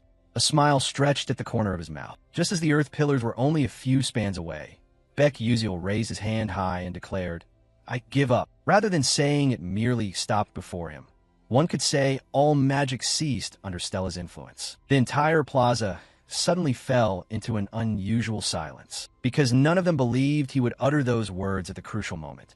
And it seemed the most pitiful person then was Caliban. From the start, he alone had taken the beating repeatedly, staggered, eyes burning, coughing, one indignity after another. After a while, he regained some composure. An announcement sounded, Sparring session over. The two returned to the real world and stood facing each other. Freshman Beck Uziel of Class S had surrendered, so the winner was Caliban of Class C, Year 2. Caliban still couldn't believe it. So it's over? Contrary to that expression, Beck Uziel felt noticeably lighter. Ah, I finally survived. Poor guy. He still stood there listening to the announcement. The special training match ended there, bodies trembling as if by natural reflex. Then helpless cries of frustration echoed across the entire plaza. Stepping outside, the chatter grew lively. Wow, did you see that second year's face? He looked furious, like he was about to go insane. If I were him, I'd start throwing punches regardless of the match outcome. You're absolutely right. The freshman appears to have beaten the second year on the surface. This has influenced Stella's students to analyze that fighting style. But what exactly did Beck Uziel use? Is this some newly developed item? He did very well, but I found myself more intrigued by those tools. Senior Diane was also swept up in the conversation. Could it be that he likes using magical tools? While ordinary alchemists fight by using terrain features. But Beck Uziel planned the placement of his magical tools from start to finish thanks to his superior mobility. He created advantageous terrain by installing items in his area. As expected, that kid really is impressive. Senior Huang nearby suddenly interrupted. Oh, Moreau Yun said you requested this training? Did you get the results you wanted? Diane surveyed everyone around again. The result I wanted. Yes, now second years won't so easily bother first years, right? And sometimes even a second year could lose to a freshman. A bit more murmuring from other students. I'm in a bad mood. I can't stand seeing that arrogant freshman's pitiful look. What a pity, me too, Senior Diane concluded. At this level, I suppose this is the relative result I wanted. This situation has become really interesting. Haha, things are going well. Inside the Red Hawk Club room, someone slammed their fist on the desk. It was Edmund Adalek, clenching his hand with a twisted face.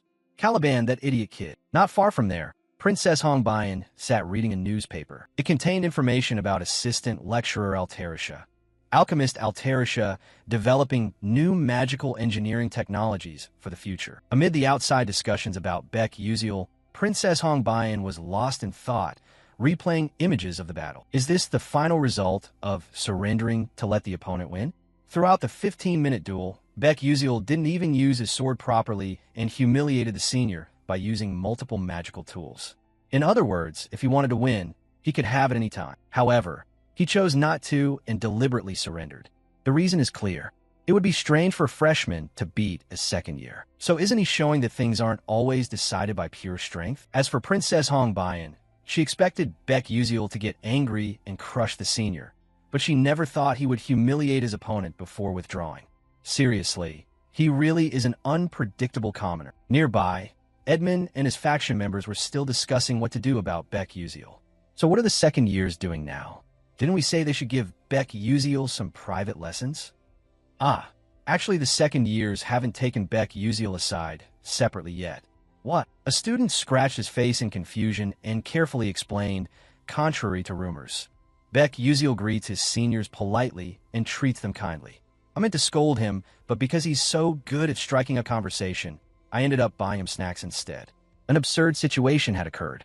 What the hell? Edmund was speechless, seemingly unable to believe it. Just as they began to consider how to handle things further, someone's hurried voice rang out. Young master. Startled, both turned to look in the same direction. It was one of the people who had accompanied Edmund to the academy. Her appearance gave Edmund a bad feeling. What's going on? She stammered, but managed to say clearly. I just received a call from the Duke. I think you should contact him. A phone appeared where it was needed. Edmund made the call he had been considering. When the connection was made, he replied, Oh my, this might be serious. Father is calling me first. Yes, Father, this is Edmund. A response in his father's voice. I just received a call from the Alchemy City, from the City of Alchemists. He held up a newspaper and said, I've received extremely important news. The alchemists at the Altarisha Research Institute have halted deliveries of artifacts to our country because Duke Adalek refused. Do you know anything about this? He answered, No, of course not. How could I discuss such matters with Altarisha's faction? Although Edmund denied it, his father reiterated the reality. But it's true. A co-author of the Delta Enhancement Technique said so himself. In an instant, he fell silent. Something strange flashed through his mind. A co-author? It didn't take long for him to become utterly alarmed. Wait, Father, I really don't know. I've never met anyone like that before. Then another thought suddenly sparked in his head. His heart began to pound, and a familiar silhouette appeared. Could it be Beck Uziel? At that moment, a chill ran down his spine and sweat formed on his face. He couldn't say anything further until a particular flicker of hope began to rise. One problem, he said bluntly to his father, but it's absurd to refuse the kingdom of Adalabit. Father, do you realize how much influence we have over the Alchemist Guild? Not letting his son continue, his father interrupted in a cold tone. This is a scientific and technological revolution. It's a new technology that has never existed before. The ability to create objects equivalent to ancient relics. Even the Golden Alchemist is collaborating with Altarisha. Edmund gritted his teeth as he fell into a dangerous situation. The Golden Alchemist too? It's bigger than I thought, isn't it? His father cut in. As you said, the country will soon restore trade networks, but the name Adalek will not be included. He grew serious over the earlier issues. I'll ask again, are you involved in this incident? Edmund had no answer, and thus, that lack of an answer was telling enough. Back to Princess Hongbayan. The princess was surprised when someone called her name. Hongbayan, the one who could speak like that was none other than Edmund Adalek. Confusion showed on his face, and Princess Hongbayan replied, Yes, senior. With no other option, Edmund had to rely on Princess Hongbayan. Could you arrange a meeting with Beck Uziel? Princess Hongbayan couldn't believe Edmund had uttered the name she found detestable. After a moment's thought, she narrowed her eyes. Yes, I will. Moving to the southern continent, the Hall Plains Hanoyet Meadow. A magnificent scene unfolded before everyone's eyes. A girl with long red hair was gazing out at the vast expanse ahead. Jeliel. Expressionless, Jeliel said to herself, Land prices are rising. At that moment, another figure, trembling, approached her and fell to his knees. Lady Jeliel, please, I beg you. Just this once, have mercy. A strange number 3 panel appeared above his head. Jeliel, with the information panel showing the special number 3, received a new knowledge update, the value scores of all things. This score allows one to view any creature, person, animal, or object as a number. The lowest value is 0 and the highest is 100. She sat down near him, but this man only had a 3, equivalent to a street stone. She then spoke to him. See, why are you bankrupt like this? I warned you not to expand into useless businesses. However, he gritted his teeth, thinking differently. Lies. This venture was supposed to succeed, and you're the one who ruined everything. But it seemed there was no saving it. Bury him. Yes, those words rang out most clearly in his days. The guard stepped in and dragged him away amid his screams. Please spare me. Lady Jeliel, Lady Jeliel. Jeliel cast one last glance at him. When those sounds faded, she gave a particular satisfied smile. However, it quickly disappeared and she returned to her usual expression. How boring. Kids these days truly have no will. Just as that thought formed, a familiar voice suddenly rang out. Jeliel, are you there? Hearing the call, Jeliel beamed, her cheeks flushing. The voice differed from the earlier introduction, and the identity of a newcomer was a question. And the special person could be none other than StarCloud's chairman, Malian. Jeliel rushed forward and hugged Melian. Dad, was your trip fun? The two of them blushed even more. How did the deal go? Was everything good? Seeing his daughter's radiant smile, he replied cheerfully, It's still in progress. This time the Altarisha alchemy faction developed a new artifact by combining special magical techniques. There's a video of an actual battle using the artifact co-developed by the alchemists. Would you like to watch it? Still smiling, Jeliel answered. That would be very fun. A thought intruded. Honestly, I wish I had more time to talk with Dad, but I can't say that to him. Then let's go to my room. All right. Entering the new room, a purple orb emitted a brilliant light. Melian gave a brief introduction before the video. He's a first year at Stella Academy. He fought a second year using that artifact. Jeliel was slightly surprised by her father's introduction. Alchemy Techniques, a co-author of Metallurgical Magic, and he's only a first year? Jeliel began to feel a curious interest about this boy. What kind of person might he be? When the screen played, Jeliel snapped out of her surprise. Oh, Beck Uziel's image is crystal clear in 4K. However, through the screen, like her father, he also had a question mark value panel. A different perspective appeared. That's strange. Why can't I read his value? This has never happened before. Even the Emperor of the Skelvan Empire, the King of Adalabit, I've seen values for them all. There are 2 cases when the value of things cannot be measured. She looked at her father more seriously, specifically at the small question mark panel. One is when the subject is a loved one. She furtively glanced back at the screen showing him. The other case is when the value is hidden to the point of being unmeasurable. The poster he held showed countless cool air spheres. Since her father hadn't mentioned his name yet, Jeliel curiously asked, "Dad, what is this person's name?" He smiled and answered his daughter, "His name is Beck Uziel. Remember it well. Who knows, you might meet him someday." She couldn't displease her father. "If you say so, then of course I'll remember." They chatted a bit more. "Also, Dad, before you leave, would you like to play a game of sun chess with me?" "Maybe." Tapping her fingers on her hand, Jeliel shook off her thoughts about him. Does he have a value I can't measure? A cold expression joined her mind. Beck Uziel, I will remember that name. Back at Stella Academy. More precisely, the one recently on someone's mind, Beck Uziel. He held a glass and was drinking a black liquid with a serious look. Across from him, Edmund Adalek showed clear embarrassment, awkwardness, and stammering unease, unwilling to let the silence waste time. He spoke first, setting the glass down. "I've finished my coffee. If you have nothing to say, I'll be going." Edmund couldn't believe how decisive and blunt he was. Wait, hold on." Not daring to look him in the eye, Edmund said, "I regret what happened before. It was my fault. I deeply repent and reproach myself for belittling you just because you were a commoner. So please, forget the things I said before and take back what you said, will you?" He remained indifferent as the other spoke, his expression fixed. He rephrased his deeper thought. "What is this? An apology or whatever isn't that important. But to prevent a tragic outcome for Princess Hongbayan as much as possible, I need to remove Edmund's political power." To achieve that, Edmund was taken aback when Uziel's voice grew oddly cold. "I don't want to do that for you. Right now, it would be better if I asked for a higher price." He spoke with mock sweetness. "So what should I do?" Let's see." Beck Uziel put his hand into his coat. "How about this?" A sheet of paper with writing on it was produced. It wasn't an ordinary paper, but a magic paper. A mysterious sheet on which anything can be created miraculously by drawing. Beck Uziel continued, "This is a magic oath written on magic paper. Bet with me." Edmund grew puzzled. "A bet." He explained in more detail, but nothing changed. "The game will be sun chess. If I lose here, I'll retract what I said. I'll only supply artifacts to the kingdom of Adalabit through the Adalek family." Edmund wanted to confirm again. "Sun chess, and you add a counter condition, but only if I win. Please grant me regular tickets to attend the Aslan Symposium." Edmund sensed a danger shrouding those words. "What?" He calmly listened as the other continued. "Now do you think that's reasonable?" Edmund squinted. "Of course not. The Aslan Symposium is a public discussion forum where members of renowned magical houses gather for academic group discussions. Only families with true prestige in the magical elite can participate, and there are 3 conditions for attendance. The Aslan Symposium is a public discussion forum where members of renowned magical houses gather for academic group discussions. Only families with true prestige in the magical elite can participate, and there are 3 conditions for attendance. Having a paper that can be presented at Aslan, or becoming one of the 12 rising stars of this generation, because it's the place worldwide where genius mages converge to compare ranks. Joining Aslan, and even maintaining that status, proves one's ability.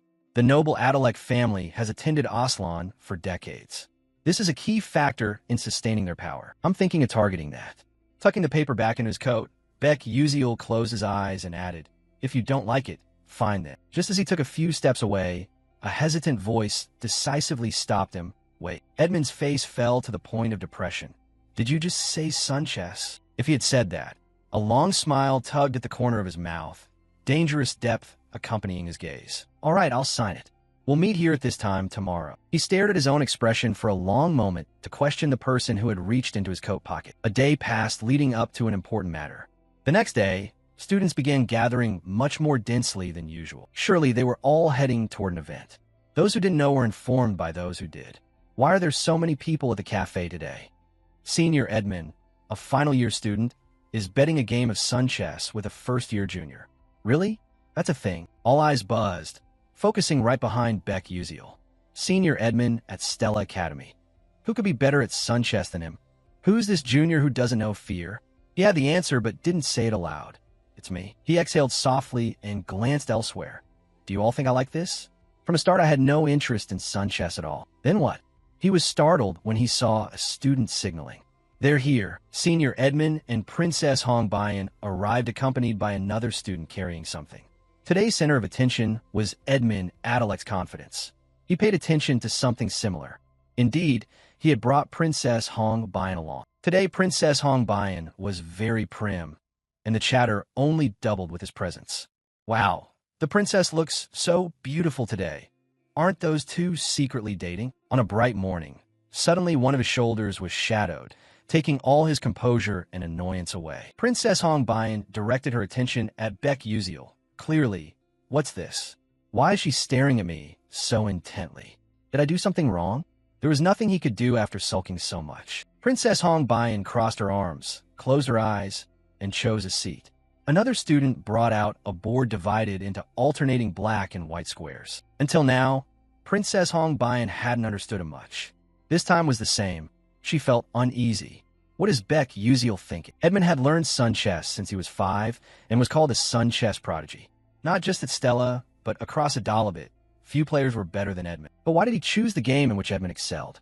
Baek Yuziel seemed to be reading Princess Hongbayan's mind. Edmund smiled at her like an object he was familiar with, holding that smile as he turned back to the decisive box of pieces. To be honest, it was surprising that Baek Yuziel had demanded Aslan participation. That was unexpected. Placing his hand on the white pieces, his smile grew slightly inhuman. Now the time has come. I will make you feel ashamed in front of Hongbayan. Picking up a piece, his smile remained a touch inhuman. Shall we begin the game? Finally, let's check and confirm one last time. Edmund, confident of victory, reminded him of the wager. Once you sign a magic paper, breaking the oath means you will lose all your mana. You understand that, right? Baek Yuziel showed no surprise and replied, "Of course." But inwardly he did feel he was playing a bit of a strange bluff.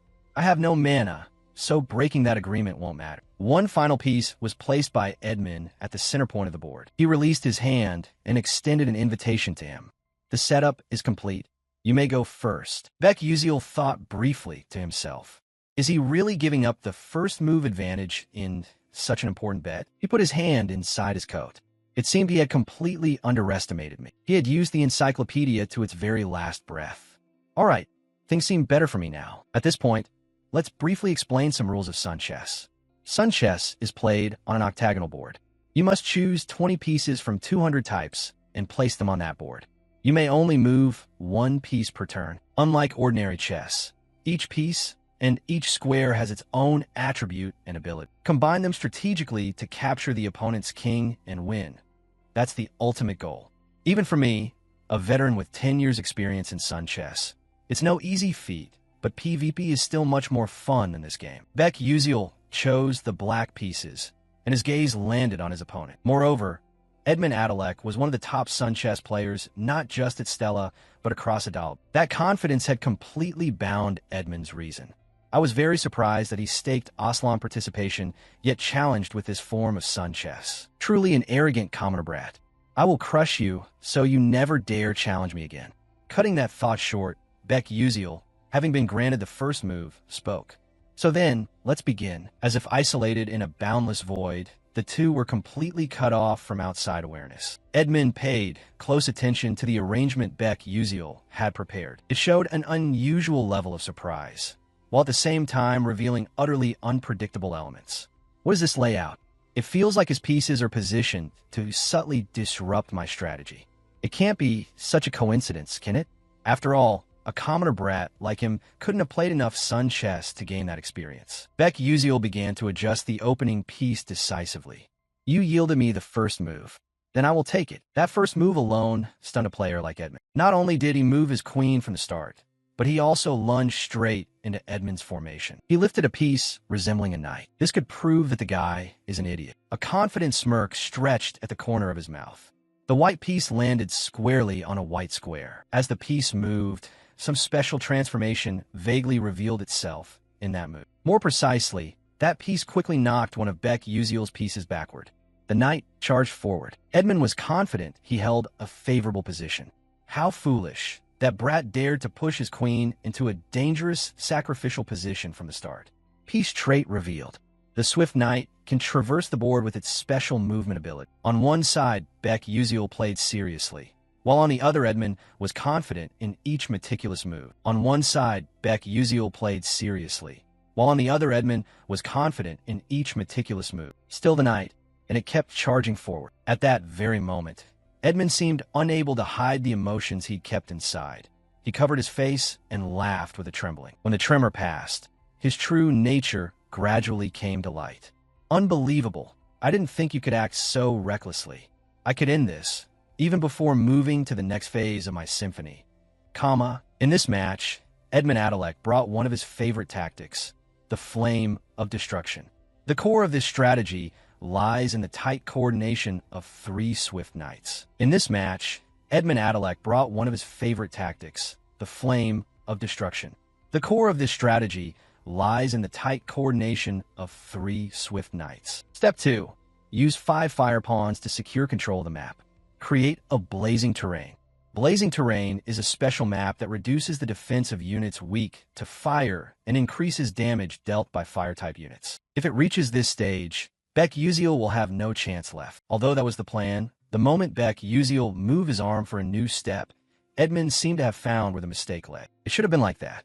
In a white square on the black side of the board, a piece suddenly appeared without any warning. Did Edmund know where the mistake was? Was it an invisible pawn? It also had its own special data. Iron Shackle Trap creates a prison within a designated area. Any piece trapped cannot move for 5 turns. The 3 white knights that had been rampaging were now bound by red chains along the same rank. The fear began for damned Edmund, his swift knights. The invisibility effect was supposed to end after 3 turns. So why? And then the surprise wasn't over even for him, because the next piece of information had been revealed. Invisible pawn. The pawn remains invisible in the match. The invisibility effect ends after 3 turns. However, if the queen dies before this effect ends, the effect is extended by 7 turns. A bead of sweat fell, but that dangerous smile appeared. That bastard had deliberately sacrificed his queen early to trigger this effect. His hands went rigid. It's fine. That effect only lasts 5 more turns. Besides, this turn I'll activate the blazing terrain. The white piece placed on a black square ignited flames across the entire battlefield. Blazing terrain reduces defense by 30% for all non-fire units. Fire-type units deal 200% increased damage. It's an environment that lowers the defenses of opponents weak to fire and increases the owner's attack. Completing this objective is extremely difficult because it requires holding points at 5 different locations. Once completed, dominance tilts to one side. Edmund stared at Beck Uziel.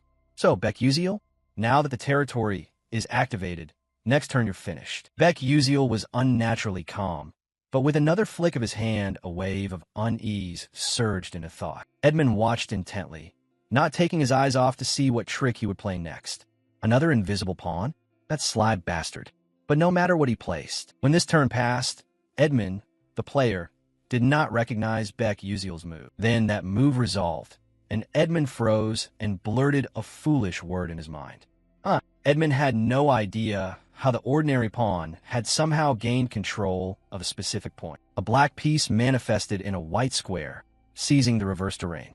When you occupy a spot while the opponent's terrain is active, you receive a reversal effect. In other words, the blazing terrain immediately turned into freezing terrain. Activated ici terrain. The flames vanished and pillars of ice rose up. Edmund gradually lost the control he had hoped for.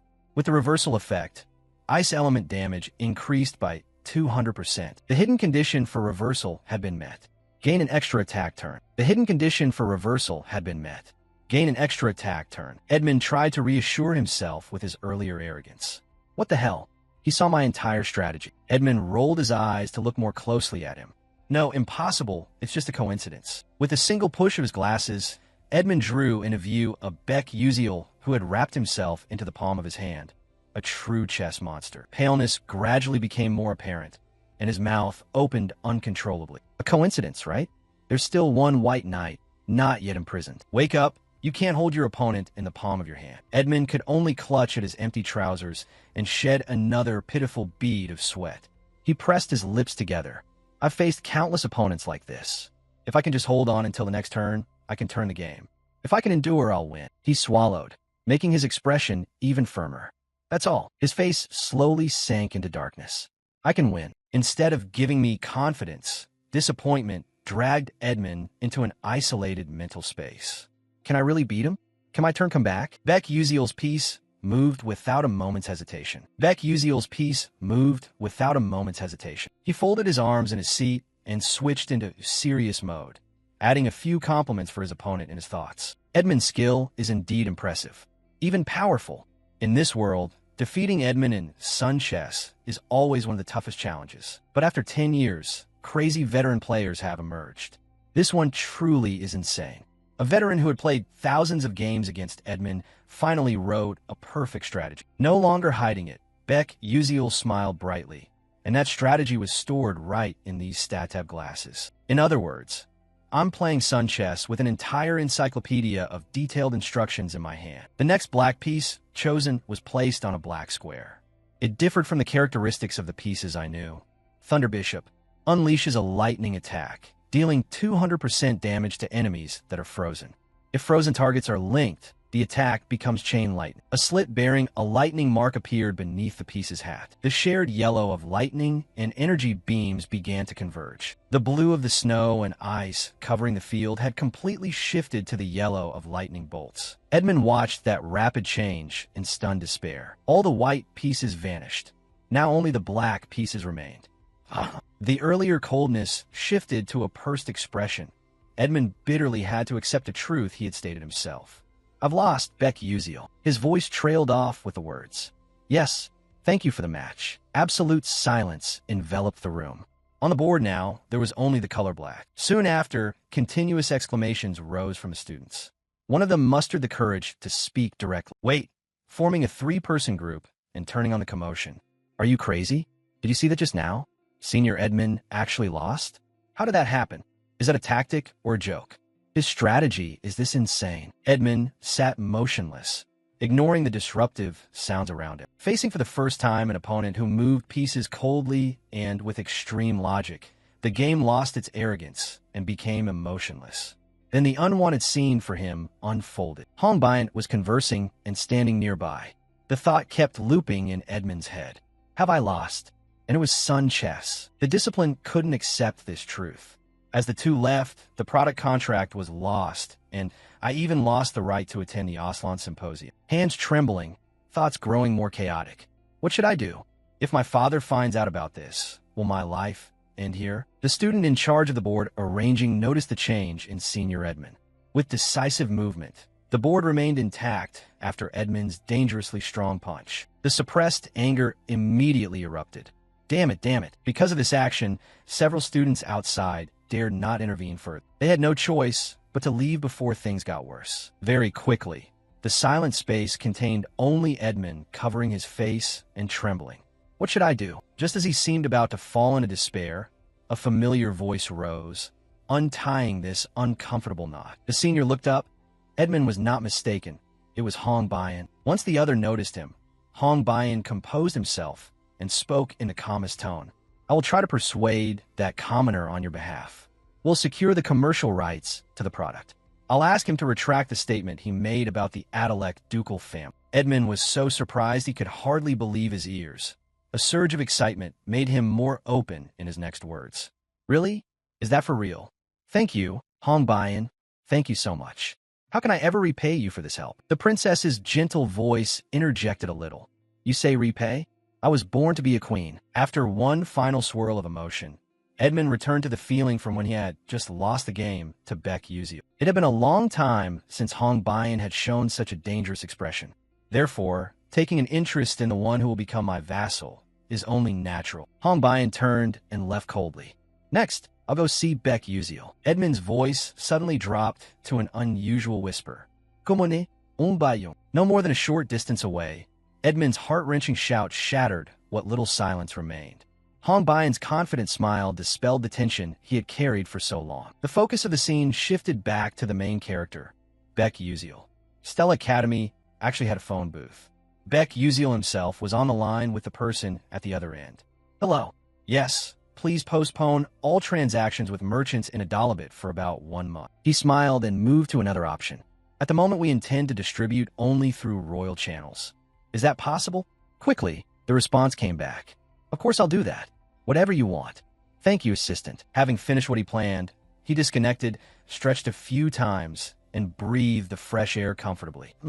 Finally it's done. Good that everything ended safely. But that Aslan participation ticket isn't really that useful, is it? So what should I do now? Anyway, the protagonist will automatically be placed among the rising 12 stars. While he was lost in those thoughts, someone interrupted. Commoner, who else could call him so bluntly, but Hong Bayan. Still here? I suppose Hong Bayan hoped he was nearby. As she approached, Baek Yuziel reached inside his coat to take something out. Ah, you're just in time. He held a sheet of paper out in front of her. This is a new contract. Hong Bayan's eyes widened in surprise. He didn't hide his plan and spoke it plainly. The Altarisha school will be distributed exclusively through the Adalabit royal family for 1 month. How it is used after that is up to you to decide. Hong Bayan examined the information on the new contract closely, then gripped the paper when he unexpectedly said somewhat curtly, "Then I will take my leave." Not wanting him to go so quickly, the princess mustered her courage and spoke again. "This time I owe you." Her cheeks flushed and her voice grew softer. "Thank you." Noticing the clear change in her behavior, Baek Yuziel looked a little embarrassed and replied briefly, Okay." A stray thought intruded. How lucky to receive a thank you from her. Knowing he wasn't good at hiding his emotions, Hong Bayan blushed but chose his words more carefully. "Hey, you said there would be a price for helping me. If you tell me what that price is, I'll respond immediately." About that, it seemed Baek Yuziel hadn't considered it. He touched one cheek and looked away. "Ah, the price? Actually, the price Baek Yuziel wants is quite simple." He stared at Hong Bayan. It was obvious. Hong Bayan wouldn't be tainted by evil. Instead, she would choose what was good and, with me, build the best possible happy end. This time, Hong Bayan couldn't bring herself to look him in the eye. "You speak up," and Hong Bayan turns back, waiting for the result. The two chat cutely. "Buy me a meal." "What?" Rubbing his stomach, he smiled innocently. "Just treat me to a meal. I want to eat until I'm full." Buy a meal the princess buys. Hong Bayan was surprised and didn't expect his requested price to be so strange. Frozen for a while longer, then a faint smile replaced it, and her cheeks flushed once again. "All right, then come with me." Frozen for a while longer, then a faint smile replaced it, and her cheeks flushed once again. "All right, then come with me." One thing was certain. He had come here with the princess in the car parked beside them. He couldn't be allowed to stare at the car and get in it. Hong Bayan turned and reminded him, wearing a confident smile and sparkling stars. "You have to take your eyes off that car and go inside with the princess." Having brought him all the way here, what had she planned? With the princess's current funds, I should pick at least 5 of the best dishes in the ether, right? But the truth seemed about to slap him a little. Stepping aside, Hong Bayan showed him a particular eatery. "Black bean fried noodles. We're here." Surprised? Shocked? What could be more than his countless question marks and bewildered face? And he had dreamed of a beautiful meal. Where's my huge salmon belly? Where's my salted egg fish canapes? And the black truffle mushroom cream risotto? When they sat at the same table, the atmosphere clearly split into 2 opposing sides.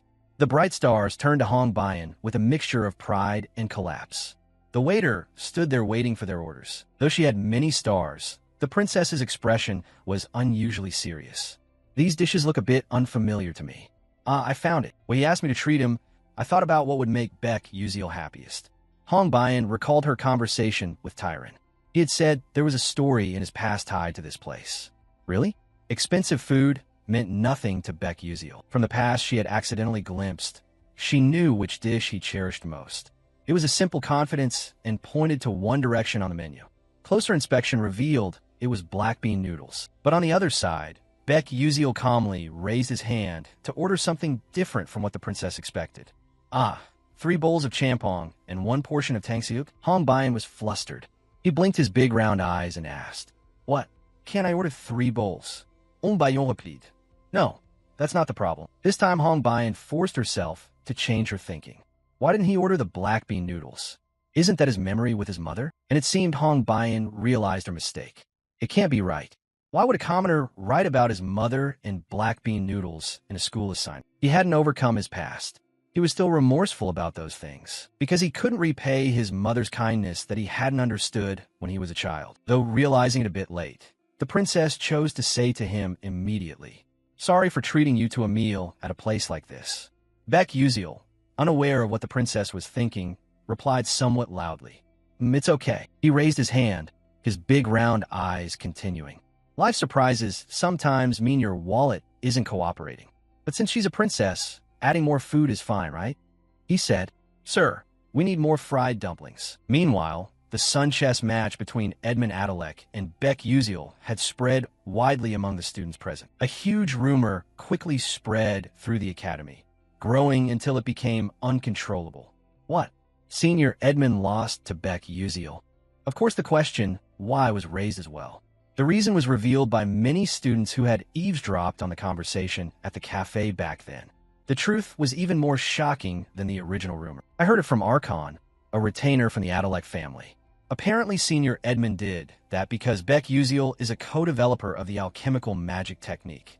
Just the rumor that Edmund Adalek apologized to a freshman, plus the news that Beck Uziel was a co-author of the Delta Enhancement Technique, shocked the entire Stella Academy. His name spread not only to the Arcanium, but even to the Dark Mages. They came to the first tower, Tower 1, Vice Principal Chihen's office, where she stood with arms crossed and an expression cold and emotionless. "That one is really troublesome. Just a commoner. And didn't he interfere with Mazen Tieren's plans?" The mysterious figure, face concealed, asked. "Should we handle this quietly and discreetly?" Chihen hardened her expression and rejected that idea. Nonsense. If even one Stella student disappears for no reason, everything will be turned upside down. Handing the Aslan Symposium participation rights to someone like him displeases me. But taking it from someone like him would be easier than taking it from the Adalek family. We need to pay attention to the name Beck Uziel from now on. Monitor him for the time being. A new exchange replaced the previous topic, more important than Mazen's condition. The mysterious figure answered tersely.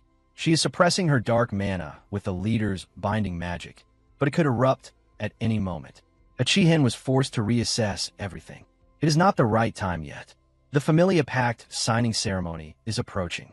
If she truly goes berserk and causes trouble with the Spirit King, the consequences will only become more complicated. Raiden, monitor Mazen's condition. That way, we can use it to distract Elwyn's attention when necessary. Professor Raiden nodded seriously in acceptance. Understood. With Chihen's final instructions, Professor Raiden left the vice principal's office and headed toward the science building. An almost deserted area, the lights off inside, forming a dim laboratory. A rack of test tubes lay shattered, lab equipment, including microscopes, smashed in ruin. Only a few papers remained intact. Professor Raiden clenched his hands in the room, looking at something on the floor emanating dark aura, groaning with fury. Since this was a mission, the matter requiring attention had to be prioritized. Before him stood the transformed form of Professor Mazen Tieren, who could not steady herself in the face of what had happened. Professor Raiden thought inwardly. This is quite serious. Mazen now, with bloodshot eyes, asked in a hoarse voice. "You came to tell me to wait longer? If I endure and wait, can I return to my original position?" Raiden outwardly appeared calm, but inside showed great contempt. How ridiculous! After a lifetime of taking what belonged to others, she still dreams of regaining the position she claims was rightfully hers. However, Raiden still decided to show mercy. "Your usefulness is over. Once the plagiarism investigation begins, you will be stripped of all titles and expelled from the academy." Mazen Tieren panicked, regained some composure, and spoke with haughty tone. "Then why did Chihen leave me behind?" Raiden replied coldly and decisively. "You have been completely corrupted. As another purpose, you can certainly fulfill that role. That is why you were left here." Mazen Tieren trembled and gradually lost control of herself. "Huh, are you trying to drive me insane and make me lose control? You bastard." As Mazen bared her fangs and prepared to rage, Raiden cut her off once more. "Then leave this place." Mazen was astonished, unable to believe her ears. What? Something dark blue rolled across the carpet toward the west. Talak Garden. Raiden turned his back. "Our people are hiding there. If you survive until you find them, break this crystal. It will release the magic that prevents your corruption." As Raiden reached the stairs, Mazen's voice stopped his steps. "Why are you letting me live?" Raiden didn't need to look back. "I just don't want to watch my people die so horribly." After Raiden fully left, Professor Mazen was able to rise and take slow steps toward the crystal. Without hesitation, Mazen picked up the orb and continued, walking in an uncertain direction. She stopped beside a table holding the annual plan and studied more closely what lay upon it. More precisely, the notes she herself had left. But as she focused on one entry, uncontrolled dark magic poured out, compressing all the hatred within. Mazen gradually unleashed deepening dark claws, and a more domineering temperament began to emerge. How dare you? Do you really think I'll leave after you turn me into this without doing anything? I will tear everything to shreds. What Mazen had just torn up was the Familia contract signing document. Time passed quickly. Today was the Stella Academy students' first field trip to the birthplace of the sacred tree to attend the Familia contract signing ceremony. The giant ships began departing on a new journey. In a room, Izel's figure and a few classmates had begun enjoying a meal. Facing Aisel, two classmates exchanged remarks. I just remembered Beck Uziel. He used to be scolded and criticized by senior students for a long time, but now no one dares to touch him anymore. Oh, I've heard that too. I even heard he's a co-developer of alchemical magic techniques, right?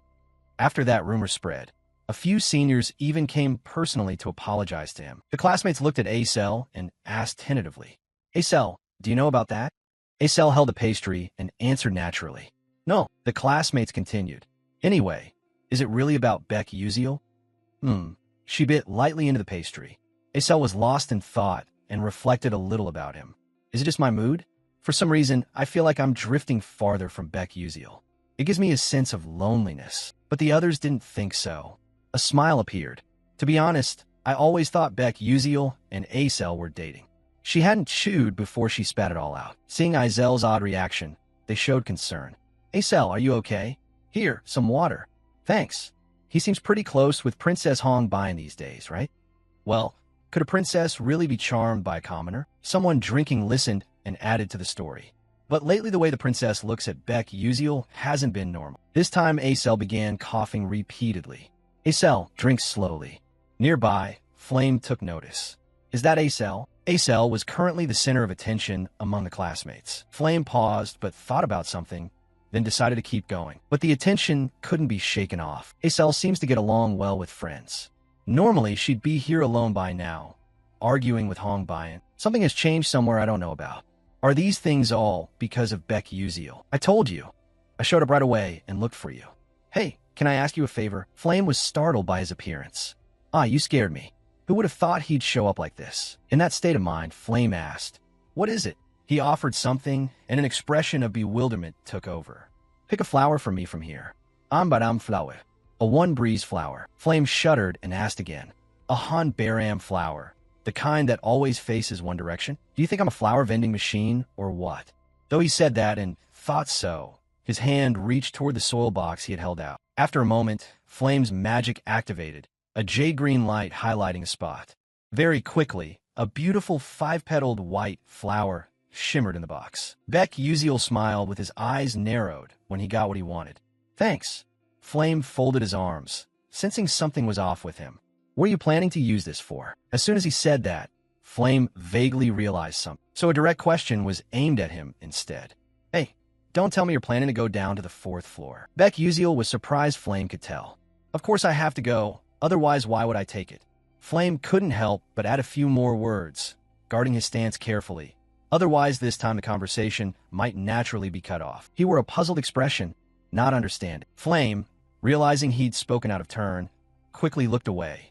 No, it's nothing. He was a bit startled when Beck Uziel Tudong asked back. And you? Are you okay? Confusion took over. You asking if I'm okay? What do you mean? He put the flower into his bag and smiled. It's just that you seemed down after the Persona Gate practice. Flame turned her face away. I'm not. You're such a busybody. Her cheeks flushed uncontrollably. If you're worried about me, I won't thank you for it. Beck Uziel looked back with a faint smile. From a distant shadowed corner, someone was secretly watching their exchange. You look like you're about to thank me. I told you it's not like that. Really not sincere at all. Hey, give me back my flower. At that moment, in the Menin Tower area, two figures dressed like Division 13 watched the lights ahead. The whereabouts of Mazen Turin, who had vanished under the name Stella, were unknown. Starting today, first-year research majors would begin their field activities. Menin Tower, Division 13, Commander Kane. Special operations related to dark magic would commence there. Mazen might participate, so stay alert.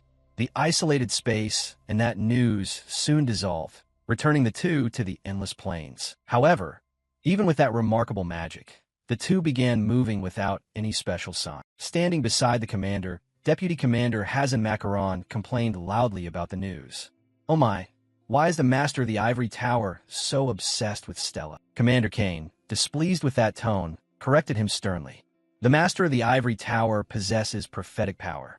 Don't stand there spouting nonsense and follow me." Deputy Commander Hazan Macaron couldn't stand that voice and scowled back. "A right prophecy? More than half of those are always wrong." Although true, Kane maintained his stance. "In most cases, it's because we address the issue before those disasters occur. Or perhaps other factors prevented them before we arrived." As Macaron relented, a light magic appeared in her hand. "In any case, our captain is overly obsessed with the Master of the Magic Tower, and it seems he's troubled by those words." Kane didn't want to waste more time on the back and forth. "All right, move quickly." Immediately, linked magic circles formed. Then the two vanished in an instant. Back to the main topic, Stella Academy frequently held more field trips than planned during that development.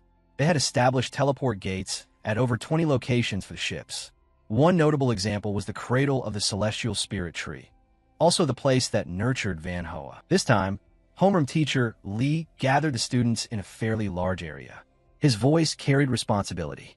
"Listen up, after attending the world's tree birthday ceremony, the familiar signing will take place and begin tomorrow. Make yourselves comfortable and use your time well until assembly." 12 students responded in unison. "Yes." With no constraints of time or space, each student split off to do as they wished. This time, attention turned to Flame. She was scanning the area as if searching for something. Looking at the lush tree canopies, Flame eased her tension and smiled. Maybe being surrounded by nature is why I feel so relaxed. But then Flame's target appeared when she shifted her gaze. The object of her attention was none other than Beck Uziel. Flame paid attention to Beck Uziel, but Beck Uziel didn't notice at all. Flame felt disappointed, but she had no intention of approaching. She just watched his retreating figure grow more distant. Is he wandering by himself? Lost in thought, Flame didn't notice someone approaching. Jeremy scanned and smiled, radiating brightness. "Hello, Flame." Immediately, Flame's face started to scrunch up. Of course, she was very annoyed. She passed by lightly without bothering to look at the handsome, smiling face. Yeah, Jeremy kept that expression, even though he was being brushed off so quickly. Just as Flame was about to leave, Jeremy hurriedly stopped her with his words.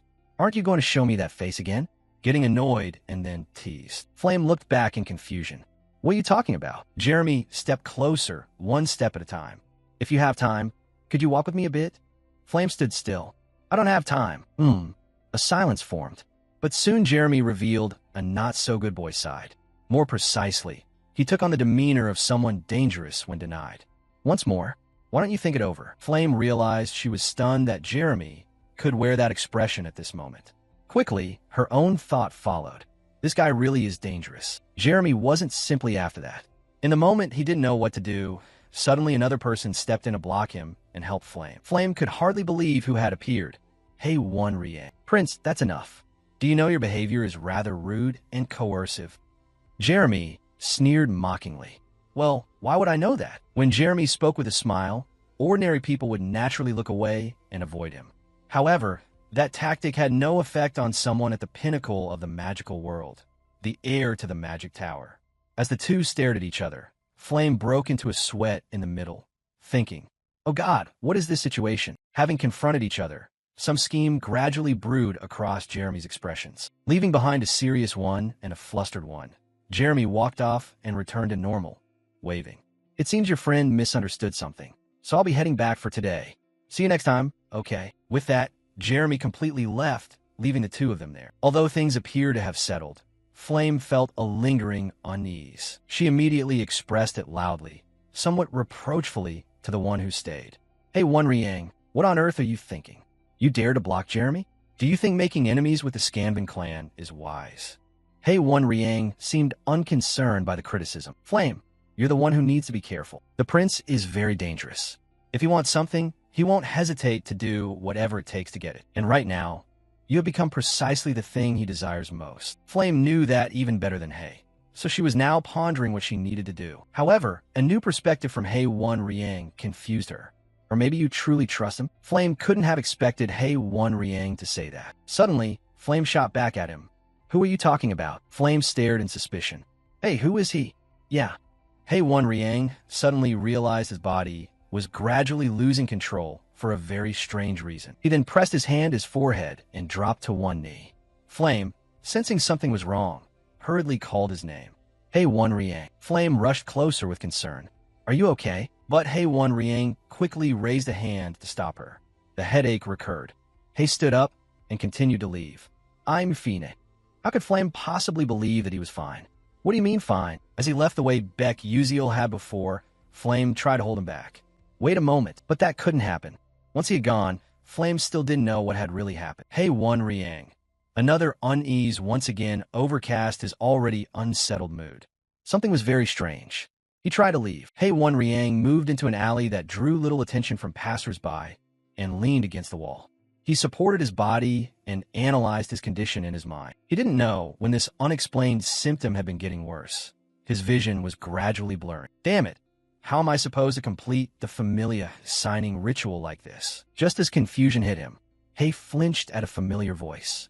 Oh, who do we have here? Although Hei had heard that voice only a few times during their encounters, when he slowly turned his head, he recognized the person.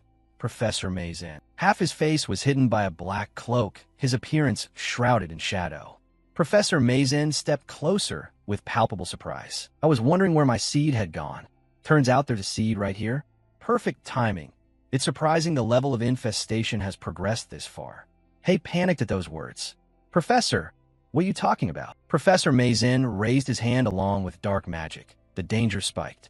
Now, don't resist, because from now on you will become my servant. Hei realized the situation he had fallen into. No, he forced himself to wake up. Don't come near. Hei's consciousness gradually fell into darkness. A fragment of memory standing beside and talking with Flame's surface. They kept filling that memory, yet each time they dwindled and merged into the dark, leaving finally a picture of Flame waving goodbye. Shift to the twin towers belonging to the Elf Kingdom. A long-eared tribesman stood before some gate. It was the aide to the Elf King, Orenya. He raised his hand to knock and spoke. Your Majesty, if you do not appear at this sacred birth ceremony, the council elders will make things difficult. Their intent is to strip control of the gate leading to the garden of the sacred tree. Spirit Queen Siren was holding something wrapped in green cloth in her arms. After much hesitation, she replied to Orenya. I understand. I'll come out immediately. Step back. Orenya exhaled lightly and answered, Yes, Your Majesty. The footsteps receded, leaving a slightly heavy atmosphere around the Spirit Queen. After a long moment, she turned her back and draped a cloak over her head. A thought arose. When was the last time I was free to enjoy myself? Even covered like this, she could only endure for an hour. She added another cloth to cover her face. Still, nothing could hide the sorrow she carried. Please, let things pass peacefully this time. Siren walked out with a few followers trailing behind. The Spirit Queen appeared accompanied by white snowflowers. At the same time, the concealed identity created a strangely abstract beauty. The long-eared tribesman, following her, bowed reverently at the appearance of the one believed to be the Spirit Queen. The trailing cloak was no different from a bridal veil draped over the beautiful flowers. Crossing a wooden bridge was the next task. They stopped only when the view opened to a continuously flowing white spring. Siren stared at it. Now it's almost done. The prayers are finished. All that's left is to return the way we came. However, things no longer went smoothly as a terrifying pressure began to affect her body. Then, precisely, the silhouette of an academy male student locked her gaze and sank in her mind. The aura was oddly discreet, but was certainly dark magic. She turned her gaze elsewhere. An extraordinary dark mage was sneaking into this sacred land. But in other words, only she, the Spirit Queen, could sense it. The others were still holding their roles. Siren's expression shifted. Unease began to settle in and reinforce her resolve. Judging by the knight's reactions, it seemed only she could detect the dark magic. During the sacred birth ritual of the World Tree, the Spirit Queen receives no external commands, but she could not allow a dark mage to trespass into the cradle of the celestial flower grove. Her fists tightened. There was no choice. I'll have to intervene personally. Siren shifted her angle of observation once more. Otherwise, it was still the Elf Kingdom. Flame hurried along the wide path, searching for something. sweat falling and her thoughts revealing what she intended to do. Seeing Hei Wan Riang's strange condition, she chased after him, but he had disappeared. Flame scanned around, but lost his trail. Then suddenly, from an alley, a deep voice called her name aloud. Flame. Flame startled, and the person who appeared was the one she had been looking for, Hei Wan Riang. A heavy pressure gradually emanated from his body. Unconsciously, Flame called out, "Huh? Hei Wan Riang." Her heart pounded. Her pupils dilated unnaturally. She tried to hasten her thoughts. This disturbing aura, could it be dark magic? From certain angles, Hei's eyes had changed. A deep, mysterious black engulfed the snow-white irises. Damn, I don't know what's happening. Luckily, Hei Wan Riang's infestation process hasn't completed. Right now I can bring him back to normal. With that thought, Flame shouted at the person standing before her. Calm down. Hei Wan Riang, calm down. That's right. All the sensations and emotions you're feeling are not yours. You hate losing, so don't lose to the dark mage. Hei Wan Riang fell silent for a long while and said nothing more. Instead, he slumped. Suddenly, a non-stop thudding sound rang out, and then we could see the dark magical pressure spreading even more. Flame could not dispel the tension by herself. Each moment it grew worse than before. As expected, Hei Wan Riang stared at Flame. He asked, "Why have you been avoiding me?" Flame blurted out without thinking. Yes? What? What do you mean? At this point, the worsening situation drained the color from Flame's face. She took a step back to find an escape route for herself. But then the encroaching darkness revealed what Hei Wan Riang had been hiding. Do you hate me? Am I untrustworthy? Confused, her mouth forming a small "oh," Flame replied firmly. No, please don't think that. A white light, tinged with purple, flashed up from behind and in front of Flame. An indescribable sensation and the thudding sound surged again. At that moment, the dark magic swelled. A strike like a black lightning bolt shot down, causing a large explosion as expected. The light signified someone dashing forward, and that person shielded Flame from the blast effects. Eyes half open, Flame gathered herself to see who had protected her, and to everyone's surprise, the person who appeared was a familiar student, and she shouted his name. Ma Yuziong, with red pupils. He turned to look at Flame and asked, "Are you okay?" Instead of answering that question, Flame raised another one. The black lightning, just now. Ma Yuziong gave an embarrassed chuckle and cut her off quickly. Sorry, forget about it, please. Hei Wan Riang's body in front of them wavered, his gaze dropping to the ground. Ma Yuziong added seriously, "Hey, why didn't you fight? You nearly died." Flame replied calmly and concisely. I tried to handle it by talking. Ma Yuziong regarded Flame differently, bewildered. Talking, and to his surprise, Flame affirmed it again. Yeah, talking. She didn't explain further.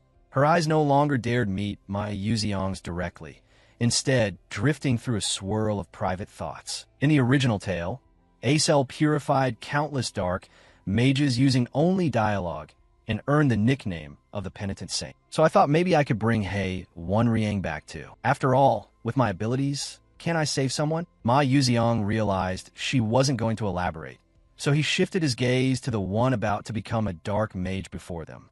I don't know what your plan is, but first you have to be able to fight, right? Flame pressed her lips together. A bead of sweat gathered on her face. She brandished the magic staff as her weapon.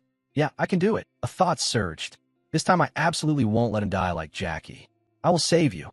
Hei Wan Riang. Flame wasn't sure how she'd ended up in this situation, but at least things looked hopeful since she was fighting beside Ma Yuziong, the one with the protagonist's power. Meanwhile, before them, Hei Wan Riang had been seized by dark magic. One hand had transformed into a demonic form, his face darkening to avoid being taken by surprise. A hyper jump from Ma Yuziong's wand emitted a burst of light, or rather, brilliant bolts of lightning. From his spot, he teleported in a special blink before Flame's eyes, acting on his own. Mana thickened with each moment. Instead of going straight, Ma Yuziong chose to slip along the wall and appear directly above Hei Wan Riang. The energy was nearly perfect. Large bolts of lightning continuously radiated outward, initiating the spell. Ma Yuziong pointed his wand directly at Hei Wan Riang. Rod of the earth, through the decorative green vines, they transformed and targeted their mark. A sudden surprise occurred. Hei Wan Riang's now darkened eyes looked up at that attack path, and right at that standing point, a shockwave carrying earth and dust billowed out, arriving a step faster than Ma Yuziang. Hei Wan Riang could circle around behind him. Hei Wan Riang could circle around behind him. White smoke snaked through, and the two readied themselves to crash into each other and continue fighting as if they had never parted. Left out and a bit displeased, Flame, dissatisfied, began to cast a binding light magic. Countless beams of light targeted Hei Wan Riang with no gaps. The staff trembled slightly, but Flame held it firmly. Hei Wan Riang struggled to break free from the control. His voice involuntarily called a name. Flame seized the opportunity. Ma Yuziang blinked, teleported, and appeared right behind him. A blazing fist was summoned. Ma Yuziang's pupils had also contracted. A blow descended. The colliding fist produced rebounding sparks that sent Hei Wan Riang flying far away. The two regrouped to prepare for the next steps. And, of course, seriousness was required. Ahead, Hei Wan Riang sat right where he was. Part of the shockwave had cracked the architecture behind him. The pain spread, making Hei Wan Riang groan. Realizing that, Flame turned to Ma Yuziang on her behalf. Now is when we have to do it. But Ma Yuziang cut her off. It's not over yet. Because Ma Yuziang hadn't averted his gaze, Flame quickly followed his line of sight. The urgency in her chest grew. She no longer believed things would go well. They were slowly veering towards something worse ahead. Now his joints twisted unnaturally. Hei Wan Riang rose, but the darkness transformed him into something no longer human. A long horn, evidence of the distinctive black magic's corruption. Hei Wan Riang, her voice rose, trying to bring Hei Wan Riang back, but it was impossible. Instead, her anxiety only multiplied. This was serious. The infestation had spread widely. An inadvertent warning slipped out quickly. Ma Yuziang, that's dangerous. Move away now. Before she could finish, the blackened Hei Wan Riang silently appeared right between them. His hand then latched onto Ma Yuziang's face in a new surprise. When the force was released, Hei Wan Riang let go and Ma Yuziang was flung away, colliding with the architecture as dust and smoke stirred again. Instead of calling Hei's name as before, Flame changed and called out to Ma Yuziang. Flame hadn't expected things to change so quickly. Pausing for a second, not from calm, but because her heart pounded faster, the black shadow had imprinted on his face. Since there had been two people confirmed earlier, one knocked away and the other being Flame, Hei's red gaze couldn't look away. A helplessness in the face of the crisis showed in Flame's eyes, revealing panic. Hei Wan Riang. The blackened Hei seemed to understand and try to call a name. Flame, as they were about to exchange names, Ma Yuziang interrupted with a blazing punch launched at them. His mana and mood remained unchanged. Hei Wan Riang did not move, standing still to take the attack and the explosion upon his own body. Flame stared, speechless. He actually hit him head-on. Ma Yuziang locked his gaze, but anxious sweat took hold. The punch remained on Hei Wan Riang's face, but had no effect. Then those red eyes opened again. The disparity was truly uncanny. By a natural motion, the blackened hand now gripped Ma Yuziang's throat. No one could detect the speed of that movement. The grip was solid. Hei Wan Riang slowly lifted Ma Yuziang up. Aside from the binding magic she'd cast earlier, Flame could only speak now and do nothing. Ma Yuziang bit his lip lightly. His worry doubled. If this kept up, Hei Wan Riang would truly kill Ma Yuziang. But with her current power, she had no way to stop Hei Wan Riang. What should I do now? Hei kept the blackened pose, but a vague consciousness still recognized the person he was clutching. Ma Yuziang grip sudenitaitan. Ma Yuziang began to feel short of breath. His emotions warped, but his voice nearly returned to Hei Wan Riang. I can win. I can defeat Ma Yuziang. Finally I will. Ma Yuziang. A smile at the corner of his mouth. Ma Yuziang suddenly cut him off with a strange line. Something's not right. At that, Hei Wan Riang halted his action in surprise, his pitch-black face like a character from another story. Hei murmured to himself and said, "Huh." Watching from the sidelines, Flame also noticed the sign of Hei returning. Hei Wan Riang had a pause, right? A resolve was forming, preparing her to act. If it's now then, noticing the change in Ma Yuziang and in Flame, one of her hands shot straight out. Flame's preparatory movement stopped conditionally. Ma Yuziang's face turned cold. His pupils contracted once more. I thought only you lived in a world like mine. In the end, you're only like that too?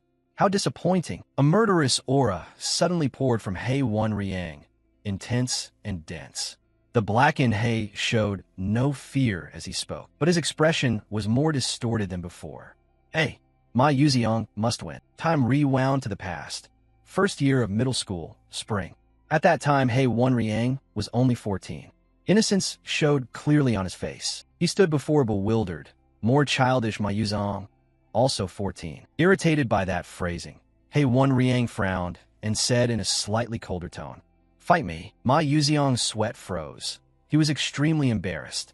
To dispel the awkwardness, he looked around to see if anyone was nearby. When they were alone, he gently asked a few questions. "Are you talking to me? Why suddenly want to fight me?" He Wenriang didn't change his expression and answered, "I can't accept that you're ranked above me. So let's make the rankings clear." Ah, surprise caused Ma Yuziang's face. Make the rankings clear, but that was what he wanted too. A smile spread across his lips. All right, let's give it a try. With the challenge accepted, the two decided to use the school's training ground as the arena. Ma Yuziang looked at his black wand. A magic duel, is it?" He waved the wand experimentally to test it. Seeing it was fine, he smiled brightly. "Then you attack first." Opposite him, noble He Wenriang was serious. "What is that stance?" He narrowed his eyes a little. "Is he a genius? Since birth, I was the heir to the full moon tower and began learning letters and magic. I trained every day to become the best battle mage." Yet the freshman rankings. First Ma Yuziang, second He Wenriang. The existence of the genius, Ma Yuziang, felt like a lightning strike to me. Attention shifted as a classmate called someone. "Yuziang, shall we go together?" "Then let's go." Ma Yuziang replied with a bright smile. Is that really Ma Yuziang? But the more I observed him, the more his behavior disappointed me. He read strange books unrelated to his studies. He wasted time every day without any apparent effort. I couldn't accept it. He was better than me. I needed to prove one thing. My efforts were not in vain. However, the result was dismal. The wand fell. He Wenriang stood stunned, incredulous and doubting at once. I can't believe I actually lost to him.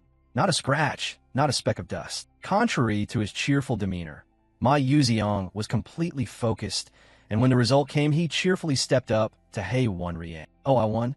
By the way, this magic duel was really fun." A hand placed on his shoulder. He stood beside him, squinting and smiling as he added, "Thanks to you, it was a fun trip. Let's do it again next time." He left like that, not waiting for He Wenriang to say a word. His fist clenched tightly. Why did I lose? Why did I lose to someone who doesn't even try or study? Is he a genius? Bending down to pick up his wand, he said, "This time, it's simply a matter of practice. If I try harder, I can win." From that day on, I trained myself until I had no strength left. I trained and trained and trained, but the results never changed. He Wenriang lost his spirit. That's absurd.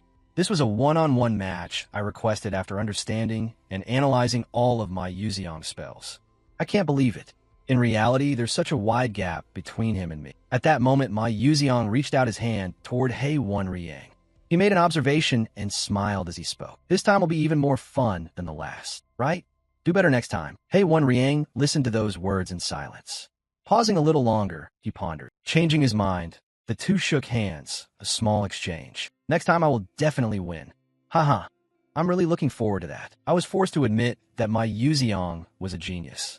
Even so, I resolved not to give up so I could prove that the time I spent striving wasn't in vain.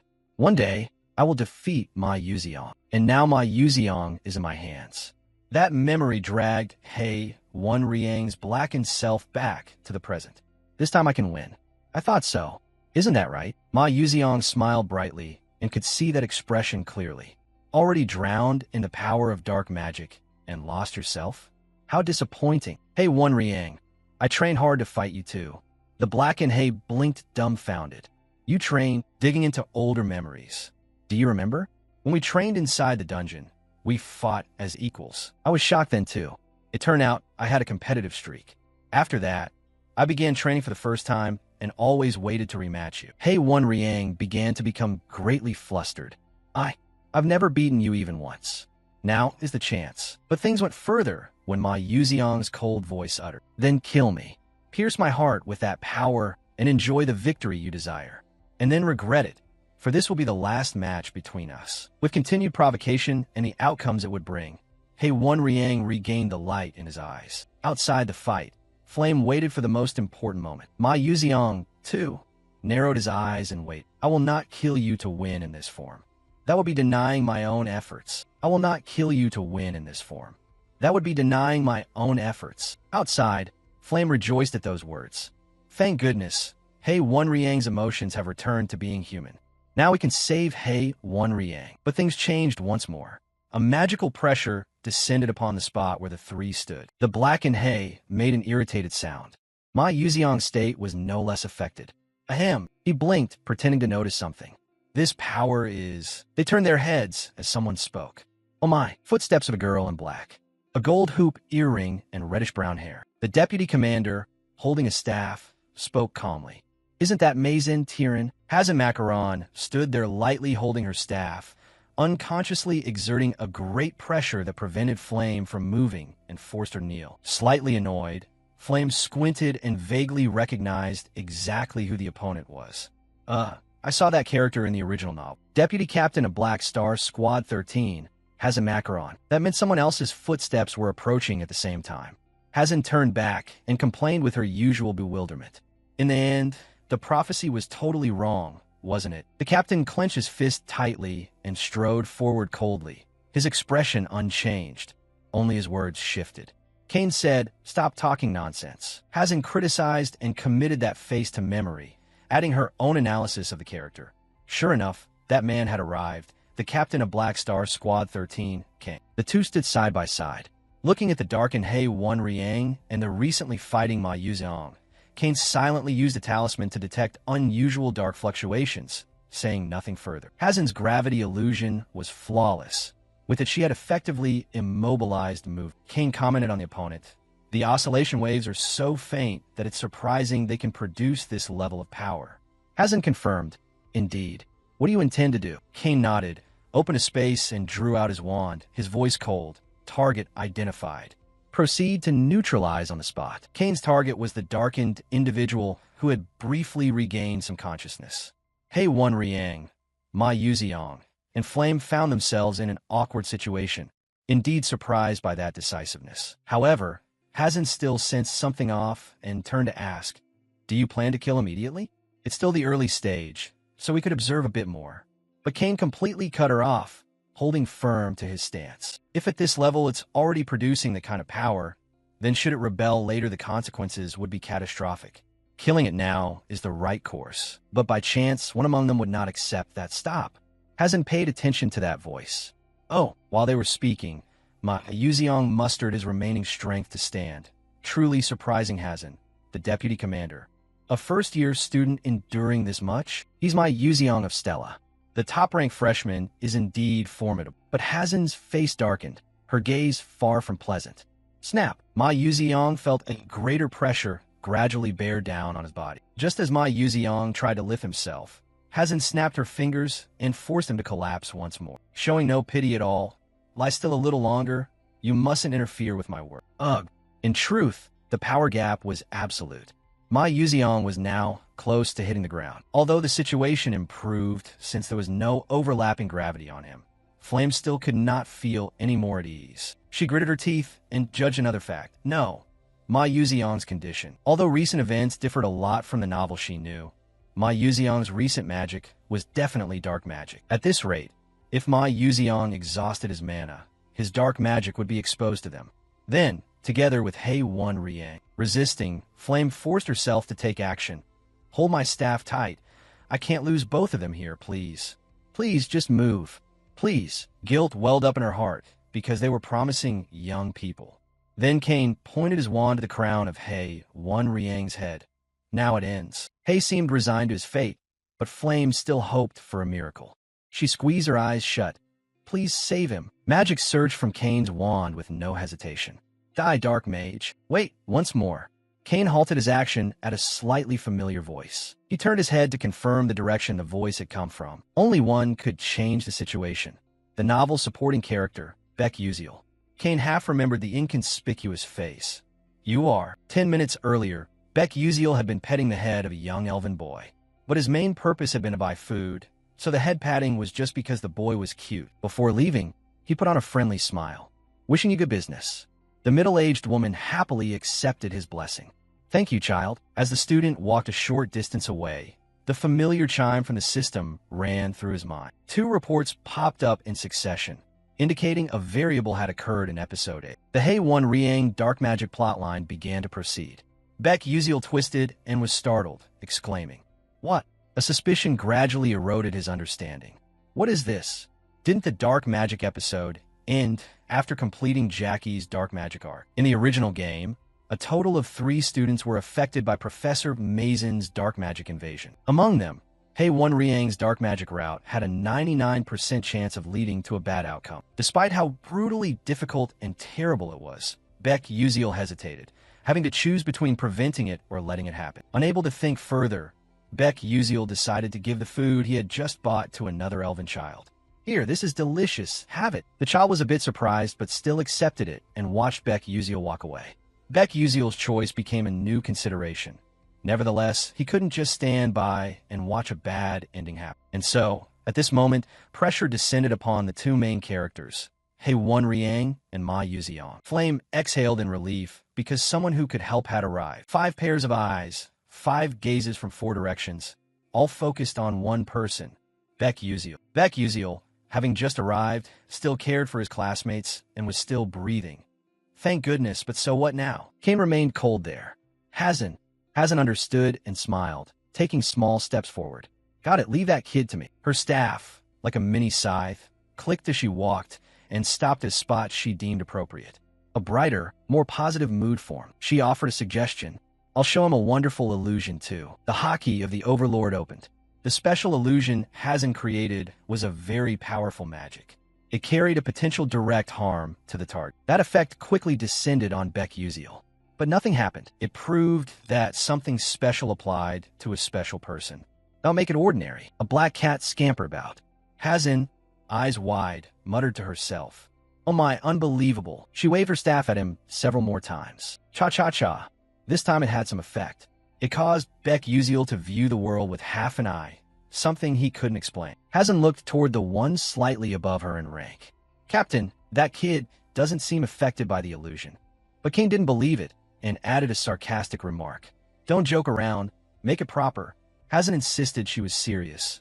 "No, I am being serious." On closer inspection, his posture remained as still as a block of wood. Reanalyzing the problem, they needed to examine it more thoroughly. Illusion magic basically disturbs the opponent's mana.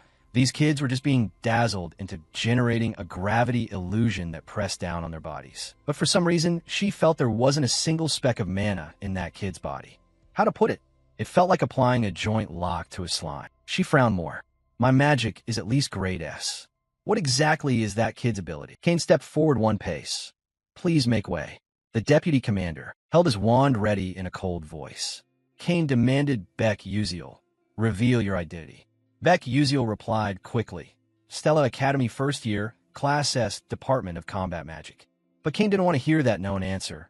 "No, I mean tell me your true identity." Beck Uziel was baffled, a little confused thoughts racing in his head. "My true identity? I'm a Stella student. Isn't that enough?" Seeing him dazed with no other answer, Kane's brow twitched. "Fine, I guess you can't say." The question mark grew louder in Beck Uziel's mind.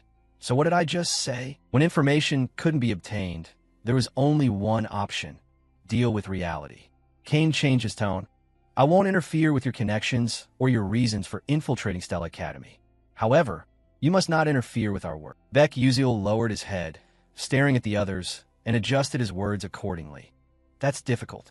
Aren't you planning to kill that student?" Kane did not deny it. A killing intent surfaced.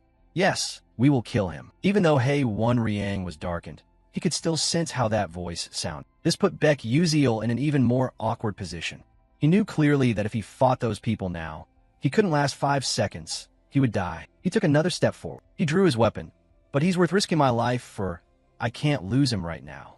He said, "You're about to kill my classmate, so there's no reason for me to ignore this." Kane, facing him with the same cold expression, repeated a point. More precisely, the thought Beck Uziel had just had. "If you actually fight us, you will die." But Beck Uziel had a plan.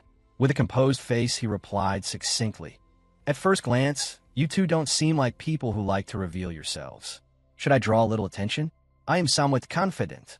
Even if I die, at least it could cause a commotion." Kane now realized the boy before him was not ordinary. He was silent for a long moment, then looked up and asked, "What do you want?" Beck Uziel, not wanting things to escalate, resolved to speak up. "Just once, let her purify that friend.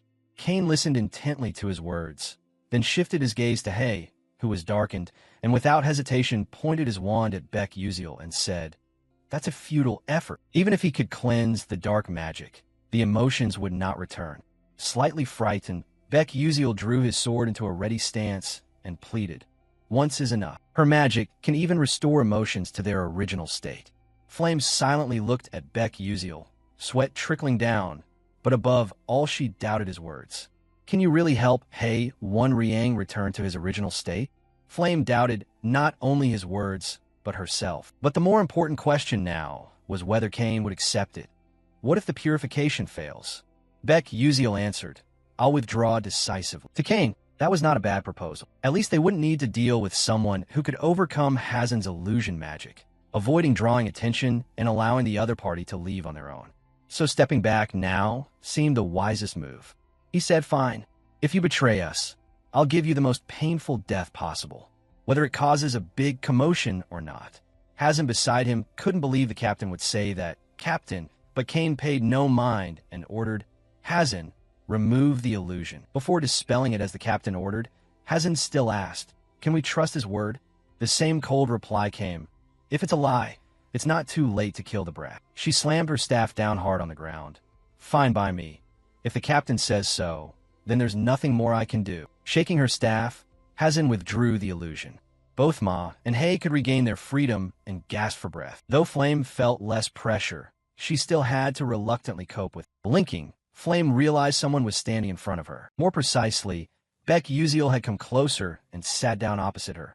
"You know what state Hay One Riang is in, right? If it's you, could you bring him back to normal?" But Flame had no confidence at all. She lowered her head. "Sorry, I don't have that kind of power." But Beck Uziel drove the knife deeper into Flame's pain. "Are you going to repeat what happened with Jackie?" Flame wavered for a moment. She said what she truly wanted. "No." Beck Uziel looked at that change, and then a smile dispelled the tension. "Help Hay One Riang. You can do it." If someone else had said it, Flame might not have believed them, but coming from Beck Uziel, it was different. Regaining her resolve and the familiar feeling, Flame picked up her staff. "If Beck Uziel says I can do it." She slowly stepped forward and stood before Hay for a moment, as if Beck Uziel's assertion meant she truly possessed that power. One person was still nearby. Flame glanced over and instructed, "Step back a little." Ma Yuzeong completed the final preparatory steps. Flame looked again at the darkened one, and the haunting memory of Jackie's darkening surged back.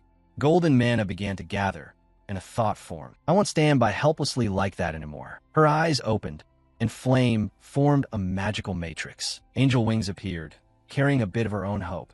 "This time I'll definitely save Hay One Riang with my own power." The angelic miracle manifested through song. Flame closed her eyes and merged with the flow of mana. Light appeared unusually. Hazen, watching from the side, turned to the person next to her and asked, "Captain, is that light magic?" Without blinking, Kane replied, "Yes." Doubt grew, but that girl isn't from the Holy Order. That level of power seems on par with a saintess. Kane seemed to recall, "I heard among this year's new stellar recruits there's someone who can use angelic power, light attribute. That must be her." The light vibrated around Flame, and immediately a beam of light covered the dark shroud over Hay. The pillar of light enveloped him, and Hay endured pain as the opposing attribute affected his body. But that didn't mean absolute trust. The thought only shifted slightly. Using angelic power and removing the seed of dark magic are two entirely different things.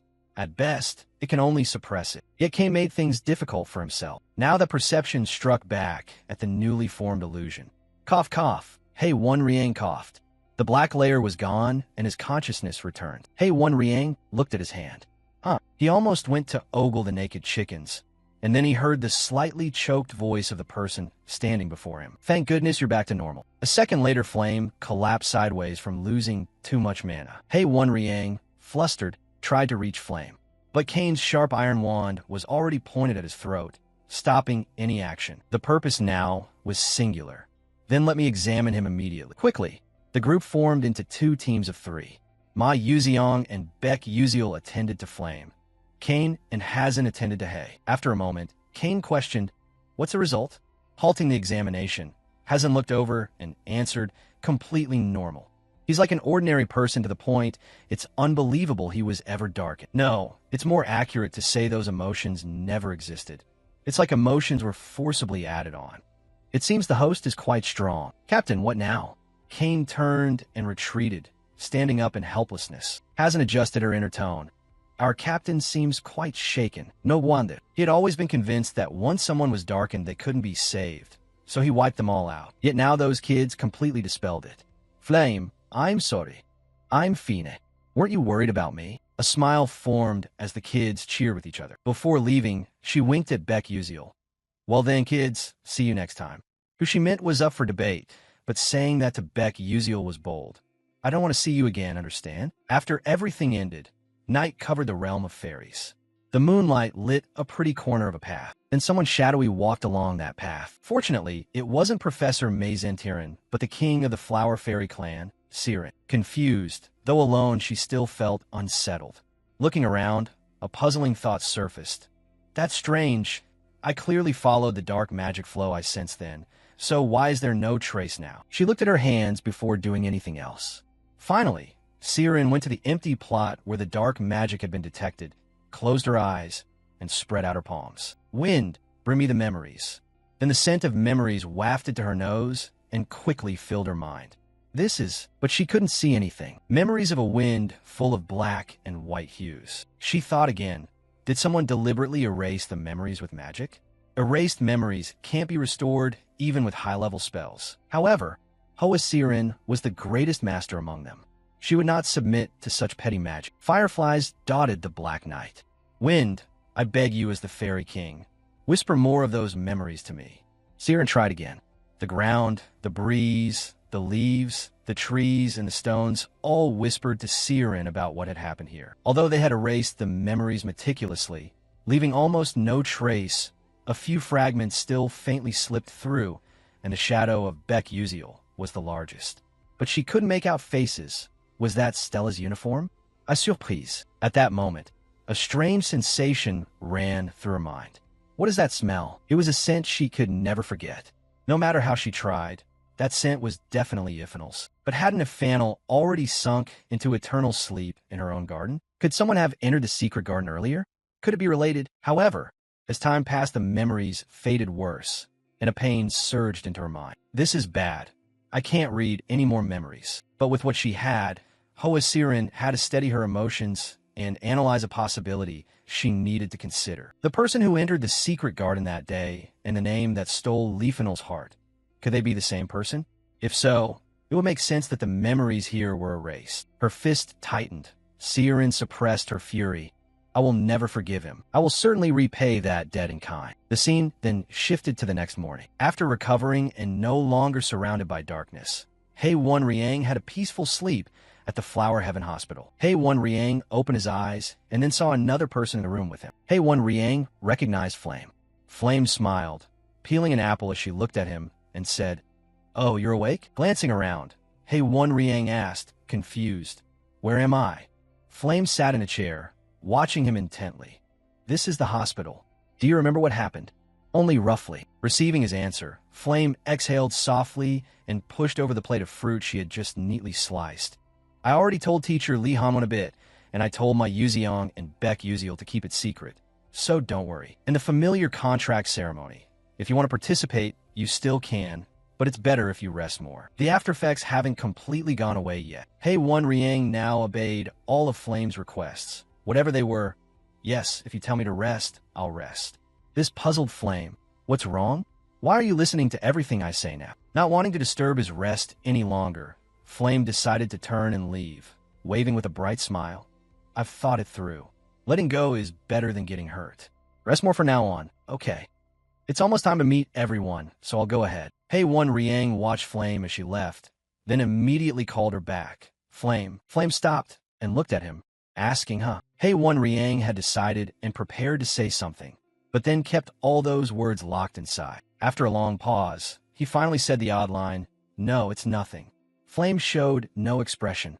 "What are you talking about?" "Lame," but she still had a smile. "When you're discharged, remember to treat me to a big party, okay? You're very rich, so get ready for that. Understand?" Hey One Riang stared, unbelieving. Flame said those things again, no longer sad. A gentle smile appeared. An answer came back to Flame right away. All right, you can count on it. With food, he stopped overthinking. Flame was even happier. See you later, Hey One Riang. Then the room was left with just him. Flame had departed. The quiet atmosphere, slightly odd, drew his gaze to the plate of fruit Flame had prepared. The fruit was evenly and neatly sliced. Since it was already sliced, he couldn't resist and picked up a piece. Delicious. Instructor Li gathered the students together, his face cold and his tone solemn. From now on you will enter the root of the celestial tree to make the sacred pact. It's a kind of a soul space, and the environment there will differ from reality. The time allotted to you is 1 week. The space you're allowed to access is the 3rd level. The 4th level is surrounded by barriers, so don't think about approaching it. With that, I wish you good luck. After hearing Li's warning, the students lined up and proceeded through a gate. Volume 7. The familiar contract ceremony. The inner space of the tree already existed, and dazed Beck Uziel slipped inside. His expression changed quickly. His cheeks immediately flushed red. A lush green scene appeared before his eyes. It wasn't an ordinary green. If Beck Uziel described it in a cheap tone, it would be like a space filled with fluorescent green. After walking a while, a question mark formed when he glanced into a small corner. A glittering green liquid had pooled near his feet. Sitting down, he poked it with his finger. Maybe it's a rank 7 spirit beast, so it shouldn't feel dangerous. Spirit beasts are ranked by stars, with 7 being the lowest and 1 the highest. The stage just before becoming a divine beast. As rank rises, a spirit beast's power increases. But making a contract becomes correspondingly harder. This is so tedious. Even students of Stella could only reduce it by about 5% per year. But anyway, that's not my concern. The road is long, so we'll take it slowly. They moved back outside to the entrance where students make their pacts. 2 guards were standing there. Once no one was around, they exchanged a few words. It seems all the students went inside. Should we close the barrier now? The other raised a hand to stop him. Wait, top. Someone else was slowly approaching the 2. I think there's one more person coming. Again, a figure with their identity hidden. But the gate was familiar.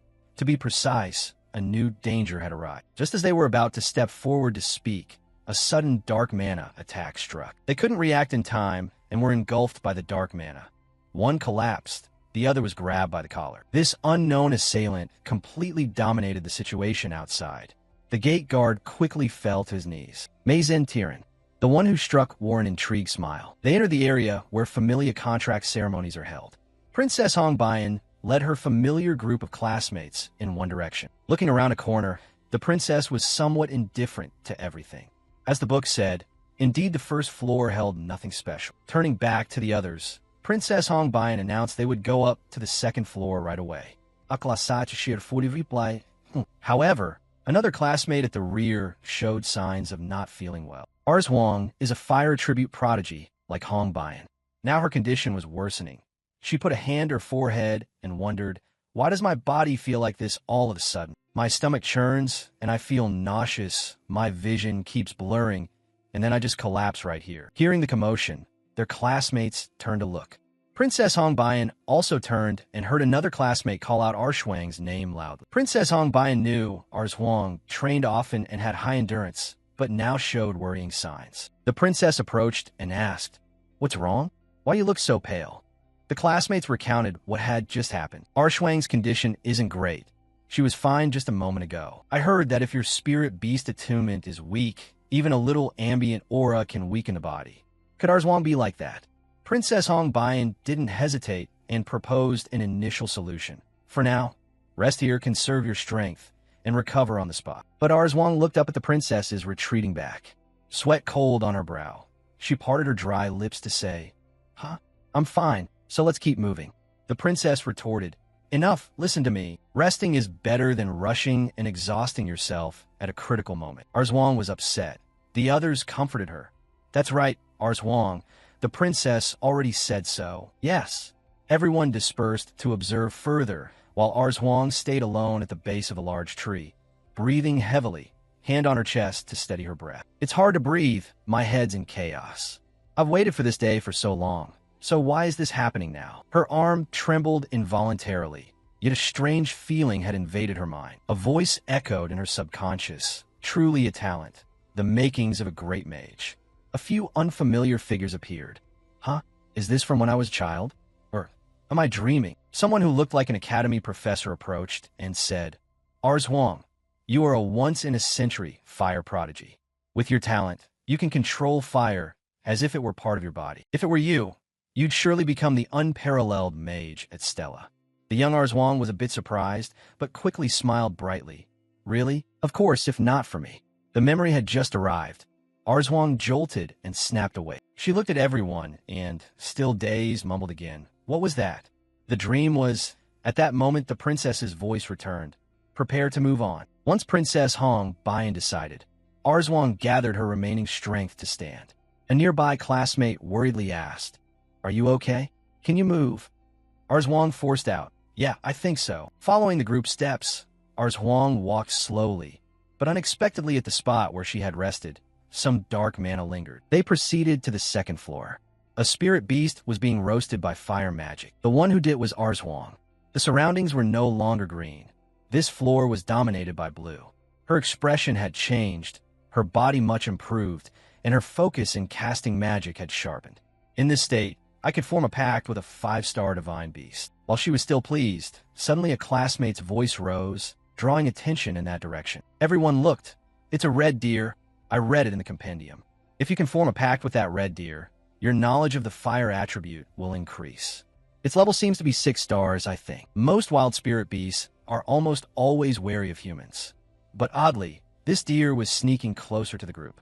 A classmate noticed, Hey, it's coming this way. Among the classmates, Ars Huang seemed particularly fond of it. Right, not 5-star, but if it's a 6-star red deer then. But that joy did not last long. Now astonishment swept everyone because the deer walked straight to Princess Hong Bayan and sought contact. The classmates could hardly believe their eyes. Oh my, a spirit beast can proactively show affection. They couldn't let this opportunity slip. A classmate suggested to the princess, Princess, do you intend to form a pact with it? Everyone was envious, but Princess Hong Bayan merely stroked it gently and shook her head. No, it's not the spirit beast I want. Let's go deeper to see. They glanced at each other, unable to hide their amazement. A spirit beast we've never seen voluntarily approaching. Truly the princess. Of course. Ars Huang stood still and clenched her fist. Her wand therefore relaxed, blessing the fire. And so another day passed. On the second morning, Princess Hong Bayan's group found a path down to the 3rd floor sooner than expected. The 3rd floor was a world saturated with purple. A sudden large explosion occurred in the forest. A giant spirit beast was consumed by the flames. Everyone let out another exclamation. Phew! The atmosphere here is terrifying. If the 3rd floor is like this, I wonder how dangerous the 4th floor will be. While they were talking, a patrol student returned from a short round. A classmate addressed the princess. Princess, maybe we shouldn't head north. Princess Hong Bayan was slightly surprised. What's there? The classmate looked toward the survey direction and replied, Because the barrier leading to the 4th floor is blocking the path. The classmate looked toward the survey direction and answered, Because the barrier leading to the 4th floor is blocking the path. Like the others, Ars Huang chose her own route, continually watching for any movement around her. Alone, her confidence fully returned. I've heard the 3rd floor houses divine beasts up to 5 stars. I gotta form a pact with a powerful one. Time passed quietly. An hour later, whenever Ars Huang spotted a spirit beast, it ran off. 2 hours on, the pattern continued, and Ars Huang began to realize something was wrong. Huh? Am I imagining it? Why do these spirit beasts seem to want to avoid me whenever they see me? She felt paralyzed on the spot, and it seemed to affect only her. Meanwhile, she could hear her classmates' cheerful voices. Princess, I successfully formed a pact with a 6-star spirit beast. Me too. A sense of irritation and frustration was inevitable hearing that. But Ars Huang knew she couldn't let it affect her further and tried to calm herself. Don't be impatient. There's still plenty of time.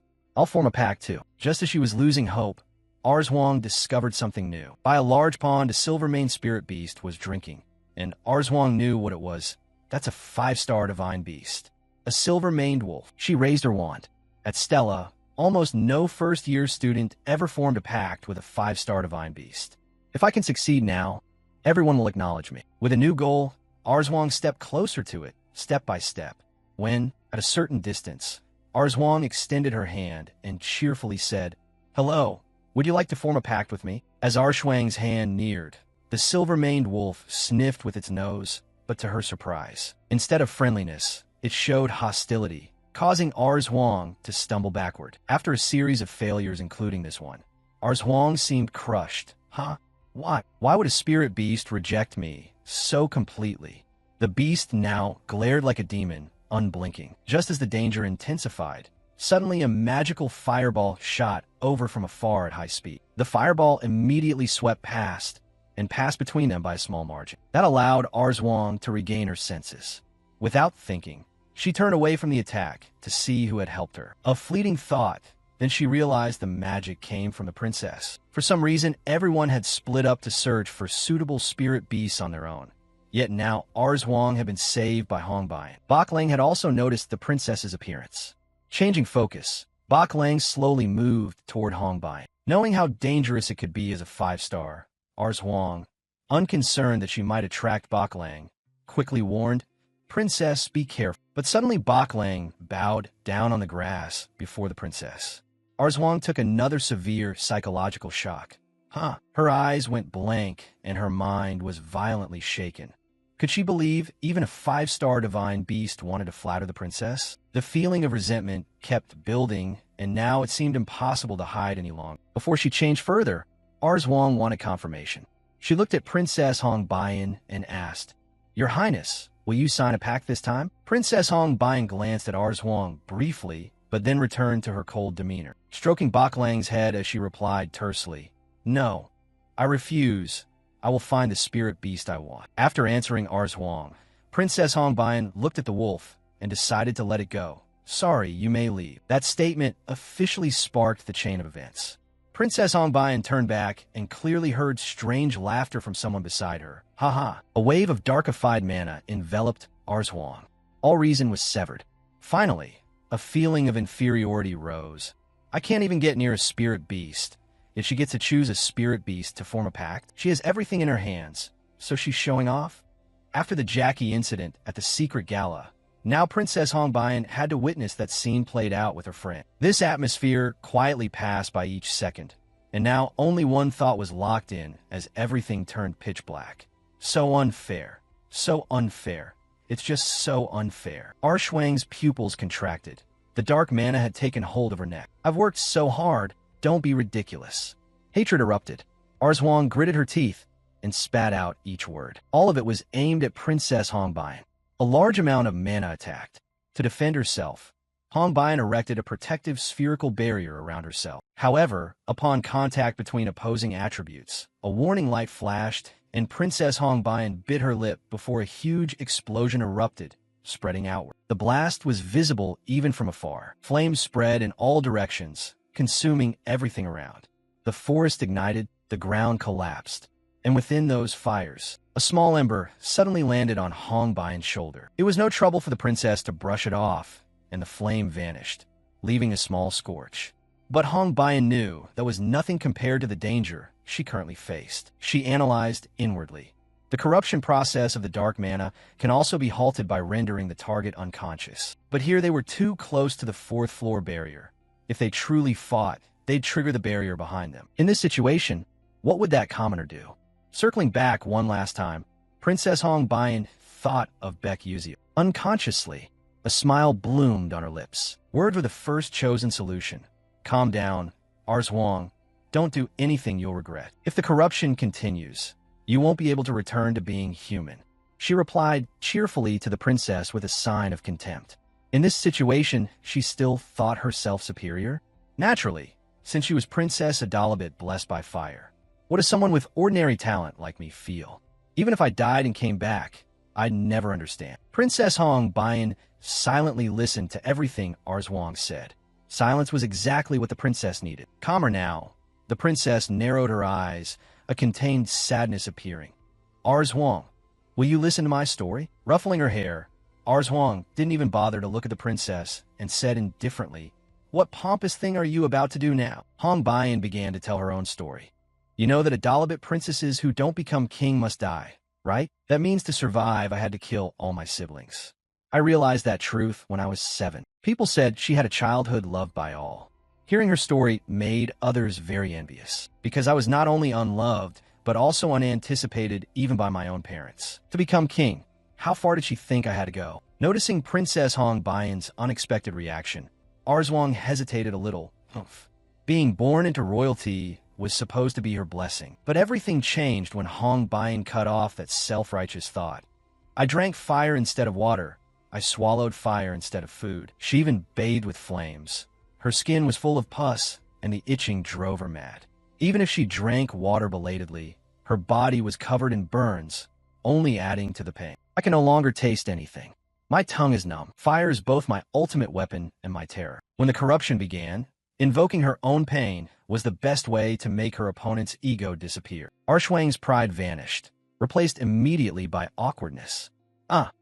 Shaking her head, Arzwang shouted in panic and disarray. Who do you think will believe that? How could anyone endure such things? You plan to use lies to seek my sympathy? It's useless. But she knew she had to take back those words because the princess did not argue. She demonstrated it with action. Whoosh! Hong Baiyan ignited a small flame on her index finger and leaned forward. As she opened her mouth, the flame drew closer. Princess Hong Baiyan stuck out her tongue. When the sizzle of flesh reached Arshuang's ears, she screamed in horror. What are you going to do? For the umpteenth time, Arzwang had to change her perception. The flame vanished. The princess's tongue showed no sign of harm and remained intact. Water mages can drown, and of course fire mages can be burned by their own flames. Since childhood, I have always trained like that to increase affinity with the elements, practicing while thinking death might be a relief. So I beg you, don't speak of blessings or talent anymore, because I'm so jealous of you. Someone who had never known such a life to the point of bursting into tears. The princess's jealousy could only be hidden behind her own smile. But across from her, Arzwang was looking at the truth. She couldn't believe she had assumed everything the princess enjoyed was self-evident. Someone exceptionally skilled in fire magic can connect with a few important people. Someone who could be beloved by fire spirit beasts. If I didn't know that, I would have. The wand slipped from Arshuang's relaxed arm and fell onto the grass, tears beginning to gather at the corners of her eyes. I'm sorry, Your Highness. Hong Baiyan watched her quietly. When the dark aura had faded, Princess Hong Baiyan offered a confident smile. All right. Soon after, the group members rushed over in a panic. The explosion from the clash had everyone terrified. Clearly there had been a blast nearby. Princess, where are you? Seeing everyone frantically searching for her, Hong Baiyan called out loudly, I'm over here.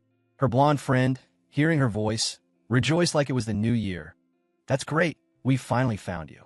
Princess, what happened here? Seeing Arzwang now with her eyes closed as if accepting her fate, Hong Baiyan felt a rare softening. In any case, the dark mana in her had completely dissipated. She remembered the fight with Jackie at the Persona Gate. If she had been her former self, she would have immediately moved to restrain Arzwang. Perhaps this change was also due to that commoner? Hiding her pride, Hong Baiyan told everyone to take good care of Arzwang, since she still seemed unwell. Arzwang blinked awake, stammering to ask about punishment. The others found it even stranger. Do these two share some unspeakable secret? They watched with complicated expressions. Hong Baiyan said coldly but compassionately to Arzwang, no matter what others say, you are still someone with innate talent. I do not intend to punish you for this small incident. However, that does not mean I will let it pass easily. So be loyal to me to atone for your mistake. She raised her head, eyes rimmed red with tears at hearing the princess choose not to report this to the professor and to accept her instead. At that moment, the seed of absolute loyalty sprouted, growing ever more reverent. Arzwang tormented herself all the more for having once harbored ill intentions towards such a noble person. A shattering sound tore the air, and Arshuang's gaze constricted violently. She screamed in panic, Princess, get out of the way. What? Before anyone could comprehend what was happening, the barrier straight up to the 4th level ripped open, and a terrifying suction swept everything nearby in. Cut to somewhere on the 3rd level. Flame hadn't gone with anyone and had stepped into a dangerous area. But luckily, she found a radiant flower spirit beast. The spirit beast's attribute best matched an owner with a light attribute. Half an hour later, as if bathed in the protagonist's aura, Flame successfully sealed the pact. Now she was happily skipping around, overjoyed to have bound a spirit beast approaching rank 4. Fortunately, it didn't take long, and a thought flickered through her mind. In reality, Forming a pact doesn't let you summon spirits at will. So signing with a Radiant Flower Spirit Beast will speed up spellcasting and strengthen magical affinity. Anyway, the quest is complete. Time to enjoy the free time. But just 10 minutes after making that decision, Flame unexpectedly encountered Acel and the aloof Ma Yuziang sitting and chatting cheerfully. Both stopped when Flame appeared. The atmosphere suddenly grew awkward, like a miscut scene from some drama. Flame composed herself, her voice happy with a touch of embarrassment. Sayo and Yuziang, it's awkward to meet you like this. Ma Yuziang smirked and replied, It's nothing. What a coincidence to run into each other here. Sitting up, Flame's eyes became those of a rabid reporter. Hey, why are you two here? Acel awkwardly explained. I just happened to pass by and bumped into them. Ma Yuziang laughed loudly and said, I was just killing time. Flame accepted the explanation without further questions. In the original storyline, Ma Yuziang couldn't befriend any other spirit beasts due to certain character settings. So it's reasonable he'd be wandering to kill time. Acel simply met them by chance, and they chatted. Thinking that, Flame said softly, Anyway, it's good to see you. If you don't mind, may I join you for a meal? A violent explosion not far away reverberated and spread throughout the forest. Acel sensed something amiss, her hands clenching with worry. This aura was Flame, as the Radiant lead role, of course understood Izel's meaning without mistake. It was dark mana. But why? This event wasn't in the original novel and keeps updating like this. Thinking that, she chastised herself for the foolish thought. This wasn't the first or second time something happened without warning. While Flame blamed herself, Ma Yuziang stood and continuously cast jump spells without a word. He shot up into the sky, a solemn expression on his face. Flame froze in place. She was quite surprised to see such an expression on someone as cold as Ma Yuziang. She pressed her lips together and silently resolved. Stop the dark mana assailant from ruining the Spirit Beast Pact ceremony. Acel, let's go. At the center of the blast, as the smoke cleared, they could faintly see Princess Hong Baiyan's group collapsed on the ground. Around them were wrecked belongings as if they'd just endured a fierce battle. Cough, cough. Hong Baiyan coughed roughly, trying to sit up, and suddenly noticed Huang lying over her. Sensing the aura on her, she weakened over time. Hong Baiyan shouted desperately, Huang, try to wake up. Stay with me. But Huang was unconscious and couldn't respond, so she hurriedly moved Huang aside. Hong Baiyan sensed the dark mana spreading outward at a speed visible to the naked eye. The fourth level barrier, the seal that imprisoned dangerous creatures. And from those cracked fractures, a dolphin-like creature, covered in black sparks, leapt into the sky. Its body was filled with strange red sigils, emitting ultrasonic waves that reverberated throughout the forest. Introducing the rank 4 Frostfire Dolphin, a bafflement rose in Hong Baiyan's chest. Why had the spirit beast she'd sought for so long been corrupted by darkness? If left unchecked, it would lose control and kill everyone. Just as Hong Baiyan raised her scepter to cast a fire spell, an unexpected variable occurred. Countless boulders rained down from the sky, smashing into the dolphin. Then, chains of light appeared from nowhere, shackling the Frostfire Dolphin. Above in the sky, Ma Yuziang emerged like a hero, his fist blazing as he struck the creature's massive body. He sent it crashing into the ground, sending dirt and stone flying. Hong Baiyan was very surprised by his appearance. She wondered why Ma Yuziang was here. Something made Hong Baiyan gape in astonishment. The divine radiant light radiating from the chains began to dispel the dark mana on the Frostfire Dolphin. It seemed more comfortable than ever, closed its eyes, and sank into a blissful sleep. As everyone suspected, there was only one person in that world who could purify dark mana, Flame. Before long, the Frostfire Dolphin returned to its original form. Flame stepped forward and stroked it. There, I've healed you. The Frostfire Dolphin expressed its gratitude and then flew away. Then Flame and Acel turned to look at Hong Baiyan. Just as the princess looked back at them, Flame was the first to speak. Princess, what's going on? Hong Baiyan hugged her pride and retorted, You're asking me. Who else should I ask? Suddenly, there was a tremendous explosion that shattered the seal of the 4th level barrier. From that fissure, a spirit beast infected with demonic energy crawled out and attacked our group. Crack! The red barrier sealing the 4th level suddenly shattered into pieces. A stream of dark chi, cold and grim to the bone, poured through, making all the protagonists' skin crawl. Their gazes immediately turned to the barrier, where a figure in a mysterious cloak was slowly approaching, their voice carrying a sick excitement. Well, so many familiar faces. Not only from Class A, but even 4 students from Class S. Today my luck is truly good. Recognizing the owner of that voice, Hong Bian could hardly believe it and blurted out, "Why is it you?" Professor Mei Zhen Tyrant, a cell behind her urgently asked. Why is Professor Mei Zhen Tyrant appearing here? Flame had long frozen. Another variable knot in the novel had appeared, and her eyes flashed with seriousness. Ma Yuziong, having summoned his weapon, silently speculated, could the prestigious professor of Stella Academy actually be a dark witch, and the source of that terrifying magical pressure as well? I had planned to save this prize for last, but there's no reason to refuse a delicious meal sitting right in front of me. Now, shall we begin our feast? With that, a grotesque horn sprouted from the top of her head. Her smile twisted, becoming wild and insane, dark mana exploding outward and devouring everything within a 4-meter radius. At the same time, over with Baek Uziel, a few hours earlier he stood before the barrier leading up to the 4th floor. Perhaps thanks to training in the Spirit Garden, the spirit beasts reacted with a compatibility toward him, making the journey here relatively smooth.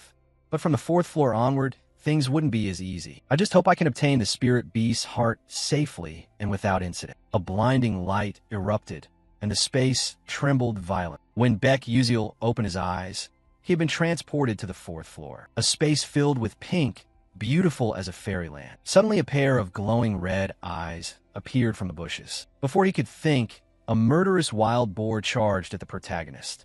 It gaped its mouth full of razor-sharp fangs. Baek Uziel was briefly surprised, but only for a moment. He drew his Westvaughn sword, preparing to cast magic, a danger level of 3 giving off such a strong aura. The monster levels here really differ from other floors. In a flash, a perfectly precise slash cut through the massive body. The boar couldn't withstand it, collapsed to the ground, dead before it could gasp. The Terryphone sword certainly couldn't pierce that layer of defense. Luckily, I brought equipment crafted by Alterisha.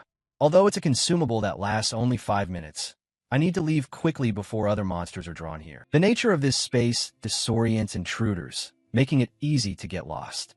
However, I had Flame Plant, an absolute orientation bloom that functions like a compass to prepare for this scenario. As long as I have this flower that always points east, I won't fear losing my way anymore. Alright, finish this quickly and get through the 4th floor. Before long, Baek Uziel overcame many other dangerous monsters. He felt as if what he was seeking was about to appear, when suddenly a pure, enchanting flute tune rang out ahead. Baek Uziel slowly approached. The dense forest split, and a peerless beauty with long white hair like a waterfall hovered in the air, humming some melody. For a moment, the spatial cherry blossoms trembled, the world bathed in pink, and Baek Uziel felt a lightness as if he were flying.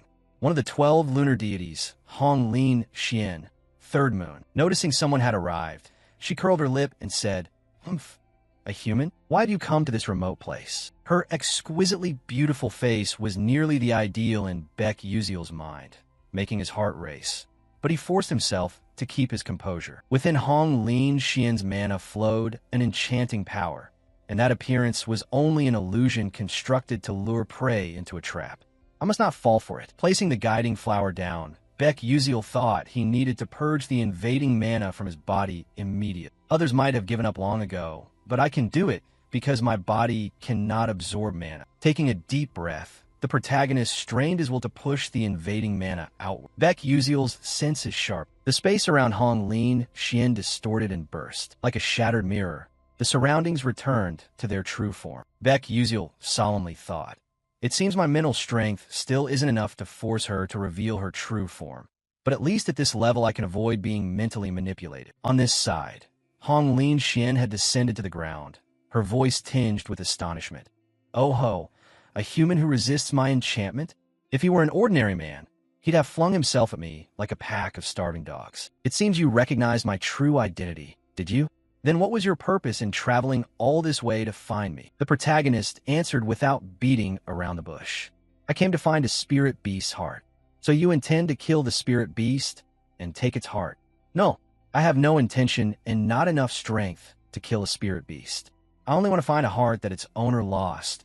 A spirit beast heart said to exist deep within this space. Hearing the protagonist mention the spirit beast heart, her expression darkened.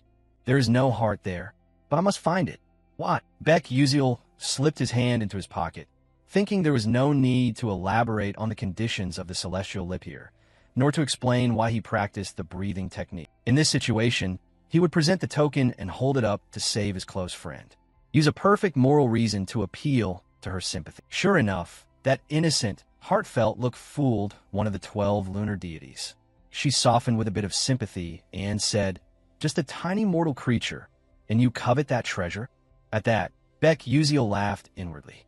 "Haha, just as I predicted, she's fallen for it." Among the 12 lunar deities, Hong Lin Xian, third moon, felt the deepest affection for the spirit beasts.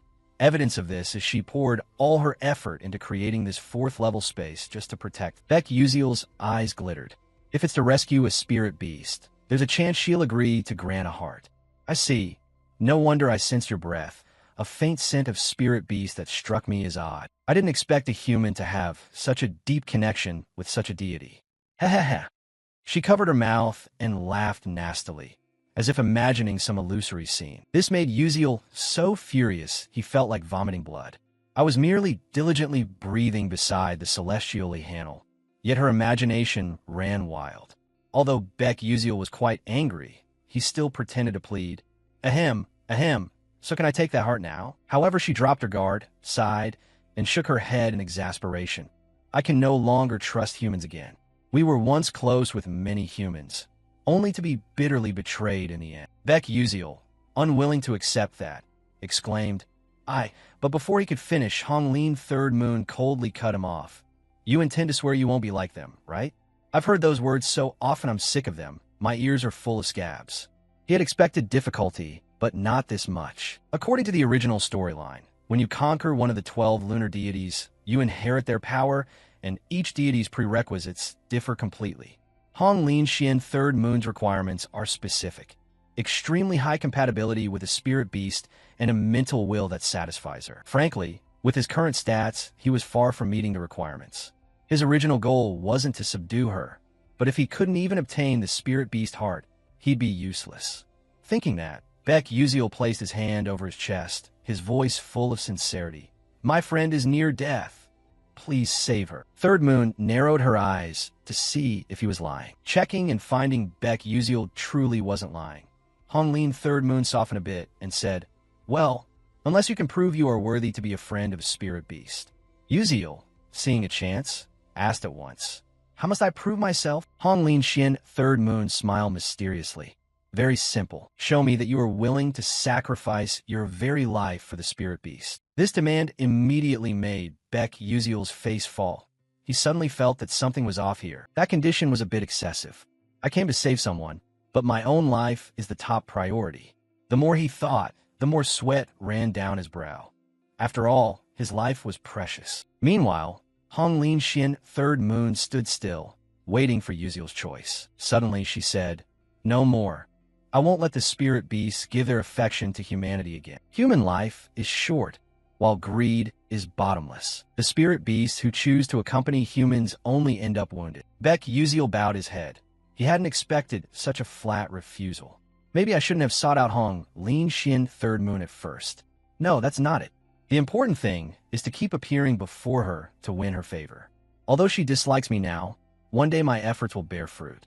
Perhaps I need another way to obtain the spirit beast heart. As Beck Uziel stood in silence thinking, countless reddish alerts suddenly popped up. Warning, warning. Because of your interference in the storyline, the butterfly effect has occurred with extreme force. Chapter 8. The dark mana infestation has been accelerated earlier than expected and is preparing to merge with the current chapter. The mission's difficulty has spiked, but that's not the end. The next notification showed a fierce dragon icon, making Uziel jump. Chapter 78. The pact ceremony with spirit beasts and the invasion of a dark mage. Beck Uziel stood dumbfounded and took a step back. What? At that moment, the two immediately sensed a wave of dark mana emanating from the 3rd floor. Hong Lin Xian Third Moon couldn't believe the pressure. Could the dark mages have set foot here already? That one is certainly no ordinary dark mage. His power must be at least danger level 6 or higher. Her hands clenched in anger. A dark mage is present on the third floor. It's intolerable. But with my current power, I cannot stop him. To protect the spirit beasts, Hong Linxian Third Moon exhausted her strength to create the fourth floor space. But the price was her freedom. She can no longer leave this prison. I have heard it. The wails of spirit beasts being eaten away by dark mana. At this rate, my children will be corrupted. Suddenly Beck Uziel's voice snapped her back. Where are they located? Huh? What? Please guide me. I don't have the ability to sense their exact positions like you do. It's useless. With your current level, how could you stop it? The protagonist shouted. There's no time to hesitate. Tell me their location now. Hong Linxian Third Moon stiffened at his resolute tone. After a mental struggle, she pointed him the way. Over there is the direction where dark mana is corrupting my children. Thank you. Gripping the Avenging Branch relic in his right hand, Uziel dashed without hesitation toward the direction she indicated, silently praying, Damn it, I hope I'm not too late. Cut to the third floor. The forest lay in ruins, the earth and rocks charred, and Princess Hongbian's group had long since been rendered unconscious. Not only that, even the strongest S-Class lineup, Ma Yuziong, Hongbian, Isel, had been completely felled. Over here, Flame coughed up a mouthful of blood. The girl knelt exhausted, panting, her eyes filled with despair as she looked at Mei Zentire. She sneered coldly and said, Kids, you really surprised me. Just teenagers, and yet you possess such formidable strength. I'm crazed with the desire to seize that power. Having spoken, she raised her hand. Dark mana suddenly concentrated, and a black void radiating destructive aura filled the space. Mei Zentire threw back her head and laughed loudly. Now, talented seeds of Stella Academy, now obediently become one with my body. As the words fell, the dark magic gradually drowned the space in red. Soon enough, all the spirit beasts present here might be rendered helpless by her magic. Seeing this, Flame's mood sank to the bottom. It's really over. My body has no strength left to move. My combat ability is gone, and our retreat has been cut off. Could it be that I'll die here? Suddenly, a notification popped up. Special effect from the mean pendant item has been activated, granting absolute one-time protection against magic of rank 6 and below. Immediately, holy light radiated from the item, blocking the dark infestation. Flame's eyes softened, and her body began to slump with the breeze. But her voice carried a hint of cheer. Honestly, this guy, boom. The light dispelled Mei Zentire's destructive magic, restoring peace to the land. Heroes always arrive last, and the one who used the artifact was none other than Beck Uziel, showing up only when things are about to explode. What can one do? The mean pendant dissolved. It was a single-use relic. Beck Uziel didn't care. What mattered to him was that he arrived in time. Luckily, no one had fallen, but all of this happened because you interfered too much in the plot when provoking Mei Zentire. Exposing that she stole Alterish's invention at the Alchemy Congress is why the protagonist got implicated and suffered such grave injuries. In any case, we can't rely on outside reinforcements now. To survive and leave this place, the mandatory objective is to defeat Mei Zentire. Ma Yuziong stepped forward and spoke. Beck Uziel? Beck Uziel? Startled, Beck Uziel anxiously asked, Ma Yuziong, are you okay? Ma Yuziong answered with a bitter smile. You can still ask that looking at me like this? But right now, only you and I have enough strength to continue, so we have to gamble. The pressing question is, how are we going to do it? Ma Yuziong looked ahead as the fog quickly cleared, revealing Mei Zentire approaching them. If we confront her head-on with raw power, we'll surely be crushed. He grabbed something from his backpack and tossed it down. Beck Uziel held up the Avenging Branch and said confidently, I have a plan, but the opportunity will only come once. Introducing the Supreme Grade Branch of Resentment. Over time, resentment cannot fade and only deepens. Special properties. Resentment. 1. The first strike will sow the state of resentment on the target. 2. The second strike will trigger a resentment explosion and deal fatal damage to creatures with darkness attribute. 3. The power from resentment accumulates over days and peaks after 3 months. 4. If the target's danger level is 6 or higher, damage is halved. Single use only. Ma Yuziong smiled. I get your idea. I'll be responsible for drawing her attention to create an opening. It might be a bit rough, but in this situation, there's no time to choose. Hearing this, Beck Uziel flinched slightly. He had a sense of the reckless thing Ma Yuziong intended to do. Out of the fog came Mei Zentire's voice. I've been wondering who could withstand my magic. So, it's the brat Beck Uzio. At this point, you're still stubbornly trying to stand in my way? Beck Uzio replied solemnly, yes. I will stop you. I'll give you credit. After all, with the power you have, the type of person whose strength I most crave is someone like you. Meizen Tyran opened her mouth wide and expelled a cataclysmic beam of light toward him. At the critical moment, Ma Yuziong lunged forward and formed a magical shield to block the attack. Boom, boom, boom. A deafening explosion rang out, shockwaves wildly sweeping everything around. Boom, boom, boom. A deafening explosion rang out, shockwaves wildly sweeping everything around. A dense, dark mana pressure radiating from Ma Yuziong's body broke past the level 6 limit. His aura had been completely blackened, turned into an extremely demonic void. Beck Uzio squinted and watched.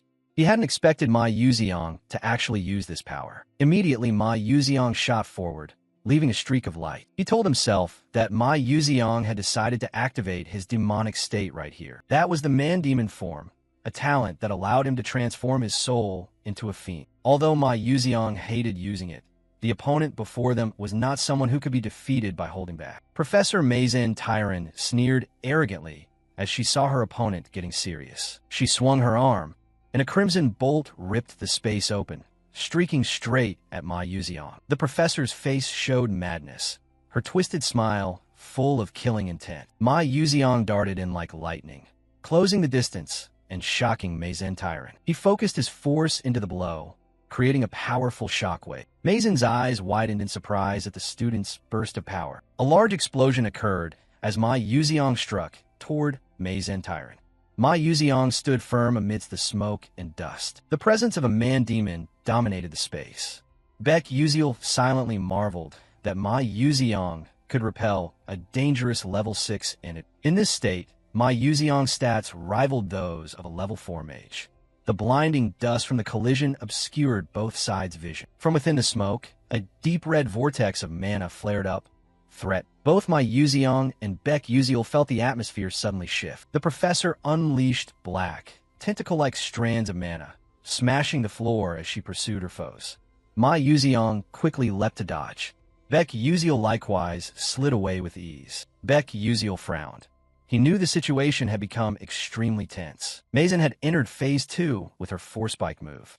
Pure dark mana blocks could kill in an instant. He gripped the Branch of Resentment, which had accumulated mana over the past 3 months. While the professor roared for blood, Beck Uzio knew he had to approach her himself. A powerful strike from Meizen made the ground crack open right beneath his feet. Beck Uzio realized even Ma Yuziong was having trouble getting close to her. He decided to take a reckless action and rush straight into the barrage of dark spells. Ma Yuziong cried out his teammates' name in alarm when he saw Beck Uzio charging into certain death. Beck Uzio threw out a series of magical explosive vials to disrupt Meizen Tyran's sight. The professor easily swatted them aside, mocking his feeble resistance. She stared at him with murderous contempt. He smiled faintly. His goal now was to draw all her attention. Meizen Tyran was still immersed in the madness of dark mana, claiming these petty tricks were useless, until he mentioned that she had once been defeated by Assistant Professor Alterisha. The psychological blow was so strong that the professor's eyes contracted, her fury spiraling out of control. Meizen screamed like a madwoman and hurled her full force at Beck Uzio.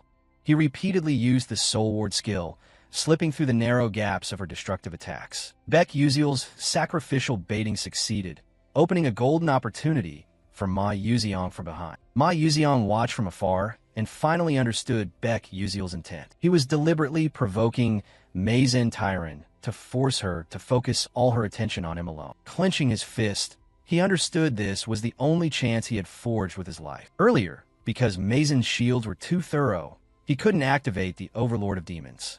But now was different. Ma Yuziong's eyes flared with a deadly red light.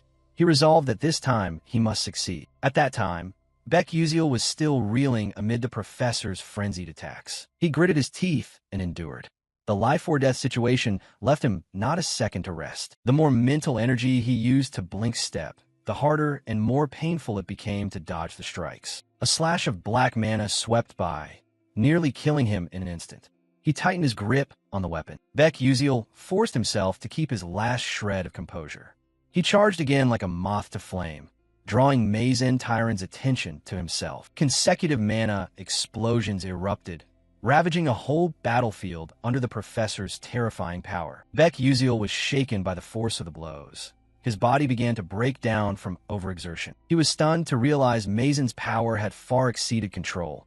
Even basic strikes were hard to withstand. Mazen laughed with chilling delight, declaring that Beck Uziel's fate was sealed right here. A black mana claw shot out, aiming to crush him, murderous intent filling every corner. Beck Uziel's eyes glazed with exhaustion.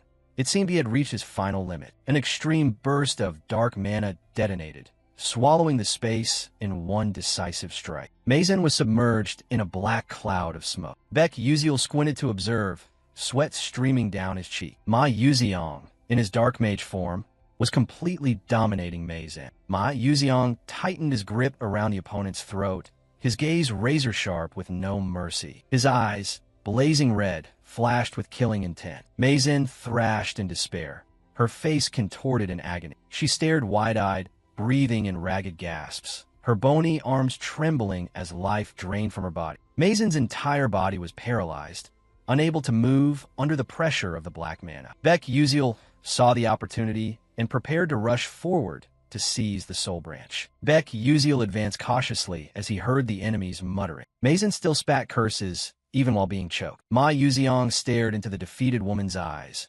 wondering about the frenzied source of her power. Mazen gritted her teeth. Her pride would not allow her to fall easily. A strange purple light flashed in her eyes. She screamed in fury, refusing to submit. Mazen unleashed a burst of crimson mana and lunged to attack Ma Yuziong. She struck him, sending him flying backward past Beck Uziel before he could react. Beck Uziel was stunned by this unexpected counterattack. A seismic explosion hurled everything aside. Ma Yuziong was swallowed by white smoke. Beck Uziel froze and anxiously called out his teammate's name. At that moment, Mazen's strike arrived. The red spikes still rampaged wildly, but Beck Uziel noticed their speed had slowed. He focused intensely, watching every movement of the attack. Mazen stood towering amid the sharp thorns. This was the only chance to end it. Beck Uziel lunged like an arrow, aiming to close in on the enemy. Mazen curled her lips in a vicious smile. She had been waiting for this moment. Beck Uziel slipped through the narrowest gaps in the red thorns. A giant thorn slammed down right where he was. Mazen laughed with glee, convinced the prey had fallen into her trap. There was no other choice. Beck Uziel had to use the skill he had meant to keep hidden. The third awakened soul breath activated, boosting his sensory stats by 147%. Under the forest's influence, the skill's power was massively amplified for a brief 15 seconds. Beck Uziel's speed exploded. He dashed, leaving streaks of blue light behind him. Mazen flinched, shocked by this sudden change. Beck Uziel sealed the outcome for his foe once the branch was firmly in his hand. Mazen gritted her teeth, attempting one final counterattack. Red spikes lunged from all directions, piercing Beck Uziel. Mazen, laughing madly, still believed she had captured her target. But despite his wounds, Uziel didn't stop. He kept his aim on the branch. With a blink step, he performed a precise, instantaneous shift in an instant. Beck Uziel thrust the branch straight into Mazen's chest, ending the battle. Mazen's eyes filled with horror as the decisive blow landed. A system notification appeared confirming contact with the target as the wrath level rage surged to its maximum. Mazen screamed in agony as her body began to dissolve. Her tainted soul shattered under the purifying effect of the soul branch. She bellowed final curses of resentment before vanishing completely. Even facing imminent death, Mazen frantically demanded to kill Beck Uziel, but he silently accepted the victory. Beck Uziel stared at his enemy, unmoved by the meaningless threats. The black mana flare burst and then extinguished, carrying the fallen one's soul into darkness. The rotten branch fell to the ground. The brutal battle had finally come to an end. The shattered ground testified to the terrifying power that had swept this place. The system announced a special reward for Beck Uziel's extraordinary efforts in changing the course of the story. He exhaled in relief. Every burden on his shoulders felt lifted after that life-or-death moment. Beck Uziel collapsed onto the cracked ground, whispering that it was finally over. He squeezed his eyes shut, savoring a rare moment of peace amid the wreckage. Peach petals began to fall around him, carrying him into an otherworldly space. Amid the brilliant peach grove, an ethereal being appeared before him. The spirit beast Hong Lin Xian, third moon. She gently placed a hand on the shoulder of the boy who slept deeply amid the fairy-like scene. The spirit beast apologized for placing such an onerous and unreasonable burden on him. She understood his anguish at being unable to prove his true strength to others, simply because he had no way to do so. In the hushed space, only the wind whispering through the radiant blossoms remained. The spirit beast expressed her admiration for a person brave enough to risk his life for faith and for her. As a fitting reward, she bestowed upon him the spirit beast's heart, shining brilliant. The gem containing pure mana was transmitted into his chest, accompanied by thanks for protecting her children. Warmth from the divine gift spread, soothing every pain and fatigue in the boy's body. Baek Yuziel lay peacefully beneath the ancient tree, sinking into a beautiful dream in the valley of peach blossoms. Baek Yuziel lay peacefully beneath the ancient tree, sinking into a beautiful dream in the valley of peach blossoms. They searched and carried the unconscious out of the danger zone. Although a few students were injured from clashes with the corruption-infected spirit beasts, fortunately, none of their lives were threatened. All the students who had participated in the battle with Meizen Tyran were also confirmed safe. Hong Bian and Acel quickly completed packs with the rank 5 spirit beast before the evacuation ended. Both Mai Yuziang and Baek Yuziel were among those rescued. They were transported straight to Stella Academy's hospital for emergency treatment. Head of Department Rayburn was stunned when he received the report from his subordinates. Nurse Luna confirmed the diagnosis. Baek Yuziel possessed the stagnant mana constitution. Luna couldn't hide her astonishment. This was the first time she'd seen this rare constitution in real life. She wondered how someone like him had gotten into Stella. Rayburn explained that, in academic circles, learning magic with a body that cannot accumulate mana is nearly unthinkable. But he realized this student had turned those seemingly futile efforts into something extraordinary. The maximum lifespan for someone with this constitution is only 20 years. That meant Baek Yuziel had only 2 years left. Looking at the records, he saw the boy's absolute sincerity towards studying magic despite the limited time. So Rayburn asked Luna to keep this secret.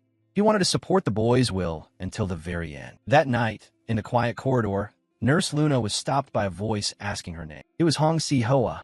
She flashed an inscrutable smile and wanted a private word. 3 days later, in Ma Yuziang and Baek Yuziel's hospital room, the silent room was filled only with the steady sound of an apple being peeled. Acel sighed.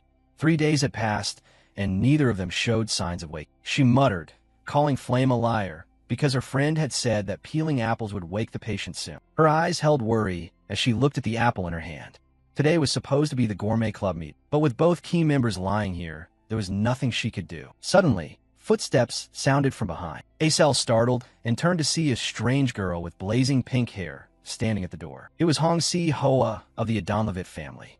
She squinted at Acel. Si-hoa laughed, saying she never expected to see a familiar face here. She poured out teasing compliments, saying the more she looked, the more beautiful Acel was, and even joked about marriage. That attitude annoyed Acel. She bluntly asked why Si-hoa was here. Si-hoa replied, nonchalantly, that she just wanted to visit the heroes who had saved her sister. But her expression instantly sharpened as she sneered, calling her the child of a traitor. Acel widened her eyes in shock. The words hit her like a stabbing blow to the heart, because it was the Adonlevit clan that had put her in this situation. She sprang to her feet, radiating a surge of angry mana in response to the contempt. Si-hoa waved it off calmly, telling her to calm down if she didn't want a big fight in the hospital. She remarked they seemed very close to the 2 people in the beds. Then Si-hoa asked if she knew Baek Yuziel's deepest secret. Seeing Acel bewildered, she sneered, implying they weren't as close as they appeared. Si-hoa launched a powerful psychological blow, declaring that Baek Yuziel was about to die. She explained the stagnant mana constitution Baek Yuziel carried, a death sentence that prevents one from living past 20. Acel froze. The notebook in her hand dropped to the floor when she heard it. She couldn't believe what she had just heard. Hong Si-hoa smiled coldly, telling Acel not to be so complacent because she actually understood nothing about Baek Yuziel's true self. She emphasized that he had kept the most important secret about his constitution from her. Those words made Acel ache. She realized how much help she had received from him, but in return she truly knew nothing about him. She bowed her head, blaming herself for not learning more about her friend. Sihoa added insult. She told a lowly person like Acel to know her place and stay silent, and not to pretend closeness with Baek Uziel. Just as tension peaked, a cold voice rang out demanding she stop. It was Hong Bian. She stepped in and mocked her sister for being so hideous as to threaten an ordinary student. Hong Bian glanced at her sister and recalled how Sihoa, though long graduated, still deliberately wore the Stella uniform to display authority, an accusation that struck a nerve. Sihoa could only force a smile to hide her discomfort. She turned to ask Hong Bian if she knew whom she was speaking to, but Hong Bian showed no fear and called her shameless. Hong Bian exposed that Sihoa obtained her current position through luck after someone else's death, not by merit. She asserted that she herself was also a princess, a legitimate heir with the full authority the king granted Sihoa. She couldn't believe her younger sister dared to resist so fiercely in front of outsiders. Hong Bian retorted, asking who the truly shameless one here was. Hong Bian's arrival helped Acel regain her composure. She straightened and clearly stated her position. Acel affirmed that, even if she didn't know much about Baek Uziel, she would never use secretly gathered information as a weapon against him, because true friends respect each other's secrets and patiently wait for the other to reveal them. Her words made Hong Bian feel slightly uneasy. Hong Sihoa gave a faint smile. Her expression showed no remorse. She laughed loudly, saying that kids these days really have too much energy and excessive confidence. Sihoa turned her back and left, telling Hong Bian to keep up that performance for their next meeting, then tossed a contemptuous goodbye. Acel stared after her, still in shock at what had just happened. Meanwhile, Hong Bian quietly moved over to the table to the basket of fruit she had brought. Hong Bian glanced at Baek Uziel, still with his eyes tightly shut on the hospital bed. Her face showed a trace of worry. Both girls stared at their comatose friend, hoping for a miracle. After Hong Bian left, Acel remained seated alone, sighing as she looked at the overflowing fruit basket. Everything that had just happened felt like a weary mess. She wondered why things had become so complicated. There were still so many things she couldn't understand. A soft moan suddenly sounded, making Acel start and turn around. The scene shifts to night at the infirmary. Inside the room, after waking up, he picked up an apple and began to enjoy it. While eating, he thought, I can't believe I slept for 3 whole days. It seems my Yuziong also let it slide. Anyway, defeating Meizen Tyran is something to be glad about. Using normal skills really tires me out. If this keeps up, I'll be in trouble. I wonder what reward the system notification is about. At that moment, the system notification panel appeared. The information read, Baek Uziel, Strength, 2 stars 89%, Perception, 2 stars 98%, Agility, 2 stars 30%, Stamina, 2 stars 98%, Endurance, 1 star 30%. Blink, Level 2. Divine Breath, Level 1. Man Elite Constitution, Level 3. Blessing of the Hong, Third Moon Deity, Level 1. Looking at the panel, he exclaimed, the stat increases seem pretty significant. Then his gaze landed on the last 2 lines. Man Elite Constitution, Level 3.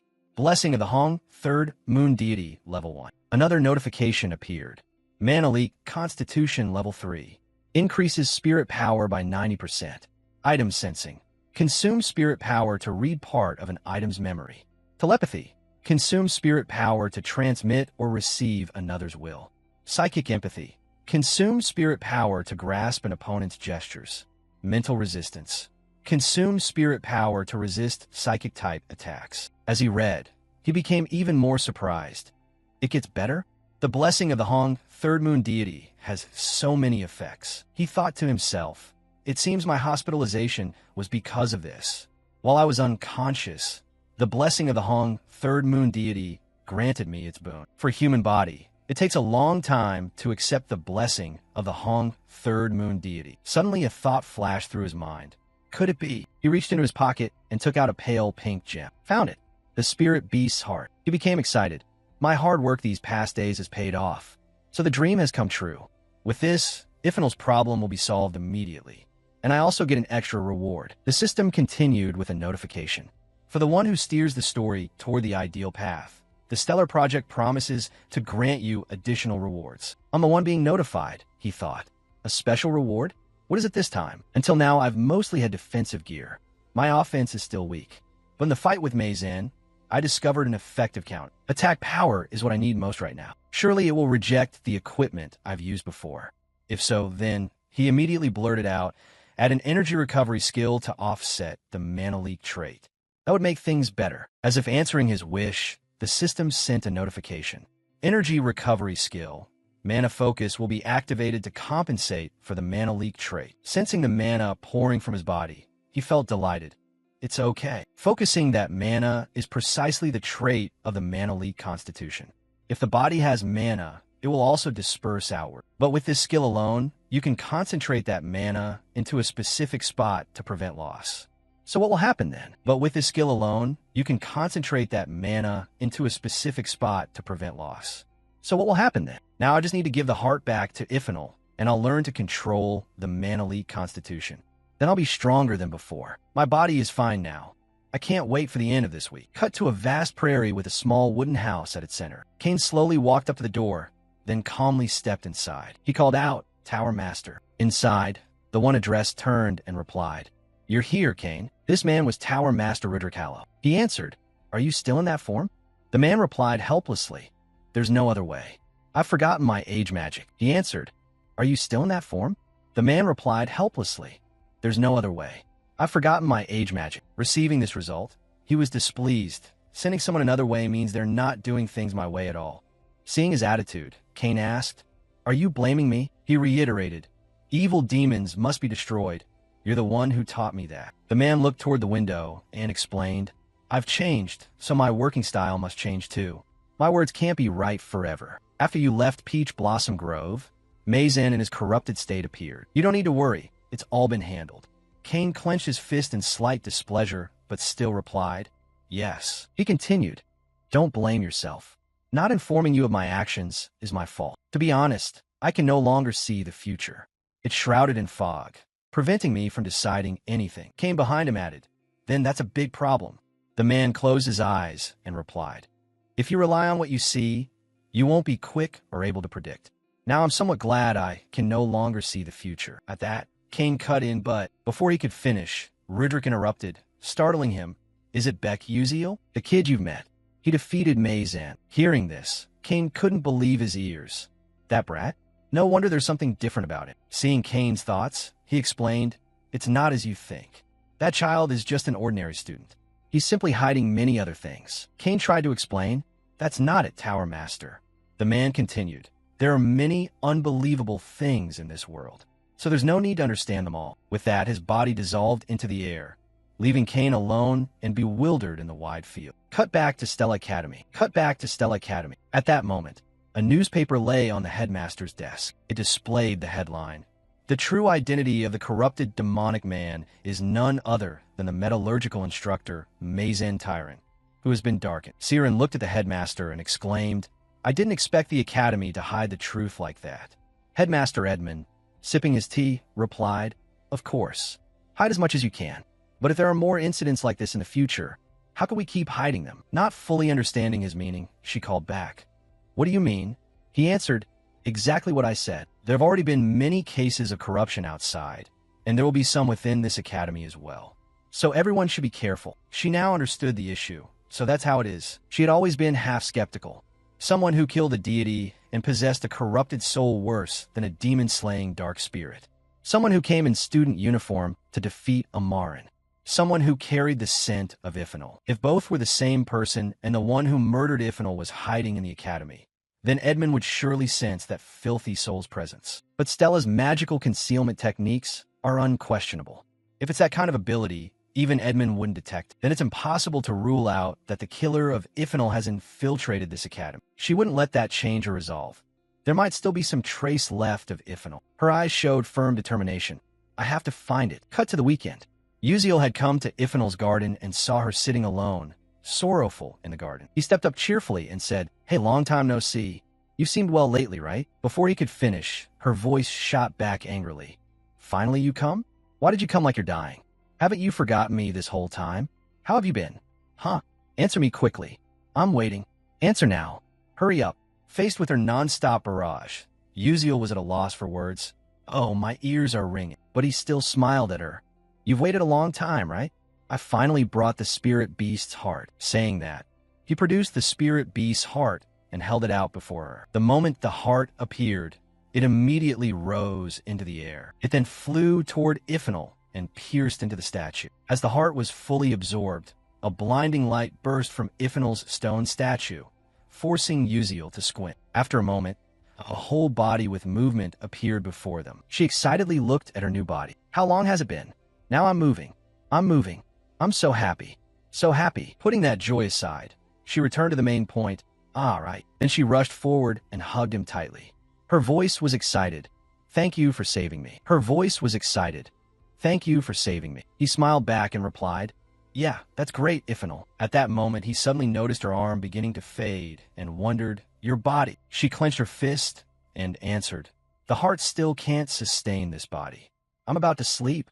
Make the most of it. Then she suggested, here, put this on and wear the necklace I gave you. Without hesitation, he put on the clothes she had prepared and wore the necklace. After dressing, he looked every bit like a true spirit. She returned to the main point. Now I'll take you to the secret place where my friend is sleeping.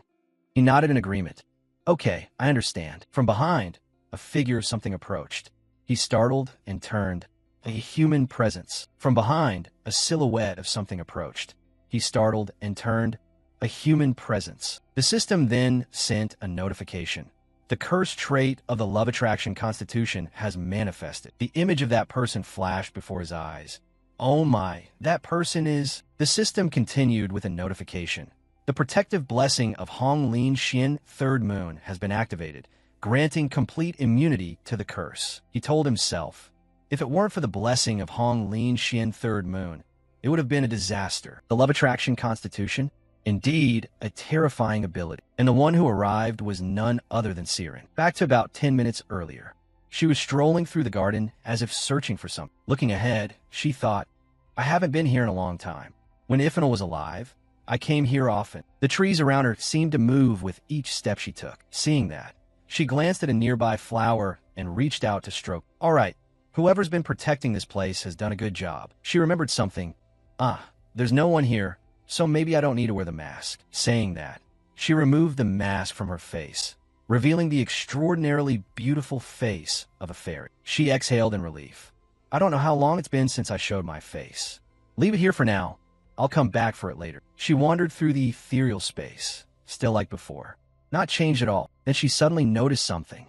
Closing her eyes and looking into the distance, this aura, sensing a familiar aura, her eyes suddenly bright because she realized that Ifnal was still alive. Without hesitation, she ran toward Ifnal. Then she calmed and glanced. Besides Ifnal, is there someone else? A worry arose in her mind. Could that youth be intending to do something to Ifnal? He also realized what she was about to do. Immediately, the space beneath his feet wavered a little. She reached out forward, causing his entire body to emit a blinding light. In an instant, his body vanished completely. His sudden disappearance left Ifnal a bit confused. She turned and called Siren, seeing her friend in the flesh appear before her moved Soren to tears. She then joyfully rushed forward and hugged her friend. Ifnal, how did you wake up? She replied, that person found the heart. Siren was thrilled inside. So that youth did save Ifnal. I'm so happy to see her again. Ifnal replied, I missed you too. But then Ifanal's body became unsteady. She only managed to say as a last line, but I'm so sleepy. I'm going to sleep for a bit. Siren. No sooner had she finished than she collapsed into Siren's arms. Siren realized, Ifnal, perhaps the heart still can't fully sustain its intended power. I have so many questions. Who exactly is that you? As she spoke, she raised a hand to touch her cheek and discovered she wasn't wearing her mask. She feared inside. Now that I think about it, I wasn't covering my face. But that youth definitely saw me, and she stepped back as if avoiding. How strange. How could he possibly refuse me? Could it be? Could he be immune to this curse? I must find him. Perhaps I'm the only one in this world who can face him directly. I have to find that youth. In another space, somewhere in a forest, a pitiful cry echoed. Uziel rubbed his head in irritation. Oh heavens, if you're going to drive it off, at least do it properly. His anger vanished immediately because before him stood a somewhat strange cave. This is, without hesitation, he stepped further inside. Scanning the surroundings, he assessed the situation and thought to himself, I'll just take refuge here for now. It seems this is indeed the place I was looking for. He thought inwardly. I should have asked Ifnal more specifically. Who would have expected the Soren flower to appear there? He thought inwardly. I should have asked Ifnal more specifically. Who would have expected the Siren flower to appear there? But alongside that was caution. He'd nearly been done for. If he'd faced the Siren flower without the protection of a blessing, his mind would probably have gone mad by now. Speaking of which, I heard that possessing the blessing of the Lin Hong Swan Tam Noyet can completely dispel the Siren flower's curse. However, with my current power, I'm still struggling enough that I can only just touch my forehead with my hand. Looking at the wooden door before him, he told himself, for now, deal with the urgent matter at hand. As soon as he stepped into the room, the system notified him that it sensed Ifnal's breath nearby. He observed a room as ordinary as could be, filled with very mundane items, and he judged that although it looked old, everything was more normal than he had expected. Something in the corner of the room caught his attention. It was a sword standing there. He approached and felt a chill emanating from it. As he reached out to touch it, a barrier immediately stopped him. A barrier? He would have to question Ifnal about this later. Priority now was studying the magic leakage constitution. Rummaging through these books might turn up some clues. What I need? There's that teacher. The magic leakage constitution. People born with this constitution are extremely rare. Only one person might appear in an entire generation of the Hone family. Yet it's ironic. I am the one who bears that strange constitution. The books record that those with this constitution die young, and I once believed I was no exception. Yet I overcame adversity and lived past 40. Though now death has come knocking. If only I'd understood this earlier, perhaps my lifespan could have been extended further. Those of our generation who wish to survive must become mighty. That was the conclusion I reached. He read aloud the words. The technique of absorbing mana through breathing with the whole body. He wondered inwardly, breathe mana with the whole body? It's a meditation method. Keep a pure, peaceful mind, harmonize with heaven and earth, and calmly accept all the changes of the world. Realizing something, he immediately closed the book. That was the core of this breathing method. So this is the meditation method. Plainly put, it's about accelerating the circulation of mana in the blood vessels to sustain life. No wonder all my strenuous physical training achieved no change. Meanwhile, at some cemetery, a fresh flower was placed on a gravestone by someone, and that person was Princess Hongbayan. She told herself, there's no time to hesitate. Initiate now. The scene returned to 11 years earlier at the royal cemetery of the kingdom of Adalabit. A panicked voice rang out. Princess Hongbayan. Two servants frantically ran about searching, not knowing where Princess Hongbayan had gone. She must still be somewhere in the palace. Split up and search. Indeed, Hongbayan was hiding behind a huge pillar. She then walked out to a very peaceful riverside. She gazed at her reflection in the water with a very sorrowful look. A stone suddenly fell into the water, causing her face to gradually dissolve. Then a sound suddenly came from behind her, drawing her attention. She turned her head to look back, and the one who arrived was none other than Hong Aaron Adalabit. She cheerfully called out, Got Hongbayan now. I was wondering where you'd gone. So you were hiding here all along. Everyone's frantically looking for you.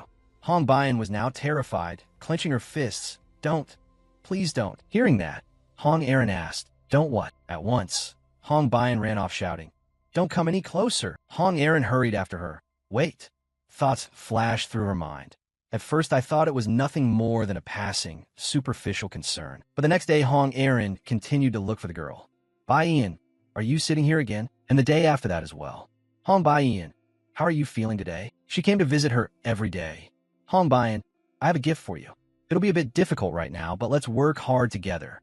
Even though the training to increase the body's compatibility with fire seemed about to tear me apart, the only one who stayed by my side then was my eldest sister. And yet at that time she brushed aside the wreath on her sister's hand and shouted, What do you mean sisters? Don't be ridiculous. How could you understand my suffering? I don't want to see your face anymore. Get out of my sight.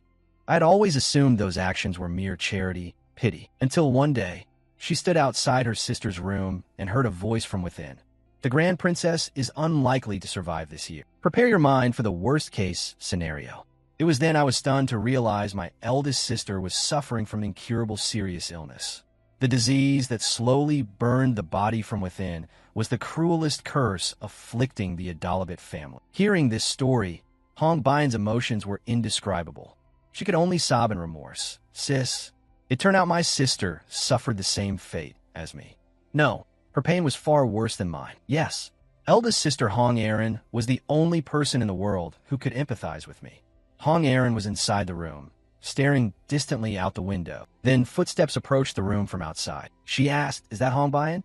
Hong Bayan, holding a small flower, answered sadly, "Yes, it's me." She held the small flower forward.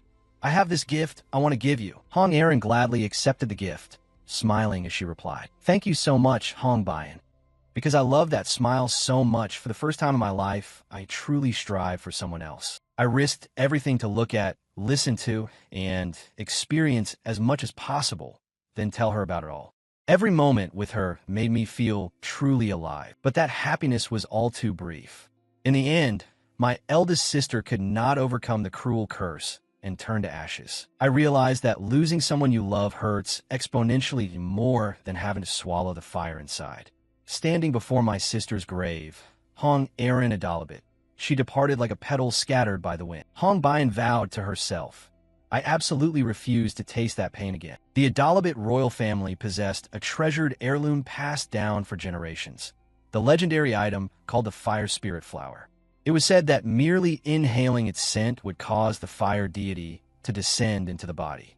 The price was sacrificing all of one's own magic, and if one could not control that fire, it would erupt so violently it could burn an entire nation. For that reason, it was placed on the forbidden list. However, the descent of the fire deity also meant possessing an endless source of mana within the body. Of course, there's no guarantee the fire spirit flower will completely cure the magic leakage constitution, but this is the last hope right now. Currently, the fire spirit flower is securely sealed within the palace, and only the king of Adalabit has the right to access it. So I will definitely. She made a decision. Before Beck Uziel's life fades away, I must seize the throne. The scene shifts to Beck Uziel. At this moment, he was still sitting in the middle of the old town, focused on comprehending the mental method. Time passed quickly, and the scenery had already shifted into the afternoon. He remained deeply concentrated, beads of sweat rolling down his face, showing signs of extreme tension. The moment a drop of sweat fell, it created a loud resonance deep within his heart. Right then, the system sent a notification. The skill Great Spirit Method has been created. Immediately after, a golden light enveloped his entire body. He looked at his own form, inwardly rejoicing. It's a success. The system continued to send notifications. Great Spirit Method naturally absorbs mana through breathing according to the laws of yin-yang and the 5 elements. When used, the mana circulation rate in the blood increases. This stat is determined based on the user's proficiency. Depending on the environment, the attributes of the 5 elements can be assigned to the mana. The Great Spirit Method also absorbs other breaths through the principles of yin-yang and the 5 elements. Breath of the Divine, Level 1. The system continued to notify. For skills that are automatically registered, you can research to strengthen or weaken their abilities at any time. The Breath of the Divine skill was evaluated as a lower-tier skill and has been merged into the Great Spirit Method. The Great Spirit Method skill has been enhanced. He looked at his hand, thinking, so Breath of the Divine has been registered as a sub-skill of the Great Spirit Method. He clenched his fist with determination. Even if I can't use it frequently due to the erosion level of the Divine Beast, the mana circulation rate in my blood will still increase. That means the effectiveness will be higher than before. I won't let myself be beaten helplessly like last time. It just so happens there's something I want to test with these new skills. Let's do it right now. He immediately activated the Great Spirit Method skill. A massive source of energy erupted from his body. The system then sent a notification. Mana leakage physique level 3. Vision enhancement, 8% plus 17%. Speed enhancement, 12% plus 29%. Sense enhancement, 20% plus 25%. Sixth Sense consumes the user's mental power to activate. Perceives all phenomena within a 24 m radius and triggers cognitive acceleration. Automatically activates if it determines the user is in danger. Mana concentration gathers absorbed mana into a single point and releases it. Blood mana circulation rate, 3% plus 6%. Looking at the status bar in front of him, he marveled. This is insane. This is a skill I just learned, and my stats have already increased this much. He immediately summoned his weapon. If so, then this time, holding the weapon in his hand, he began to switch states. Terraphon was a magic sword capable of manifesting a portion of the mana lost by his mana leakage physique into the shape of a blade. Because that power was very weak, The Union used it in combination with equipment manufactured by the Altertia academic faction. Ultimately, the reason he couldn't use Terraphon properly was that his own power was too weak. But what if I can channel the power enhanced by the Great Spirit method into Terraphon? He focused his mind, trying to pour mana into the sword. After a moment of concentration, Terraphon received the mana, causing it to emit a golden light. Before he could celebrate, a sudden surge of pain hit him, making his head spin. The weapon immediately fell from his hand, rolling onto the ground. He felt short of breath, causing him to cough repeatedly. Cough, cough. As expected, using mana concentration at the same time as the Great Spirit method is still too much. Currently, the duration for maintaining the Great Spirit method is 10 minutes. If I have to add mana concentration on top of that, it will be very difficult to use in actual combat. But that doesn't mean it's impossible. Even if only for a brief moment, the silhouette of the sword appeared. With practice, he would be able to use it at will. Anyway, there are no shortcuts on the path I'm walking. So the only way is to take the time to move forward step by step. The scene shifts to the heavenly flower forest. Inside, Siren was talking to someone. Our side has decided to reward the Stella students who resolved the Dark Mage infiltration this time. However, my body cannot appear before the crowd. Therefore, please attend the awards ceremony on my behalf, Orenya. Orenya was the assistant to the Spirit King. He nodded in confirmation. Yes, my lady. She continued. I feel so lucky to have you here. He replied. It is only what a servant of yours should naturally do. She interrupted him. It's not like that. Thanks to Orenya, I have been able to accomplish many other things. The compliment made Orenya a bit shy. Thank you, my lady. Then Siren stood up to leave. Then I shall take my leave first. Orenya wondered, do you have matters to attend to? She explained, don't worry about it. It's just a personal matter. Orenya replied, I understand. Afterward, he sat alone in a room, leaning back and sighing wearily. Phew, it's been months since we had a chance to meet privately, and yet it's already over. He placed his hand over his heart, thinking to himself, Your Majesty, the main reason why Siren chose Orenya as her assistant was because he had a strong immunity to her curse. But a long time ago, Orenya had already fallen under Siren's curse. Ironically, the reason Orenya became the king's assistant was precisely because of his love for Siren. Speaking of which, she mentioned it was a personal matter. Could it be that she is still searching for the Godslayer, even though I can't see your face? If I can make your Majesty smile, I will do any. A few days later, at Stella Academy, a professor announced, to recognize the merit of eliminating the Dark Mages during the previous Spirit Contract Ceremony, the Heavenly Spirit Sanctuary has decided to award medals to the students involved. And at today's ceremony, the Orenya has represented the Spirit King to join us. So right now, let the medal ceremony begin. The first name to be mentioned is Ma Yuziong, a first-year Class S student.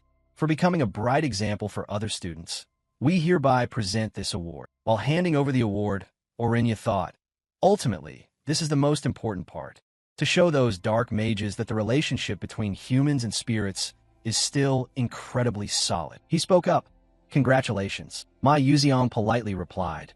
Thank you. Watching his retreating back, Orenya thought to himself. For some reason, this student gives off a really unpleasant vibe. I feel a very strange kind of pressure. Then, the next name was called. Next is Class S student Beck Uziel. For the same reasons as above, there was a bit of boredom in these award presentations, making Orenya half-hearted. Congratu. But just as he said this, he suddenly sensed something, making his gaze freeze for a few seconds. This aura is... Seeing him standing still, the female spirit behind him asked worriedly, Mr. Assistant, is there a problem? This time he snapped out of it and replied, Oh no, it's nothing. His eyes were now fixed on Uziel's silhouette. Why do I sense Iphanel's aura from that student? Could it be? Why do I sense Iphanel's aura from that student? Could it be? Is this person the Godslayer? That's right. From the start, the fact that two students could defeat a level 6 wrist dark mage was surprising. However, if he is someone capable of hiding both his true face and his fallen soul, then dealing with a level 6 risk and disguising himself to enter Stella Academy would be as easy as pie. Right? If I catch that person and present him to her, she will surely be very happy. I might even win her favor. Afterward, he tried to calm himself down. Mustn't be hasty. I have to gather evidence first. That guy was clearly just called Beck Uziel. I will definitely expose your true identity. Meanwhile, he didn't pay any attention to him at all, instead suggesting to Ma Yuziong, How about bibimbap for the next cooking club menu? In the blink of an eye, 2 months had passed since enrollment at Stella. At this point, first-year students are to be assigned an additional subject. The elderly professor in charge of the familiar class. Fedalote, what are you babbling about? Today we'll get familiar with some adorable magical beasts. A moment later, at that moment, a terrified student shouted, "AA, I've told you. What on earth do you want?" He felt as if something was pulling him backward. One moment like this, another moment like that. What do you expect me to do? If that's the case, just say it. Please. Watching the students being tormented, Professor Fedalote chuckled with delight. You're all doing very well. Only those who have signed can see the numbers, until the synchronicity increases. A voice sounded beside the professor. Please, this way. The speaker of those words was Acel. Before her sat a small bird. Pirium, are you really going to do that? Pirium shook his head vigorously, refusing her suggestion. Seeing this, the professor approached to inquire. Oh my, it seems student Acel is having quite a hard time this time. Seeing the professor, she replied. Professor Fedalote. He looked at the little bird before her and said, Azel's familiar is the thunder ice glacier bird, isn't it? The thunder ice glacier bird is famous for its sensitive temperament. Therefore, bonding with it is extremely difficult. There must be a special reason why the thunder ice glacier bird bonded with Acel. So if you open your heart and understand it, the two of you will surely grow closer. She was slightly doubtful. Will it really be like that? He smiled and replied, Haha, of course. And when the synchronicity with a magical beast reaches its peak, you can directly summon the familiar and fight alongside it like this. By then, the familiar will become a more reliable ally than anyone. So look forward to that moment, and keep trying, shall we? These words of encouragement gave her more confidence. Yes, Professor. Although she replied that way outwardly, after class she sighed. Haha, it's true. I still can't get any closer. Walking along, she wondered, will there come a day when I can summon a familiar to fight alongside me? In the inner corridor, 2 students were gossiping. Wow, look, we're on the front page again. Is that my Yuziong and Beck Yuziel? At that time I thought I was done for. Need I say more? Acel told herself inwardly. Looks like we're in the papers again. After the familiar bonding ceremony, the news that 2 students from Stella defeated a demon magician spread wide. Of course, Beck Yuziel remained as composed as ever. He always shifted the credit to my Yuziong, saying it was all his doing. She encouraged herself. If it were Beck Yuziel right now, he'd listen to me as if nothing happened and say he'd trust me like before. Then she shook her head in denial. No, I can't rely on him. I can't keep waiting for Beck Yuziel's help forever. I have to be able to do it myself. Elsewhere, Professor Lee began to announce the lesson. Starting today, practical magic combat will be added to your required subjects. This isn't just because of the incident at the familiar bonding. If you live as magic warriors, there will come times when you cannot avoid battles with other magic warriors. It's not about using the most powerful spells. Rather, depending on the situation and timing, you'll use magic in the most effective way. For example, range firepower, spells projected from the caster's body, have long range and great destructive power, but they're easy to counter while casting. Targeted spells that strike by specifying coordinates have shorter range and are weaker, but if used with normal physical effort, it's very hard to react in time. Especially, the area and range of targeted spells also depend on their attributes. So you need to control your distance from the opponent and hold the tempo in the direction most favorable to you. That means you must consider the differences in attribute ranges to get out of the opponent's attack range, and then bring the enemy into your own attack range. That's the most basic principle of magic combat. He then created a dummy as an example. As you can see here, only level 2 targeted spells are allowed and must face forward. You are permitted to use the protective shield twice. The objective of this exercise is to infiltrate the wooden golem's blind spot and remain safe for 30 seconds, or to withstand being inside its attack range for at least 10 seconds. Hearing the professor, Acel thought, using the protective shield twice to hold out 10 seconds inside the attack range is truly impossible. So the first shield must be used to grasp the golem's attribute and behavior. And the second shield is to control the range of the targeted spell and then penetrate the blind spot. Easier said than done. And so the practical exercise began under Professor Lee Hanwoo's instruction. Then each student stepped up to perform the test. Million failed. The next person up wasn't much better. Aiden failed. The professor's voice rang out. Continue. Next, Hey One Riang, please. Hey One Riang rushed into the golem's attack range and was immediately struck by two ice pillars that attacked with extreme speed. Before he could even identify what was happening, another ice pillar struck from below. The professor's voice announced, "Hey, Wonriang failed." Thus, while most students failed the exercise, a few succeeded. Peng Harang succeeded. Ma Yuziong succeeded. Looking at the student roster, Professor Li thought to himself, so far the only successes are Peng Harang and Ma Yuziong. But both chose to infiltrate the blind spot rather than endure inside the attack range. No wonder. To pass this task using normal reflex speed is out of the question. The casting speed of a level 2 targeted spell is 0.1 seconds. Because to avoid it, you must not only read the mana flow, but also surpass the limits of the human body. Then the professor read the next student's name. Beck Uziel, please. He stepped into the arena with a slightly anxious mood. Until now, I've always used the sixth sense to slip out of targeted ranges and fight. But since acquiring the Tai Ling method, my sixth sense has been significantly upgraded. But this time I have to try once. Whether inside the target range, I can use the sixth sense to react and dodge the spell. The professor's voice announced, "Begin the exercise." Immediately, the golem's eyes flashed a murderous intent. He instantly tilted his body to the right, as if something, just as he dodged, an orb of magic streaked past his body. He thought to himself, "Crazy, it's not a common attribute, but space-type magic. This is even rarer than radiant attribute.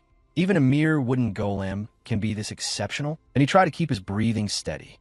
Focus. You must read the movement of mana flowing in this space. He then took step after step. He tried to calm himself, to be composed, and dodge precisely. Then his steps became more decisive, easily evading the magic orbs hurled at him. In this state, as soon as he reached the golem's front, he used concentrated mana. Just as he was about to swing his sword at the wooden golem, the professor's voice rang out. Beck Uziel succeeded. This surprised him a little. "Huh? It's over already?" The professor's voice unexpectedly sounded. "At your age, this is the first time I've seen someone like you." He asked in confusion. "I want to use this to practice more. Can I try once more?" The professor refused immediately. "No, return to your place."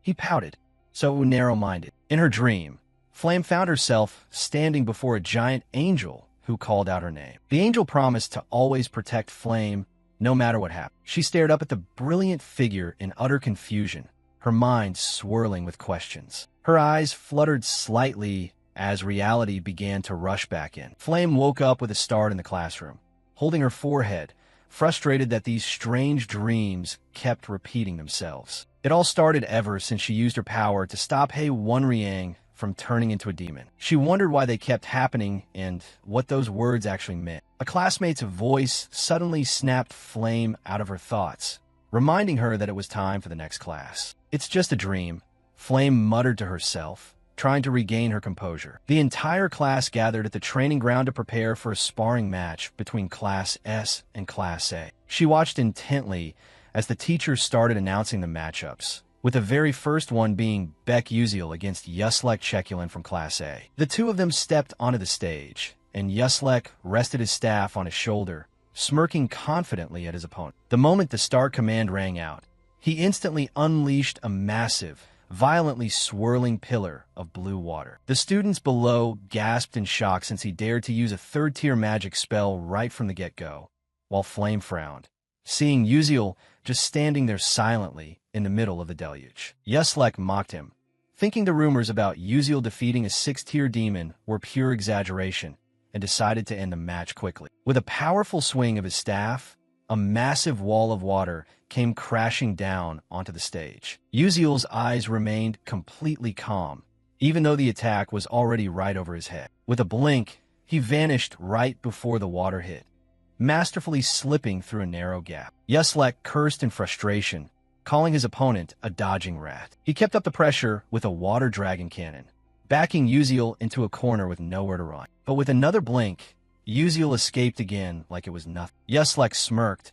believing he had finally figured out his opponent's movement patterns. A series of targeting magic circles appeared right beneath Uziel's feet as Yuslek muttered, "Now you're in my sights." A triumphant smile spread across the attacker's face. Consecutive magic blasts exploded right where Uziel was standing, burying a corner of the stage in thick smoke and dust. Yuslek was confident he had won, while Flame and the other students held their breath. But Uziel walked right out of the smoke, his amber eyes glowing with absolute focus. He dodged every single attack, driving Yuslek completely crazy until he poured all his remaining mana into a final decisive blow. He roared a challenge, but Uziel also began condensing his mana. Uziel's eyes grew sharper as he prepared to deliver a finishing strike. A massive blade of light surged forward, slicing clean through all of his opponent's defensive magic and offensive force. A massive blade of light surged forward,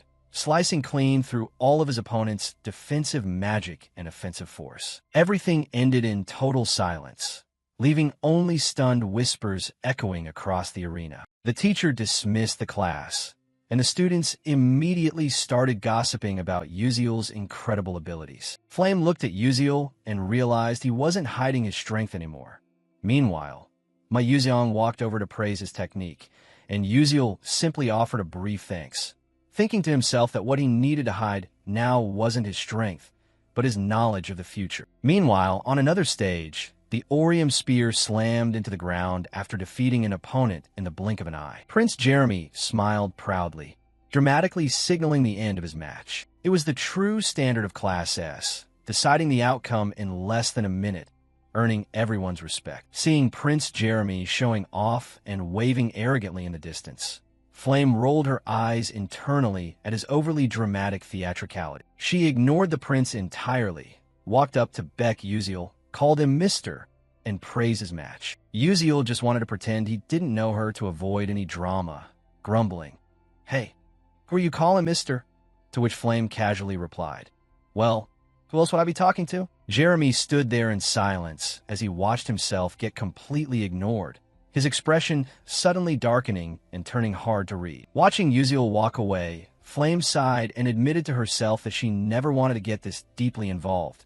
But it was too late now. Night fell, and Stella Academy grew quiet after a long day of training. Flame walked down the dormitory hallway, yawning big and complaining about having to deal with the hardships of school all over again at her age. She suddenly noticed a figure ahead, which turned out to be her roommate, Ramilka, standing there dazed with a face full of confusion and anxiety. Seeing her friend still awake, Flame asked her about it, making Ramilka jump in surprise and almost drop the letter in her hand. Flame looked at the sealed letter and teased, "Is that a love letter for your boyfriend?" Which made Ramilka's face turn bright red as she frantically denied it, dying of embarrassment. Ramilka's face turned bright red as she frantically denied it, dying of embarrassment. The scene shifted to the front of room S109. A sharp knock echoed through the quiet hallway as Flame stood before the door, calling out to see if anyone was inside because she had something to deliver. She grumbled about having to deliver a letter just because Ramilka was too shy, thinking to herself that kids these days were so lazy they wouldn't even tell her who the recipient was. With a soft click, the door slowly opened as a familiar voice said, "Hey, Flame." The familiar voice made her freeze right in her tracks, her mind screaming, "What the hell?" Flame cursed under her breath because the person stepping out of room S109 was none other than Prince Jeremy, who smiled arrogantly and asked, "Were you looking for me?" leaving Flame stunned and unable to comprehend why he was there. Flame's eyes filled with surprise as she thought, "Why on earth is he the one coming out?" While Jeremy smiled and responded, "Oh, is that letter for me?" Flame calmly held out the letter and said, "It's not from me. My friend asked me to drop it off. My job here is done, so goodbye." After saying her piece, she turned around to leave. Meanwhile, Jeremy took the letter and let out a sinister laugh. He glanced over his shoulder and ordered, "You can come out now." A girl holding a magic orb slowly materialized, walking over to hand it to Jeremy as he asked, "Where's the edited photo?" And she nervously replied, Right here, sir." He took it in his hand, looking quite pleased, and muttered, The results are pretty seamless." Inside the orb was an image of Flame that he had secretly captured. The next morning, as she was walking through the academy campus, she felt like something was definitely off. The vibe today feels really weird for some reason, she thought. Suddenly, someone intentionally shoved hard into Flame's shoulder. The girl mocked her provocatively, sneering, "Oh my God, please watch where you're going and keep your eyes open." "Oh, right. I guess when you spend all your time crawling around on the ground, you can't really see what's right in front of you." Without saying a single word, Flame grabbed her straight by the collar and immediately followed it up with a ruthless, direct headbutt. Ow! Are you crazy? How could you? What is this? You want another piece of me? What the hell? This girl is completely insane. How could someone so low class end up as Master Jeremy's girlfriend? Hearing those words made Flame's blood boil as she snapped. Hey, say that again. She cracked her knuckles, ready to beat the teeth out of the girls in front of her, demanding, "Whose girlfriend did you just say I was?" A little while later in her room, Flame looked at the photos scattered across her desk, holding her head in sheer rage. Seriously, how the hell did this picture get leaked everywhere? She took a deep breath, trying to calm herself down, whispering, "Sigh, chill out, chill out. I don't even need to investigate to know who did this. I can't believe he actually dared to go this far. How am I supposed to get myself out of this mess?" Class was finally over for the day, so Flame quickly stood up and left the classroom. But that annoying voice immediately popped up again, saying, "Flame, we need to talk." Jeremy stood right in front of her, flashing a smile, and asked, "Want to grab dinner with me?" Which instantly set off whispers all around them. Look, Master Jeremy went up to her first. I guess the rumors are true. Who knew the prince and Flame had that kind of relationship? Flame narrowed her eyes, knowing that even if she denied it, Jeremy would just manipulate the situation to his advantage anyway, making running away completely pointless. In times like this, there was only one way out, so she snapped, "Hey, like I'd ever want to eat dinner with." "Oh, my bad. I guess I was being insensitive. I didn't realize you'd be this nervous. I'll get going then. Why are you acting like we're in some kind of relationship?" Well, that was because Flame decisively dropped a total bombshell. "I have a boyfriend. The person I'm dating right now is..."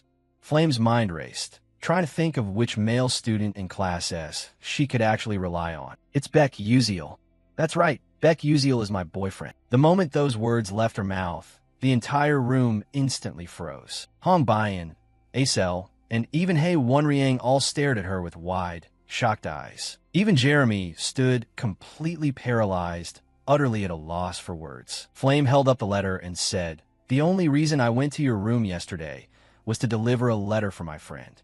Otherwise, why would someone who already has a boyfriend ever show up at your doorstep?" Later, I have a dinner date with Yuzu. After saying her piece, she threw the letter back at him and quietly walked away. But then Jeremy let out a soft smirk, telling himself to stay calm, thinking, "Do you really expect me to believe that?" The scene shifted to that evening at a nearby restaurant. Beck Uziel asked in absolute disbelief, "So what did you just say back there?"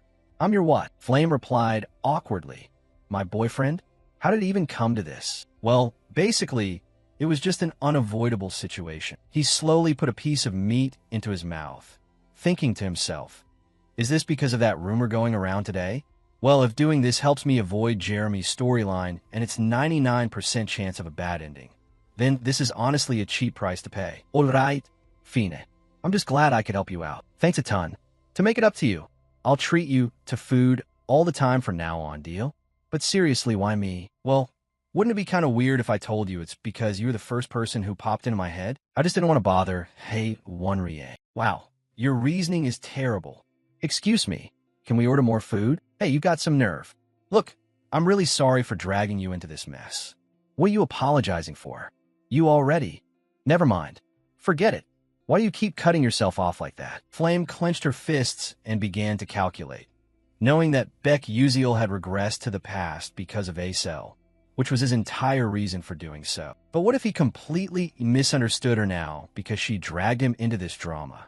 Even knowing all that, she still asked for his help, making her feel like a total homewrecker stepping between him and his crush. But wait a minute.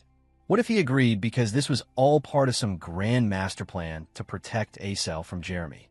After all, in the original plot, Jeremy did have an eye on Acel, proving that a regressor's ambition for the one he loved truly ran that deep. "Excuse me, we'd like to order more food." "Hey, old man, eat up and keep your energy up. Hey, this is already way too much. Stop ordering." And that was how, with Flame's agreement, he officially became her boyfriend for the next month. The following day, during combat magic practical class, for some completely unknown reason, I found myself forced into a sparring match with a thoroughly infuriated Hong Bayan, leaving me wondering, did I do something wrong?